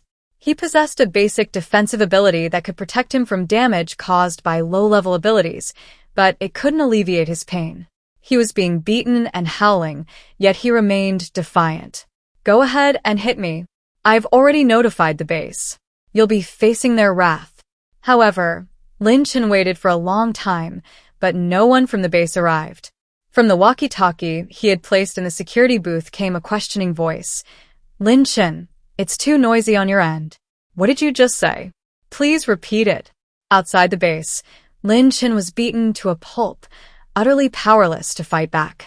The crowd, exhausted from the beating, ransacked Lin Chen's body, taking all his gold coins, only to find it wasn't enough. The man kicked Lin Chen in the back, coldly asking, "Where's the rest of your money?" "No. Nothing." "Go to his house. He must have money there," someone shouted from the crowd, leading them through a side door. Lin Chen panicked, trying to stop them, but couldn't even get up. "No, you can't go in." Lin Chen had barely stepped into the apartment when he let go of his luggage. The food, water, and even his clothes from home had all been stolen by Zhong Shi. The luggage contained clothes for Han Chingqing and their 2 children. Lin Yuyu saw him and shook her head violently. Lin Chen frowned, and regardless of Yuyu's consent, walked directly to her and picked her up. "Let go of me." "Yuyu, it's Daddy. Don't you recognize Daddy? Daddy's rent is due, and we have nowhere to stay. Can you tell your brother to take us in, okay?" Lin Chen's tone was much softer than before. If he weren't desperate, why would he come here, humbling himself before his own daughter? However, no matter how kind his words were, Lin Yuyu didn't want to hear them. Although she was young, her memory was still very good. She remembered that her father had abandoned her and that he had used the apartment's name to deceive many people. He's a bad dad. She doesn't want to live with a bad dad. "I don't want you. Let me go." "Yuyu, why have you become so disobedient?" Han Chingqing, following behind, couldn't help but chime in. Before, whenever Han Chingqing spoke, Lin Yuyu would tremble with fear, too afraid to say no. Han Chingqing thought it would be the same this time, but Lin Yuyu clenched her little fists, stubbornly looking at them. "There are no vacancies, none. Landlady, how can you lie at such a young age?" "I just moved out. Room 306 is vacant now." The woman standing at the door snorted coldly, deciding to give up. Room 306 was a single room. Even if this young landlady were willing to let these people stay, 306 couldn't accommodate so many. Lin Chen, hearing her words, froze, looking at Lin Yuyu in disbelief. Are you the landlord here?" "No, I'm not the landlord." Lin Yuyu shook her head, unwilling to admit it. The woman, never one to shy away from drama, pointed at her. "She is the landlord of apartment number 27. Everyone here knows." "Yuyu, why are you lying again? Have you forgotten what your father taught you?" Lin Chen sighed, feigning helplessness, and turned to Han Chingqing. "Chingqing, since this apartment belongs to Yuyu, you take the 2 children upstairs and find a room to rest. Leave the rest to me." "Okay," Han Chingqing replied with a smile, leading the twins towards the elevator. Just as they reached the convenience store, Zhao Rui suddenly stopped, staring longingly at the store. "Mommy, I'm hungry." Han Chingqing hadn't felt hungry until Zhao Rui said so. Hearing him say he was hungry, Han Chingqing realized she hadn't eaten anything all day. She glanced towards the convenience store, and seeing the dazzling array of goods inside, a greedy thought arose within her. She turned to Lin Yuyu, smiling, and said, "Yuyu, let's go in and grab some food to tide us over. You don't mind, do you?" Although Han Chingqing was asking, she didn't wait for Lin Yuyu's answer and led the twins into the convenience store. The convenience store door was open, but Feng Xiaoyan hadn't arrived yet. Han Chingqing grabbed a basket from the doorway and began browsing inside the convenience store with the 2 children. Lin Yuyu was controlled by Lin Chen and could only access the control panel. She tried to expel him several times, but the system warned her that Lin Chen was bound to her and could not be expelled. What to do? What to do? Lin Yuyu frowned, jumping frantically in Lin Chen's arms. Lin Chen was already injured, and Lin Yuyu's jumping made him feel even worse, instantly losing his temper. "If you keep jumping around, I'll throw you out." "Why, I want to get down, let me down." Lin Yuyu couldn't hold back anymore and burst into tears. The system couldn't get rid of them, and Xiao and her brother weren't there either. What should she do? Hearing her cry, Lin Chen became even more annoyed. "What are you crying for? If I hadn't kicked you out of the house, would you be living in such a nice apartment? It's one thing to be ungrateful, but to make a scene here is just bad luck." "That's right. What kind of child doesn't respect their parents?" "You're such a thoughtless child," the woman chimed in from the doorway. Brother, if you ask me, since this apartment belongs to your daughter, why don't you take it over? This child is too young, easily fooled. You can help her manage the apartment and then return it to her when she grows up. The woman smiled, her face appearing honest and kind. But her words were laced with calculation. If the apartment really fell into this man's hands and she offered him advice, wouldn't he waive her rent? That makes sense. How can such a large apartment be left to a child to manage? Lin Chen nodded, looking down at Lin Yuyu in his arms. Yuyu, starting today, Daddy will manage the apartment for you. No, I don't want to. Lin Yuyu struggled, but couldn't break free from Lin Chen's embrace. Lin Chen thought she was ungrateful and was about to spank her to teach her a lesson when a scream suddenly came from inside the convenience store. He turned around at the sound and saw Han Chingqing standing trembling at the convenience store entrance, carrying a basket of groceries. He quickly threw Lin Yuyu onto the sofa and rushed to Han Chingqing. Chingqing, what's wrong? Han Chingqing looked at him, wanting to answer but unable to speak. The next moment, the entire family of 4, along with the woman at the door, were kicked out of the apartment by Lin Yuyu. The basket in Han Chingqing's hand fell to the ground at the convenience store entrance and quickly returned to its place. How did I get out here? Finding himself outside the apartment, Lin Chen's eyes were filled with confusion. Just as he was about to go in and ask what was going on, Han Chingqing's voice suddenly came from behind him. Honey, this apartment building is a bit eerie. I just got an electric shock. You have to be careful. Don't worry, I'm Yuyu's dad. She won't hurt me, or I'll kill her, Lin Chen said, taking a step forward. However, he had only taken 2 steps when he was blocked by an invisible wall. He froze for a moment, raising his hand to push the invisible wall, but he couldn't budge it at all. He kicked at the air, and his toe immediately swelled up. Ouch! What is this thing? Why can't I get past it? Honey, there's nothing in front of you. Han Chingqing recovered from the electric shock. She slowly stepped forward, only to be blocked as well. The woman in apartment 306, seeing that they, like her, had been kicked out by the little girl, scoffed disdainfully. Aren't you that little girl's parents? How come you got kicked out like me? You can't even control your own. Child, you're really useless. The woman had originally hoped to use these 2 to move back into apartment 27. Now that her plan had failed, she snorted coldly, picked up her luggage, and left. Zhao Rui, looking at the apartment so close at hand, grabbed Han Chingqing's hand and cried, Mommy, I'm hungry. I want noodles. Eat, eat, eat. What are you eating? Can't you see we can't get in now? Han Chingqing stared at the apartment building ahead, seething with anger. They got nothing, came for nothing, and even got electrocuted at the convenience store entrance. Zhao Rui, yelled at, immediately fell silent. Zhao Yu's eyes darted around and he said coldly, Mom, there aren't any zombies around here. Maybe we can wait here for a while. Maybe we can get in soon. Zhao Rui nodded in agreement. If Yu doesn't give me food when I get in, I'll kill that dog and eat dog meat. Han Chingqing frowned, not finding anything wrong with her son's words. She didn't blame Zhao Rui at all. Instead, she was already planning what she should do once inside to make up for her losses. Inside the apartment, Lin Yuyu sat on the sofa, still shaken, her forehead covered in sweat. The system's cold voice slowly entered her ears. Reminder: the Lin family hasn't left yet. The expulsion function only lasts for 3 days. Only blocking them will solve the problem permanently. Please prepare accordingly. But isn't blocking only possible by spending money? Lin Yuyu pursed her lips. She wanted to block her father, but she knew he was unwilling to spend money. What could she do? What other options were there? Lin Yuyu anxiously clenched her clothes, thinking for a long time, but couldn't come up with a solution. Su Muyang finished washing up and went downstairs. Not seeing Lin Yuyu in the dining room, he went downstairs again. Seeing her curled up on the sofa, Su Muyang quickly came to her side. Yuyu, why didn't you go to the dining room today? Brother? Hearing the familiar voice, Lin Yuyu slowly raised her head. She had held back well. She hadn't cried when Aunt Chingqing barged into the convenience store, nor when her father tried to take her apartment.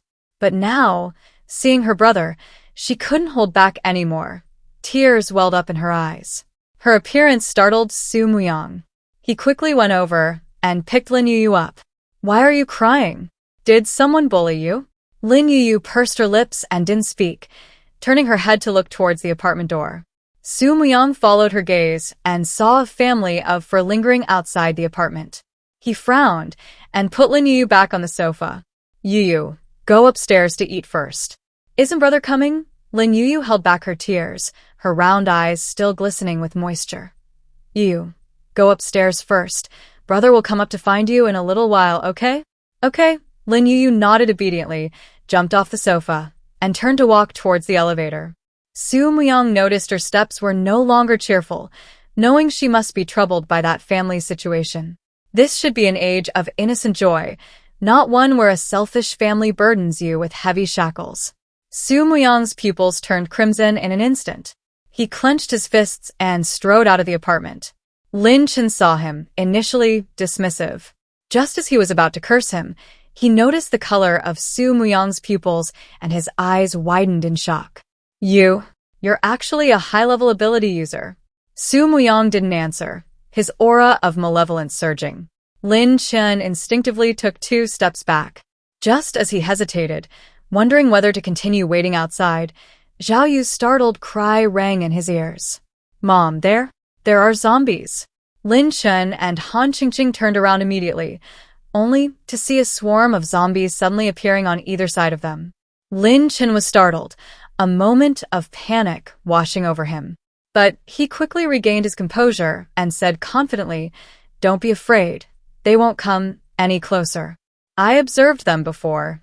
Zombies automatically leave once they approach the apartment. As long as we stay here, there won't be any." Before he could utter the word danger, the zombies suddenly increased their speed. Han Qingqing turned pale with fright and tugged at Lin Chen's sleeve. "Brother Chen, I feel like those zombies are coming at us?" "That's impossible. I clearly observed before. Zombies can't get close to the apartment." Lin Chen refused to believe his judgment was wrong. But as the zombies rapidly approached, his belief crumbled instantly. He disregarded Han Qingqing and the Zhao siblings and took off running towards the opposite foundation. "Brother Chen, wait for us. You can't leave us behind." Han Qingqing, pulling the 2 children along, dropped their luggage and followed. However, their speed was no match for the horde of zombies.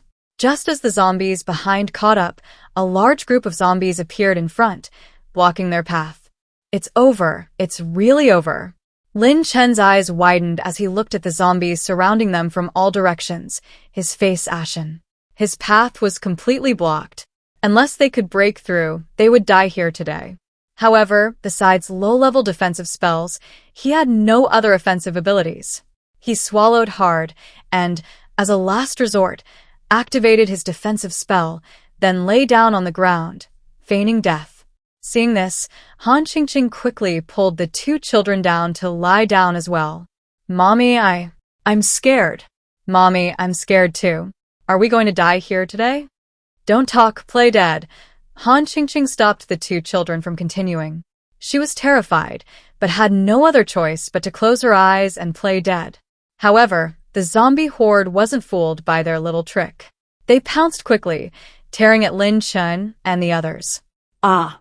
Mommy, save me. It hurts so much. It hurts so much." Screams echoed from the open ground ahead. Tang Wei followed the sound and saw the scene before her, her eyes filled with confusion. How come there are suddenly so many zombies outside the apartment? Hearing this, Su Muyang withdrew his superpower. His crimson pupils instantly returned to normal. His superpower was summoning zombies. Because it was so unique, he had never used his superpower when fighting alongside others, instead relying on his innate divine power. Not only did no one else know, but even the people in the apartment didn't know that his superpower was an SSS-level supernatural ability. Maybe they smelled blood. "Su," Muyang replied casually, turning to walk back into the apartment. He had promised Yuyu he would go to the restaurant to have dinner with her. Seeing him leave, the zombie horde quickly dispersed, and Tang Wei didn't linger either, turning and going upstairs. She hadn't eaten last night to lose weight, and now she was starving. The air ahead was thick with the stench of blood.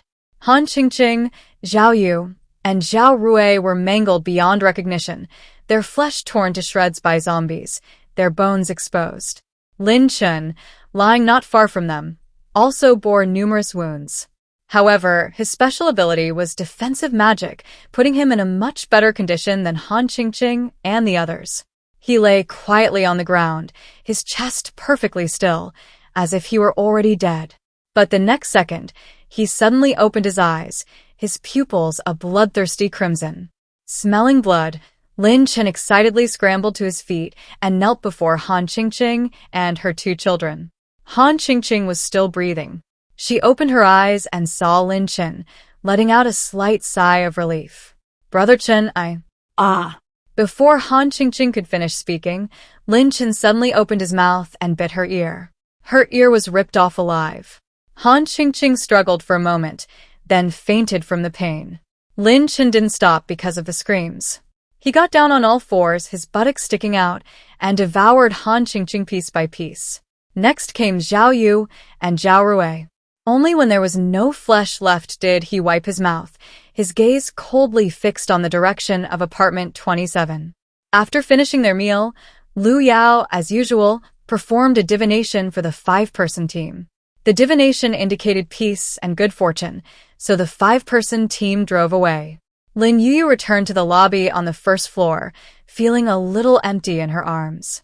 She thought for a moment before realizing she hadn't seen Xiaobai since coming downstairs.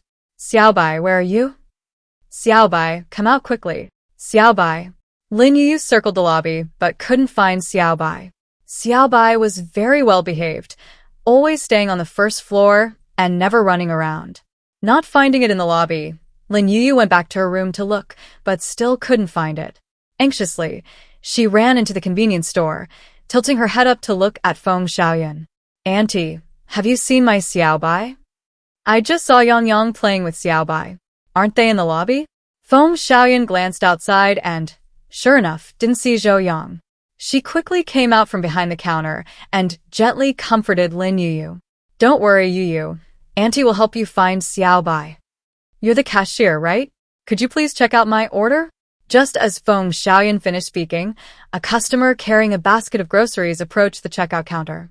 Feng Xiaoyan nodded and took the basket. "Yuyu, let me check out the customer first, then I'll look for Xiaobai for you, okay?" "Auntie's busy. I can find it myself." Knowing that Xiaobai was with Zhou Yang, Lin Yuyu wasn't in such a hurry. Not wanting to disturb Feng Xiaoyan's work, she ran into the elevator and pressed the button for the 4th floor. She arrived at the door of room 402 and gently knocked. "Xiaobai, are you in there?" There was no response from inside, nor was there any barking from the dog. Lin Yuyu knocked again, and seeing that it was still quiet, she turned and went downstairs. She first went to the 3rd floor, but Zhou Yang and Xiaobai weren't there, so she took the elevator to the 2nd floor. She had just stepped out of the elevator when she heard Xiaobai's pitiful whimpers. "Xiaobai," Lin Yuyu called out, but the whimpers turned into barks. She followed the sound and saw Zhou Yang holding scissors, cutting Xiaobai's ears. "Stop barking, or I won't play with you anymore." Woof woof.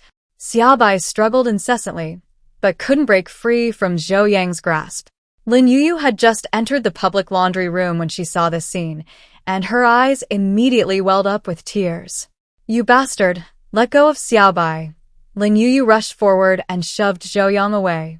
Zhou Yang was about her age, but much larger. Pushed by Lin Yuyu, he swayed slightly, but quickly regained his balance. Seeing Lin Yuyu try to snatch Xiaobai, he preemptively grabbed it and held it in his arms. "Give Xiaobai back to me." No. Zhou Yang refused outright. "The apartment dog belongs to whoever sees it. Why should I give it back to you?" "No, it was a gift from my brother." Seeing blood flowing from Xiaobai's ear, Lin Yuyu's eyes reddened, and she was on the verge of tears. She reached out to hug Xiaobai, but Zhou Yang pushed her, causing her to fall to the ground with a thud. Zhou Yang looked down at her, his voice cold. "Don't touch my dog. Xiaobai is mine. Lin Yuyu struggled, trying to stand up. However, before she could get up, Zhou Yang suddenly stepped forward and shoved her head back to the ground. "Wah, let me go." Lin Yuyu tried to access the control panel to banish Zhou Yang. But Zhou Yang held her head firmly, forcing her to the ground, unable to even crawl. Lin Yuyu looked at Xiaobai, crying her heart out. Come quick, come quick. Stop yelling, Zhou Yang interrupted her coldly. You're as annoying as your dog. I'm going to cut your tongues out. Zheng Jiehui finished her meal and was about to go downstairs. She heard a child's voice coming from the communal laundry room. Curious, she went to the laundry room and saw Lin Yuyu being forcefully held down by Zhou Yang. Lin Yuyu struggled incessantly, her face covered in tears. What are you doing? Let go. Zheng Jiehui shouted, startling Zhou Yang into releasing her. Seeing an adult arrive, he grabbed Xiaobai and tried to run away. Before he could even run out of the public laundry room, Lin Yuyu's aggrieved voice came from behind him. Give me back Xiaobai. Lin Yuyu's words caught Zheng Jiehui's attention. She then noticed that Zhou Yang was holding Lin Yuyu's dog, whose ear was injured. You naughty child. Zheng Jiehui grabbed Zhou Yang's shoulder and restrained him. She reached out with her other hand and scooped the injured Xiaobai back from Zhou Yang's arms. Lin Yuyu staggered to her feet and ran to Zheng Jiehui. Zheng Jiehui looked at Xiaobai's injury and returned it to Lin Yuyu. It's missing a piece of its ear, but thankfully it's not injured. When Tang Wei comes back, have her treat it, and it should be fine. Thank you, sister. Lin Yuyu took Xiaobai, tears streaming down her face. Zhou Yang was grabbed by Zheng Jiehui, struggling fiercely. You bad woman, let me go. My dad isn't someone to mess with. If you dare touch me, I'll have him beat you to death. Feng Xiaoyan finished her work and went upstairs. She had just stepped out of the elevator when she heard Zhou Yang's voice. Her face paled, and she froze on the spot. Zhou Yang saw her and shouted, Why are you looking at me like that? Someone bullied me, and you didn't even help me. Are you even my mother? Yang, you. What did you do? Feng Xiaoyan knew the people in the apartment building. Everyone was kind and wouldn't lay a hand on a child for no reason. Unless Zhou Yang did something first. Zhou Yang met her eyes and coldly snorted. I don't need your help. That child is a monster. He cut off Xiaobai's ears with scissors and bullied Yuyu, pressing her head to the ground. If I hadn't heard the noise and rushed over, the consequences would have been unimaginable. Zheng Jiehui's brows furrowed, her face grim. She used to love children, finding them innocent and adorable. But she never imagined a 4- or 5-year-old could be so wicked. Yang, how could you do such a thing? Feng Xiaoyan stared at Zhou Yang in disbelief, unable to believe her son could be so despicable.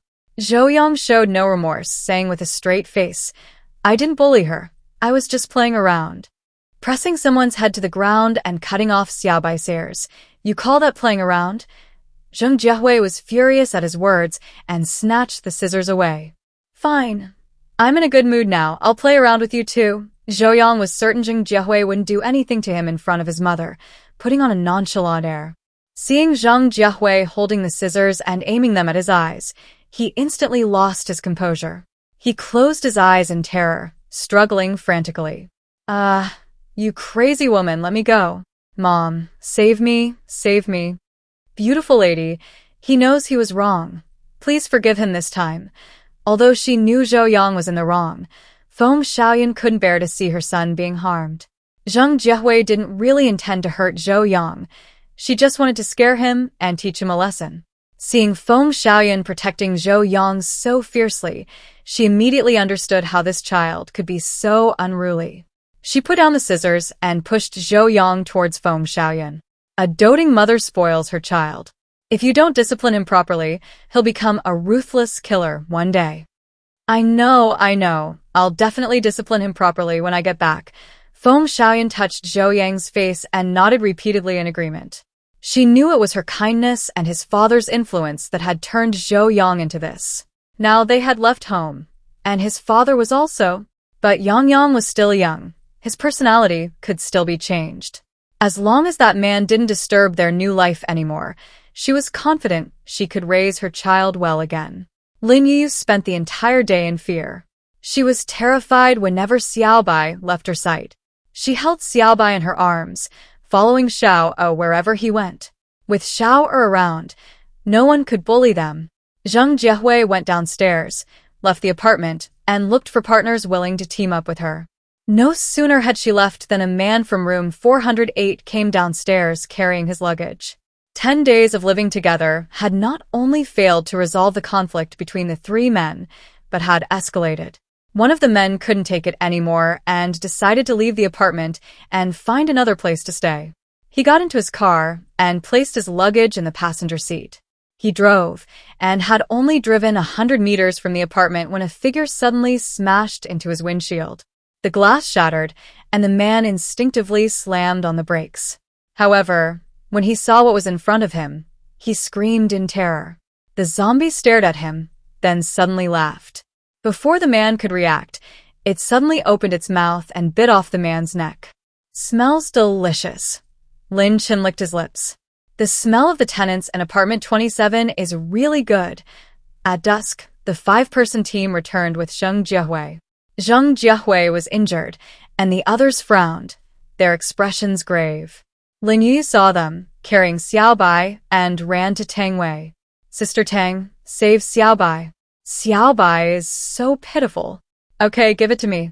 Tang Wei bent down and took Xiaobai. On the way, they encountered Zheng Jiehui, who was being attacked by zombies, and rescued her. Zheng Jiehui had already told them what happened in the apartment during the day. Knowing that Lin Yuyu and Xiaobai had been bullied after they left, everyone was furious. Su Muyang's face was ashen. He strode into the convenience store and slammed his hand on the checkout counter. "Although it wasn't your fault, please control your son. If there's a next time, I won't hesitate to throw him out and let the zombies outside discipline him." I understand. I will discipline him properly." Feng Xiaoran nodded, feeling somewhat guilty. After what happened that morning, she had locked Zhou Yang in his room, preventing him from going out, fearing he would cause trouble again. She also guessed that Su Muyang and the others would definitely come looking for her when they returned. They were in the wrong first, and as long as they didn't make things difficult for her son, she was willing to bear all the blame. After healing Zheng Jiehui's injuries, Tang Wei then healed Xiaobai's. Xiaobai's injuries weren't serious. The wound on its ear had stopped bleeding. She used her healing magic to heal Xiaobai's wound. However, the missing ear tip couldn't be replaced. After finishing, Tang Wei gently stroked Xiaobai's white fur and returned it to Lin Yuyu. "Yuyu, if you don't have anything to do lately, let Xiao guard the apartment. You stay in your room and watch TV with Xiaobai." Tang Wei looked at Lin Yuyu, her expression somewhat grave. They had received some alarming news today. A mutated zombie had appeared in Yuqing. They encountered it while rescuing Zheng Jiehui. Although the mutated zombie's attack power wasn't strong, it possessed human intelligence and memory, and its speed and defense were extremely formidable. Even more terrifying, he could summon other zombies to fight for him. So far, countless bounty hunters have died at his hands. The various bases are helpless against that mutated zombie. All they can do now is to lie low. They just don't know if the apartment, which can defend against ordinary zombies, can defend against mutated zombies? There's something else I think I need to tell you. When I was surrounded by zombies just now, I saw the tenant living in room 408 being eaten by a mutated zombie. Zheng Jiehui felt nauseous just thinking about what had just happened. That zombie was terrifying. Those he ate were left without even a bone fragment. Tang Wei frowned slightly. It seems that the apartment is the safest place right now. Everyone should stay home for the time being. Hearing this, Su Muyang turned to look at Lin Yuyu, hesitating to speak. He didn't know whether he should tell Yuyu that the mutated zombie was her father, Lin Chen. Su Muyang hesitated for a moment, then finally gave up. He worried that if Lin Yuyu knew about this, she would have nightmares. Zheng Jiehui's face was pale. She looked up at Lin Yuyu, somewhat embarrassed, and spoke. "Yuyu, I noticed the job posting on the door hasn't been taken down yet. Is the convenience store still short-staffed? Could I fill in temporarily?" Zheng Jiehui pursed her lips, her cheeks flushed. She knew that no one in the apartment liked her. It was just a coincidence that she was chosen today. Even when she was starving before, she had never made such a request. But now it was different. Mutated zombies guarded the apartment. Going out would be suicide. She had no choice but to swallow her pride and beg Lin Yuyu for a way to survive. Lin Yuyu glanced at her, then turned to Zhou Xiao, unsure of what to do. Sister Zheng had helped her today. She should thank her. But what if Sister Zhou was unhappy? Seeing Lin Yuyu look at Zhou Xiao, Zheng Jiehui lowered her head, bracing herself for rejection. She and Lu Xiaoxiao had abandoned Zhou Xiao when she was surrounded by zombies. Now that she was in trouble, how could Zhou Xiao possibly help her? Yuyu, the job posting has been up for a while, but no one has applied. Zheng Jiehui is hardworking and reliable. Could you consider her? Zhou Xiao's voice slowly reached Zheng Jiehui's ears. She froze, looking at Zhou Xiao in disbelief. Zhou Xiao was actually speaking up for her? Xiao, what? Are you having second thoughts? Zhou Xiao turned to look at her. Zheng Jiehui met her eyes and quickly shook her head. I won't regret it. I really need this job right now. Xiao, thank you for speaking up for me. Zhou Xiao looked away, her expression perfectly calm. Lin Yuyu blinked, looking curiously at Zhou Xiao. Sister Zhou, aren't you upset? Zhou Xiao smiled slightly and shook her head. The past is the past. To me now, Zheng Jiehui is just an ordinary neighbor. Hearing this, Lin Yuyu's lips curled into a smile, and she jumped off the sofa with a grin. She ran to Zheng Jiehui with her short legs and took her hand. Sister Zheng, you're an employee now. As her voice fell, a cashier pin appeared on Zheng Jiehui's clothes. Zheng Jiehui glanced down, her heart suddenly relaxing, and she smiled happily. Thank you, Yuyu. She thanked Lin Yuyu, then turned to Zhou Xiao, her voice suddenly lowering. Thank you. And I'm sorry. Zhou Xiao smiled faintly and looked away. Although she couldn't forgive Zheng Jiehui for her past self, but after witnessing Lu Xiaoxiao's fate, she couldn't bring herself to hate Zheng Jiehui anymore. Their friendship was gone. From now on, they would be strangers, never to speak to each other again. Zheng Jiehui's lease had 13 days left.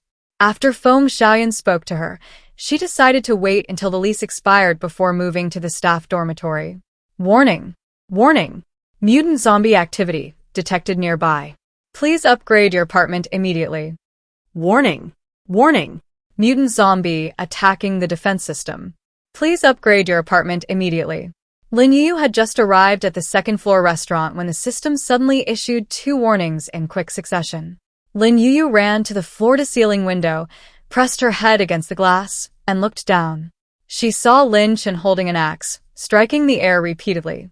Noticing Lin Yuyu standing by the window, Su Muyang quickly walked over and followed her gaze. Seeing Lin Chen, he frowned and whispered to Lin Yuyu, "Stop looking, it's time to eat." Hearing Su Muyang's voice, Lin Yuyu raised her head, looking at him with a puzzled expression. "Brother, is Daddy? Is he a mutated zombie?" "Yes," Su Muyang nodded slightly, looking down at the zombies.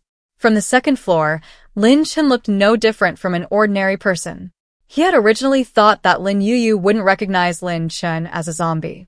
He hadn't expected her to be so clever, not only recognizing Lin Chen as a zombie, but also guessing that he was a mutated zombie. Lin Yuyu bit her lip, knowing Lin Chen was after the apartment. She turned around, lost in thought, and followed Su Muyang to the table. While Su Muyang went to get the food, she opened the control panel. The tenants of rooms 501 and 506 had each renewed their rent for another month today. Adding the gold coins earned from the restaurant and supermarket these past few days, her system balance was 30,561 gold coins. She glanced at the upgrade button. It was currently grayed out. System, how many more gold coins are needed to upgrade the apartment? Is my little stash enough? Lin Yuyu asked the system in her mind, head down. The system had just told her to upgrade the apartment, meaning its current defenses couldn't stop her father. Although she wanted to save her little stash to find her mother, there were so many people who loved her in the apartment. If her father rushed in, they would all die, wouldn't they? Her brother, Sister Tang, and Uncle Yun were all so good to her. She didn't want them to die. She could earn the money she needed to find her mother again, so she decided to take out the gold coins from her savings account first. The host savings account only has 7,199 gold coins. Even adding them together, it's still 12,240 gold coins short. So much short. Lin Yuyu sighed. She remembered that it used to take a long time to earn 5 figures. She wondered if she could level up in time this time. Oh my god, that zombie outside the apartment scared me to death. As Lin Yuyu was thinking, a man's voice suddenly reached her ears. She looked in the direction of the voice and saw the man who had spoken earlier walking in quickly with another man. Lin Yuyu recognized them. They were the other 2 tenants in room 506.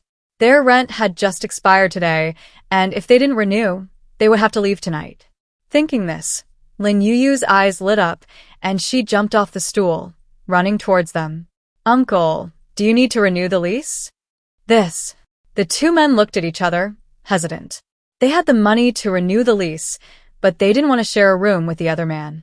Seeing their hesitation, Lin Yuyu added, "There are zombies outside. It will be very dangerous for you to go out." "No way. Even if I die, I don't want to share a room with him." "As if nobody wants to share a room with you." Humph. The man snorted and sat down at the table. He didn't want to share a room with the other man, but he also didn't want to leave the apartment. Lin Yuyu's eyes darted around, and she raised her voice to remind them. "The single room in room 306 is vacant." "I'll rent it." "No, let me rent it." The 2 men started arguing again over room 306. The waiter came to them, prepared to throw them out if they started fighting. With the waiter watching them, neither man dared to make a move.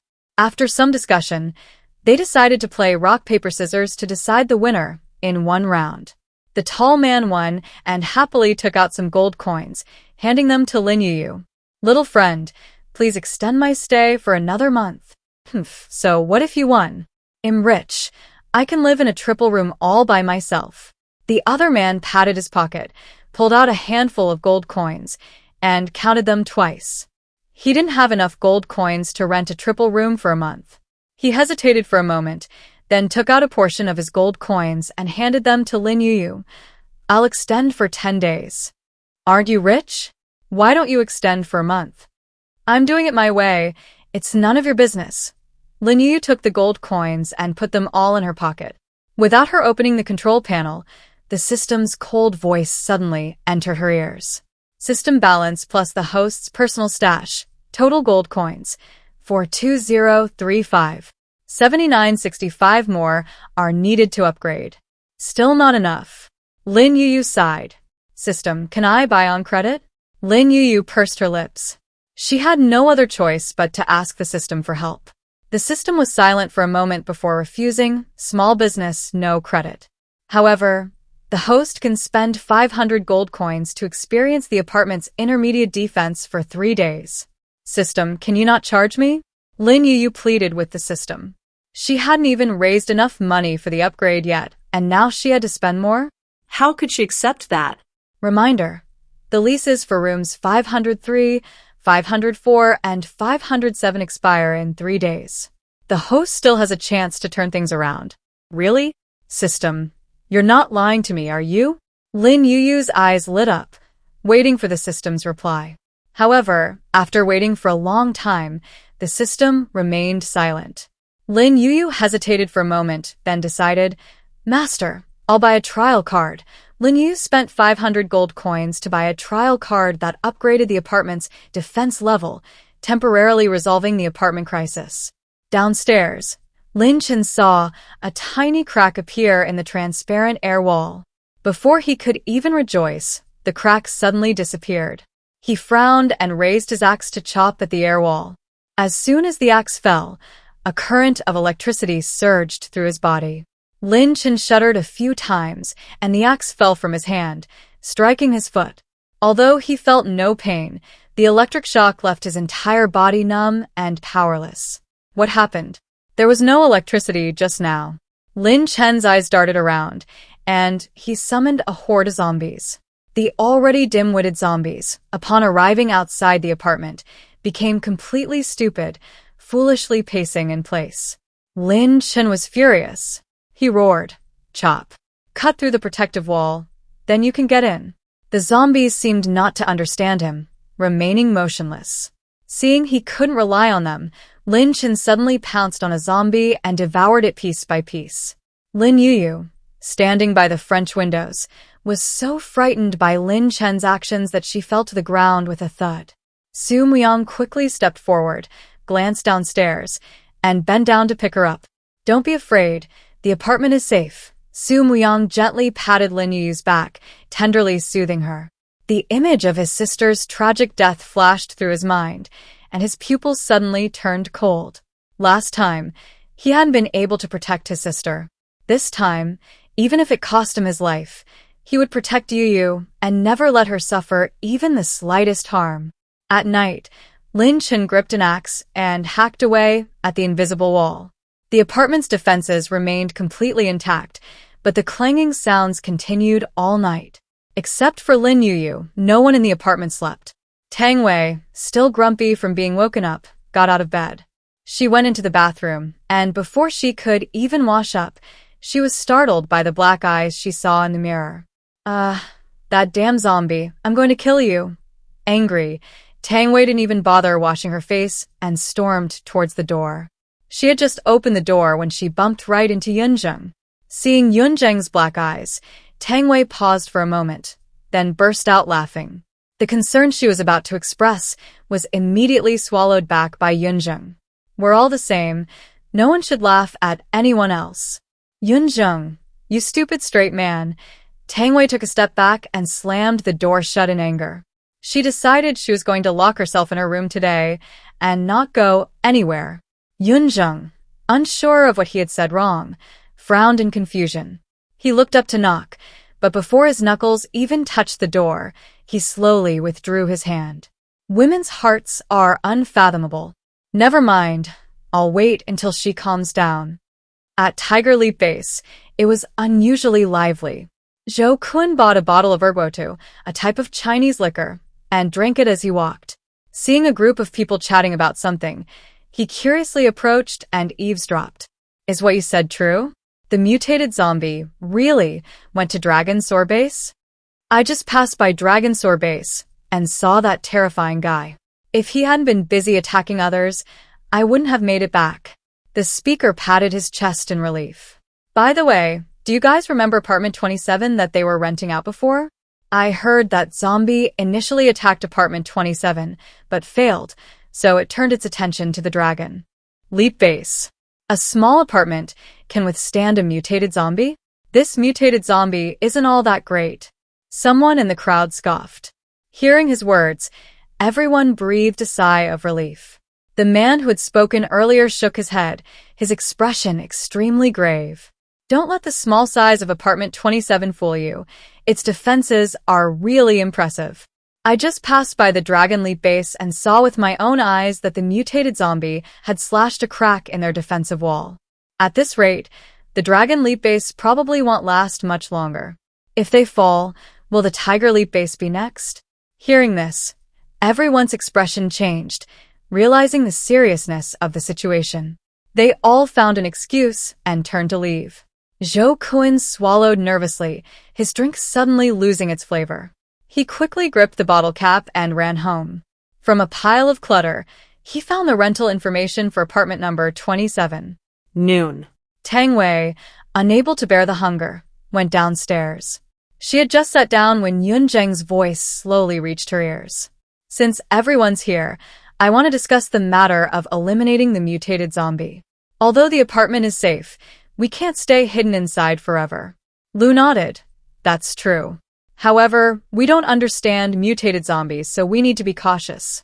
It would be best to lure it outside the apartment. If we can't defeat it, we can go back inside for refuge. The mutated zombie has been causing trouble outside all night, and now we don't know where it's gone. Since we can't find it, our only option now is to wait and see." "Then let's wait." As soon as Zhou Xiao finished speaking, Su Muyang made the decision. Mutated zombies are different from other zombies. He didn't dare risk leaving Yuyu alone in the apartment. No matter what decision they made, he would absolutely not leave the apartment until the mutated zombies were eradicated. Can I join you?" Zheng Jiehui, sitting to the side, couldn't help but ask. Seeing everyone turn to look at her, afraid of being rejected, she quickly explained, Although my ability alone isn't very useful, it works synergistically with Xiao's fire attack. We used to team up with Lu. Before she could finish saying Lu Xiaoxiao's name, Zheng Jiehui pursed her lips and skipped over the unlucky name. We used to team up like this, and it worked pretty well. Hearing this, everyone turned to look at Zhou Xiao. They naturally knew that wind could intensify a fire. They just wondered if Zhou Xiao would still be willing to fight alongside Zheng Jiehui after that incident. Seeing everyone looking at her, Zhou Xiao pondered for a moment. Although the matter was over, and she no longer hated Zheng Jiehui. But she wasn't sure if she could be completely confident fighting alongside Zheng Jiehui again. She lacked confidence and was afraid of holding everyone back. But Yunzheng was right. The problem of the mutated zombies was right in front of them, and they had to solve it. More people meant more strength. Perhaps she should give it a try? How about we give it a try? Yes. Yunjing nodded. Then let's discuss the specific plan. The group sat in the second-floor restaurant, discussing how to exterminate the mutated zombies. Zhou Kun got out of the car and looked around the apartment building. The apartment building was 5 stories high. Compared not only to the large base, but even to other small bases, it seemed much smaller. Zhou Kun wasn't sure if this place was really as good as those people said. He unscrewed the cap of a bottle of urgotu, a type of Chinese liquor, and took a sip, seemingly hesitant. Zombies are coming. Run. Just as he was hesitating, a panicked voice suddenly reached his ears. Turning around, he saw a zombie chasing a chubby boy. The chubby boy wasn't tall and looked to be only in his early 20s. His face was filled with panic, and with each step he took, the fat on his belly jerked. Seeing the chubby boy running towards him, Zhou Kun hurriedly twisted the bottle cap tighter and rushed into the apartment. Before he could even catch his breath, the chubby boy also ran in, bumping into him and causing him to stumble. Realizing that he had bumped into someone, the chubby boy quickly apologized. "I'm sorry, I didn't mean to. Are you blind? A grown man is standing right in front of you, and you still bump into him." Zhou Kun steadied himself against the wall, turned around, and interrupted the chubby boy. Hearing the familiar voice, Feng Xiaoyan, who was standing at the cashier, suddenly turned pale. Why was he here? Feng Xiaoyan frowned, looking around but finding nowhere to hide. She simply crouched down, using the counter as cover. As long as Zhou Kun didn't enter the convenience store, he shouldn't find her. However, things rarely go as planned. Zhou Kun turned around and spotted the convenience store. His eyes lit up, and he went inside with a bottle of urgotu, a type of Chinese liquor. Seeing no one inside, he quickly walked further in. The convenience store didn't have many liquors, only cheap brands like urgotu and fingutuk. Zhou Kun looked around, just about to reach for the Nulinchin, another type of Chinese liquor, when Feng Xiaoyan's voice suddenly rang in his ears. "Don't move." Zhou Kun turned around at the sound of her voice and paused for a moment when he saw Feng Xiaoyan. He quickly recovered and walked forward with a cold smile. "You damned woman, where have you been? Turns out you were hiding here." Zhou Kun's gaze shifted downwards, landing on the brooch pinned to her chest. Feng Xiaoyan reacted, quickly trying to block it with her hand, but it was too late. Zhou Kun raised an eyebrow, a mocking smile playing on his lips. "Oh, found a job, not bad. Looks like you'll soon have a salary to support me and our son." I don't have a salary." Feng Xiaoyan clenched her fists, terrified. If she could, she wouldn't want to face Zhou Kun. But she knew that if she hadn't stopped him, he would have stolen the wine. Although stealing would result in an electric shock, alcohol was different from other things. Once Zhou Kun let go, it would smash on the ground. The landlord had been kind to her. She couldn't let the landlord suffer this loss. "You have a job, how could you not get paid? Who are you kidding?" Zhou Kun didn't believe her and rushed to the cashier to search her. Feng Xiaoyan instinctively struggled. Seeing the cashier was about to be overturned, she immediately stopped moving. The convenience store is owned by the landlord of apartment number 27. She promised me room and board, so there's no salary. Search me if you don't believe me. Feng Xiaoyan opened her arms, allowing him to search her. Zhou Kun searched her body but found nothing, Then his gaze fell on the cashier. Open it. Feng Xiaoyun obediently complied and opened the POS system. The system's cabinet was empty. There wasn't even a single gold coin. Are you satisfied? Feng Xiaoyun asked. Zhou Kun gritted his teeth, glaring coldly at her. Satisfied my ass. It's been all morning. Don't tell me the convenience store hasn't made any money? You must have hidden the money. Give it back now or I'll… So what? Hit me? Feng Xiaoyun said nonchalantly, hit me if you want. It's not like it'll make a difference. Knowing she was no match for Zhou Kun, Feng Xiaoyun quickly walked away from the checkout counter. She had no other demands, only hoping the convenience store wouldn't be implicated because of her. As soon as she stepped out of the checkout counter, Zhou Kun started looking for a weapon. Seeing the situation was getting out of hand, the chubby guy quickly stepped forward to mediate. Brother, we're men. You can't hit women. I'm hitting my own wife. What's it to you? Get lost. I won't get lost. The chubby guy spread his arms, shielding Feng Xiaoyun behind him. Hitting someone is wrong, especially since she's your wife, your family. How could you? Stop rambling. If you say another word, it'll hit you too. Zhou Kun grabbed a bottle and smashed it over the chubby boy's head. The chubby boy, caught off guard, quickly covered his head. Feng Xiaoyun was startled and rushed forward, grabbing Zhou Kun's hand. Zhou Kun, you can't hit him. He's innocent. What? Is he your lover? Why are you protecting him like this? Zhou Kun glanced at Feng Xiaoyun, then turned to glare at the chubby boy, his anger escalating. Feeling Zhou Kun's increased force, Feng Xiaoyun shouted, What nonsense are you spouting? I gave birth to your son, and you don't trust me at all? Stop talking nonsense. Let go. Zhou Kun glared at Feng Xiaoyun, his eyes blazing with rage. He knew, of course, that there was nothing between the two. He just needed a reason to beat someone up. But he hadn't expected this damned woman to defy him and protect a stranger, which made him even more urged to hit her. Feng Xiaoyun was afraid of Zhou Kun, but she understood his temper. If she let go, the little fat boy's head would be cracked open. He got involved because he was helping her. How could she abandon him? Zhou Kun, please let me go. I've already hidden here. What more do you want? I want my son. Hearing this, Feng Xiaoyun's face changed. Zhou Yang was her lifeblood. She couldn't let Zhou Kun take him away. No, I'll agree to everything except this. Fine, I won't take my son away, but I want to stay here. Get it arranged quickly. With that, Zhou Kun lowered his hand and casually tossed the bottle aside. The bottle rolled a few times on the ground without breaking. Feng Xiaoyun was taken aback, not expecting him to want to move in. She slowly withdrew her hand, lowered her eyes, and shook her head. There are no vacant rooms in the apartment. Who are you trying to fool? Zhou Kun clearly didn't believe him. Where's your boss? Tell her to come over. Zhou Kun waved his hand impatiently, not wanting to waste time with Feng Xiaoyun. After waiting a while, seeing Feng Xiaoyun standing still, Zhou Kun became even more impatient. I'm talking to you, are you deaf? Zhou Kun raised his fist, about to hit Feng Xiaoyun, but was stopped by the chubby boy.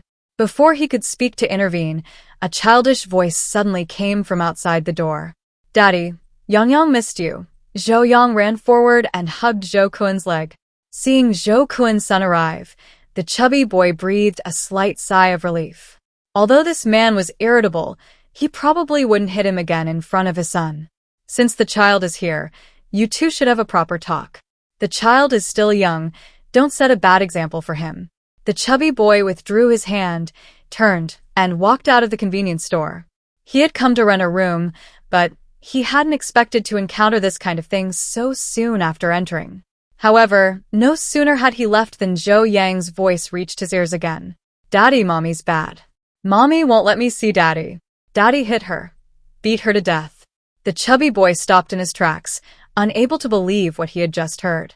He turned to look at Zhou Yang, his eyes filled with astonishment. Did those words really come from this child? Feng Xiaoyun's eyes widened as well. Yang, what are you saying? Bad Mommy, I don't want you. Daddy, take me away, I don't want to stay here. Zhou Yang tugged at Zhou Kun's trouser leg, looking at him pleadingly. Zhou Kun's lips curled into a smirk. He bent down and picked him up, looking at Feng Xiaoyan defiantly. Feng Xiaoyan, you're such a failure as a person. Even Yang Yang doesn't like you. Tell me, besides me, who else would want someone like you? Kneel down and beg me to give me another room. Maybe I'll be in a better mood and agree to continue being your wife. You're dreaming. I finally managed to leave you with Yang Yang. I will never be with you again. Perhaps provoked by Zhou Yang's words, Feng Xiaoyan defied Zhou Kun for the first time. She glared coldly at Zhou Kun, then turned to look at Zhou Yang, her gaze softening considerably. Yang Yang, come back with mommy. Feng Xiaoyan reached out, wanting to take Zhou Yang from her. As if making a decision, Zhou Yang turned his back to her, his short, thick arms tightly wrapped around Zhou Kun's neck. You're a bad woman. I don't want to go back with you. Yang Yang, I'm your mother. How can you say that to your mother? Feng Xiaoyan was anxious. Under Zhou Kun's influence, Zhou Yang had already begun to resemble him somewhat. She had originally thought that as long as the father and son didn't meet, Zhou Yang would surely change for the better over time. But she never expected that Zhou Kun would actually find his way here, and Zhou Yang even wanted to go with him. No, absolutely not. Yang Yang, be good. Mommy will take you back. I don't want to go back with you. Zhou Yang suddenly opened his mouth and bit Feng Xiaoyan's finger. Feng Xiaoyan cried out in pain and quickly pulled her hand back. Her brows furrowed, and her eyes, as she looked at Zhou Yang, were filled with complex emotions. Previously, she thought Zhou Yang was influenced by Zhou Kun and that he could still be saved. But seeing his cold eyes, Feng Xiaoyan's heart wavered. Human nature is inherently evil. Perhaps the genes he carries within him are simply unchangeable. Yang Yang, are you sure you want to go with him? Zhou Yang clung tightly to Zhou Kun's neck, refusing to let go. He was certain Feng Xiaoyan wouldn't let him leave her side. As long as he stood by his father, his mother would compromise and let his father stay. However, to his surprise, Feng Xiaoyan lowered her eyes and gave a self-deprecating smile. Fine, since you want to go with him, then go with him. I'll just consider you eaten by a zombie. Feng Xiaoyan, listen to what you're saying? Have I not hit you in so long that you've forgotten who's in charge at home? Zhou Kun's thick eyebrows furrowed, his eyes filled with malice. The chubby boy quickly turned back, about to say a few words of advice. A cold voice suddenly came from outside. Trying to hit someone on someone else's turf? Do you think we're pushovers? Su Muyang and the others stepped out of the elevator, their faces grim. They had heard some noise downstairs and came down to investigate, only to encounter a troublemaker. Lin Yuyu, holding Su Muyang's hand, arrived at the convenience store entrance. With her other hand on her hip, she raised her head and huffed. Hit someone? Get out. Tang Wei came to Feng Xiaoyan's side, coldly staring at Zhou Kun. With us here, don't be afraid. If he dares to lay a finger on you, we'll feed him to the mutated zombies. Feng Xiaoyan looked at Tang Wei and the others, her eyes suddenly reddening. She came from a rural family. She had an older sister and a younger brother. Her parents favored boys over girls and neglected her from a young age. When her younger brother reached marriageable age, they forced her to marry Zhou Kun for the sake of the bride price. Zhou Kun seemed normal at first, but his true nature was revealed when she became pregnant with Zhou Yang. In her 20-plus years of life, no one had ever been kind to her for no reason, and she had never felt the warmth of a family.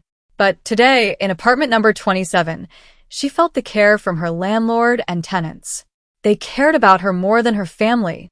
Thank you, everyone, Tang Wei waved her hand. We're all family, no need to be so polite. Seeing Feng Xiaoyan's helpers arrive, Zhou Kun felt a little intimidated. But he didn't want to back down, so he pretended to be calm and scanned the crowd. So, you're trying to bully us with numbers, aren't you? So what? If you're so capable, go find some help yourself. Lu Yao put her hands on her hips, acting intimidatingly. Zhou Kun was momentarily speechless. He was used to working alone and had no help. Seeing he was outnumbered, Zhou Kun's eyes darted around, and he suddenly let out a cold laugh. Feng Xiaoyan, your son is still in my hands. Are you really going to abandon him? I can't control him. Didn't you want to take him away? Then you can leave. These words were spoken through gritted teeth by Feng Xiaoyan. She couldn't bear to part with Zhou Yang, but she knew Zhou Yang sided with his father. If she gave in, Zhou Yang would have even more leverage over her, forcing her to let Zhou Kun move in. Under Zhou Kun's influence, it was only a matter of time before Zhou Yang became the next Zhou Kun. Since that's the case, she might as well harden her heart and pretend she never gave birth to him. Hearing that she was going to give up Zhou Yang, everyone wanted to applaud. Zhou Yang had bullied Lin Yuyu and Xiaobai before, and if it weren't for Feng Xiaoyun's sake, they would have kicked this little brat out of the apartment long ago. Zhou Yang was stunned when he heard Feng Xiaoyun's words. He only wanted to scare her, to force her to agree to let her father stay. How could this woman not even want him? Mommy, don't you want me anymore? Yang knows he was wrong, Mommy, don't send me and Daddy away, wah. Zhou Yang turned around and stretched out his arm to Feng Xiaoyun. Seeing his sudden change in expression, Feng Xiaoyun became even more determined in her decision. She frowned and slowly turned her back. She was afraid that if she looked at Zhou Yang any longer, she wouldn't be able to be so heartless. Mommy, I want Mommy. Don't ignore Yang, wah. Stop crying, you're so annoying. Zhou Kun released his grip and threw Zhou Yang to the ground. Zhou Yang fell hard and cried even harder. Zhou Kun stared coldly at Feng Xiaoyun's back. He knew she couldn't let go of Zhou Yang, which was why she deliberately threw him. Every time Zhou Yang cried, Feng Xiaoyun would soften, and he believed this time would be no exception. However, he was wrong. Feng Xiaoyun closed her eyes, pretending she hadn't heard anything. It was Zhou Kun's example and her own soft heart that had raised Zhou Yang to be like this. Since Zhou Yang is beyond saving, let's just abandon him. This time, she's going to live for herself, and no one can ruin her new life. Go away, I don't want to see you again. Go away, go away. Lin Yuyu's small hand swiped across the control panel, and Zhou Kun, along with Zhou Yang, was kicked out of the apartment. Zhou Yang had already fallen quite hard, and now, being kicked out by Lin Yuyu, he fell flat on his back. He crawled towards the apartment while crying. Blocked by an invisible wall, he clenched his fists in anger and pounded on it. Mommy, do you really not want Yang anymore? Yang was wrong. Yang will be good and listen to Mommy from now on. Zhou Yang lay outside the apartment, repeatedly admitting his mistake and apologizing. Seeing that Feng Xiaoyun didn't show up, he gradually lost patience, revealing his violent nature. Mom, come out. If you don't come out and get us in, I'll have Dad beat you to death. Seeing Zhou Yang flailing his arms, Zhou Kun's eyes were filled with confusion. He quickly scrambled to his feet, about to rush into the apartment, when suddenly he smelled a strong stench of blood. Turning his head to look around, he saw zombies rushing towards him. Zhou Kun shuddered in fright and quickly opened the car door and jumped into the driver's seat. Hearing the engine, Zhou Yang slowly turned around. Seeing Zhou Kun sitting in the car, he quickly got up and reached for the door. However, before his hand touched the door, the car sped past him. Dad, Yang is still here. Come back. Come back to me. Zhou Yang stumbled forward, running and crying out in anguish. At his cries, the car stopped. Zhou Yang wiped away his tears and ran desperately towards the car. His legs were too short. It took him a very long time to reach the car. Before he could even call out, he saw a zombie clinging to the windshield, devouring Zhou Kun's corpse piece by piece. Zhou Yang turned pale with fright and tried to flee this dangerous place. However, his legs went weak, and he collapsed to the ground as soon as he moved. Lin Chen looked up, a cold smile on his face. Don't be so hasty, kid. You're next. No, don't eat me. Inside the apartment, silence returned. The chubby boy looked at the people in front of him and said sheepishly, Excuse me, is the landlord here? I'd like to rent a room. She's the landlady here.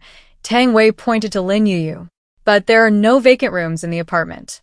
Hearing this, Lin Yuyu shook her head. For 08 still has... Oh right, Yuyu, I almost forgot. There's still one empty bed in room 408.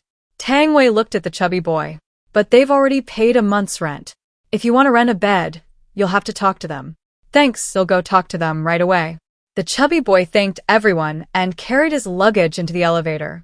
Louis was getting tired of standing and wanted to go to the rest area to sit down and rest for a while. However, as soon as he stepped out of the convenience store, he heard a noise outside the apartment building. Turning around, he saw Lin Chen standing outside the apartment building, kicking a ball towards it. Louis looked closely and realized that what he was kicking wasn't a ball, but a head. "We've been provoked." Louis frowned, his face turning grim.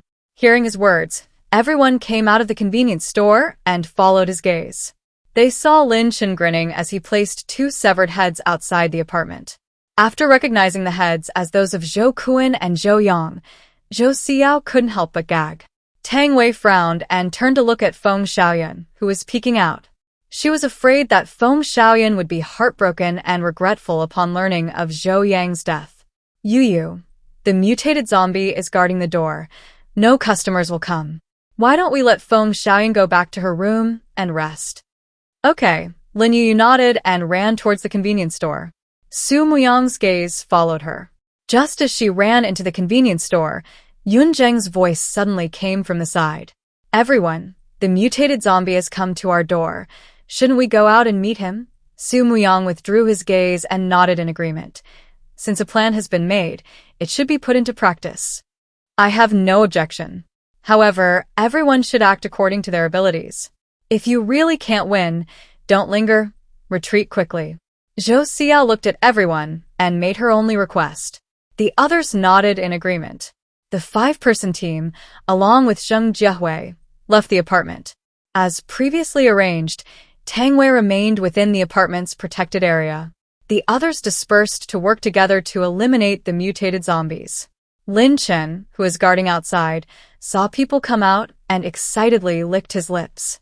"You cowards, you've finally come out. I've been waiting for you for a long time." With that, he took a few steps back.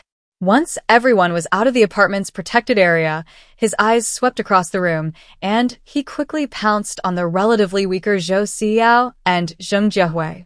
Zhou Xiao quickly set a fire, and Zheng Jiehui cooperated by using her wind ability, then quickly dodged. Lin Chen missed his target, his body scorched by the flames, letting out a piercing scream. "He's afraid of fire, great." Zhou Xiao's lips curled into a smile, a slight sigh of relief in her heart. Hearing this, the others were also delighted. Finding the mutated zombie's weakness on the first try gave them even more confidence. Lin Chen, his face grim, escaped from the sea of fire. Having learned his lesson, he was much more cautious this time. No matter how well Zhou Xiao and Zheng Jiehui cooperated, the flames couldn't touch him. The others weren't idle either. Yunzheng and Lu Yi each grabbed their weapons and frantically slashed at Lin Chen. Lin Chen dodged the flames while protecting his head with his hands. After becoming a zombie, his defensive abilities hadn't disappeared. In fact, they had been strengthened. Except for his head, his limbs and torso were practically impervious to bullets and blades. Lin Yuyu and Tang Wei stood at the apartment door, watching the two sides locked in a stalemate, and couldn't help but worry for everyone. Zombies are tireless, but humans are different. If this continued, the balance would inevitably be broken sooner or later. However, the balance was broken sooner than Tang Wei had anticipated. A horde of zombies surged in from all directions. "The zombie horde is here. Everyone be careful." Tang Wei frowned and shouted a warning. Her voice had barely faded when several zombies attacked the group. The attacks were scattered, giving Lin Chen a chance to catch his breath. He glanced at Zhou Xiao and Zheng Jiehui, his eyes gleaming with annoyance. These two girls were truly his nemesis. He wanted to tear them apart and eat them piece by piece. But there were too many people around, and he dared not take the risk. He turned his attention to Su Muyang. This kid had made things difficult for him at every turn, which was why he had turned into a zombie. He would eat him first. Thinking this, Lin Chen landed on all fours and lunged forward. Just as he reached Su Muyang, two zombies suddenly emerged, blocking his attack. Lin Chen frowned after his attack on Su Muyang failed. He tilted his head, pondered for a moment, then slowly straightened up. "I know. So your special ability is summoning zombies to fight for you. No wonder we were attacked by zombies after we were kicked out of the apartment that day. It was you who caused this mess. Chingqing and the 2 children were also killed by you. You brat, die. Lin Chen's anger reached its peak at this moment. His eyes were bloodshot. He pushed aside a zombie with one hand and lunged at Su Muyang. The others were extremely anxious upon seeing this. But they were entangled by the zombies and couldn't break free. Seeing Su Muyang being tackled, Tang Wei shouted from outside the apartment, "Everyone come back." Trying to escape? No way. Lin Chen sneered and lunged at Su Muyang again. Before Su Muyang could even get up, he saw Lin Chen, like a mountain, rapidly descending upon him. He frowned and quickly rolled towards the apartment. Yunjing, quick as a flash, pulled him to his feet. "Everyone get inside." As Yunjing's voice fell, Su Muyang rapidly summoned zombies to help the others fight off the remaining zombies. Lu Yi, Zhou Xiao, and Zheng Jiehui, now free, ran quickly towards the apartment. Seeing them escape safely, Yunjing grabbed Su Muyang's wrist. Discovering he couldn't pull him away, Yunjing coldly said, "We agreed before, no lingering." Su Muyang hesitated, then turned to look at Lin Chen, who was leading the other zombies, trying to break through. Seeing Lin Chen glaring at him menacingly, Su Muyang knew he wouldn't be able to eliminate him today. He withdrew his powers and followed Yunjing back to the apartment's protected area. Tang Wei quickly stepped forward and used her supernatural abilities to heal his abrasions. "It seems we underestimated him. The few of us can't handle him." Tang Wei frowned slightly, her expression grave. She had stood by and witnessed the entire process. Lin Chen not only possessed human intelligence, but also extremely high defensive capabilities. However, he had a weakness. His defenses only protected against physical damage. Fire attacks were effective against him. If only they could find a way to trap him in the fire indefinitely. But Tang Wei knew it was an impossible task. The first attempt to kill him failed, and everyone's mood was heavy. Outside the apartment, Lin Chen killed all the zombies blocking his way. He slapped the invisible wall in front of him and roared, "A bunch of bastards, what can you do besides hide? If you've got the guts, come out and fight me one-on-one." "Fine, you won't come out, huh? Just you wait, I'll find a way in." Lin Chen yelled for a while, but seeing no one paid him any attention, he angrily left. He couldn't catch anyone here, and he was seething with anger. He had to go to the dragon soaring base to vent his frustration. Warning: half an hour left before the trial card expires. Please upgrade your apartment level as soon as possible. At dusk, the system's warning suddenly sounded, startling Lin Yuyu. The egg slipped from her hand and rolled to the ground. Su Muyang turned to look at her, noticing her pale face, and asked with concern, "Yuyu, what's wrong? Why are you so pale?" "Nothing." Lin Yuyu shook her head, bent down to pick up the egg, and threw it into the trash can. She didn't dare tell Su Muyang or the others about the trial card, afraid they would worry. She turned to look around and saw the tenant of room 507 finish eating and get up to leave. Lin Yuyu jumped off the stool and turned to look at Su Muyang.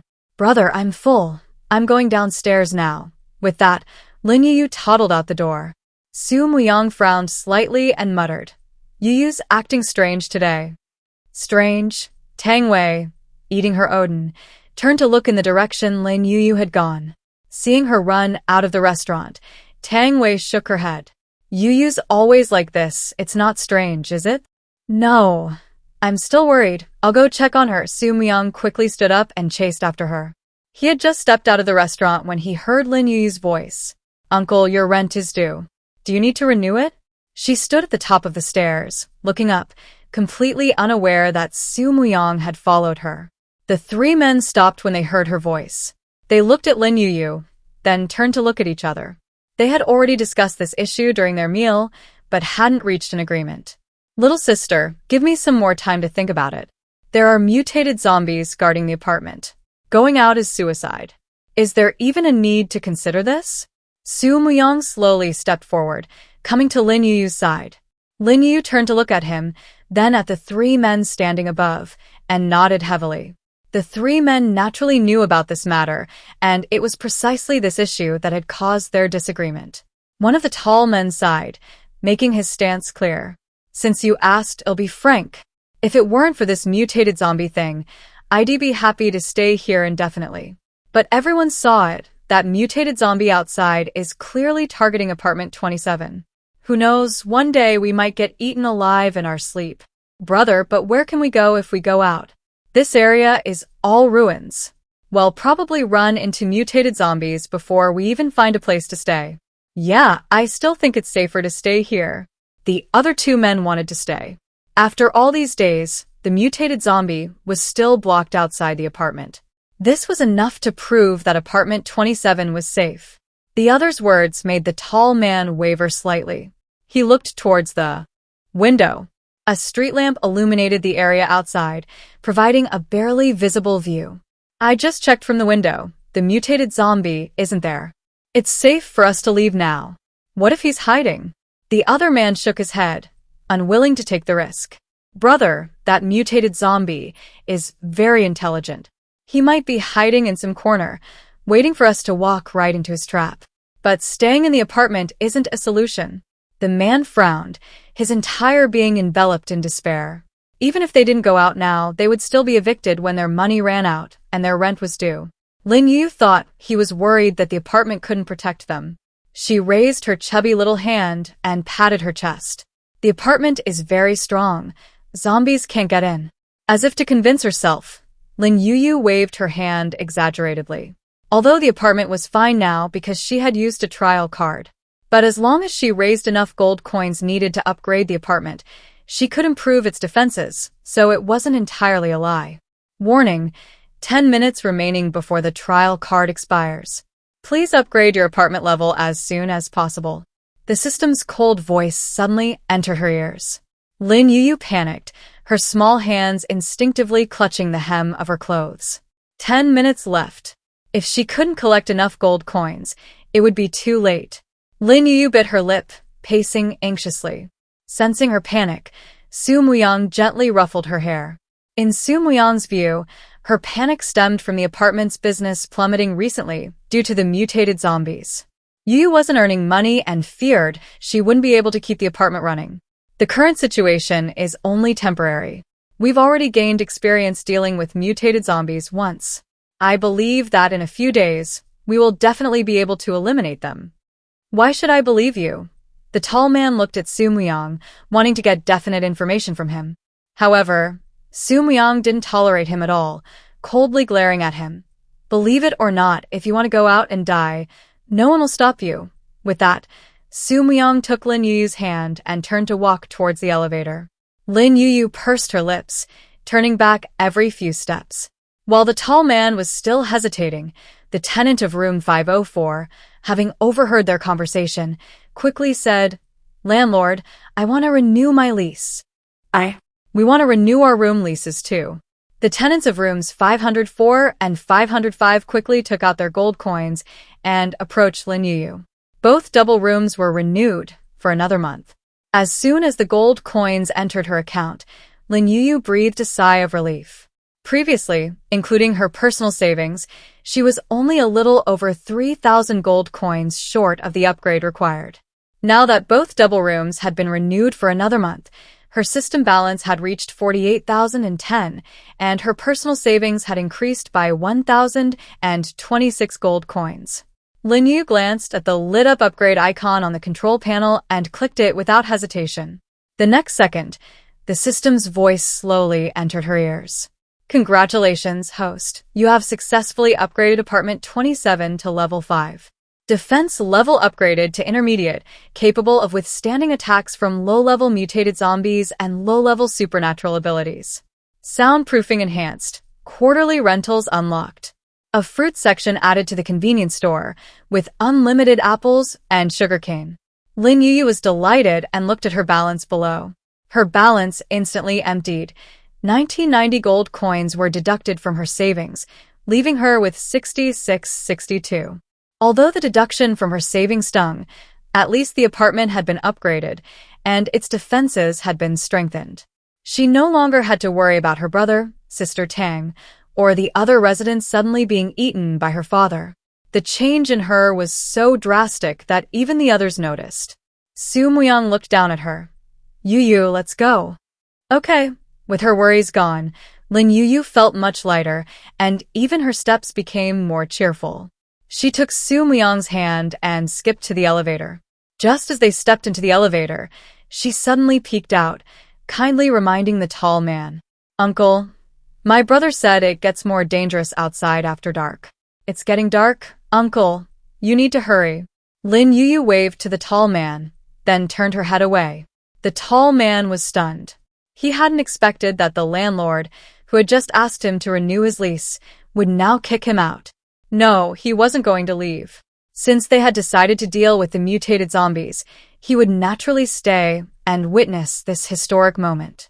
Thinking this, the tall man turned to his companion. "Let's go renew the lease." "Okay, if you want to leave, well, see you off." Wait. His companion hadn't finished speaking when he suddenly realized something was wrong. He turned to the man, his eyes filled with confusion. "Brother, did I hear you wrong? You said you wanted to renew the lease?" "Yes, I want to renew the lease."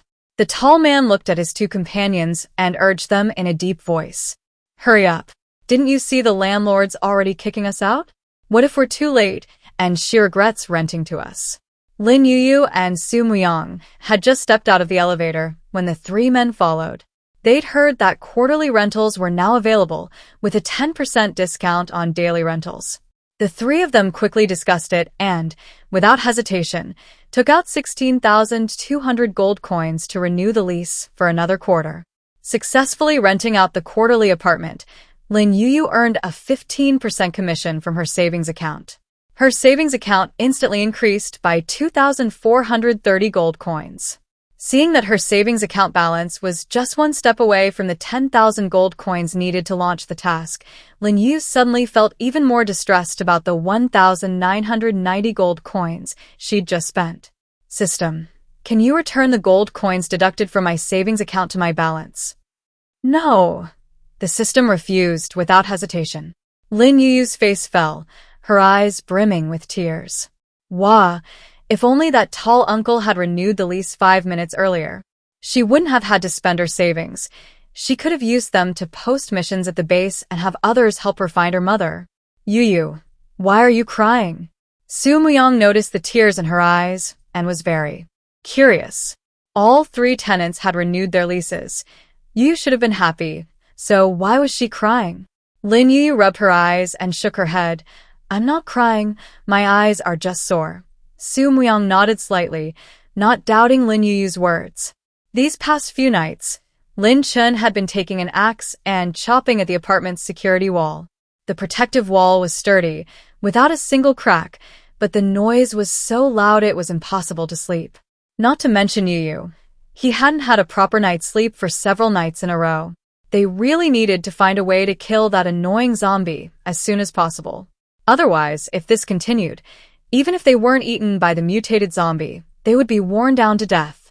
As Su Muyang was thinking this, the sound of high heels suddenly came from behind him. "I discussed it with everyone, and we've decided to try again tomorrow. What do you think?" "I can do it." Su Muyang nodded. "But have you thought of a new plan?" "Lin Chen is afraid of fire. We plan to tie him up with rope and roast him over a fire." Tang Wei spoke with little confidence. Lin Chen was afraid of fire, and so was the rope. She wasn't sure whether the rope would burn first, or Lin Chen would burn to death. But their current resources were limited.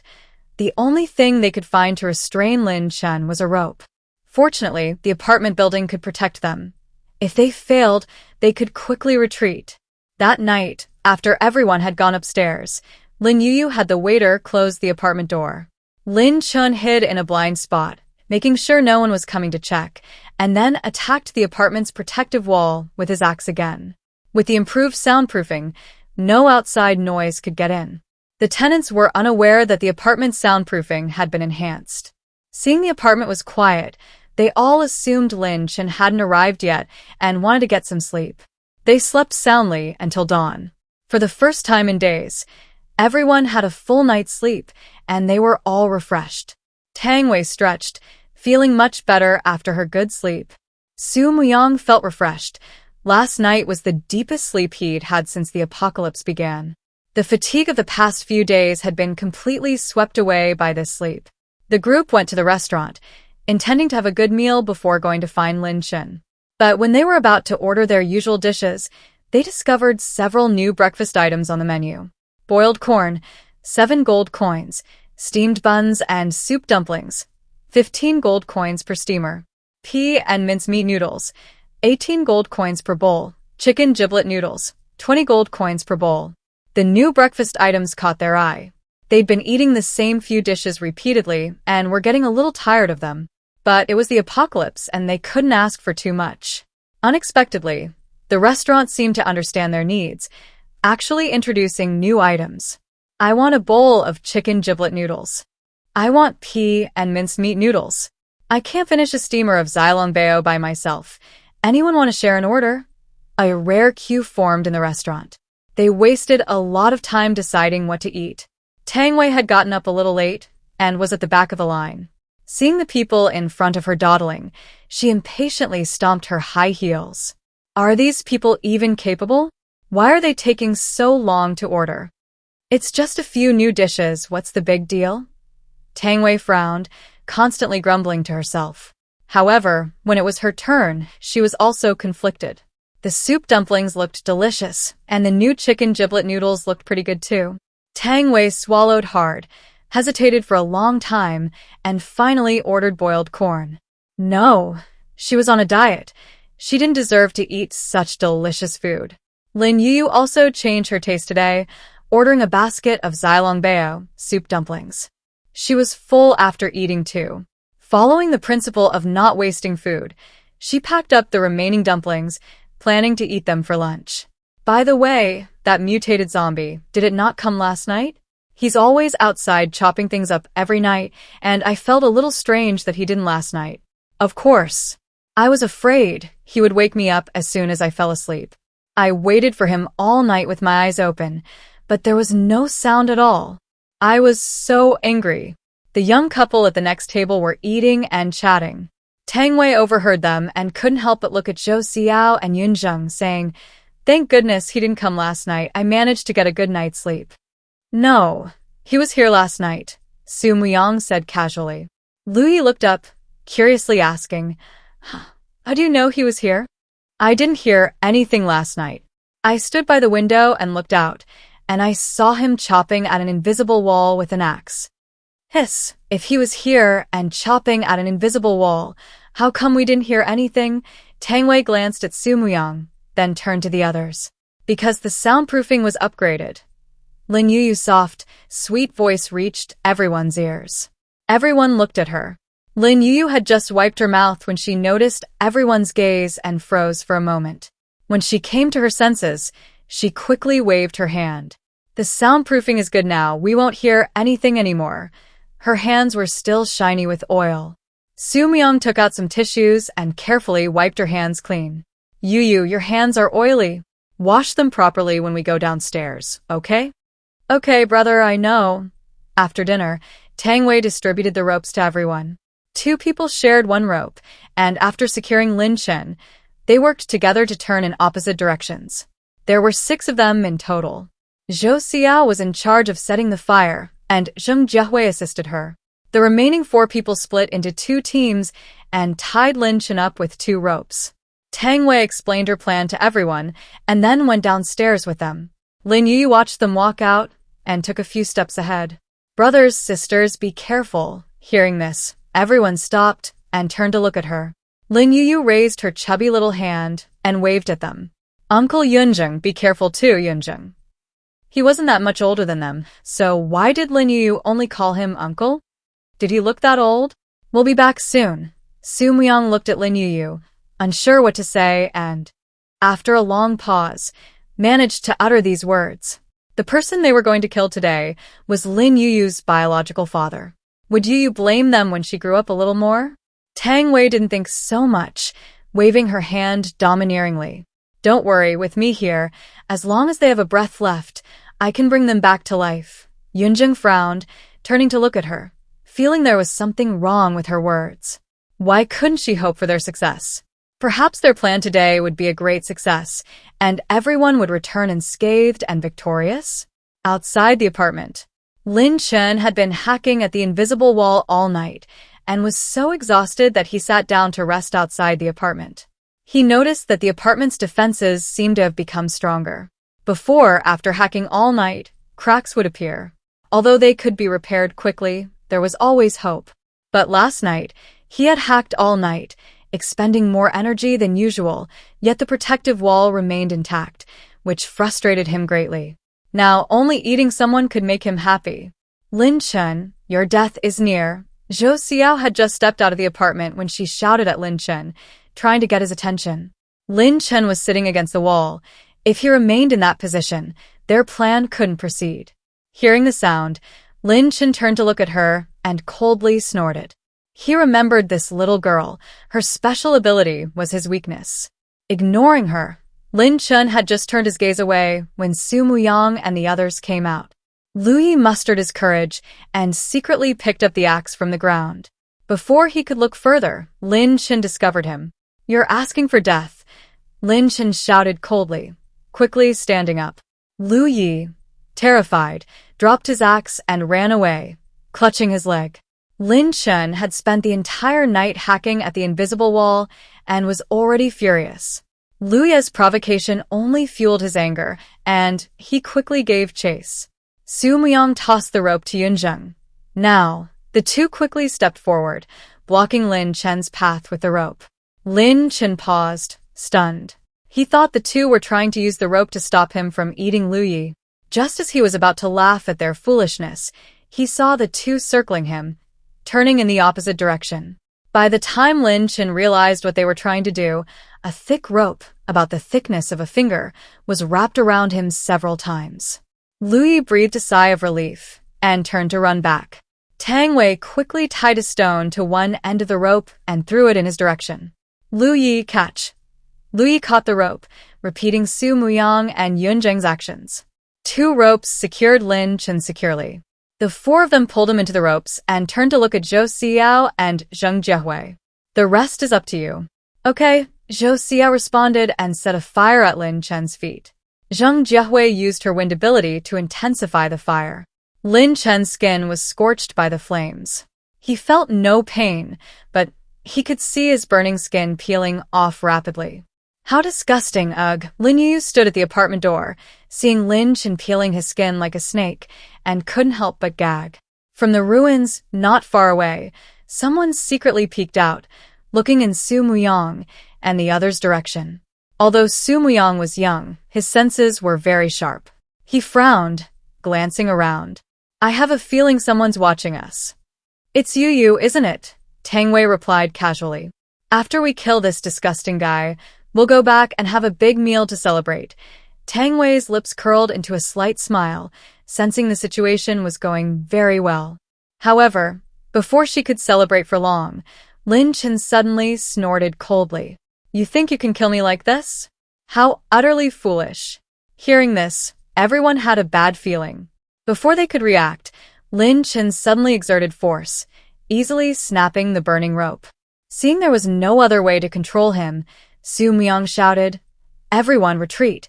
The crowd was unwilling to give up so easily, but they knew they couldn't fight Lin Chen head-on, so they retreated back to the apartment's protective perimeter. However, when they turned around, they realized that Su Muyang, who had ordered them to retreat, hadn't returned. He stood there, summoning zombies. Before the zombies he summoned could get close, Lin Chen pounced first. Brother, be careful, Lin Yuyu shouted anxiously. She rushed forward, but was stopped by Tang Wei just as she was about to run out of the apartment's protective perimeter. Su Muyang heard her cry and quickly dodged Lin Chen's attack. Yunzheng frowned, displeased, and said, Su Muyang, what are you doing? Come back right now. I want to try again. Su Muyang's eyes were cold as he continued to summon zombies. Lin Chen wasn't going to be outdone. He blocked his way back to the apartment.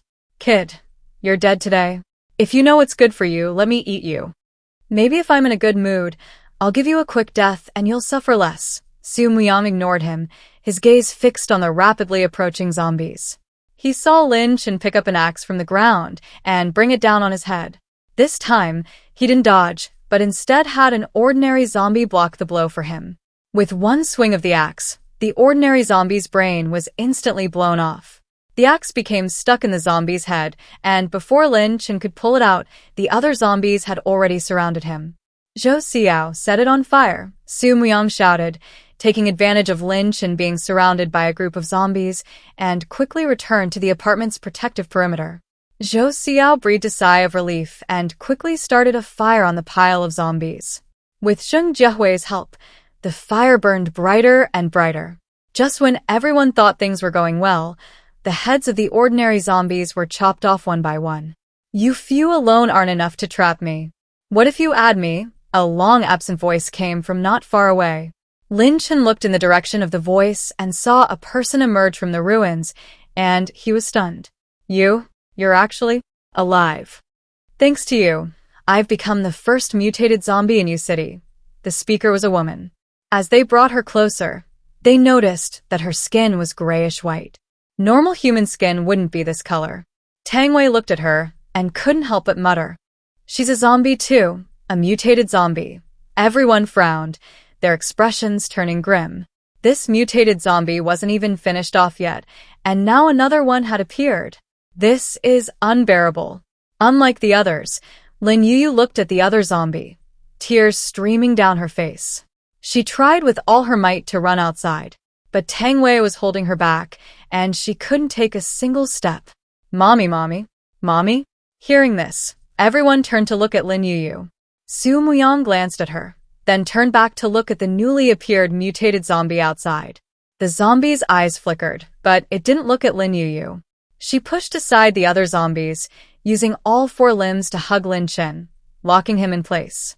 Damn it, get off me. Lin Chen, you should have died long ago. I've been watching you for days, and I've finally found your weakness. Xu Mei held him tightly, showing no intention of letting go. Lin Chen's hand holding the axe was also controlled by her, completely immobilized. However, he remained defiant, stubbornly retorting, You think you can hold me captive? Let me go now, and you'll still be my good wife. Otherwise, Lin Chen, don't dream. Have you forgotten that the power I awakened in my previous life was binding?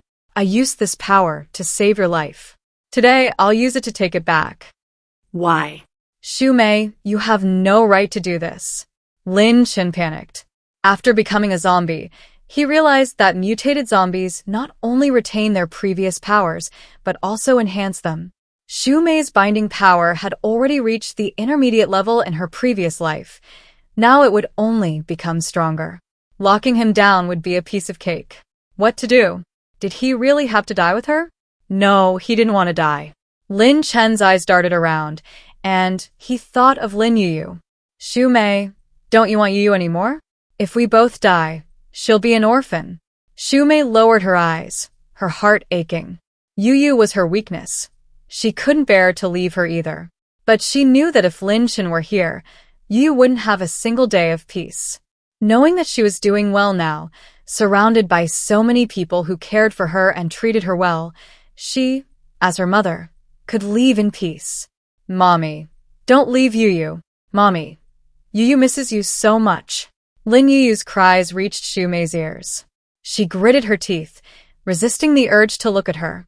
She feared that one glance would make her unable to leave her daughter and die with that bastard Lin Chen. Even more, she feared that one look would trap Yuyu in painful memories. You wretched woman, let go of me. It was Han Chingqing who harmed you. Go find her if you dare. Lin Chen's angry shout pulled Xu Mei back to reality. She frowned, staring at Lin Chen with displeasure. Don't think I don't know. You've already slept with Han Chingqing. You've been following me. Lin Chen was somewhat surprised, but quickly he realized. Xu Mei was following him, which meant she still had feelings for him. There was still hope for him. Meyer, I was wrong. I was bewitched by that bitch Han Chingqing. I've already eaten her and her 2 children, avenging you.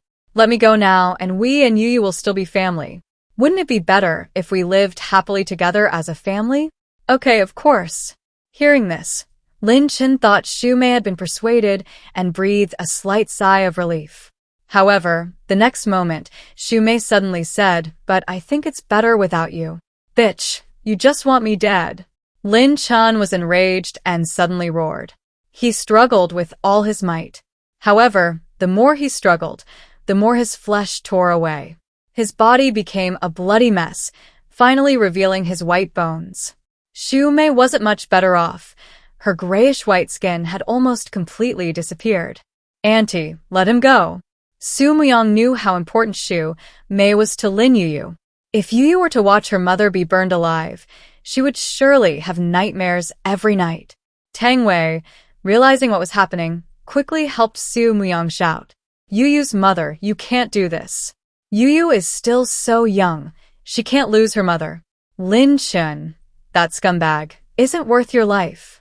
Let him go. Leave the rest to us." The crowd shouted at Xu Mei, hoping she would choose to live for Yuyu's sake. Xu Mei, who had initially only wanted to escape, was somewhat moved.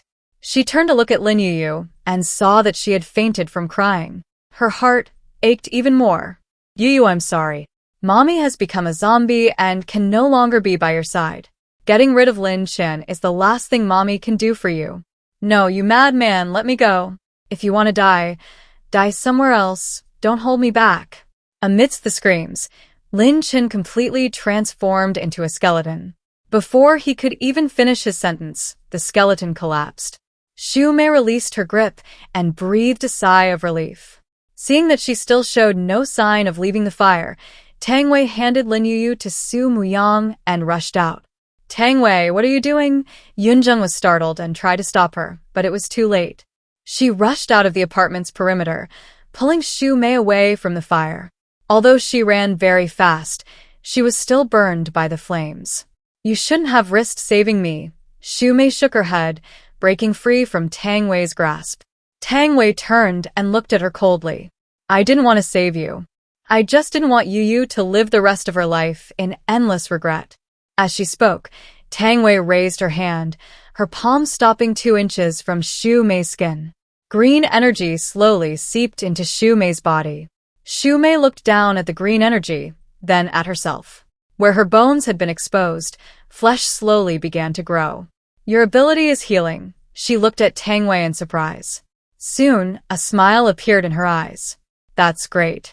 With you in the apartment, Yuyu's life won't be in danger." "You overestimate me. My mother-in-law can save people, but protecting Yuyu requires your personal attention as her mother." Tang Wei's voice was cold, and her expression was even colder. Yunjing looked at her, remembering that before entering the apartment, Tang Wei had always been this cold and aloof. During this time, Tang Wei had always been very gentle when facing Lin Yuyu. He had almost forgotten that this was her true nature. When Lin Yuyu woke up, it was almost noon. Before Su Muyang could speak, Lin Yuyu sat bolt upright in Bed. "Brother, my mom. Is she already?" Lin Yuyu looked at Su Muyang, her eyes instantly filling with tears. Su Muyang knew she was worried about Xu Mei's safety and reached out to ruffle her hair. "Don't worry, Auntie's fine." Tang Wei treated her. "Really?" Lin Yuyu looked at Su Muyang expectantly. She always unconditionally trusted her brother's words. It wasn't that she didn't believe her brother today, but she was simply too terrified and wanted a definite answer. Su Muyang met her eyes and nodded firmly. "It's true. Auntie is out of danger. It's just that she's a zombie now, and the apartment has a protective wall. She can't get in." Lin Yuyu pouted, her little head drooping quickly. She suddenly regretted upgrading the apartment and increasing its defenses. "System, is there any way to let Mom in?" "Yes." "What way?" Lin Yuyu's eyes lit up, and she immediately looked up. The system coldly replied, "Wait until she transforms from a zombie into a human." How? "Do you have a way?" Not yet. Hearing this, Lin Yuyu's bright eyes immediately dimmed. She lowered her head helplessly, feeling dejected. Lin Yuyu's conversation with the system was conducted entirely through her consciousness. Su Muyang was unaware of this. Seeing her fluctuating emotions, he frowned, unable to help but worry. "Yuyu, what's wrong? Are you feeling unwell?" Lin Yuyu shook her head, not wanting to speak. But she knew her brother was worried about her. She lowered her head and muttered softly, "I miss Mom. There will be a way. Let's think of a way together to bring Mom back." Knowing that Su Muyang was trying to comfort her, Lin Yuyu nodded in agreement. Even the system couldn't help, so what could her brother possibly do? Lin Yuyu stayed in the room for a while, her mood improving slightly, before following Su Muyang upstairs for dinner. Tang Wei, Yunzheng, and the others had already ordered their food and were eating together. Seeing them come in after ordering, Tang Wei smiled and waved. Su Muyang carried Lin Yuyu over and glanced at their table. He saw the restaurant's new menu items: boiled beef, sweet and sour pork, meatball soup. Except for a plate of stir-fried cabbage, everything else was meat. Su Muyang knew without a doubt that the only vegetable dish must have been ordered by Tang Wei. Let me tell you, the restaurant has added so many new dishes today. Most importantly, the new menu even includes my favorite sweet and sour pork. Tang Wei became increasingly excited, picking up a piece of pork and putting it in her mouth. Su Muyang was stunned. Before she could speak, Yunjin couldn't help but ask, "You ordered the sweet and sour pork, but aren't you on a diet? This fat is impossible to lose. Let whoever wants to lose weight do it. I'm going to eat lots of delicious food. I'm not dieting," Tang Wei said, chewing as she spoke. Before coming to the apartment, she didn't think dieting was that difficult. However, since arriving, the temptations she faced have increased with each passing day. Especially sitting at the same table with Su Muyang and Yunzheng, two meat lovers, it was mental torture for her. Tang Wei struggled for a long time before deciding to give up. She was injured today. Shouldn't she eat more meat to replenish her strength? "Are you all right with your injury?" Su Muyang sat down opposite Tang Wei with Lin Yuyu. Tang Wei waved her hand. "I have healing magic. What could be wrong? It's already healed." "How did you get injured, Sister Tang?" Lin Yuyu looked at Tang Wei with worry and curiosity in her eyes. Tang Wei met her eyes and remembered that when she rushed out, Lin Yuyu had already fainted from crying and was unaware of her injury. Tang Wei hesitated for a moment, deciding not to tell her the truth to avoid burdening her. She thought for a moment and said, "I accidentally got burned while pouring water. Next time, ask Yuyu for water, and Yuyu will help you." Lin Yuyu confidently patted her chest. Tang Wei's eyes crinkled, and she couldn't help but smile. Zhou Xiao looked at them, her eyes overflowing with envy. "Yuyu, and you have such a good relationship." "I think she and you get along quite well too," Tang Wei said with a smile. "Yuyu is such a cute child, and she's not shy at all. If you treat her well, she'll repay you 100-fold, 1,000-fold. Everyone who had interacted with Lin Yuyu agreed with this. Thinking of such a lovely child who had lost her father at such a young age, and whose mother had become a mutated zombie, everyone felt even more sorry for her. The slaying of the mutated zombies made apartment 27 famous. Lin Yuyu and the others were eating on the second floor, completely unaware that the apartment building had been surrounded. The crowd stood outside the apartment, chattering excitedly. "Hey, is your information accurate? That mutated zombie was really killed by one of the tenants here? Have you forgotten? My superpower is being a know-it-all. You actually doubt my superpower?" He may not believe you, but I do. I heard that even the bounty hunters from the 2 major bases couldn't handle that mutated zombie. To me, the bases aren't even as good as this little apartment building. Dragon Soaring Base is known as the best in U City, but it's utterly vulnerable to mutated zombies. If that mutated zombie hadn't targeted this apartment building, number 27, Dragon Soaring Base's defense system would probably have collapsed. On the other hand, apartment building number 27 is constantly harassed by mutated zombies, yet its defense system is so robust. Isn't that safer than living in the base? Lin Yuyu finished her meal and went downstairs, intending to curl up on the sofa for a nap, but she saw a long queue outside the apartment building. She paused for a moment, then ran up to the queue and looked at the woman at the front of the line. "I'm the landlord here. Annie, do you want to rent a room?" "Oh, you're the landlord. So young, yet you manage the apartment so well. Amazing." The woman smiled and gave Lin Yuyu a thumbs up, sparing no praise. As the saying goes, sweet talk is free. A few nice words might get this landlady to arrange one of the few rooms available for her. Lin Yuyu scratched her head, a little embarrassed by the compliment. Before she could speak, the woman asked again, "Landlady, do you have any family rooms here?" Lin Yuyu didn't know what a family room was, so she asked the system through her consciousness. After receiving the system's reply, she raised her head and shook it. "Not yet." Lin Yuyu pointed across the street. "Once that's finished, there will be." Hearing this, everyone looked in the direction Lin Yuyu was pointing. Those at the back of the line clearly saw that foundations had been laid on the land across the street. "I saw the foundation across the street just now, and I was wondering who would choose this location for their base. I never imagined that the land across the street also belongs to this young landlord." "TSK, this landlord looks young, but their abilities are quite impressive." Amidst the praise, Lin Yuyu grinned foolishly, almost losing herself in the moment. The woman was also somewhat surprised, and her resolve to move her whole family there only strengthened. "Young landlord, you're amazing. When the houses across the street are finished, you have to reserve a family room for me." Lin Yuyu, flattered by the praise, patted her chest with her chubby little hand. Just as she was about to agree, Su Muyang's voice suddenly came from behind. "I'm the landlord's brother. We can't agree to your request. As you can see, there are too many people wanting to rent. If we agree to reserve it for you, others will make the same request." Yes, it was my oversight." The woman said this, but she was somewhat unhappy. If this person hadn't suddenly appeared, the landlord probably would have agreed. The woman felt regretful, but didn't dare say anything more. After all, the property was in their hands. If she angered them and they refused to rent it to her, it would be even more troublesome.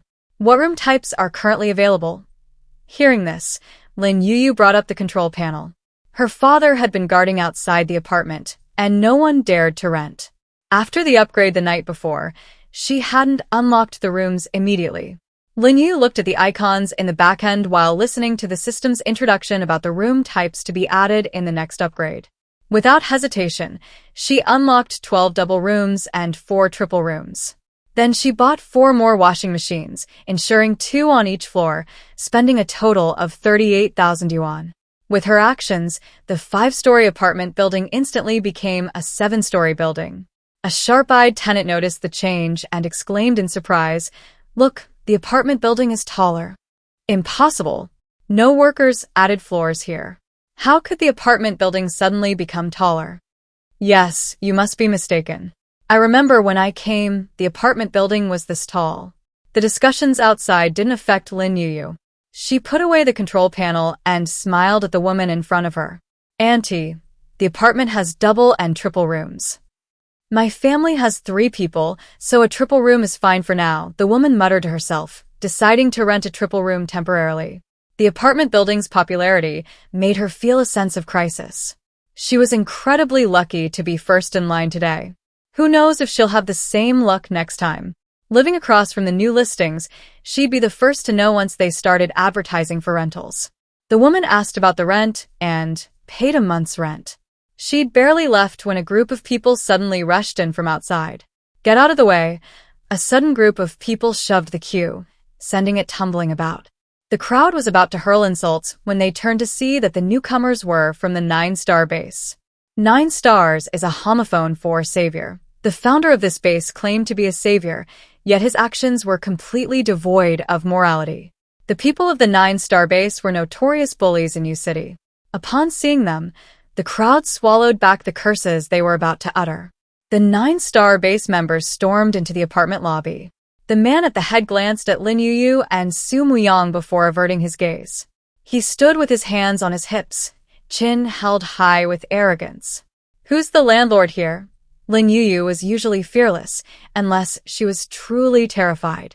She looked at the man, and when she saw the horrifying scar on his face, she huddled close to Su Muyang in fear. Su Muyang shielded her beside him, his gaze coldly fixed on the scarred man. "I'm the landlord's brother. What do you want?" "Who's the landlord?" The scarred man glanced at Su Muyang, completely disregarding him. Lin Yuyu nervously swallowed, whispering, "It's me." "You?" The scarred man looked down at Lin Yuyu, his brows suddenly furrowing. "Such a young child. And she's the landlord here?" The scarred man found it unbelievable, but then he thought, the younger the landlord, the better. He figured that if he raised his voice even slightly, he could scare her into wetting her pants. She wouldn't disobey him. Since you're the landlord, pay your protection money. The scarred man raised his chin, holding out his hand in front of Lin Yuyu. Lin Yuyu tilted her head, looking at him with a puzzled expression. What's protection money? You don't even know what protection money is? The scarred man was getting impatient. You pay, and we protect you and your apartment. That's called protection money. I don't need your protection. So does that mean I don't have to pay? Lin Yuyu asked innocently. The scarred man hadn't expected her to ask that and was momentarily stunned. But he quickly recovered, bent down, and glared at Lin Yuyu menacingly. Kid, I advise you to think carefully before you speak. Without our protection, you and the tenants in your apartment won't be safe. As he spoke, he beckoned to the people behind him. The people who came with him immediately understood his meaning and began shoving and pushing through the crowd. Those who were timid only dared to dodge. Some who possessed supernatural abilities and were brave enough to push back. What are you doing? Aren't you guys from the bully base a bit too domineering? He says we're domineering? Ha! The scarred man sneered, his eyes instantly turning cold. Let's show him what true domineering is. As his voice fell, the man behind him raised his fist and slammed it down towards the man's cheek. The man wasn't going to take it lying down. He used his superpower to try and fight back. However, before either of their fists could land, they were suddenly thrown out of the apartment building by a powerful force. The people in line watched them fly out. Seeing them crash heavily to the ground, howling in pain, the crowd couldn't suppress the smirks on their faces. The scarred man froze, not understanding how the two men had been sent flying. Before he could recover, a cold voice suddenly rang in his ears. So, this is what you call protection? We don't pay protection money, so you're going to harass our apartment's tenants. Hearing this, the scarred man snapped out of his daze and turned to look at Su Muyang. So, what if I harass you? What are you going to do about it? Hit me. The scarred man stretched his neck and defiantly patted his face. His words had barely left his lips when he was suddenly grabbed by the shoulder by an iron clamp and thrown out in front of everyone. This is the first time I've heard of such a special request. As the apartment's receptionist, I must fulfill it. The waiter clapped his hands and looked at the remaining people. You have such a request? Dare to hit our boss. We'll fight you to the death. The people from the 9-star base swarmed forward. The waiter punched them one by one, sending them flying. Outside the apartment, the scarred man had just gotten up from the ground when his men tackled him. He howled in pain, cursing, "Who's blind? Can't you see someone here?" "Boss, it's me." Hearing the familiar voice, the scarred man became even angrier. "Bastard, get up now." Yes, the man replied repeatedly. He tried to get up, but was pinned down again. Feeling the weight on him increase, the scarred man's face turned pale. However, before he could speak, one person after another piled on top of him like a human pyramid. Damn, you're crushing me. The people in line had never seen anything like this before and laughed as they watched the spectacle. Whether they could rent a room today or not, this trip wasn't a waste. The people from the 9-star base were all thrown out of the apartment. The person on top jumped down from the mountain of people in fright. The scarred man, at the bottom, had already passed out. The group, supporting each other, limped away. The more arrogant they had been when they arrived, the more disheveled they became. Haha, that's hilarious. These people from 9-star base, are they here to be funny? They must have seen how hard we were waiting in line, so they came all this way to put on a show for us. Ha! Outside the apartment, laughter erupted. The people from 9-star base hadn't gone far when they heard the laughter. They all blushed with shame, wishing they could disappear on the spot. As soon as the people from 9-star base left, the rental process continued. In less than an hour, all 12 newly unlocked double rooms and 4 triple rooms in the apartment were rented out. Those who didn't get a room felt a little disappointed. But fortunately, everyone was well-mannered and no unpleasant incidents occurred, nor did anyone publicly hurl insults. Those who successfully rented a room were already very happy. Upon learning there was a restaurant on the 2nd floor, they jumped for joy. What kind of amazing apartment is this? There's even a restaurant inside. Wow. The menu is full of my favorite dishes. If I could move in sooner, heaven knows how happy I would be. The people in this apartment are really good at hiding things. They have so much delicious food in the restaurant, and they haven't given a single word. After eating and drinking, everyone contributed quite a few gold coins to Lin Yuyu. Some of the wealthier tenants simply discarded their old toiletries and bought new ones at the convenience store downstairs. Lin Yuyu had long since turned off the sound of gold coins being credited to her account. It wasn't until before bed that she habitually brought up the control panel to check her balance. What she saw made her eyes widen in shock, and she counted the balance several times over. 101012. Her system balance had become a six-figure sum. Lin Yuyu clutched her stomach, rolling around on the bed with joy. Once she calmed down a bit, she looked at the back-end page again and noticed a new colorful icon had appeared. She counted the numbers under the icon and found that the string of numbers was also 6 digits. Her face immediately fell, and her smile vanished. Please select a new landmark to upgrade. The system's cold notification slowly entered her ears. Lin Yuyu raised her hand, her chubby fingers unable to press the button. She hadn't even warmed her gold coins yet, and she was going to spend them again. System, can I not click it? No. The system replied coldly, this is a necessary condition for upgrading the apartment. Please select a new icon to upgrade. Okay. Lin Yuyu sighed, tapped the icon, and then quickly skipped the back-end page. As long as she didn't check her balance, it would still be 6 digits. However, the next moment, she suddenly remembered that she hadn't checked her little treasure chest yet. After hesitating for a long time, she eagerly brought up the system page again. Seeing her balance drop to 1012, she clutched her chest, feeling a sharp, throbbing pain in her heart. Before she owned the apartment, she had no concept of money.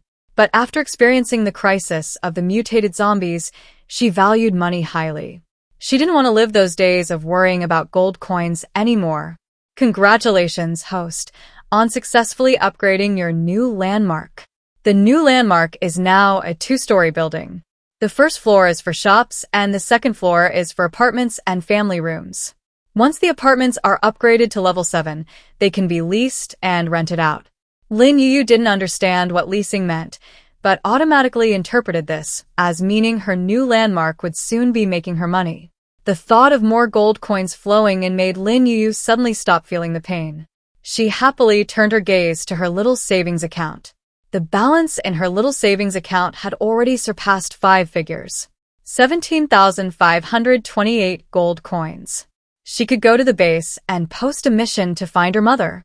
Lin Yuyu's mind drifted to her mother's image. Although there was no way to get her mother into an apartment right now, she wanted to find her first and find out where she lived. The thought of seeing her mother again soon filled Lin Yuyu with excitement. Su Muyang saw light coming from her room and gently knocked on the door. Yuyu, are you still awake? Brother, I'm asleep.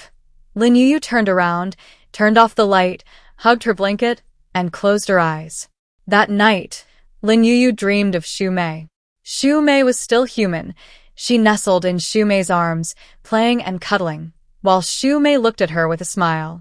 In reality, Lin Yuyu's lips curled into a slight smile, a smile gracing her face all night. When she woke up and found her mother wasn't beside her, she didn't feel disappointed.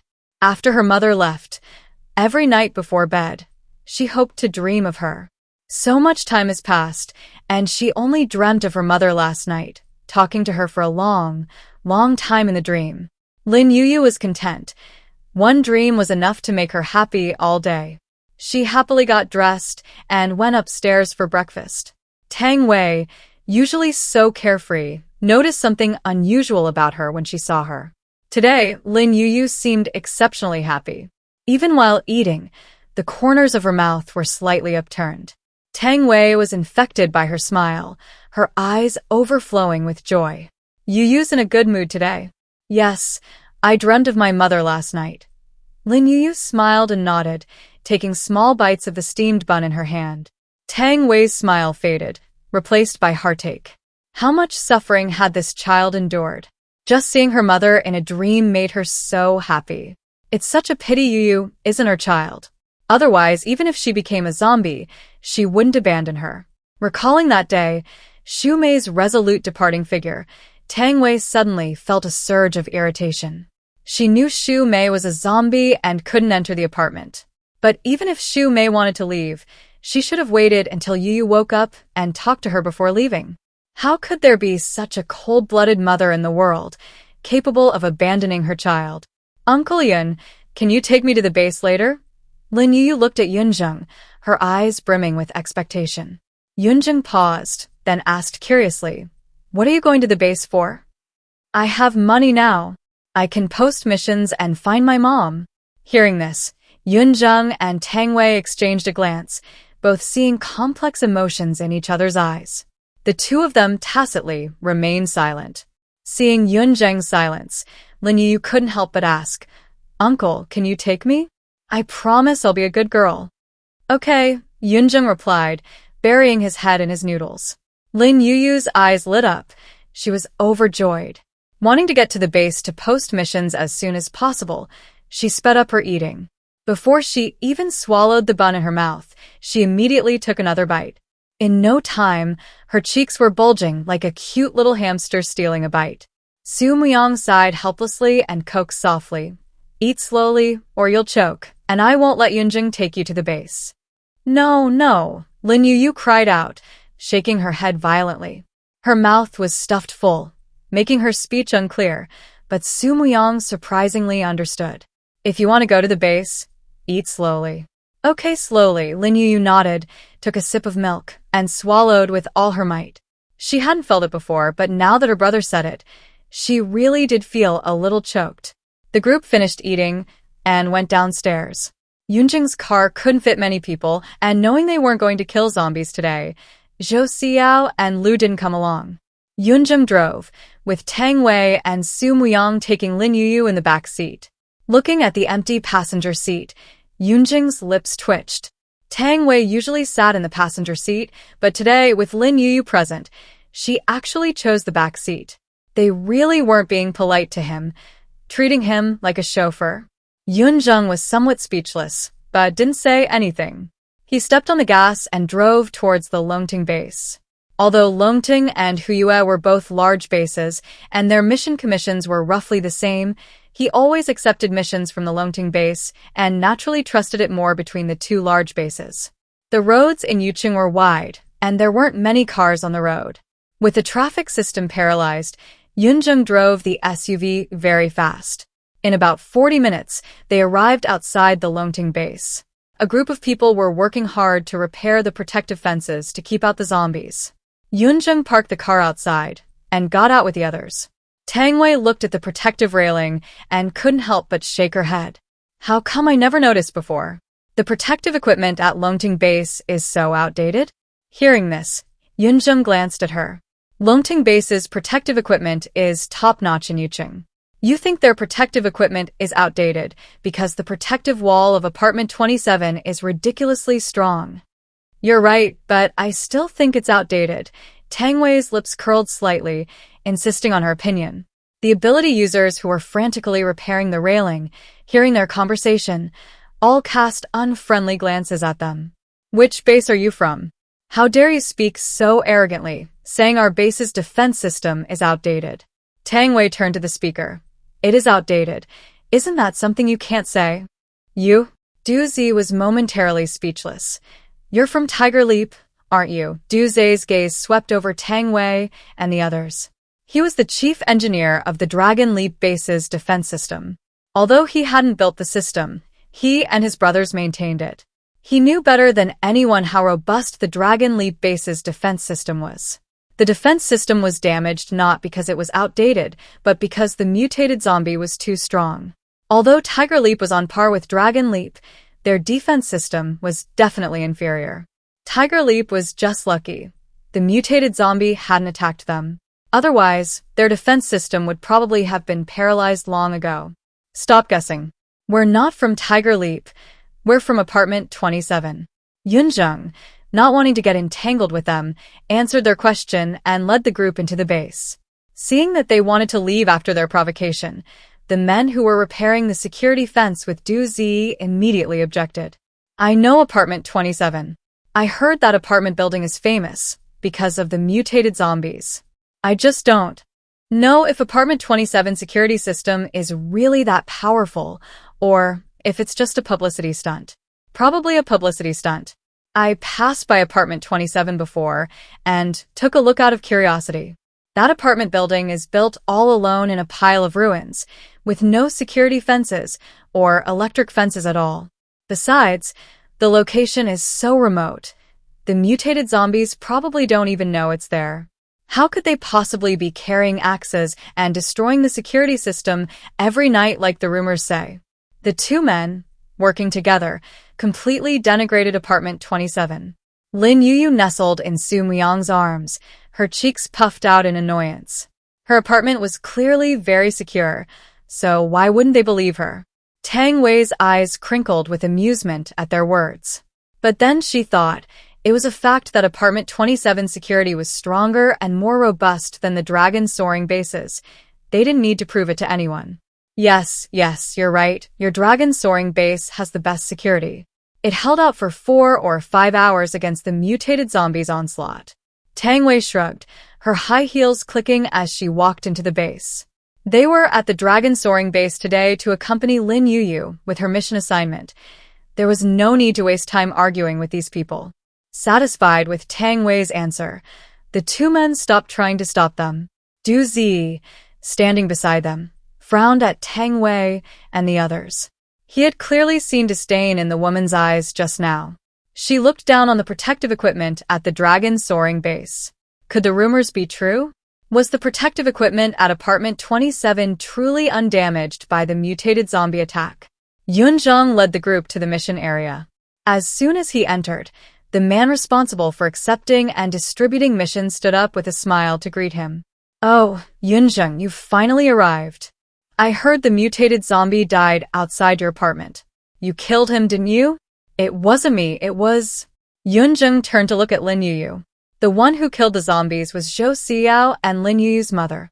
Thinking of her mother's special status, Yunzheng swallowed his words. It's everyone's doing. You're really modest, kid. The man patted Yunzheng on the back, pointing to a stack of documents on the table. The latest missions are all over there. Choose one you like. I'm not here to accept missions today. I'm here to post one. We want to find someone. How much do we need? Hearing this, the man was clearly taken aback. Yunzheng was notorious for being greedy and risking his life. No matter how difficult the mission, as long as the price was high, he would accept it.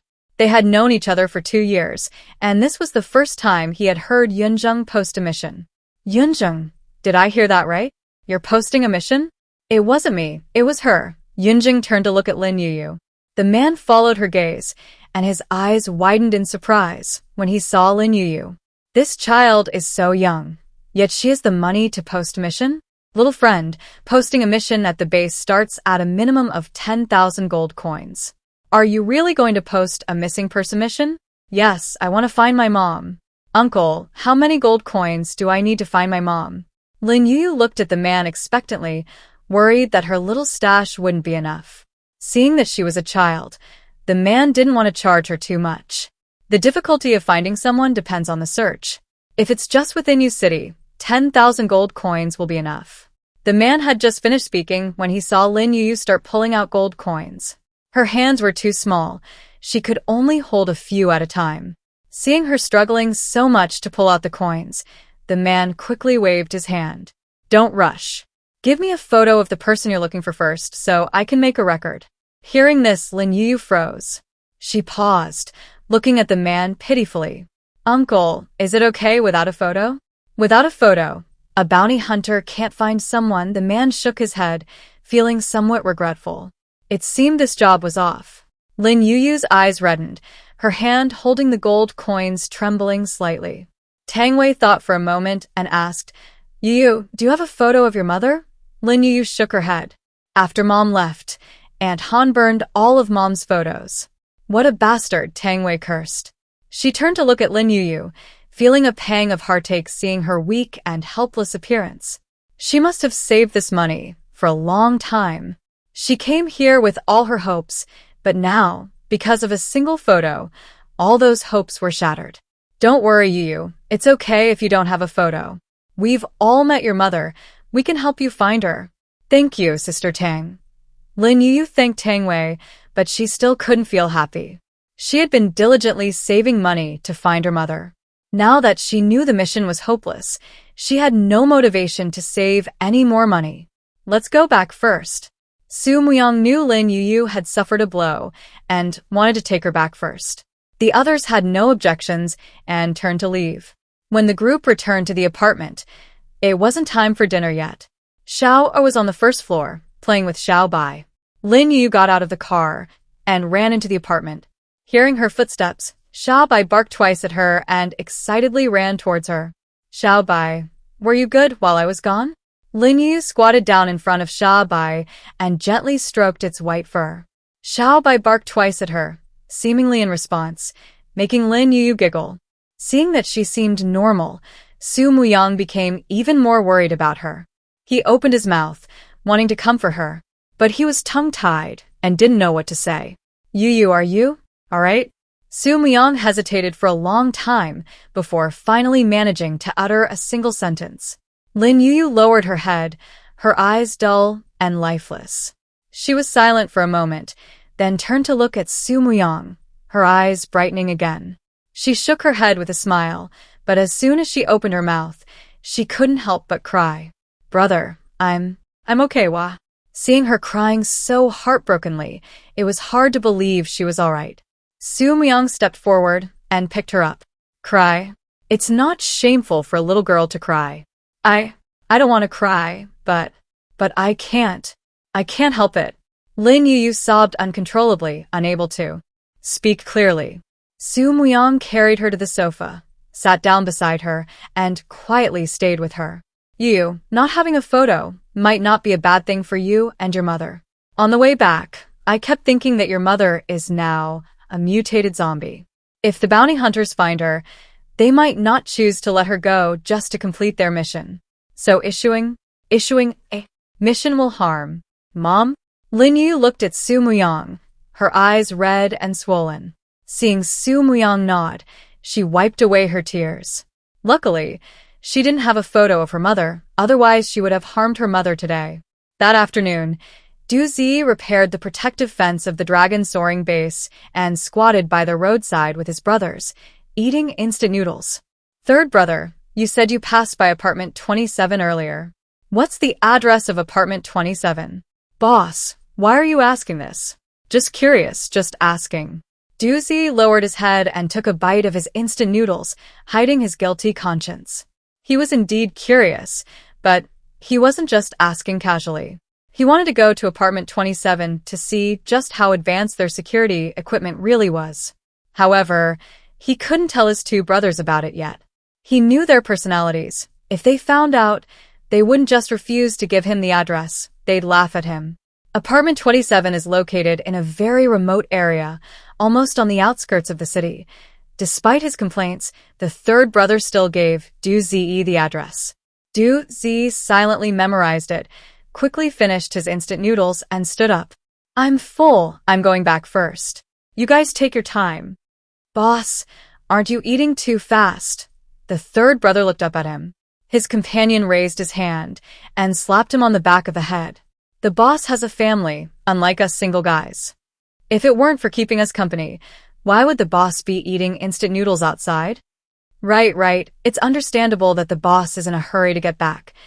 Du Zi ignored their banter, turned around, went into the base, opened the car door, and got in. After the two outside finished their noodles and left, he drove away from the base. 2 years into the apocalypse, the central area of Yu City was occupied by the large bases of Longting and Huyue.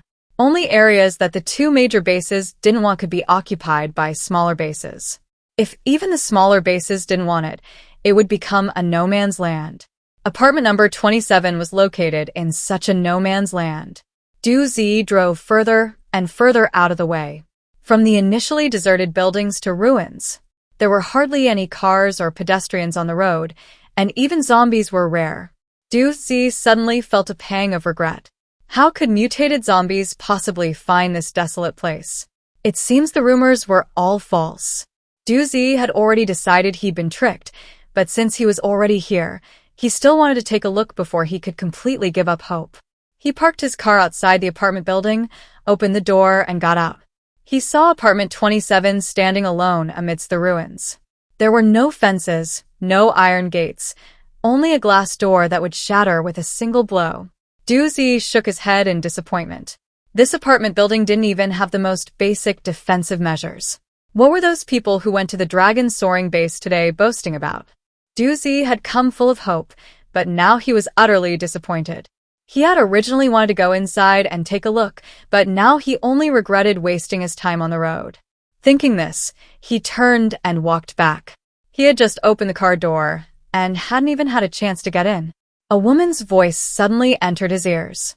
"Hey, weren't you the one repairing the defense equipment outside the dragon soaring base today? What are you doing here? There's no defense equipment here that needs your repair." Hearing this, Du looked up at Tang Wei and recognized her immediately. Beside her were 3 men and 1 woman. 2 of the men were the ones who had gone to the dragon soaring base with her this morning. Du didn't recognize the remaining man and woman. Hearing Tang Wei's words, Du coldly said, "There's no defense equipment here, so naturally, I don't need to repair it. I shouldn't have listened to your nonsense. You're really impulsive. Just because you can't see it doesn't mean it doesn't exist. Do you deny everything you encounter that's beyond your comprehension?" Tang Wei, in her high heels, quickly rushed in front of Du confronting him. Apartment 27 was her home, and she wouldn't allow anyone to say anything bad about her home. Du too lazy to argue with her, withdrew his gaze. Seeing him about to leave, Tang Wei grabbed the car door. "You think you can just leave after saying bad things about the apartment? What do you want?" Du frowned. He had only spoken the truth. Why was this woman still going on and on? Apartment number 27 just became famous. I don't want its reputation to plummet because of some rumors. You don't trust the apartment's security systems, do you? There are zombies over there. Why don't you go lure them over and see? Are you crazy or am I crazy? Du's voice suddenly turned cold. This woman was not only difficult to deal with, but also unreasonable. He got into the driver's seat, about to close the door. Tang Wei's voice reached his ears again. "You want dare. Provocation won't work on me. You just want dare." Tang Wei withdrew her hand, her high heels clicking on her heels, and turned to walk towards the black SUV. "Don't bother looking, he's too scared to try. He's afraid his supposedly invincible defenses will be outclassed by our apartments." With that, Tang Wei waved to the others. Let's go kill zombies and loot some gold." Tang Wei opened the car door and got into the passenger seat. Yunzheng and the others glanced at Du then got into the car one after another and drove away. After the SUV had driven far away, Du hesitated for a moment, then got up, closed the car door, and went outside the apartment. He stood outside, carefully observing his surroundings, even touching the air in front of him. He encountered no obstacles until he reached the glass door of the apartment building. Just as he was wondering, the waiter slowly approached him. "Dear guest, the apartment is full. Please come earlier next time. I'm not here to rent a room. I heard the apartment has very advanced security features, so I came to take a look." Seeing the apartment being praised, the waiter was quite pleased. It gave Du a thumbs up. The apartment security features are top-notch in the country. Du frowned slightly. "I don't see any security features in the apartment. If you want to see them, I can make it happen." The waiter's lips curled into a slight, polite smile. Du hearing that he could help, quickly nodded. "Then I'll trouble you." Before Du could finish speaking, the waiter suddenly tossed him out. He landed on the ground, sprawled out.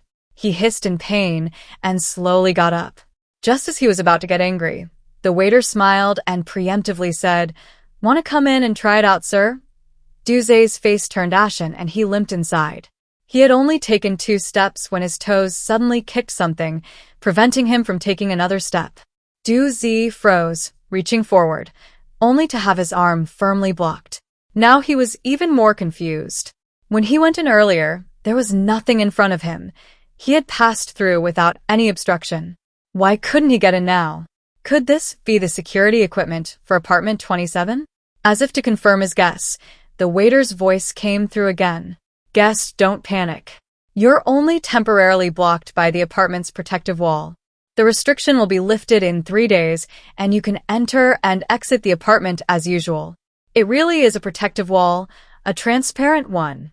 Du Zi exclaimed in surprise. The protective wall of apartment 27, capable of preventing humans from entering, would naturally prevent zombies from getting in. He finally believed that the previous rumors weren't false. The woman hadn't exaggerated. The facilities in apartment 27 were indeed very advanced, far surpassing those of the dragon's soaring base. Du Zi was surprised, but even more so, he was excited. As a maintenance worker for defensive equipment, witnessing such powerful defensive equipment was a great honor.